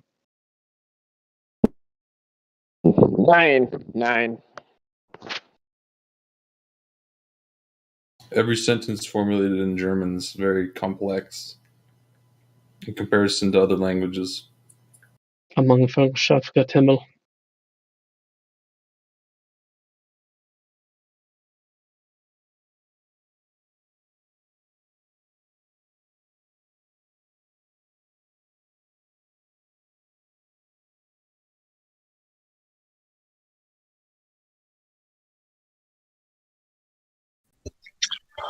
Wasn't there a video for one of the Dr. John D laser tests? I don't think I have that one saved. If you wanted video, I think there was one of that.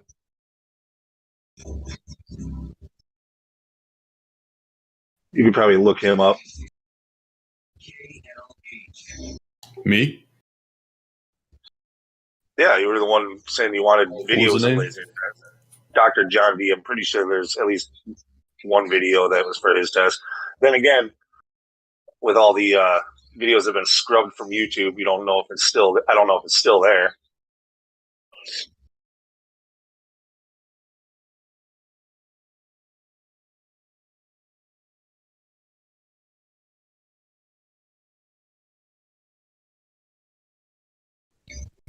I think that one was only like a 10-mile observation, which is still a long ass way. but that PDF was it like 23 miles or something like that? Yeah, these guys were doing all sorts of stuff in this document. They were measuring different temperatures and everything. Right. That's why that document is probably the best thing to show somebody over a YouTube video. They can see that they're recording the data, the conditions, that they're showing the equipment used. That's so that when these people that you show it to, when they have questions, like, well, the answers are there in the document for the most part. They might have more questions, but that document should answer most of their questions.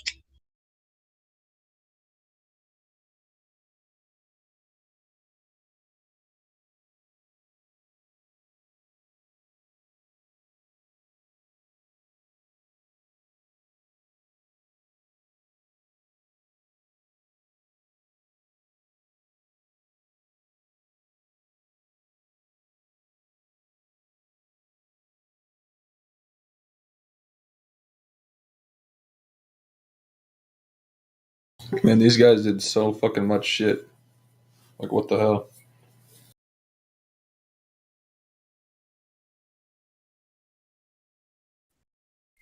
Right. No, it's not cheap. It's not easy to do what they did. They're going way out of their way to do this, to try to find Earth curvature. Where are the Globers? If they say it's there, why haven't they done this?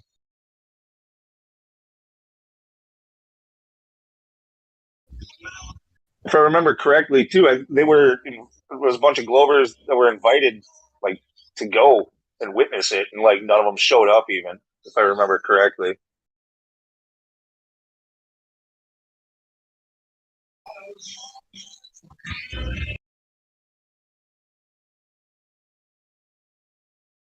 Oh, and one thing about this, someone just sent in chat the advanced Earth curvature calculator.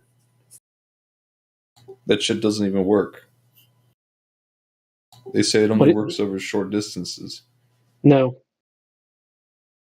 not the calculator. The calculator isn't utilizing the other. It's not using 8 inches per mile square. It's not using any of that. It's actually using the proper mathematics that makes it. Yeah, and again, those calculators were developed by proponents of the globe.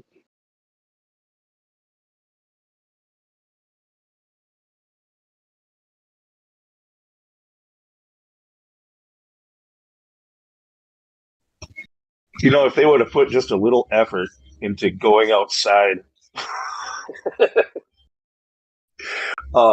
wouldn't have had to waste their time so much with that calculator. Like, no, they're using the wrong math. It's not 8 inches per mile squared. We're going to do it with the correct math. Well, okay, they just made their case worse, because typically the 8 inches per mile squared in any of our observations is actually giving them a benefit of the doubt. Like, it's giving them a little bit of extra distance or whatever. Anyway, yeah, all they really got to do is go out and just to a body of water and see if they see too far. They obviously know how far they're supposed to be able to see. Just go outside, dude.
For me, I think one of the best points to make to somebody who's actually listening, thinking about, maybe they've been hearing you talk about flat Earth and they're just not on board yet.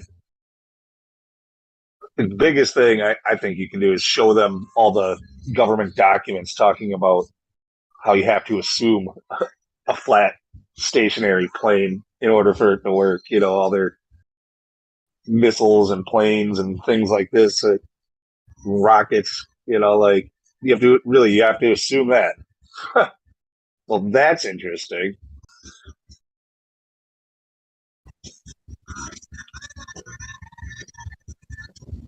Mm-hmm.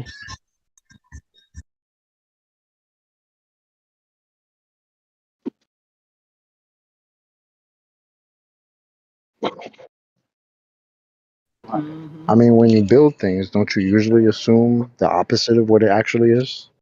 That seems logical, right?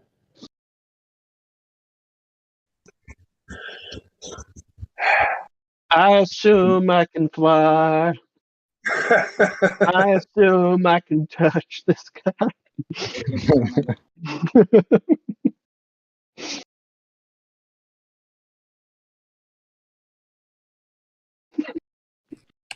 Yeah, that's a good point, Lou. A lot of people don't realize when you actually read some of the technical documentation regarding things traveling in the sky, airplanes, missiles, all that kind of stuff. They reference it as over a flat and stationary Earth. And the argument tends to be, oh, this is just for simple calculations, blah, blah, blah. But the truth of the matter is, they have to account for it being over a flat and stationary Earth because these are instruments or engineered devices that people will be riding in. People's lives are at stake. So they have to be super technical on how they're creating these things. And when it comes down to brass tacks, everything is, at least within aviation, is modeled, built, and designed for flying over a flat and stationary plane. Because if they try to calculate in a globe Earth, they have people's lives at risk and they could be liable for killing people. Yeah, I mean, if it was nominal, if it didn't matter, they wouldn't even include those words in their document. Right. And funny, typically when people look at the simple 8 inches per mile squared reference, right, when referring to the curvature of the Earth, people will try to be technical about it and say that's a parabola, right? Which we understand that there is differences, but everything is pretty much, like you said, nominal up until about 1,000 miles plus is when you start to see a deviation. And as previously stated, the 8 inches per mile squared is actually giving the globe the benefit of the doubt. It's giving them, or their predictions, a little bit more weight than actually figuring out the calculation down to the tangent. Trying to think of the exact calculation offhand. That's right. I didn't know how to phrase that properly either. So we both failed. Third person, anyone know how to say that right? We all know what we're trying to say. Yeah. No, I don't even know what you guys are talking about, to be honest. Well, the 8 inches per mile squared gives the benefit of the doubt to the globe, right? Meaning, if there is a difference between 8 inches per mile squared and the exact geometry, trigonometry that you would use to figure out the drop over distance, the 8 inches per mile squared is actually going to give more of a drop rate than the actual more complex equation. So just so you, Wouldn't it actually be less? It gives it less because that way they are able to make longer observations. here, you were concerned about the math on the Walter Bislins. This is the math that they're using, Parker. Yeah. And it describes all of that on the page. You just scroll down, and then it'll go through all of the details of how it's doing the calculations, and you can see right there it's doing the cosine of the angles, and which is quite But isn't obviously the not. Earth not it's an oval, right? Oh So my gosh. how is it gonna? No, That's no, not being factored in at all. no. That's because, Parker, that's because the Earth is not an oval. Yeah, that's what I'm saying. It's an No, ellipsoid or whatever. No, it's not. Even in their model, it's not an oval. That whole thing about it being oblate and shit like that, like it's this is a nominal thing that they claim. Like it if you shrank their Earth down to the size of a cue ball, it would be the smoothest cue ball on Earth. And roundest. Yeah, the most perfect sphere cue ball ever. Let me explain in other terms in regards to ratios, Parker. According to the globe model, the equatorial radius and the polar radius, you know what those both are, right? What I'm referring to when I say that? Yeah, I know you're talking about over the top and over the waist. Like Yeah, there you go. Is a 0.3% difference. 0.3%.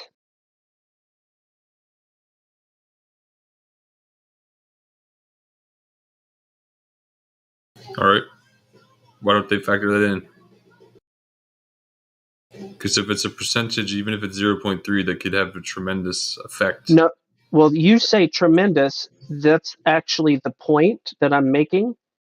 Is if you take a number, let's say 100, and you multiply that by 1.003, what will you get?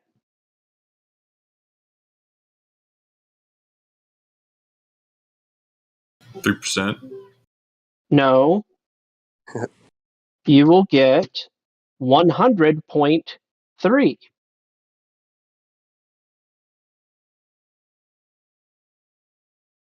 So is 100.3 tremendously different? But let me hold on though. This is the difference from the equator to the pole. Okay, so it would be a fraction of 0.3% in any given distance calculation. A fraction of 0.3. 0.3% is the difference between the equator and the pole. No, 0.3 percent, which would make it, if you're multiplying 100, you would do 1.003 in order to get 3% in decimal form. But are you following what I'm saying, Parker? That 0.3%. I'm not really following you. I was just okay, what I was trying to say is Parker, you're not though. You're not following. Let me repeat. I said it. I wasn't following. Yeah. Yeah, 0.3% is the maximum possible error.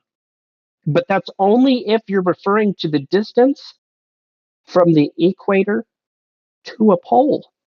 And never is there a long distance observation being utilized with that degree of length. But even if you were doing a long distance observation from the equator to the North Pole, for instance, even if. But what is the 0.3? Hold on, can I interrupt you? What is the 0.3 even? What is that a difference of? Okay, the radius difference.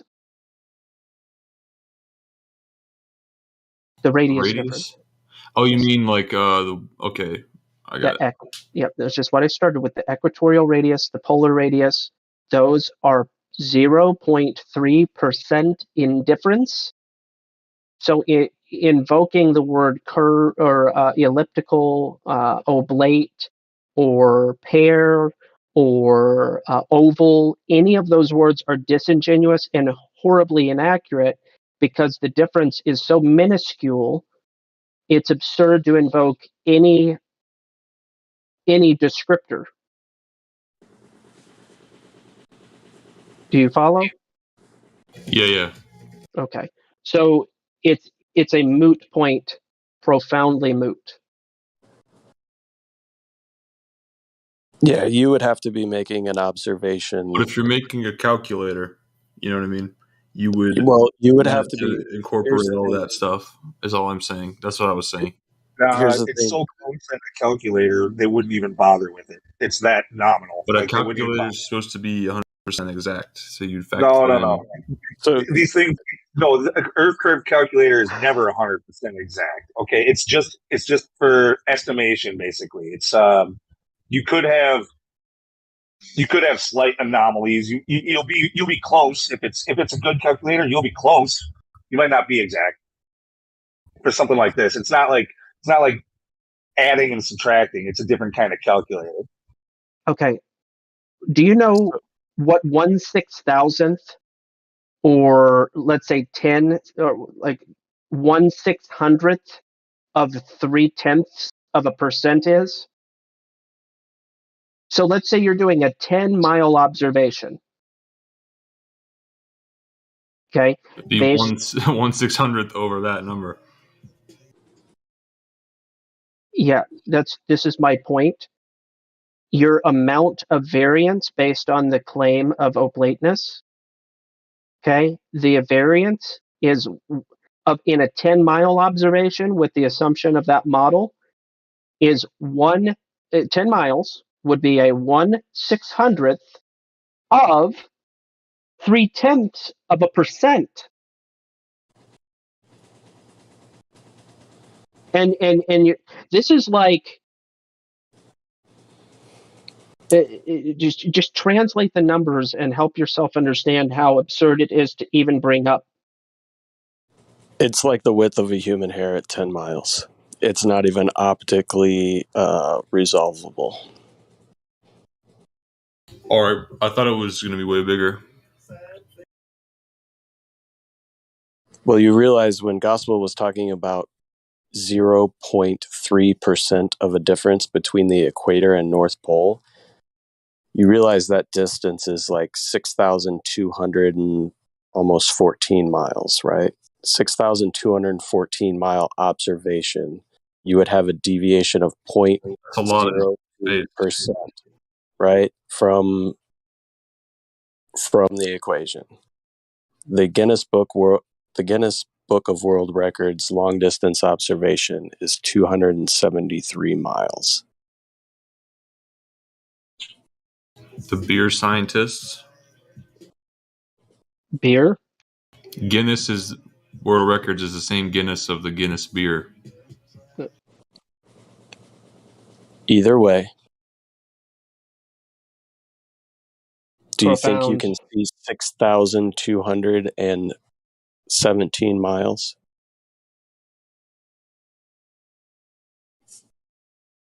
I don't know, dude. And do you think you would see a deviation and expected curvature of 0.03% in that observation?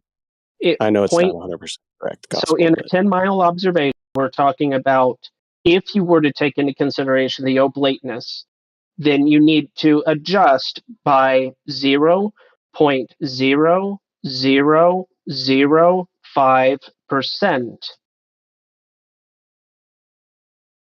So you would take the number that you got and you would go plus or minus. So we're talking about like hidden height, for instance. And does anybody have here? Let me pick something off of this chart. 10, yeah, there's the 10 mile. Perfect. So 10 we're miles. talking, huh? I think So 10 the miles drop, is 6 feet. yep, 66.68. So what you do is times 66.68. We're talking about 0. So instead of 66.68, it's actually plus or minus 0.0003334 feet. That's your plus or minus error on a 10-mile observation.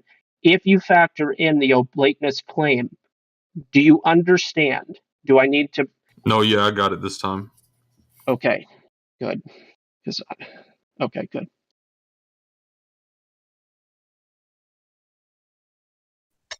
So then what would me and Napalm were talking about a little bit ago, also about the giving them a little bit of padding in their their benefit of the doubt. Now, on top of that, just putting it right there in the math, giving them a little bit, then they like to say, okay, their calculator still doesn't match observations. So they're like, well, did you factor in refraction? And we're like, well, fine, we'll give you standard refraction, 7.6R, right? Still, that thing doesn't even come close. We shatter their expectations with observation every time. So you're talking about being picky with factoring in oblateness into this thing. It doesn't matter. The whole thing is wrong. Here's your factor. I wasn't defending it. I was just saying, I said all that shit's always been wrong. My experience. And I said it's not even 100. But it isn't. The calculator is, there's nothing wrong with the calculator. Okay? There's nothing wrong with the We just calculator. determined that it's fucking wrong by like 6,000 miles or some shit. No. The calculator is doing its job, okay, for the claim. There's nothing wrong with the calculator. If you claim that something's wrong, this is the only claim you can make, that in 10 miles, 0.004 inches is not being accounted for. In a 10-mile calculation, according to the calculator, 0.004 inches is not being accounted for, or 1/10 of a millimeter.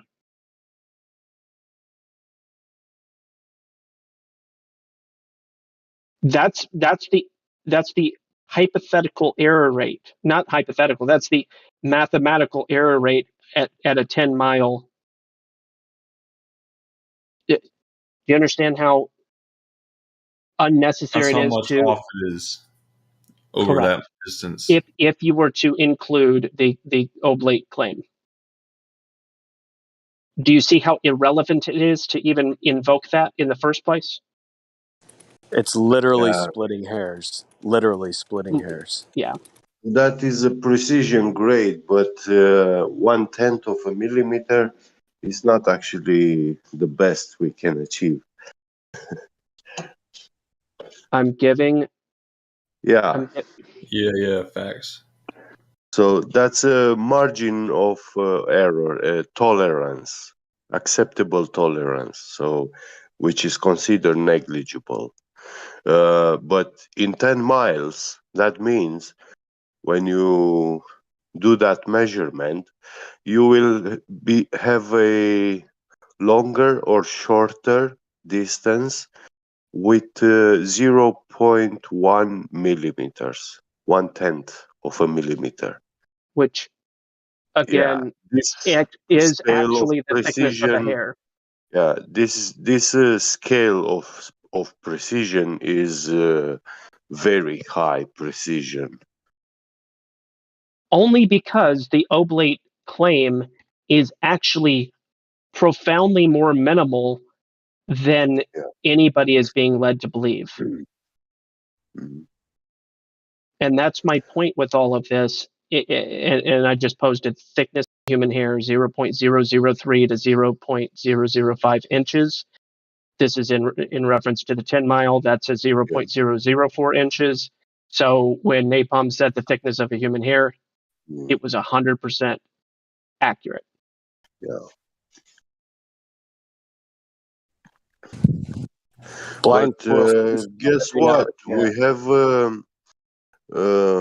have linear encoders which are capable of measuring 200 meters distance, yeah, with a precision grade of 65 nanometers. That means like 32.5 nanometers plus minus. Mm-hmm. In 200 meters. Now, this scale of precision is mind-blowing. I mean, we don't have use, I mean, this is used only in CNC machining, 3D printing, large 3D printers with very high precision grade, very small tolerances. And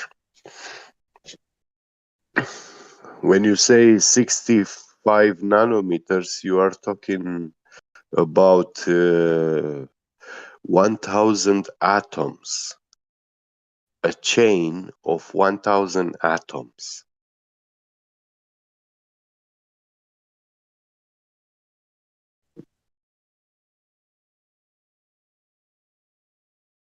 That a chain of 1,000 atoms, yeah, if you put them all together in a chain like manner, they will be measuring about 65 nanometers. Atoms of gold.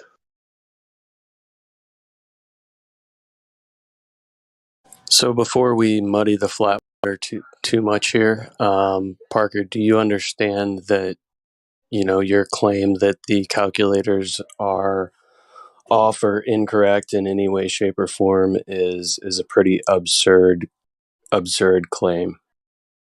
Yeah. Well, I was only saying that about the inches mile squared one. I wasn't disagreeing with you guys. You realize there's no significant deviation until you get to about 1,000 miles, and like I said previously, 273 miles is the Guinness Book of World Records observation, at least for photographs. Yeah.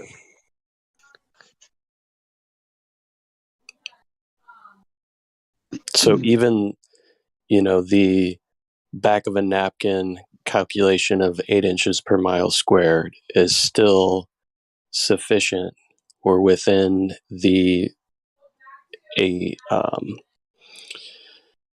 acceptable margin of error up to 1,000 mile observation. It's not even that far off up to like 2,000 miles actually. But again, right. Giving the benefit of the doubt, like we can't even see 1,000 miles, so it's irrelevant basically. Well, we do have a observation which has been made. They recorded the Tsar bomba detonation from 890 kilometers far away, almost 1,000 kilometers. That's 900 kilometers far away.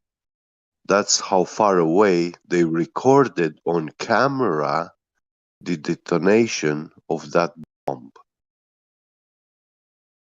So, and in that video, you can see the island which was detonated.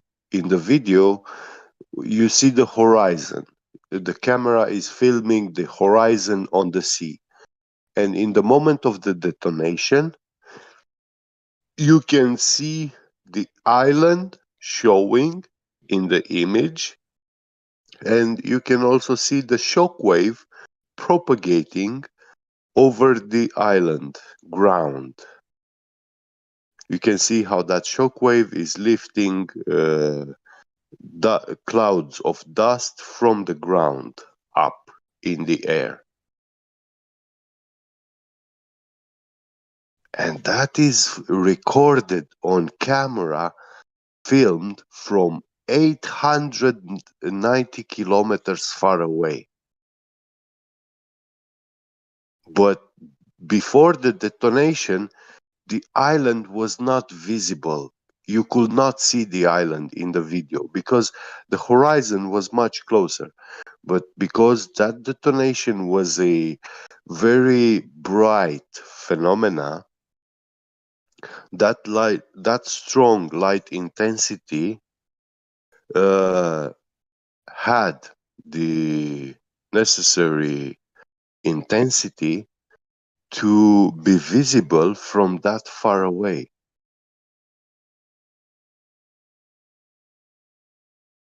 And yeah, we also have in Romania, in my country, we have the most powerful laser in the world. It's about 10 petawatts in power. And when you calculate that, you can see that laser, you are supposed to be able to see it from about 1,500 miles far away. You could see it. If it was shining straight to your eyes.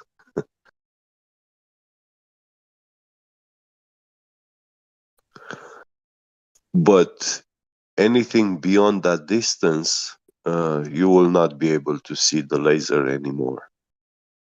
It will be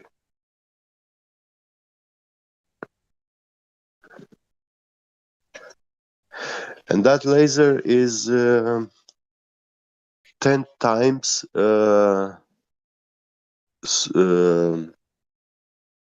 Dude, I'm not gonna lie, bro. I'm not following you anymore.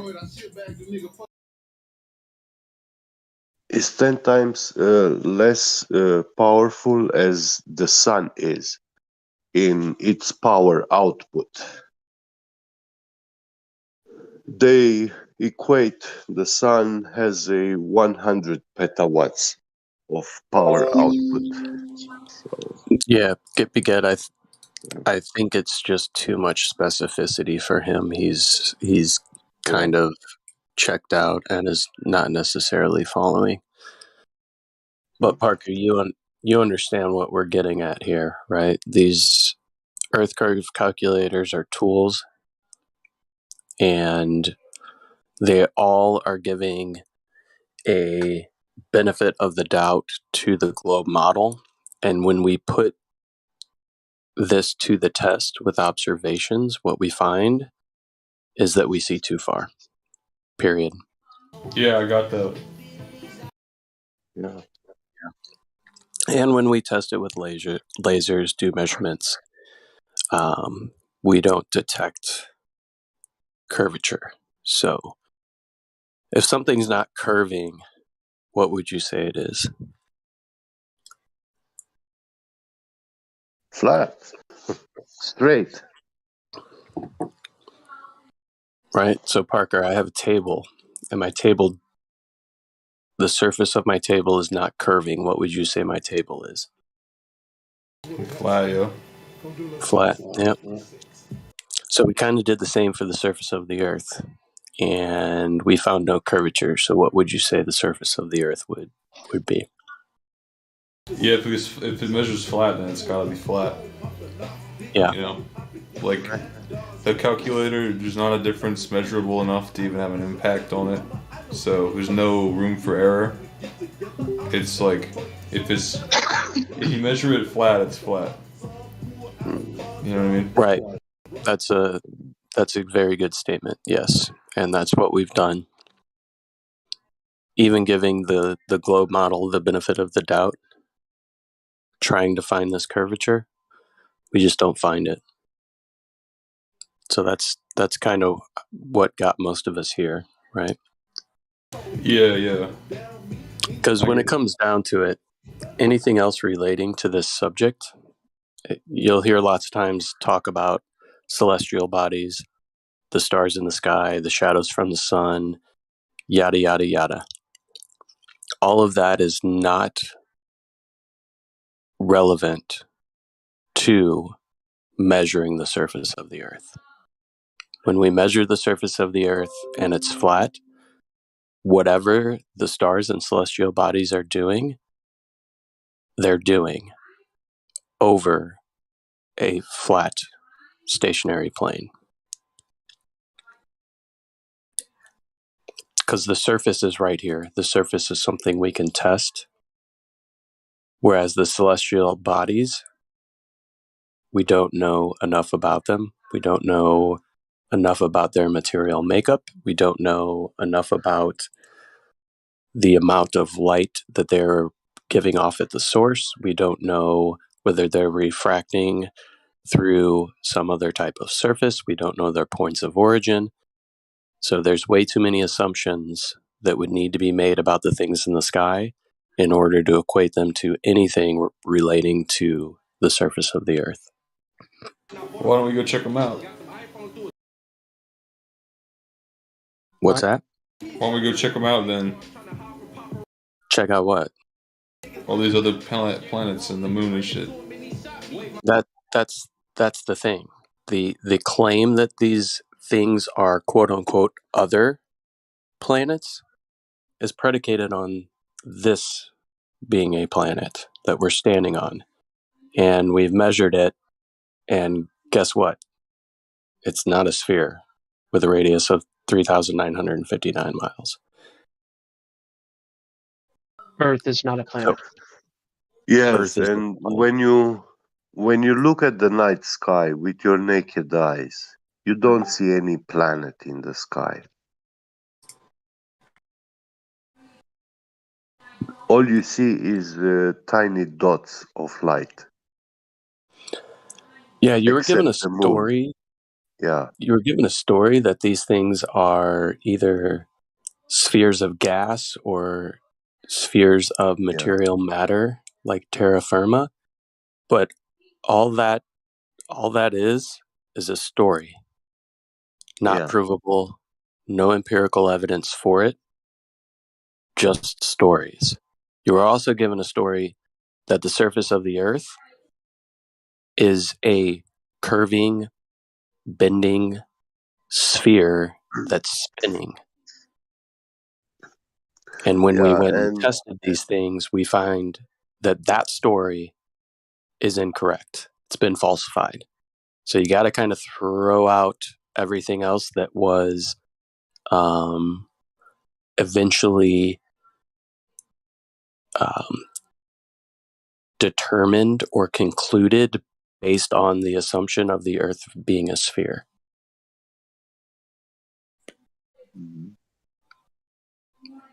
So we are not a spinning water ball that revolves around the sun, right? So when you go outside every day, you see the sun moving in the sky above you, right, Parker?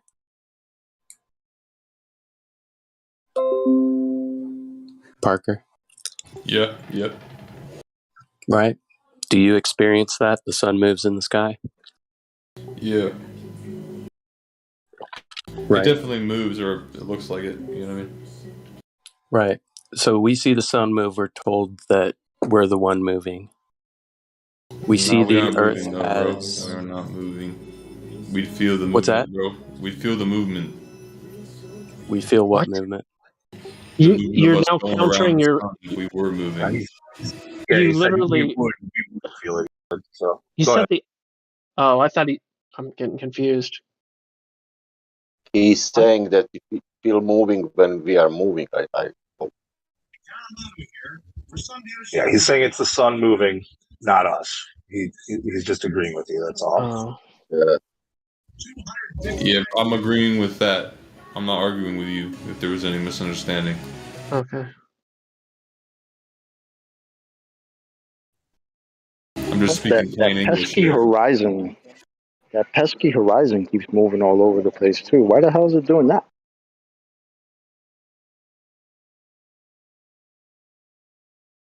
The horizon is moving. Mm-hmm. What did you say? Yeah, depending on the conditions, you can see farther or shorter distances. It's not always in the same place. Oh yeah, which means it's not geometric. I don't know shit What about was that thing? to be honest. What was the thing they called the horizon? What was that? Oh, Earth curve. That shouldn't be moving all over the place, should it?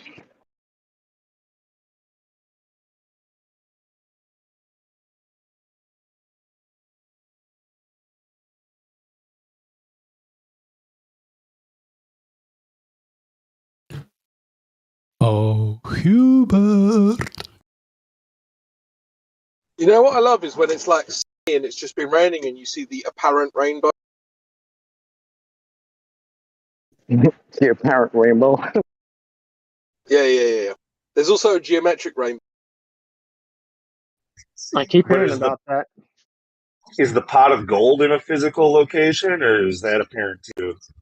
Yeah, it's just over there.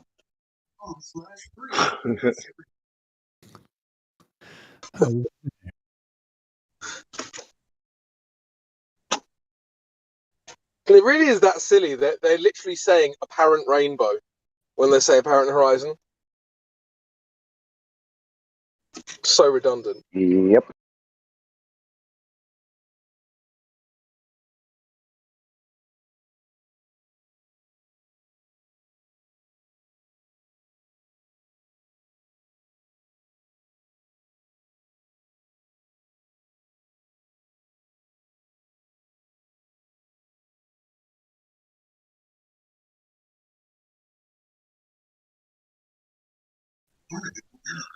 I don't know. It's been a good conversation, I guess. I mean, but still something troubling about it with me. Like, this guy's had the flat Earth thing for a long time, and it's like he's still undecided.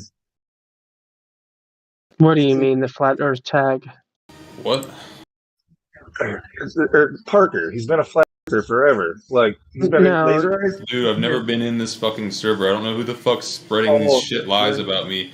I haven't been in this fucking server ever as a flat earther. I haven't done any fucking thing like that. I don't know who the fuck's telling everybody that. The laser eyes part. People change their names. We have a flat earther in here that's called something laser eyes. Like, I think he changes it pretty Unicorn. I think you're thinking of My Unicorn name laser eyes. changed remotely. Someone changed my name remotely to this. That's correct, because you said that our eyes are like lasers, so I renamed you to Parker Laser Eyes. Yeah, I'm not whoever you're trying to make me, or whoever you think I am. I'm something. No, that's good, because I was thinking that. No, you're just a numpty. So, like, I was trying to be nice because I thought you were an old time flat earther in here, but no, you're just not getting it. Looking at your actual roles here, you know. I was wondering where the misunderstanding I'm a was. targeted individual. Yeah, no, you Yeah, earned yeah. you earned those roles. If you want to talk about that, we can do that later. But I don't really want to talk about all that right now. What is all that you're referring to? I'm confused. You gave me a bunch of roles, and you muted me, deafened me, banned me. Yeah. Over Well, me saying over not me, me not even exclusively. yelling, but saying one word, Mm-hmm. and it wasn't even any of the bad words. You know what I mean? That's some trashy D&B. Damn, what is that? Horror style in the background?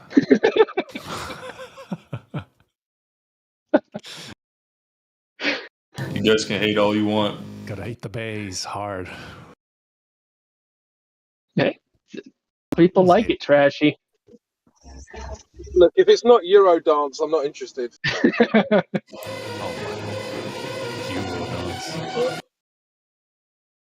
How about that?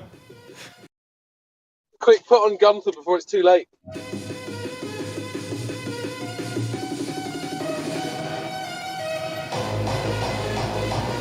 All right. Oh, I think that's pretty nice. You guys can disagree with me on that.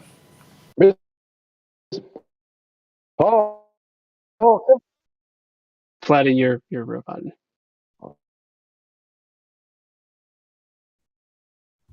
It's not that he's roboting, he's just got sheep internet.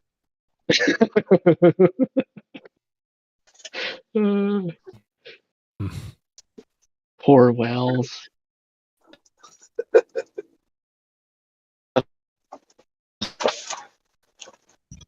So the Professor Dave cultist one, that one's interesting. So are you a fan of who that is, Professor? bro? I don't even know who that is. He was parroting. I googled it. He's the YouTube guy. He debunks flat Earth.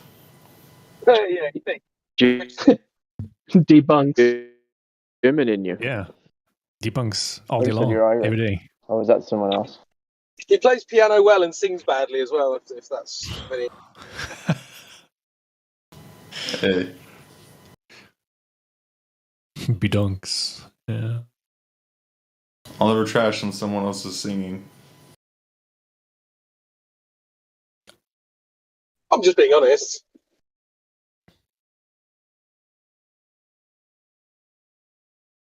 Well, that's your opinion. You forgot to mention that it's your opinion.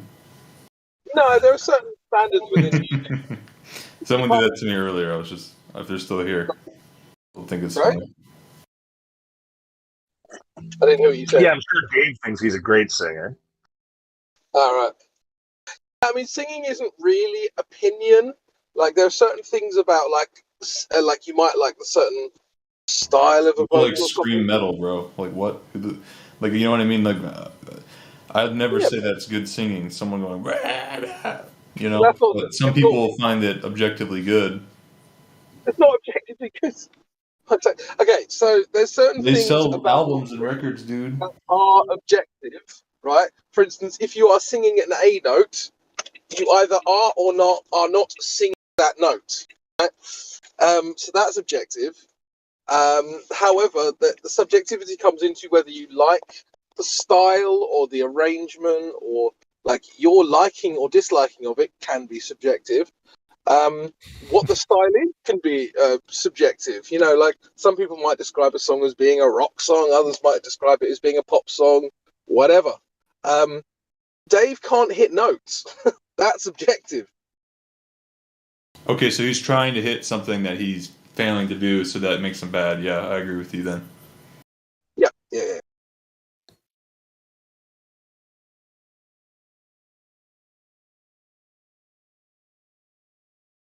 I never heard him sing though. Is there any? Yeah, somebody posted a video a while back. It's Someone link me that.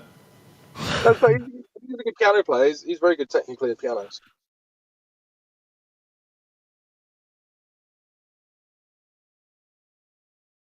I think piano's cool, but like singing on the piano is kind of fucking weird.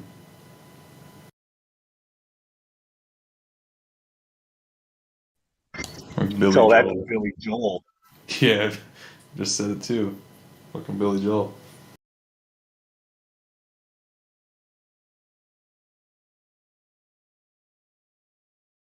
Man, what are you still doing here?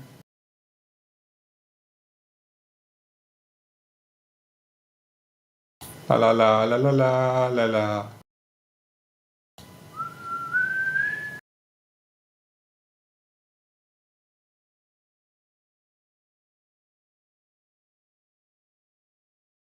But yeah, I don't know what to fucking think anymore, to be honest, about the fucking Earth shit. Well, I would say the best thing you can do is go out and do some observations yourself, see with your own eyes, and try to draw conclusions from that. Maybe do some measurements. I found it very helpful also to look pretty thoroughly into how the human eye resolves images, angular resolution limits, things like the Rayleigh criterion, things like that There's gave me a nothing better really understanding. look into it, so the Rayleigh criterion doesn't make any sense to me. Okay.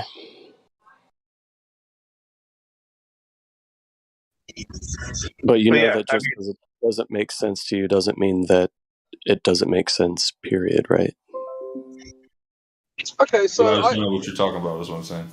here's how I like to describe here's how I like to describe, say, like your visual field, right? So you've only got a certain amount of space where you can actually see, right? So consider this like a visual canvas. And so the further something is away, when it's the same size, it takes up less space within your visual canvas, right? Yeah. That makes sense? Okay, cool. And when it gets closer, it takes up more space. The problem is that at a certain visual size, so not actual size, visual, apparent size, your eye can no longer make out that thing. That's all that's being said. Is like a certain apparent or visual size, your eye is no longer capable of resolving that and transferring that information to your brain. What's going on?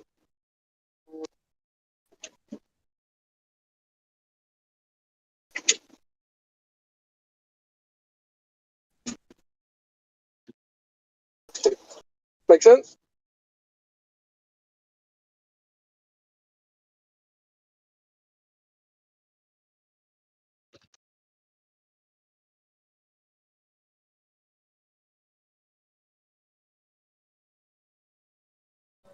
Parker, is what Crypto said, does that make sense to you? What did he say? What? Did you hear what I said? About what? Oh my goodness. I've just been talking for like a minute. He just blacked out for the last minute or two, I think. This is a case of I can't be bothered. I have ADHD, dude. Chill. I'm not taking fucking focus pills because it's gonna fuck my long term, concentration. I'm not gonna take fucking meth. Good. I'm working on it, dude. So just be patient, please. It's like, be patient, I have autism, but for ADHD. Yeah, pretty much. It used to be a lot worse. I used to like chew my nails and shit. All right, cool, man. Well, to be honest, like, it is cool that you're working on it if you do have a genuine problem. Like, yeah, I do. Well, I was raised in the information age where, they just throw devices at kids that give you instant dopamine. So my brain's been trained badly. It's like a dog that was coddled its whole life, and then its owner leaves. It's going to be barking and tearing up furniture, waiting for its owner to come back. Yeah. Every minute I'm not being constantly stimulated by some sort of shit, I kind of zone out sometimes, but I have to really stay, I fucking have to really try to stay focused.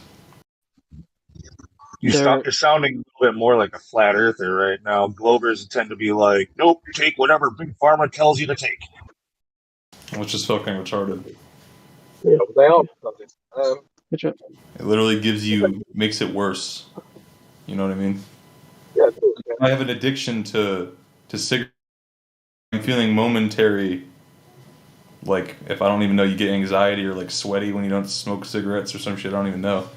But you're giving a short-term resolution to a long-term problem.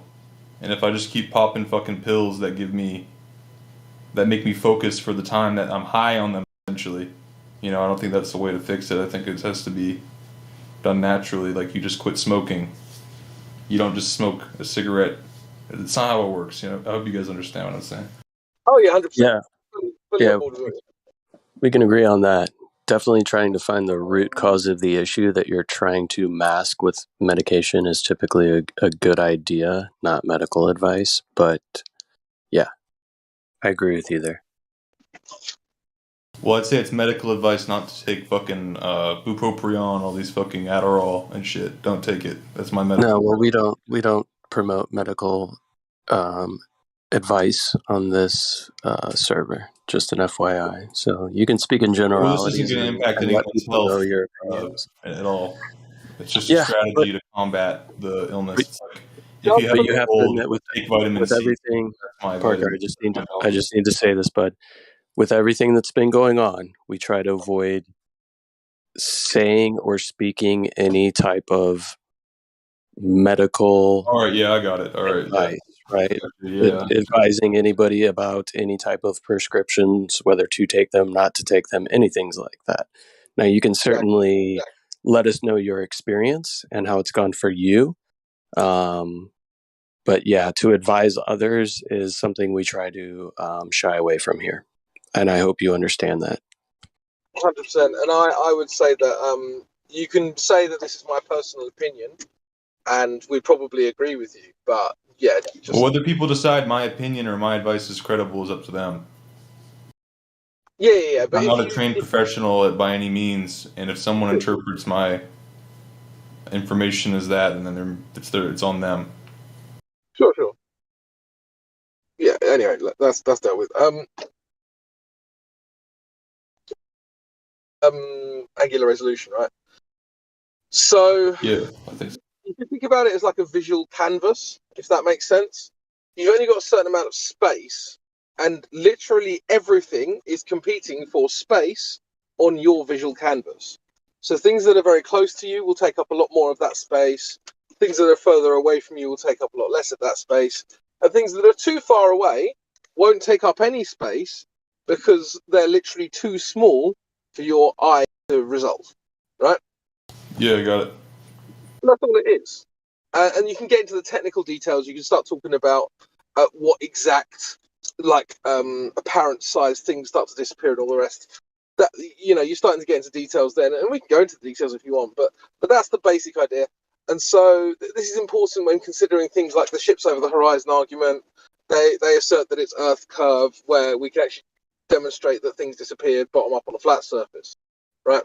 And it's because of this and other factors that things are disappearing bottom up on a flat surface.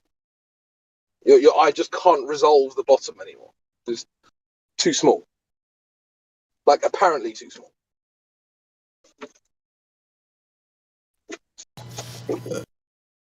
Yeah, I get it. So, and then they'll say, "Oh, the camera was below the table and whatnot," and then we'll demonstrate that it's not. And then they'll assert it anyway. Yeah. So are the debates. The one common fact that you'll notice about all globers is that they'll assert something, it'll be disproven, and then they'll simply reassert it 2 minutes later. That really is the most powerful argument in their arsenal, is simply reasserting the same thing.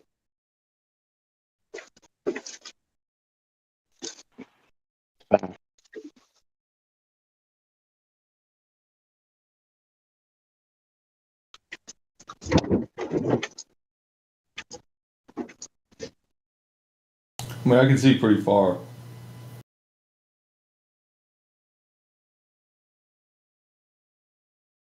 Got 21/20 vision.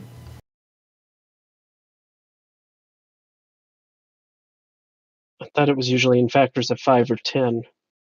Or 20/10, I mean. Oops. Oh, okay. I've got 20/20 blood pressure. Oof. Imagine your blood pressure being 20/20. I don't even know. I don't be unconscious, right? Does not compute. Yeah. I've seen 90 over 70, but oh, Yeah, sorry, I'm dead right now, guys. Just so you know. I literally can't even understand what the implications of 20 over 20 would be. I don't even know. No, I've got no idea either. Maybe failure of the instrumentation. Is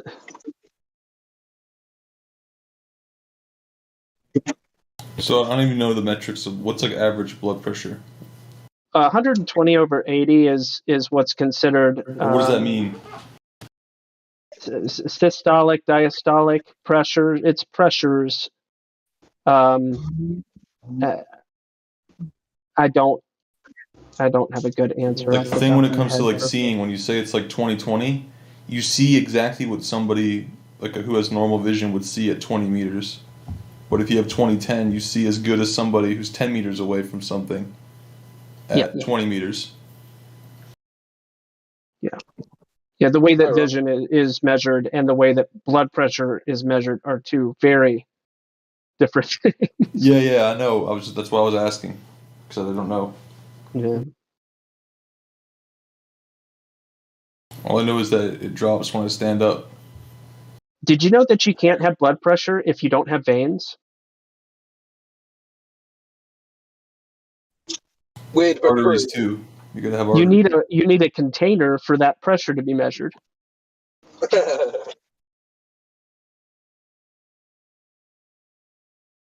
Did you know as well that there are actually two types of blood pressure? There's normal blood pressure, and then there's what they call rumpus blood pressure, which is 50% higher.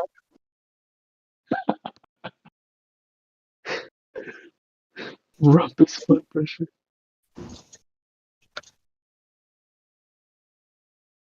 All right.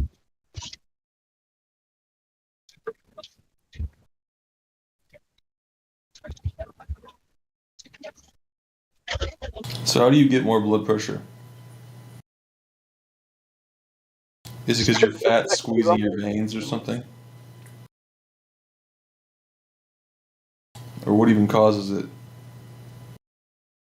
Is it more like shit in your arteries? Or what is it even? What is even the cause?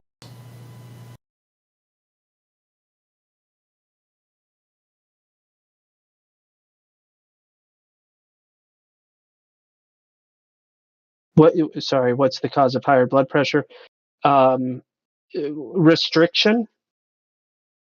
There are many causes, so there's a lot of answers for that, but the general answer would be restriction.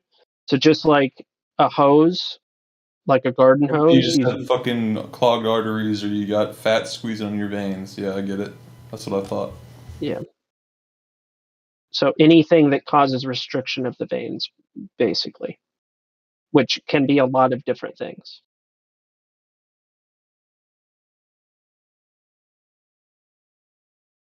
Inflammation would be a general cause. And there's many causes for inflammation. What's going on here today, guys? Apparently, A&P. Anatomy and physiology, right? Uh-huh. You're trying to segue into pressure in a container kind of thing. I tried to segue back to All right. Awesome. Good to hear you guys again. Been a while since I've dropped in. Yeah, what's up? Trying to figure out who's speaking on my phone. Doesn't show like recognize your voice, bro. But Yeah, I'm Gospel Bearer. The other guy that was talking was Parker. Crypto was talking, and it looks like Lou is talking. Uh-huh. If you click on the live stream itself, it'll take you to a screen that shows just the participants in the chat, and then they'll light up. But you can't be looking at live stream voice text. Yeah, I think it's showing everybody. They should turn green or some type of highlight when. Oh, I can turn off. Yeah. Participants. Oh, that's not right. I'll get over it. Don't worry about it. Continue. So good. So Parker, with what crypto was talking about with the angular resolution, if you're interested in learning a little bit more about that, No, I old got dude it. It's a substitute for the curvature. I got it. Yeah. Makes sense. Yeah, I'm just saying, take a look in the live stream voice text at that Life is Short video that I posted. That one's only 25 minutes long. Oh, I think it was Old Dude who, a little bit further up, he posted Life is Short also, but those are long videos, and that's just part 1 of 6. So if you really want to get into it, I'd go there. But just kind of like as an intro, I'd check out the one I posted. It's 25 minutes long. I think that'll help to give you a I mean, pretty what the good fuck idea. more is there to it? Then it just gets smaller and it gets out of your view eventually. Oh, there's. You'd be surprised at how in depth it goes. Yeah, I think the one thing that I've realised the Globers don't really understand is that this isn't true of entire objects. It's true of parts of an object. So there might be a certain part of an object that's below the angular resolution limit and a certain part of the object that isn't. Okay? And they don't understand that you'll only be able to resolve the bits that are, above that limit.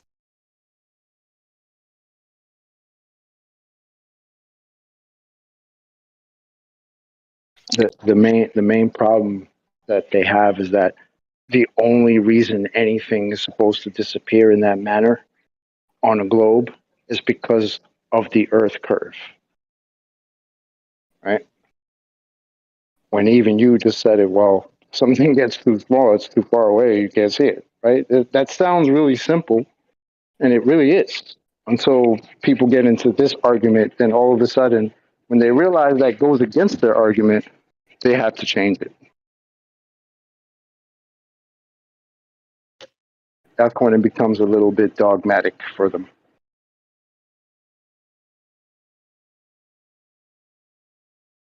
Yeah, people need to learn these 2 good words: dogmatic and bigotry.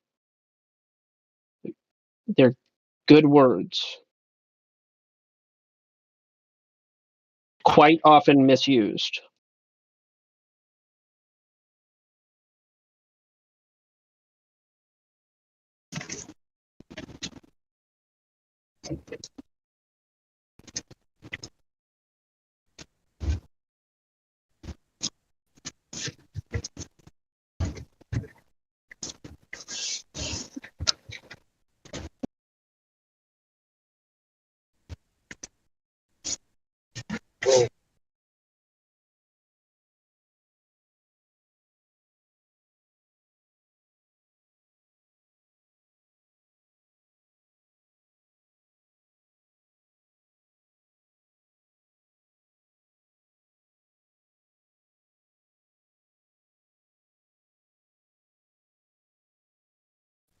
Why do you keep posting those definitions?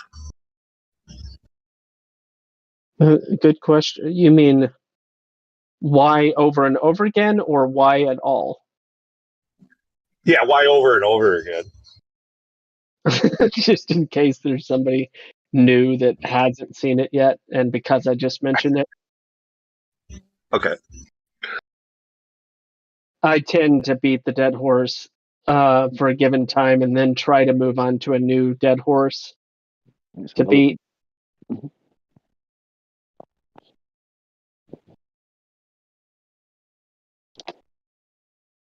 But thank you for saying that, Lou. It means that maybe people have seen it enough times at this point that I might begin to start being able to move on.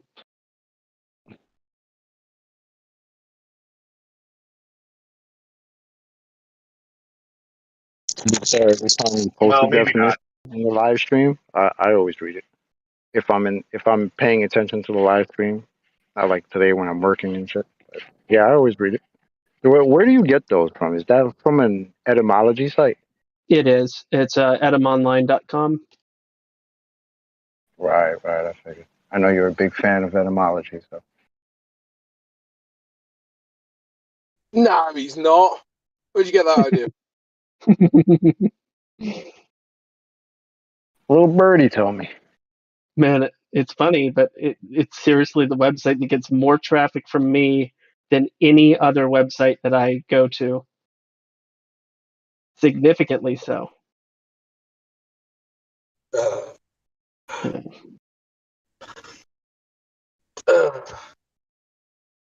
But it's like GPS, though.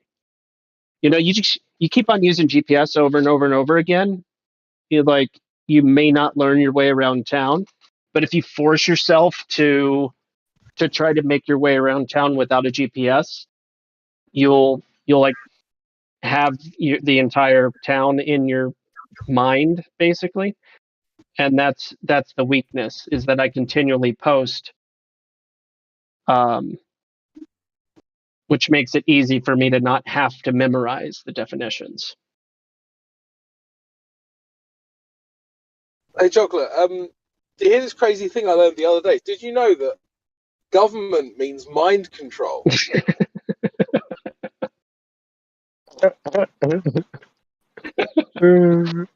Wait, I think I still have that meme. Hold up. I still got Oh no. I've trolled you on that for a while. I thought I saved it for a special occasion. for a special occasion. I'm so glad you said that, bro. Because I looked at the meme the other day and I started laughing. I was like, I'll probably never use this again.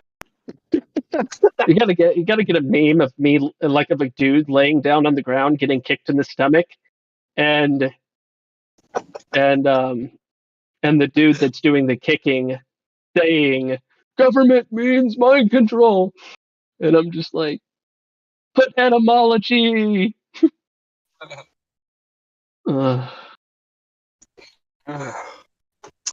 Yeah, I think we need to have a meme audit, because I've noticed a lot of our memes have got really obvious bad spelling mistakes, and just whenever I see like a really awful spelling mistake, I just want to punch. Yeah, they don't something. help our case, do they? When you get like these like sabotaged memes with like bad info and like spelling mistakes and punctuation I and hate whatnot. that. I won't save it. I won't keep it if it's got wrong. But I don't know. Maybe that's a thing. But I just like I can't. How am I gonna make fun of something and it's spelled wrong? Like who made this shit? You know what I'm saying? Like what? That don't make any sense. I do wonder if some of them are intentionally released by, like, anti-flat earthers, and like just to kind of sabotage it, because that's what I would do if I was a bitter anti-flat earther. I would make flat earth memes with spelling mistakes and with bad illogical points. That's what I would do. Isn't that called poisoning the well? Yeah, pretty much. I don't know if it's technically, Because it's like because poisoning the well it'll is spread like a virus, right? So somebody will see it and they'll be like, "Oh, that part's good," but they won't like figure out the rest of it, and they'll spread that, and then just that one piece of like bad info makes the whole thing look bad. No, but I think poisoning the well is specifically talking shit about someone before they're about to speak, or as they're speaking. So I don't know if that's. Anyway, whatever. Okay, I got you. It's just sabotage, and if you don't know about it, it's self-sabotage, I guess. It's spreading misinformation. Or not misinformation, but So it's more just controlled opposition.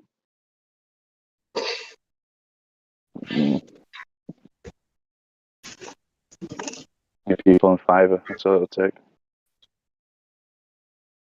Yeah, I suppose controlled. I don't know what the exact thing is, but yeah, I think it's technically poisoning the well. Although I guess it's doing the same thing in the other person's mind.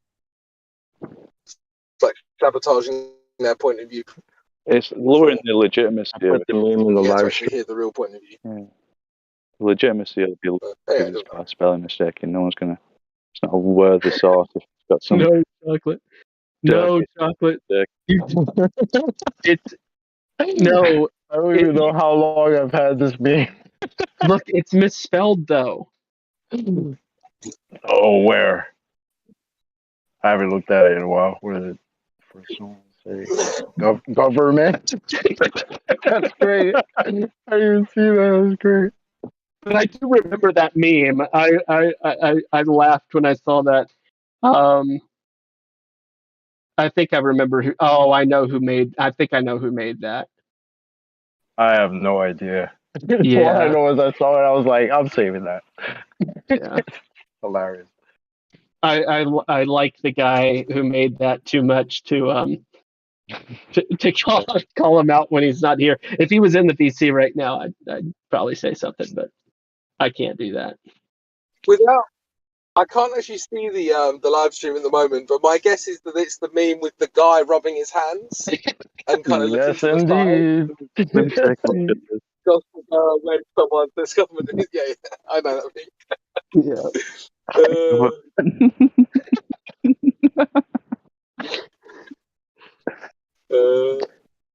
There's a phenomenal meme that is, to be fair. Yeah.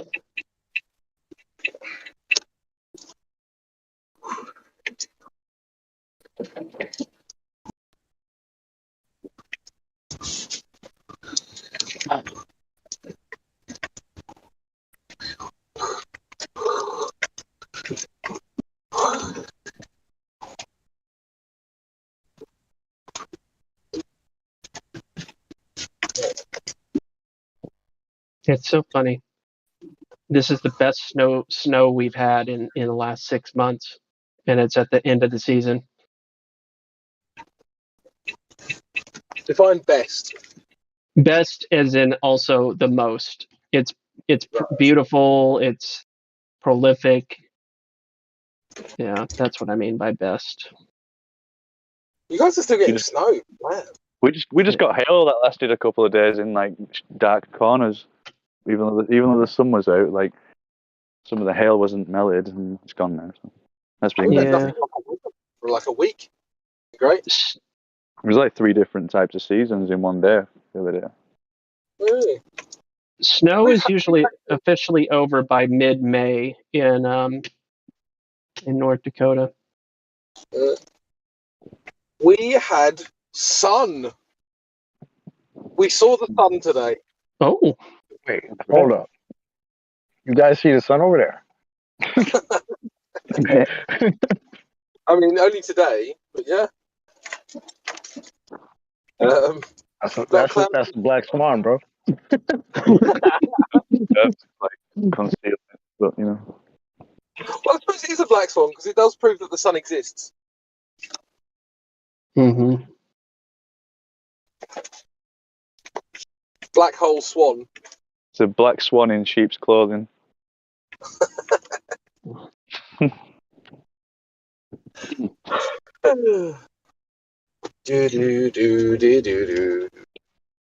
you able to do, Crypto? Still driving around, working and whatnot? Basically, you'll only ever see me on Discord when I'm driving because Right, I used to waste way too much of my own free time on Discord arguing with numpties, and I just made a rule one day. I'm like, nope, this can't continue because I'm not getting anything done. So, whenever I'm driving for work or it's like it's dead time, and I would be just driving somewhere anyway. That's when I hit sleep on. Cool. Yeah, I took a load of break. I accidentally broke my PC.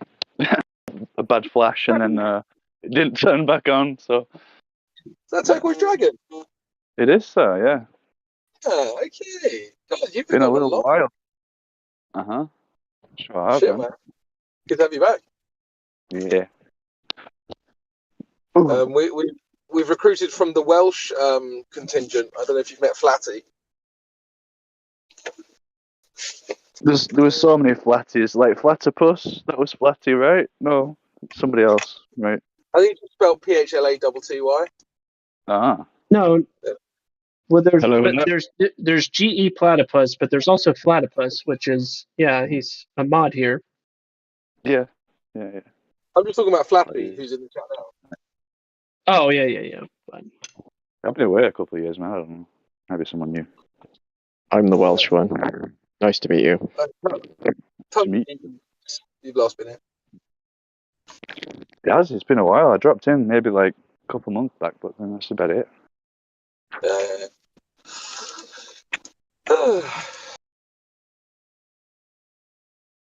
You from Bolton originally? Did I ask you that before? No, I mean, I'm from Rochdale, me. Rochdale, Close. okay. Yeah, it's close. Not too far. Yeah, not too far. I mean, it was within like an hour away, to be honest. To be fair, what's really interesting is like I live in London, but Birmingham's only 2-hour drive from London, and that blows my mind every time I think about it because Birmingham feels like it should be mentally far away, like 6-hour drive, because it takes 5-6 hours to drive to Nottingham. Halfway up the country, yeah. It's just the fact it's on a highway all the way. Yeah. But that's kind of what's interesting, isn't it? It's like I in my head, Birmingham shouldn't be much closer than Nottingham, but like it literally takes me more than twice as long to get to Nottingham. Yeah. So, anyway,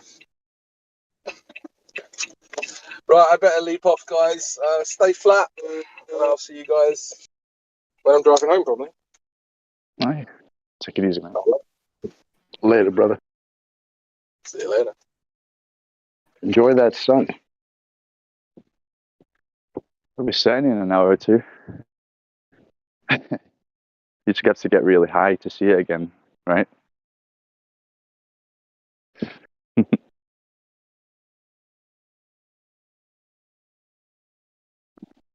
So what kind of questions we had today then?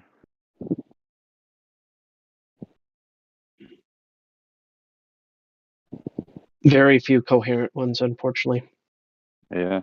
Just like this the staple boats over the horizon. I've been in a plane and it's definitely curved.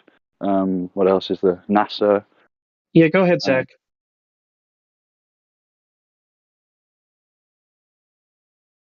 Zach has a question. Yes, go ahead.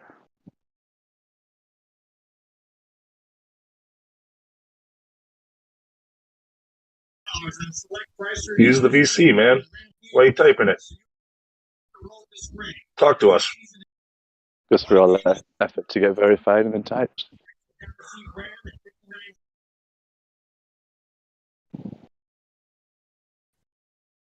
Lunatic, you made any more music while I've been gone?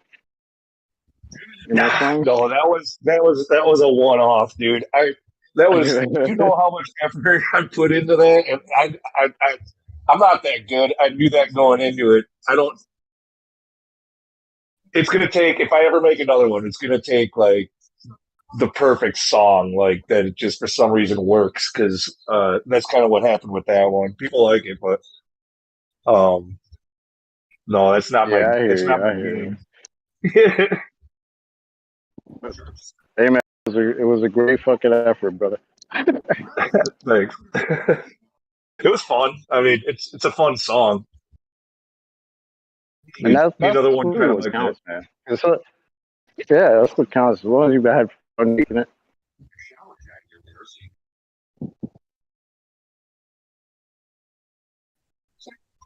How about you though? How much? I haven't really heard much new stuff from you. You're one of my favorites. Nah, I haven't. I haven't been. Every once in a while, the itch will come over me, and I listen to something, and I'm like, yeah, maybe let me get into it, and then I'm like, right afterwards, I'm like, I got so many other things to do, like I can't concentrate on music right now. So, but yeah, I'm sure y'all are tired of my 3 songs. Very just played I out. don't know. They're pretty fire, but yeah, we'd like to hear another one sometime.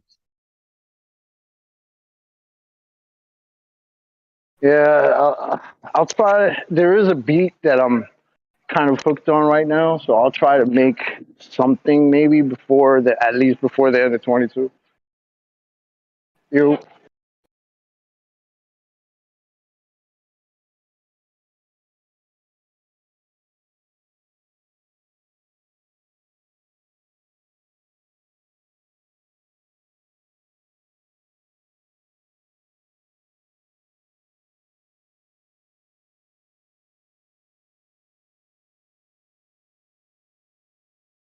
And we're back for 5-10 minutes. If nobody's in with questions, I can role play as a Glober when I get back. So yeah, I'll be back shortly.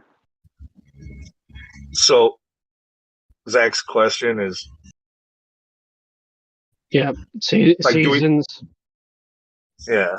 The anal is it called? Is it the analemma? What's the right way of saying that? Oh, the figure eight thing. Yeah. Mm-hmm.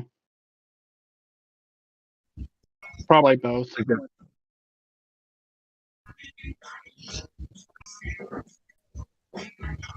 Lemma or lama, I think both are probably acceptable.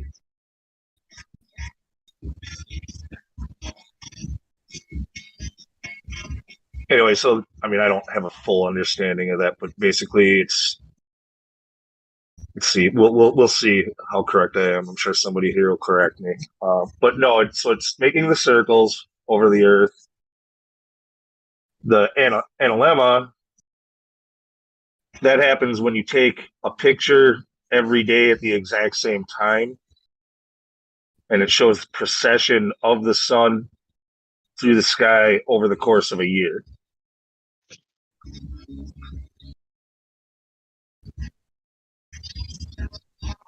I think I just phrased that pretty well. Mm-hmm.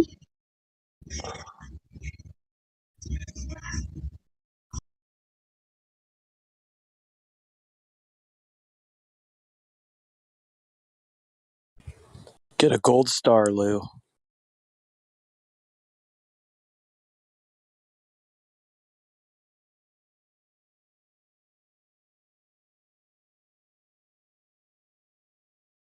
I guess you need to maybe see the heat map. Give me just a second.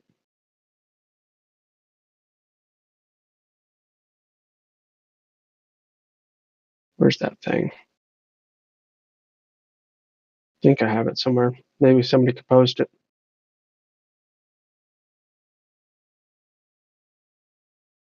Between the tropics, the heat map.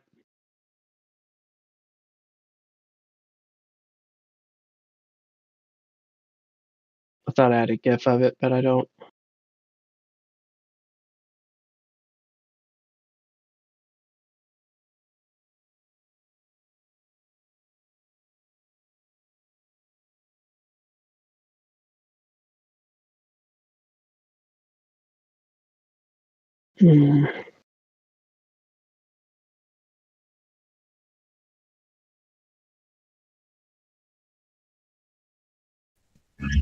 The whole thing about cold light there, yeah, I hear a lot of flat earthers say that shit. I am not really on board with it.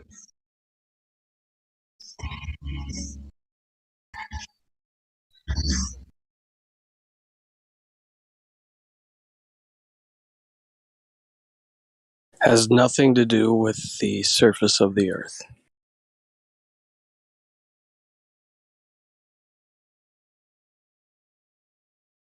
But to answer your question, Zach, there's literally a room that talks about all of that.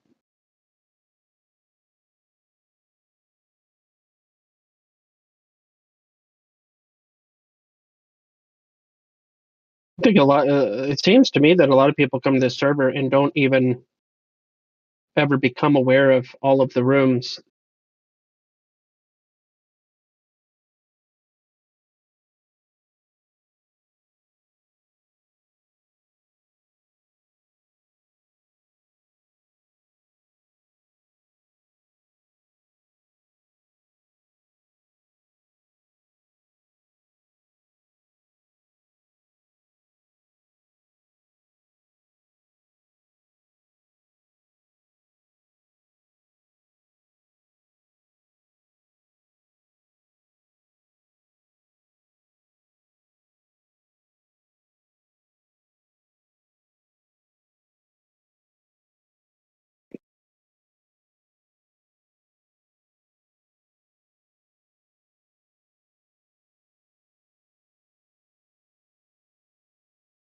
From your vantage point.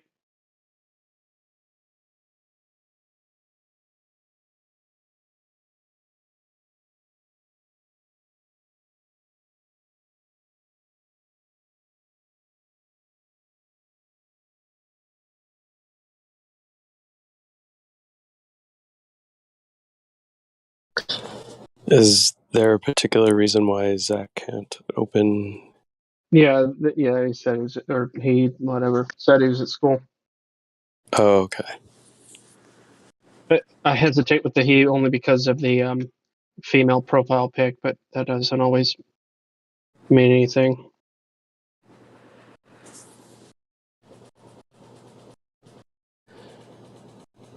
Should we ask for preferred pronouns? Oh no, we're doing that here now. Nah, we can move on. Yeah. I thought this place was about science. Now we're talking about pronouns and stuff. What the hell? You ever heard of the word facetious? Yes. Okay.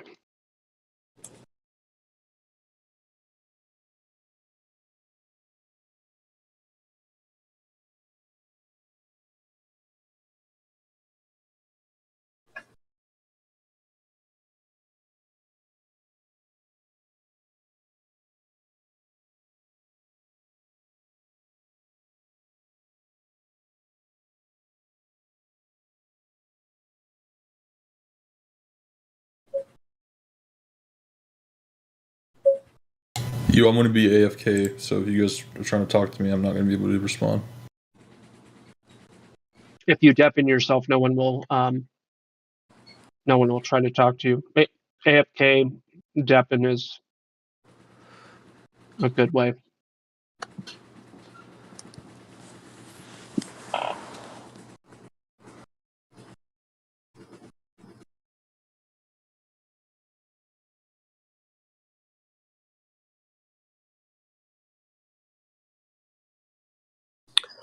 What is the globe claim on the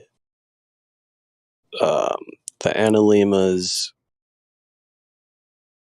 shape, right? Meaning the one portion of the figure eight, one loop is smaller than the other. Is that the alleged orbit? No. Like elliptical orbit? Nope. They say that that's due to your position latitudinally. Right, like so if you're seeing when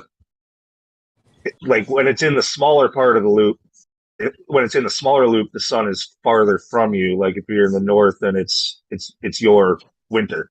The sun's farther away. It's in the south. Correct? Yeah, but supposedly there's a spot latitudinally where you can get a symmetrical figure eight or analema. Where is that spot? Because it technically should be the equator, but on the equator we see a smaller loop on the northern portion of that analema. Good. That's a good question. I'm unaware. That's what I understand to be the claim is that it's based on latitude. Yeah, and I would agree. It would make sense for it to be the equator.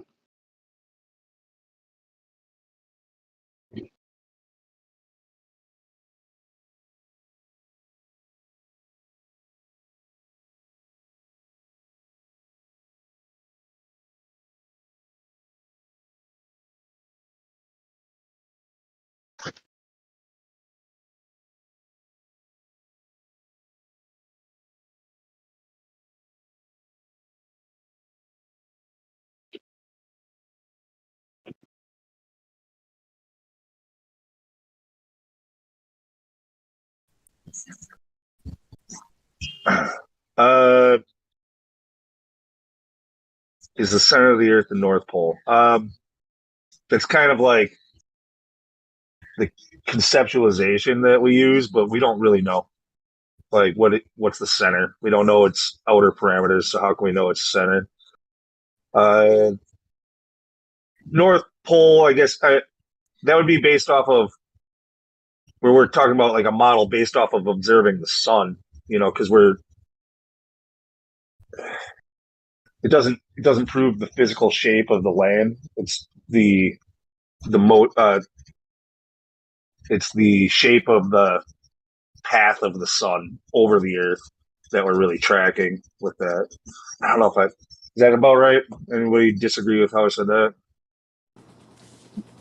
No, that's correct, because we don't know the full extent of the Earth itself, right? We're not necessarily able to traverse the full extent of the Earth. We have restrictions placed on us, 66th south parallel. So as far as the overall size and like dimensions, I guess you could say, we're not 100% sure, but most navigation and everything is based off of a North Pole center.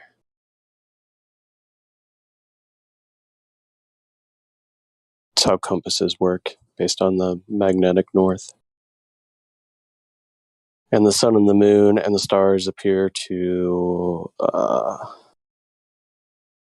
traverse in paths around the northern central point. Ooh.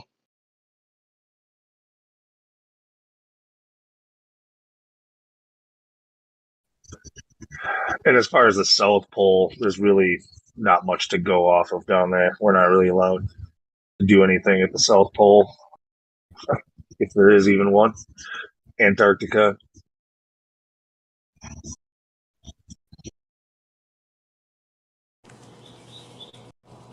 I found one of the answers to your question, Napalm. And in this article,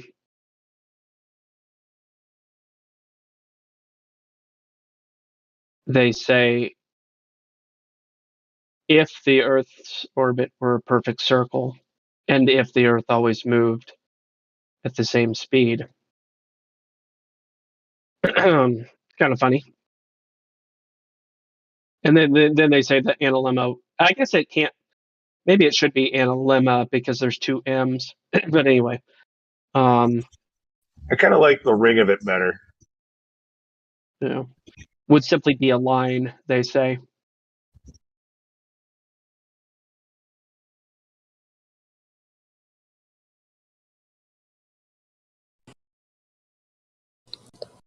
Yeah, so there's an admission of varying speeds, right? In order Yes. for the analemma that we observe to fit into their model. Yep. But then they say that we're at a constant rate of speed and acceleration, so that would be a contradiction. Isn't it the wobble throughout the seasons on the axis that is the analemma? Right. No, they're saying it's due to the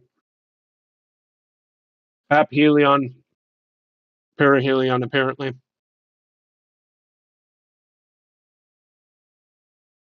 Uh-huh.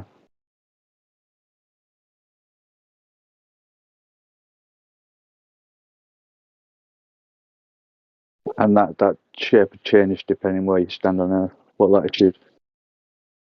If you're on the equator, it'd be more symmetrical. That's what I thought. Nothing safe. I think that's true. I think it would like walk depending where you are. Apparently, that's not the case, though. Or at least the angle they start on, like at Capricorn and whatnot, then they're going to be this different, just like the sun would be a different angle, or the North Star or whatever.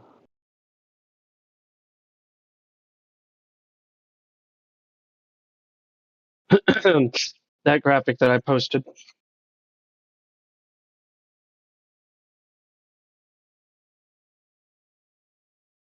Uh-huh. Yeah, but see how it's more like so one. If you were to draw a line through it, split in two, that shows it's not on the equator because it's like asymmetrical. If you just change the location, like it'll tell you where it's been taken. Somewhere it should do. Yeah, wouldn't you think the equator would be at the intersection? Yeah, basically. Except the argument is the sun's altitude is also changing, not just its position. But it's relative to the observer. Like it's still higher in the summer, the peak of summer, and then lower in the winter time. And that, like, the top half is like the northern hemisphere, and the bottom half would be the southern hemisphere, or like side of it.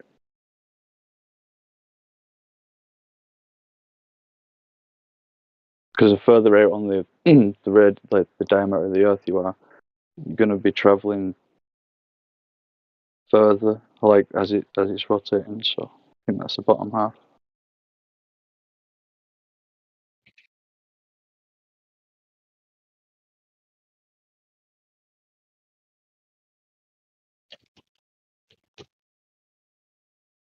It's interesting. Symbology of the Ankh as well. That's been in there too.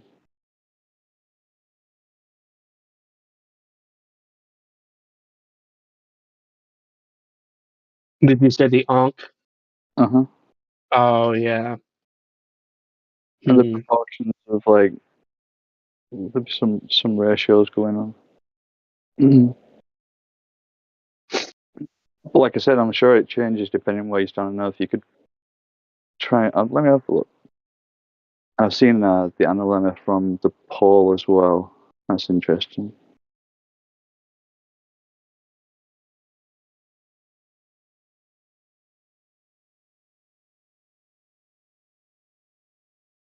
Yeah, I've yet to be able to find anybody tracking the analemma from some equatorial position, but Yeah, my thought on it would be like it'd be more of a figure eight and less of a a bit similar. But it's not. No, photography.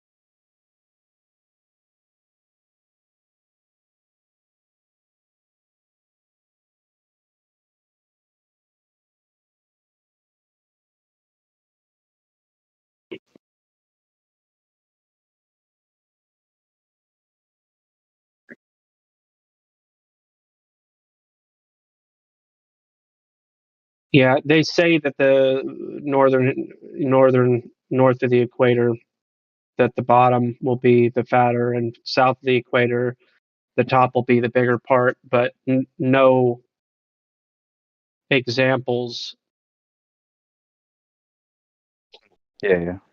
You've got to take a picture every day or whatever, however many pixels you want. You know what I mean? Like you could take one it would be every day at the same time to do that. I'm at 48.9 latitude. I don't know if we have anybody on the equator in this server.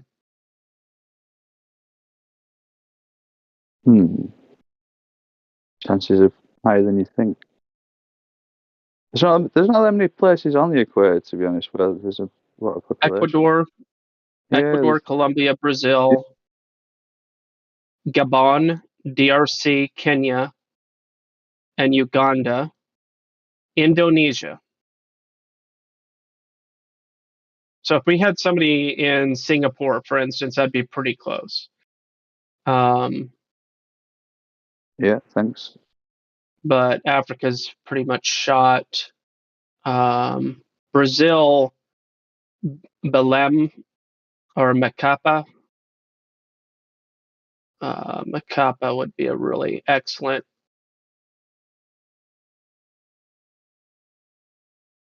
If anybody was near Macapa. The equator Brazil. is like per point, a thin line, and you step like a millimeter either side, and it's not the equator. basically. But generally, yeah.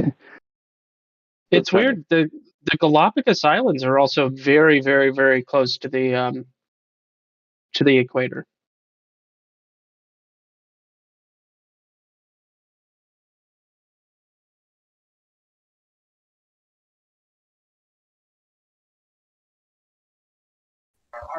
Most of those places mentioned, we have pretty low chance of actually having members there, or if they're going to speak English or whatever else. Brazil, even though they speak Portuguese, right? I believe they have a lot of English speaking people. Maybe we would have. Yes. That's probably our best chance, is if we were to It's not like look you at can Brazil. even get someone to go visit because they have to take a picture every day for a whole year. So they have to like visit every day. It's not gonna work. I've heard there's a big flat Earth, or a lot of flat Earthers in Brazil. Yeah. Someone was saying the other day. So this would be an ideal city as far as an urban location with a 0.047 latitude. So they would only have to drive like 2 miles in order to get to the equator. I believe I'm estimating.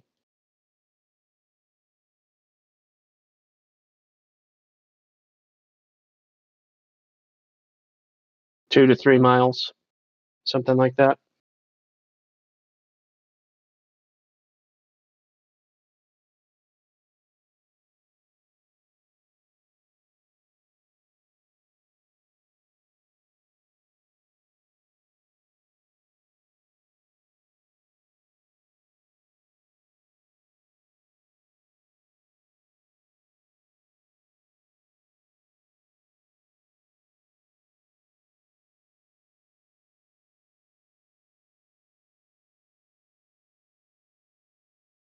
Yes.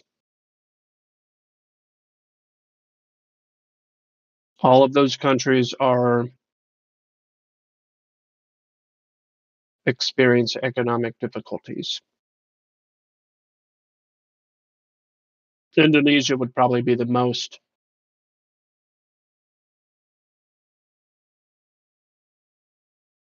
successful, I suppose.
Which question, Zach?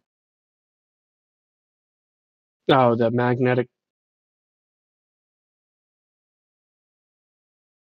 how do we...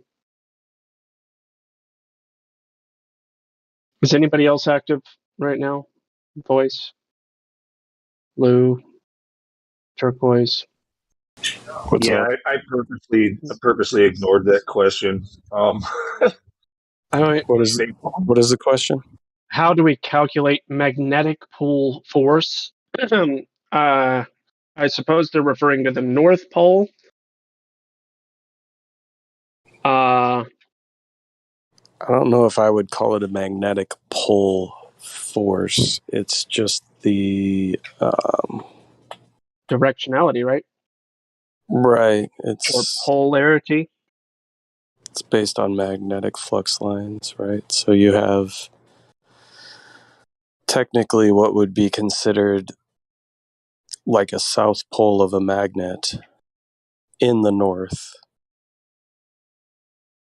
which with a compass will align the north tip of that needle towards that south pole, if that makes sense. It's essentially like the least path of least resistance of the magnetic field of whatever's causing the field.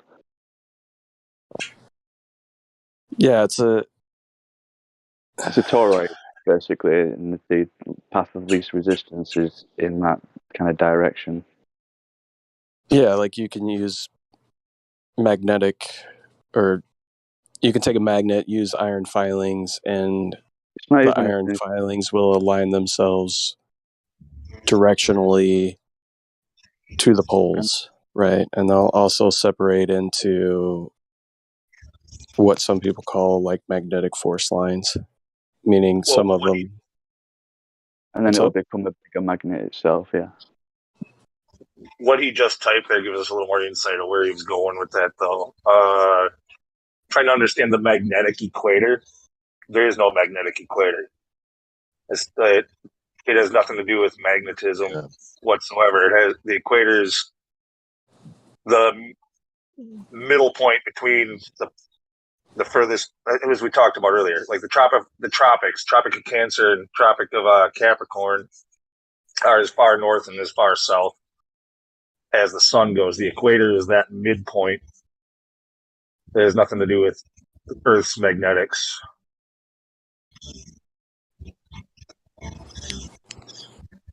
Yeah, the equator is just like the average line where the sun resides throughout the whole year. And in the middle of the extremes of the Capricorn and the Cancer. Yeah, the magnetic equator is a term I've never even heard. I don't know if there is such a claim as a magnetic It's like equator. a dialect, but that's kind of what he's talking about. I think that's how you describe it. Well, I think he's trying to equate the magnetic flux lines to the geographic equator.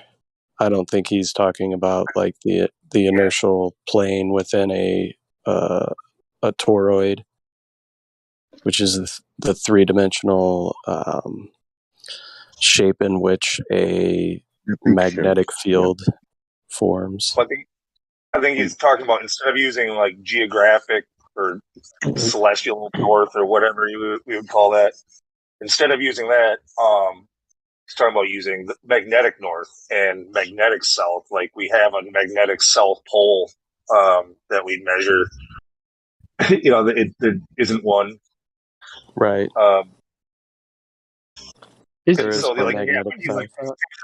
Like as if you had these two poles, and then you took the median between them, and there's your magnetic equator. But that's like you said, Napalm. I've never heard anything like that ever even postulated. And that's not really how magnetism works. You don't have like a central point of not being pulled to the north or the south. That's just a false understanding of how magnetism works. If you want to think of it like a torus, right? Like a donut shape, or more like an apple shape, right? You have the inward flow at the south pole of a magnet and you have an outward flow at the north pole of a magnet, and how it wraps back into itself, it's directionally wrapping back into itself in the shape of a toroid or a torus. And the equator is like where it's got the highest velocity. You know. Then they also actually provided an example of the usage of the words magnetic equator. So apparently this has a precedent. Okay, I'll have to take a look at it. I mean, if he's talking about the inertial plane, but let me look at this before I. Like the halfway mark between like a bar magnet over the red and the blue, the line, right? Is that what it's essentially talking about? Yeah, well, with compasses, according to Jim Panda, if you buy a compass made in UK, it's not going to work in Europe or in USA. It's not going to show you the north. That's a funny joke. It's not a joke. Those guys are serious about this. Yeah. So, yeah. Sometimes people tell jokes without knowing it. Well, say that to Jim Panda. I'd say it to anybody.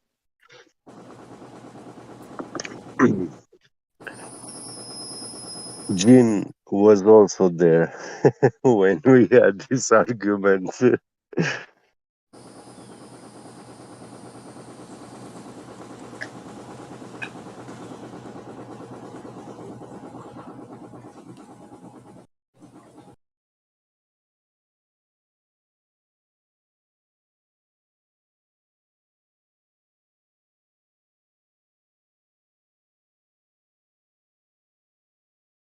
So I was starting to read that. I mean, it's interesting stuff, I guess.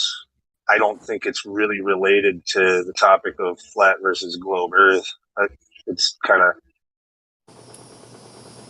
Now this magnetic, is the ionosphere jet stream thing that they're talking about, and like that's talking about the ionosphere, right? And what it's doing is talking about the magnetic flux in the ionosphere and how at the equator it's basically horizontal, or to the surface at the equator, and it's basically saying sloping downwards as you get north or south. But that has really nothing to do with like a compass per se. It's just talking about, I don't know. I'll have to read through the full thing. You know what? I would be curious to see a droplet of water being dropped on liquid helium. I theorize that cannot happen. The liquid helium would repel the water because the liquid helium temperature is so low that the water has to break its molecule, so the hydrogen takes its liquid form, and the oxygen also turns into ice, oxygen ice. And also the helium will take its ice state. Because you mean hydrogen? Yeah, the temperature of liquid helium is the lowest temperature, so all other elements, all other gases and liquids, they cannot exist in liquid state. They freeze, they solidify, they turn into ice. Vast majority of the gases. So you cannot have the presence of water near this kind of medium. It cannot exist there, you know. So it will repel because the water molecule is a very strong energetic bond. You know, it's a strong molecular bond. And to break that, it requires energy. Electrolysis is a process of energy input to break down that molecule of the water. So you cannot break it without energy. And the state, special state for water molecule to exist, it means that you have to have a certain high temperature, and that is above the liquid oxygen temperature. So if you have temperature where the oxygen becomes liquid, that's the point where the water will turn into ice and the molecules will start breaking, separating. So that ice will turn back into oxygen gas, hydrogen gas, and further down, they will take their liquid states, separate kind of liquids, liquid oxygen and liquid hydrogen. I think But we need a yeah, segue. Get me get. Liquid oxygen has a higher boiling point than the hydrogen. So, and also hydrogen condensation is much lower than the oxygen. So, hydrogen is very close to liquid helium. It's the next element which liquefies, but still. The boiling point of hydrogen is way above 5 Kelvin. And 5 Kelvin is the boiling point for liquid helium. So, yeah. Liquid hydrogen would turn into hydrogen ice when you achieve the state of liquid helium. So when your hydrogen turns into ice, it means you cannot have water anymore. So it will behave something like a magnetic flux, some sort of quantum locking repulsion. You know, you cannot have water entering a medium so cold, such cold medium. This extreme cold medium would repel any state of matter which is like this 36 Celsius elements that exist naturally. No living being, biological, can actually, so if the dome would be liquid helium, when we try to go towards it, we will reach that point where that extreme cold does not allow you to push anymore to enter that medium, extreme cold.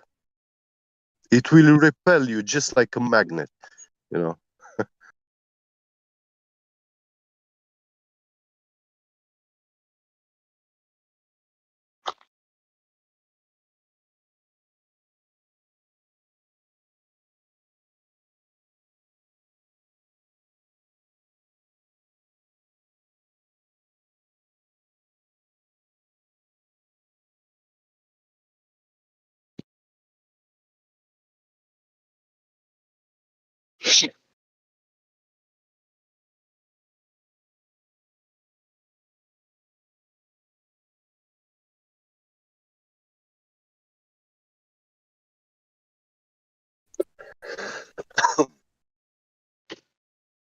And we can easily see this, for example, when we put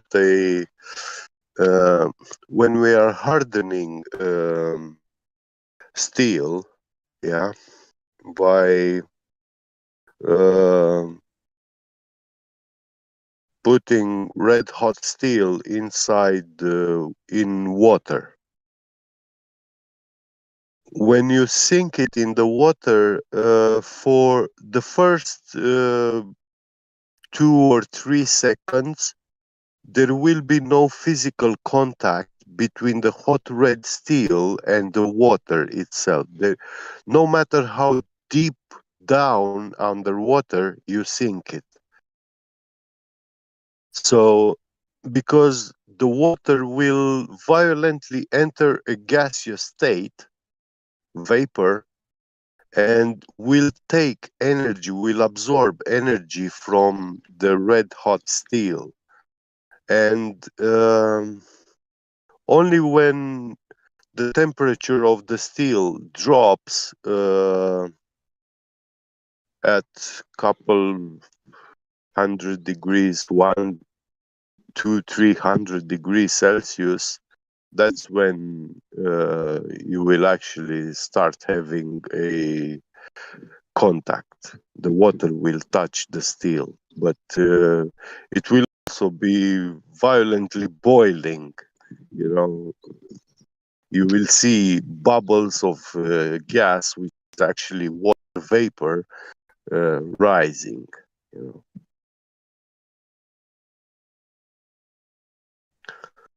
And also there will be process of oxidation and yeah.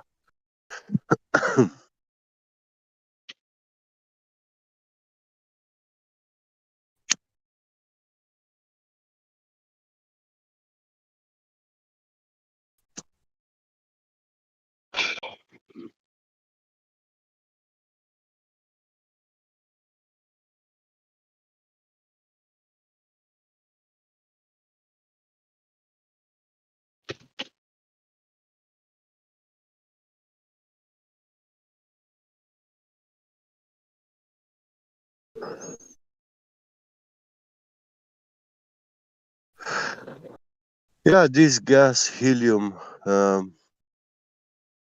think we don't know that much about it. Hey, What Get we know about it is so little. Yes? Did you ever get into conversations and or arguments with Dallas Dave? With who? A guy named Dallas Dave. I don't remember this name. He's About the what? water gas fella. He talks about water gas like you talk about liquid helium. Oh, water gas. Yeah, But just less water. less yeah, I don't want to overstate how he talks about it. I'm talking about frequency, not quality. Quantity, not quality. Yeah. Yeah, well, water is not a gas. It's liquid, but the clouds, yeah, the steam, that is vapor. That's the correct term. And Yeah, we know. I was just curious if you I knew admit Dallas Dave. it was wrong for me to say uh, to call water gas, a gaseous state, you know. No, it's fine. Yeah, I was just curious if you knew him. Apparently, you don't. It's all good. yeah. It was a misinterpretation while trying to explain. But there actually water has gaseous state, which is the vapor. Yeah. Yeah. Which is why it's really redundant when Dallas Dave says water gas Yeah. over and over and over again. Yeah. Well, all liquids evaporate. So, yeah. But when you have liquid oxygen and you boil the liquid oxygen, it will evaporate and it will become oxygen gas, O2, and maybe some of O3, ozone. Yeah.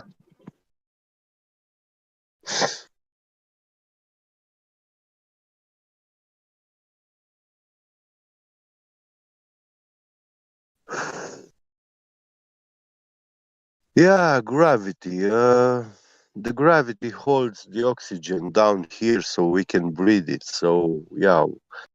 And the more atoms, the higher density you have, then the heavier that element is.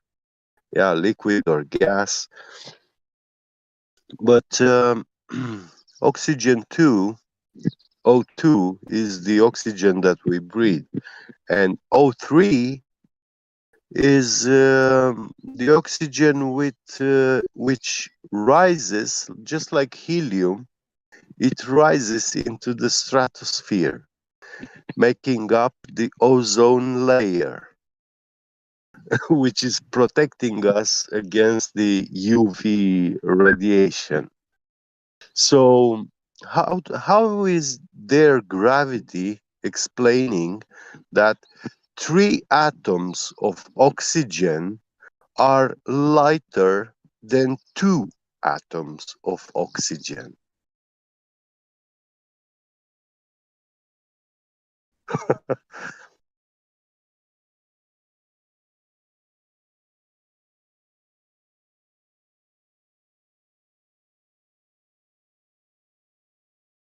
Even if you put in a tank, yeah, in a container, if you put oxygen, O2, and ozone, oxygen 3, you will have the oxygen 3 at the top of the tank, and the O2 will be at the bottom.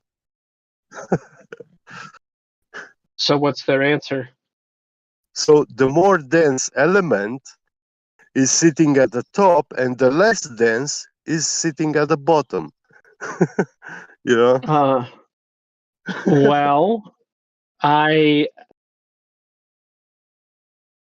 think that I could try to beg to differ. How? Because 3, let's call them atoms, Yeah. form a shape that take up more volume three-dimensionally than 2. Yeah.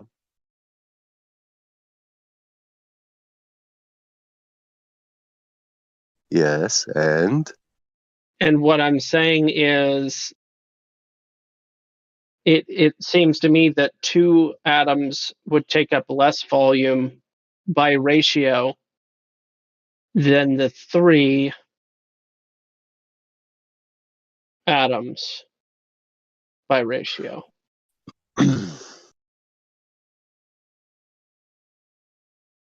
There's more empty space. I know geometrically, you see, this they say that gas molecules, they collide among themselves, but I don't want to believe that.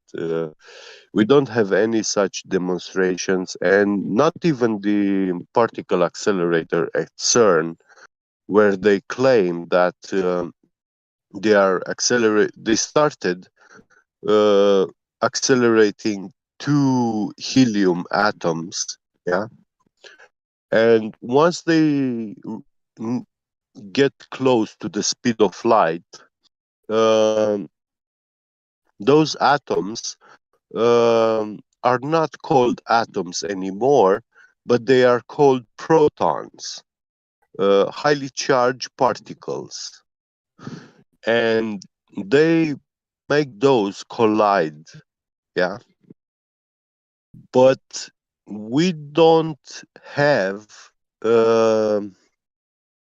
like empirical knowledge and observation that those things are actually two things, like two tiny beads, yeah, glass beads, which when you smash them against each other, they break into tiny pieces. We don't have such an observation. That cannot be confirmed. All those results, yeah, which they get with the sensors and stuff, is not a video observation, is actually sensor readings, which are reading all sort of radiation, uh, particles, yeah.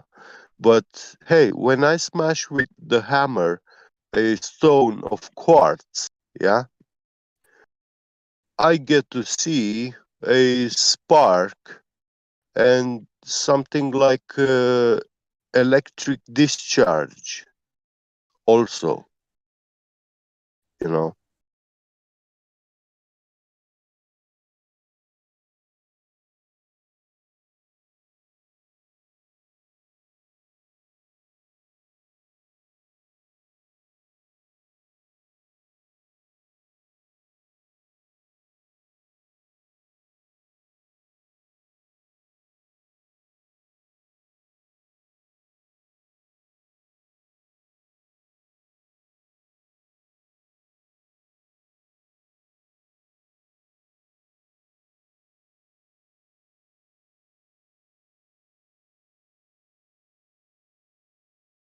Like what they're saying is something like every quartz lighter, yeah, fire lighter, when you press it and it makes that tiny spark, um, you have that metal hitting the quartz stone, and atoms from the quartz and the metal, they get destroyed and they turn into electricity and stuff like this.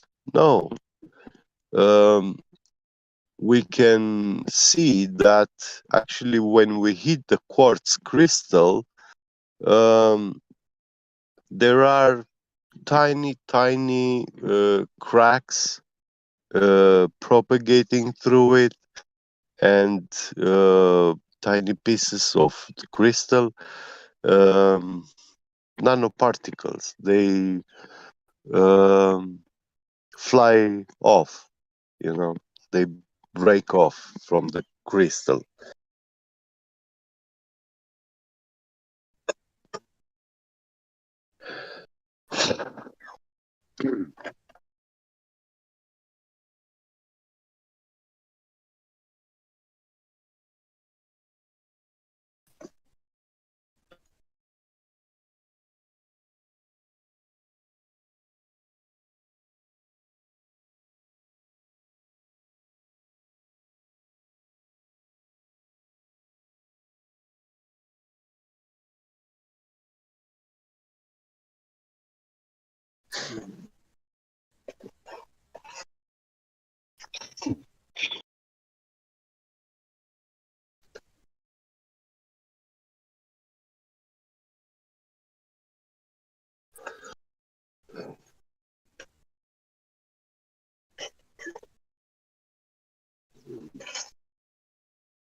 Yo, I'm back.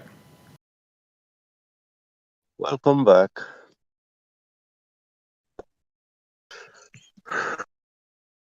So, got any questions for us?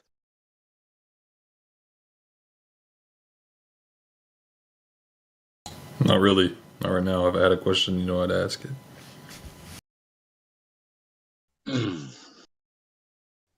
So, if the Earth was flat, how do you think that would work? Because coming from the heliocentric model, like everybody was brought, educated in this model, yeah, the heliocentric, living on spinning balls, having a imaginary force, gravity, pulling everything to the center of mass. So if that's not real, how do you see this world would function? Like, oh, it is indeed a dynamic, complex system, but how would you try to physically describe that it's functioning? Physically describe? Well, one thing I'm definitely sure of is that it's geocentric and that it measures flat. That's the two things that I know 100% that are a fact. Yeah. Those are the two truths that I'm aware of right now. More to that, I really can't say. We were talking about the sun. Oh yeah, and one more thing is, like, when it comes to things disappearing over the horizon, that's just a phenomena that we experience with sight. You know what I mean? Yeah, it's perspective, It's angular perspective, yeah. resolution. Exactly, We yeah. are talking about the physics of light when we talk about the horizon, and Yeah, and when the sun is setting, all it's doing is going out of our perception. It's not actually going below the horizon. It's going far away to the point where we can't see it. That makes perfect sense. I would say that when you start seeing like the sun set, we can see that if we take a zoom camera and stuff like that, in the camera we can see that half of the sun, the bottom, started disappearing. So we see only like 180 degrees of the disk of the sun. The top 180 degrees. And I would say that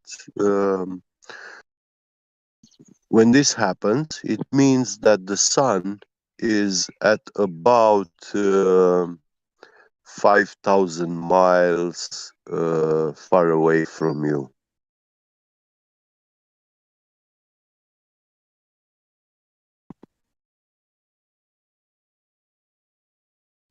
You know, if you take like this perpendicular line of the sun to the ground, and you are 5,000 miles far away from that line.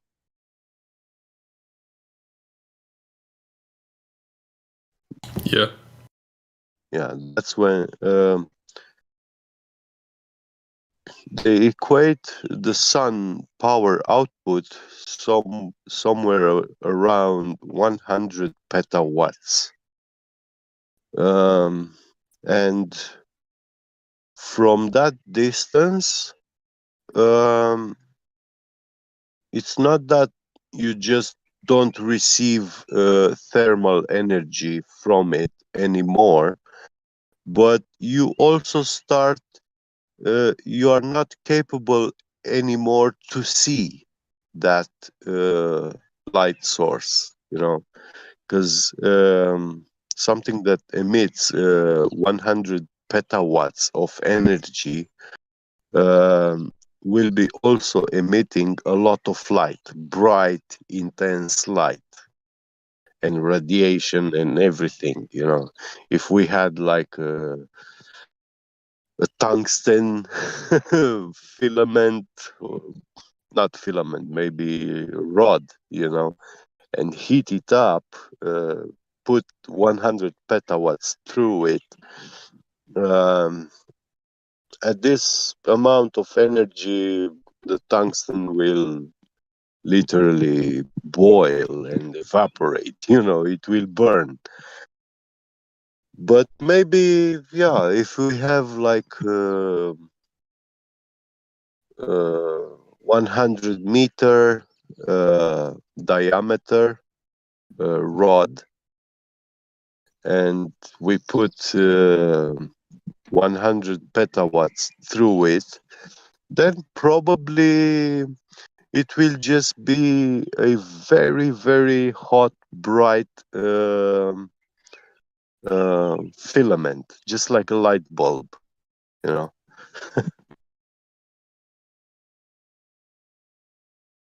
Yeah, for sure. Yeah, and that's so much energy emission, yeah, and radiation and light, so bright that it's not safe to be uh, anywhere closer than 1,000 or 2,000 miles from it. It will burn you instantly, in a blink of an eye, you will be evaporating. That's how hot it will be. So the sun has a high altitude from the ground. I would say somewhere not not higher than um, 6 to 10,000 miles, something like this. And yeah, when it's circling, orbiting above the ground, when it gets at about 5,000 miles far away from you, then you don't see it anymore. That light intensity and energy does not reach you anymore.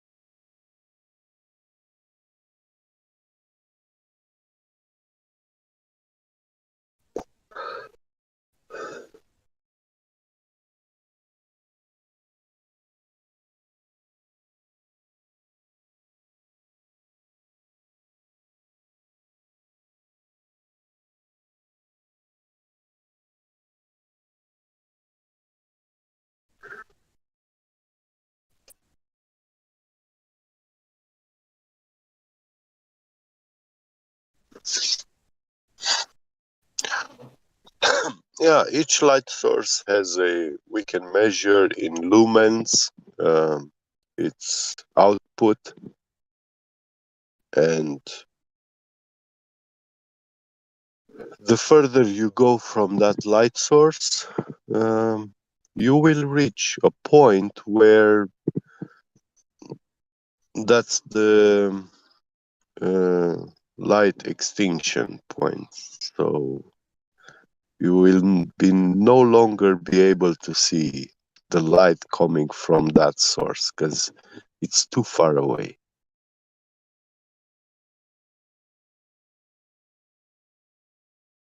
So light does not propagate infinite distances.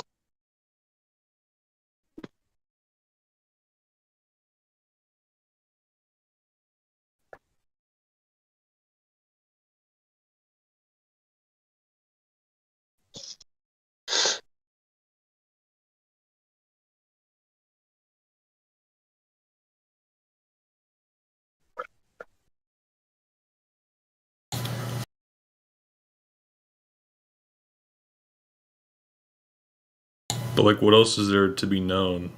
You know, like that's a fact. Because we can assume and try and make things fit in to like. I like speculation too, you know, but since when I'm a flat earther, I started wondering, hey, how could this work, you know? And I look, what do we know about physics, the physics of the world and quantum mechanics? And I see that all these supernatural forces that we like to think about, that they exist, these are actually coming from the quantum mechanics, you know. So I would say that the sun and the moon and the stars, they are quantum locked in the sky. Quantum locking. The sky is extremely cold. And yeah, if it's a liquid helium ocean, then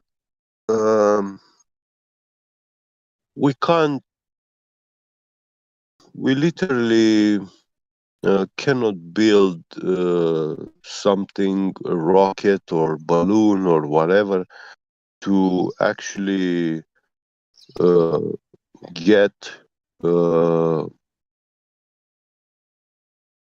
anywhere close to that medium.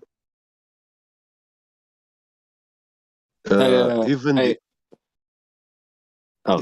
the oxygen, you see, when oxygen reaches, the higher you go, let's say the temperature drops, because at the ocean on the top you have 5 Kelvin temperature. So that's where helium condensates and it rains on that ocean. Is very cold. It takes its liquid state there. Now, when we have oxygen rising, in the stratosphere, it reaches temperature of minus 250 Celsius, and that's where it condensates. It takes its liquid form, so it becomes much heavier than gas, and it will rain down, and when it's raining down in the atmosphere, it absorbs energy from the air, and it will boil and it will turn back into a gas. So physically, the oxygen will not even get anywhere near that point where it will condensate. That extreme cold is actually absorbing the energy from the oxygen before it even reaches that point of condensation. So you will need to have very, very hot oxygen particles, to push, to rise in that extreme cold medium. And once it loses its energy, it's absorbed by that medium, then it will precipitate. But we don't have such natural phenomena to heat oxygen so much quantities, that will make it rise that high. A get B get. Quick question. You German? Dreaming? It's not German. No. German. Oh, no, not German. Armenia. I'm Romanian. Oh, so what? I got a couple of egg meals. I bought one for Lucky. But I do work in Germany now. I live in Germany. Oh, wow, I didn't know that. We're in Germany. Somewhere near Fulda.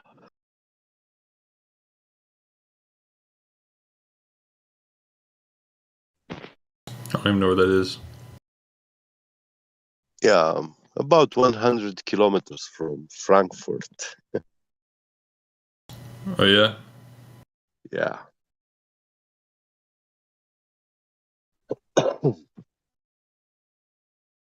Which direction?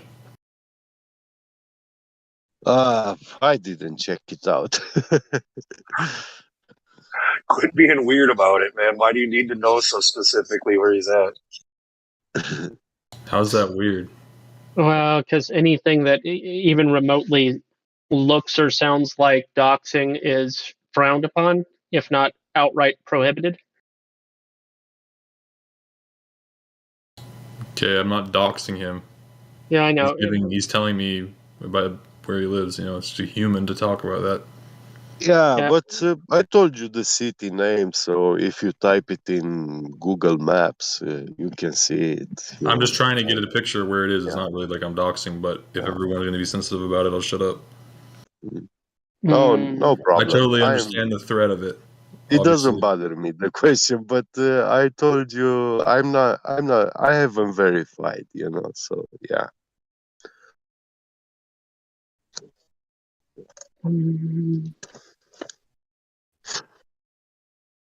Ich habe 2 Freunde in Winterberg. Bitte? Ich habe 2 Freunde in Du Winterberg. hast zwei Freunde hier. Winterberg. Yeah. Winterberg. Sure. Sorry for cutting out there. I was talking to somebody, but all right, because I've heard your voice here like a dozen times, and I was like, "That's German for certain." Then I'm like, "I'll just ask you," and I'm like, "All right." Yeah. But yeah, no, because I've heard your voice and it's distinct, so I was like, man must be obviously Central European or something, whatever. I thought he sounded Portuguese or Spanish more than Romanian. Huh. I know one Portuguese man, so I could see where you're going for there. A fair thing, but yeah, I just want Portuguese because I speak natively Latin language, Romanian, which is actually the mother language of all Latin languages. So yeah. Yay.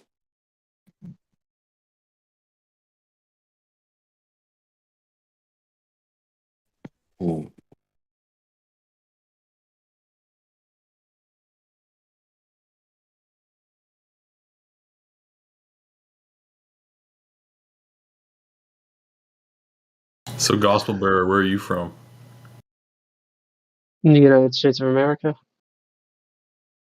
Really? Yeah, do I sound like a foreigner to the United States of America? No. No, not really, now that I think about it. Where are you from in America?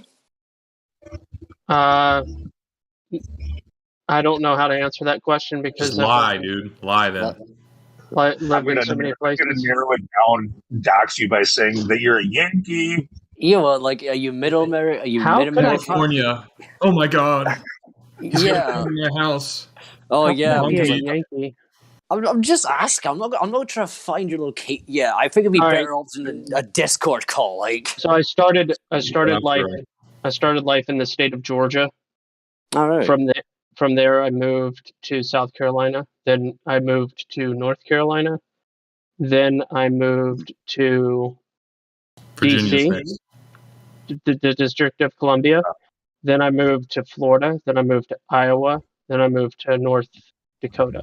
Who are you running from? Yeah, it's good as taste. Who's after you?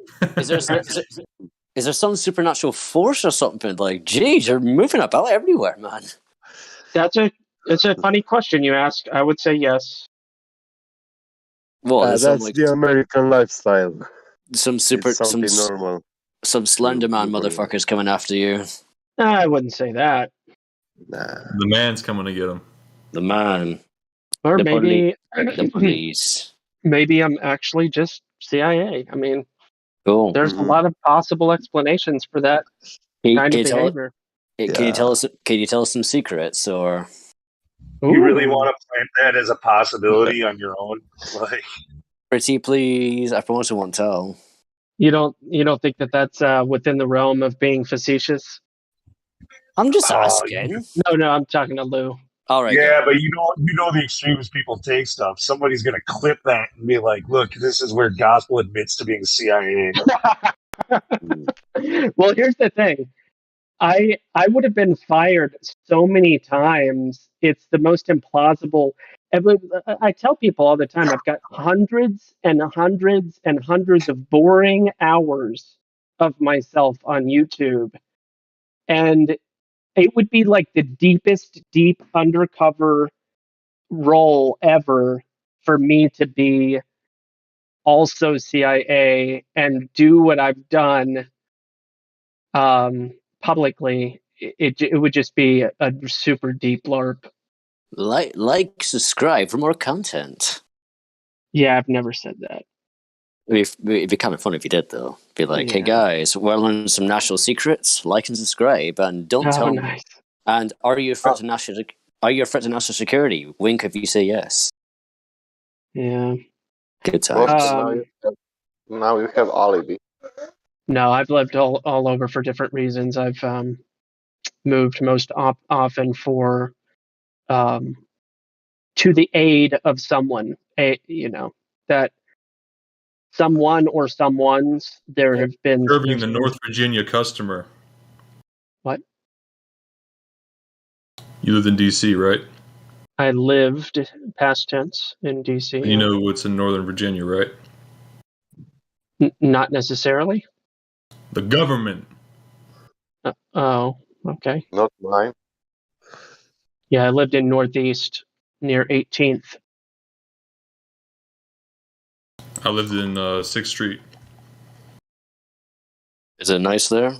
No. Where I lived, it was. I heard gunshots on average about every 9 days. I saw 2 people get shot and killed in front of me on 8th Street. Damn, sounds like a shithole. It's actually not that common to have murder. It's not like Chicago, but it's not like nice. There's a bunch of DC is a shithole from what I've heard. Just the crime rate is ridiculous. Yeah, I thought DC was supposed to be some like literacy, some really high education rate or something, or just it depends on what side of town you're on. That's why I said If you're in the east, you're typically, or the northeast specifically, you aren't very well off. But if you're in the northwest, then all the homes are $1 million, so on and so on. That's probably where that comes from, just because Washington D.C. from all the pictures, just like come to it. It's a lovely place to work. And it's like It's an amazing place. It's everywhere you go, it's got this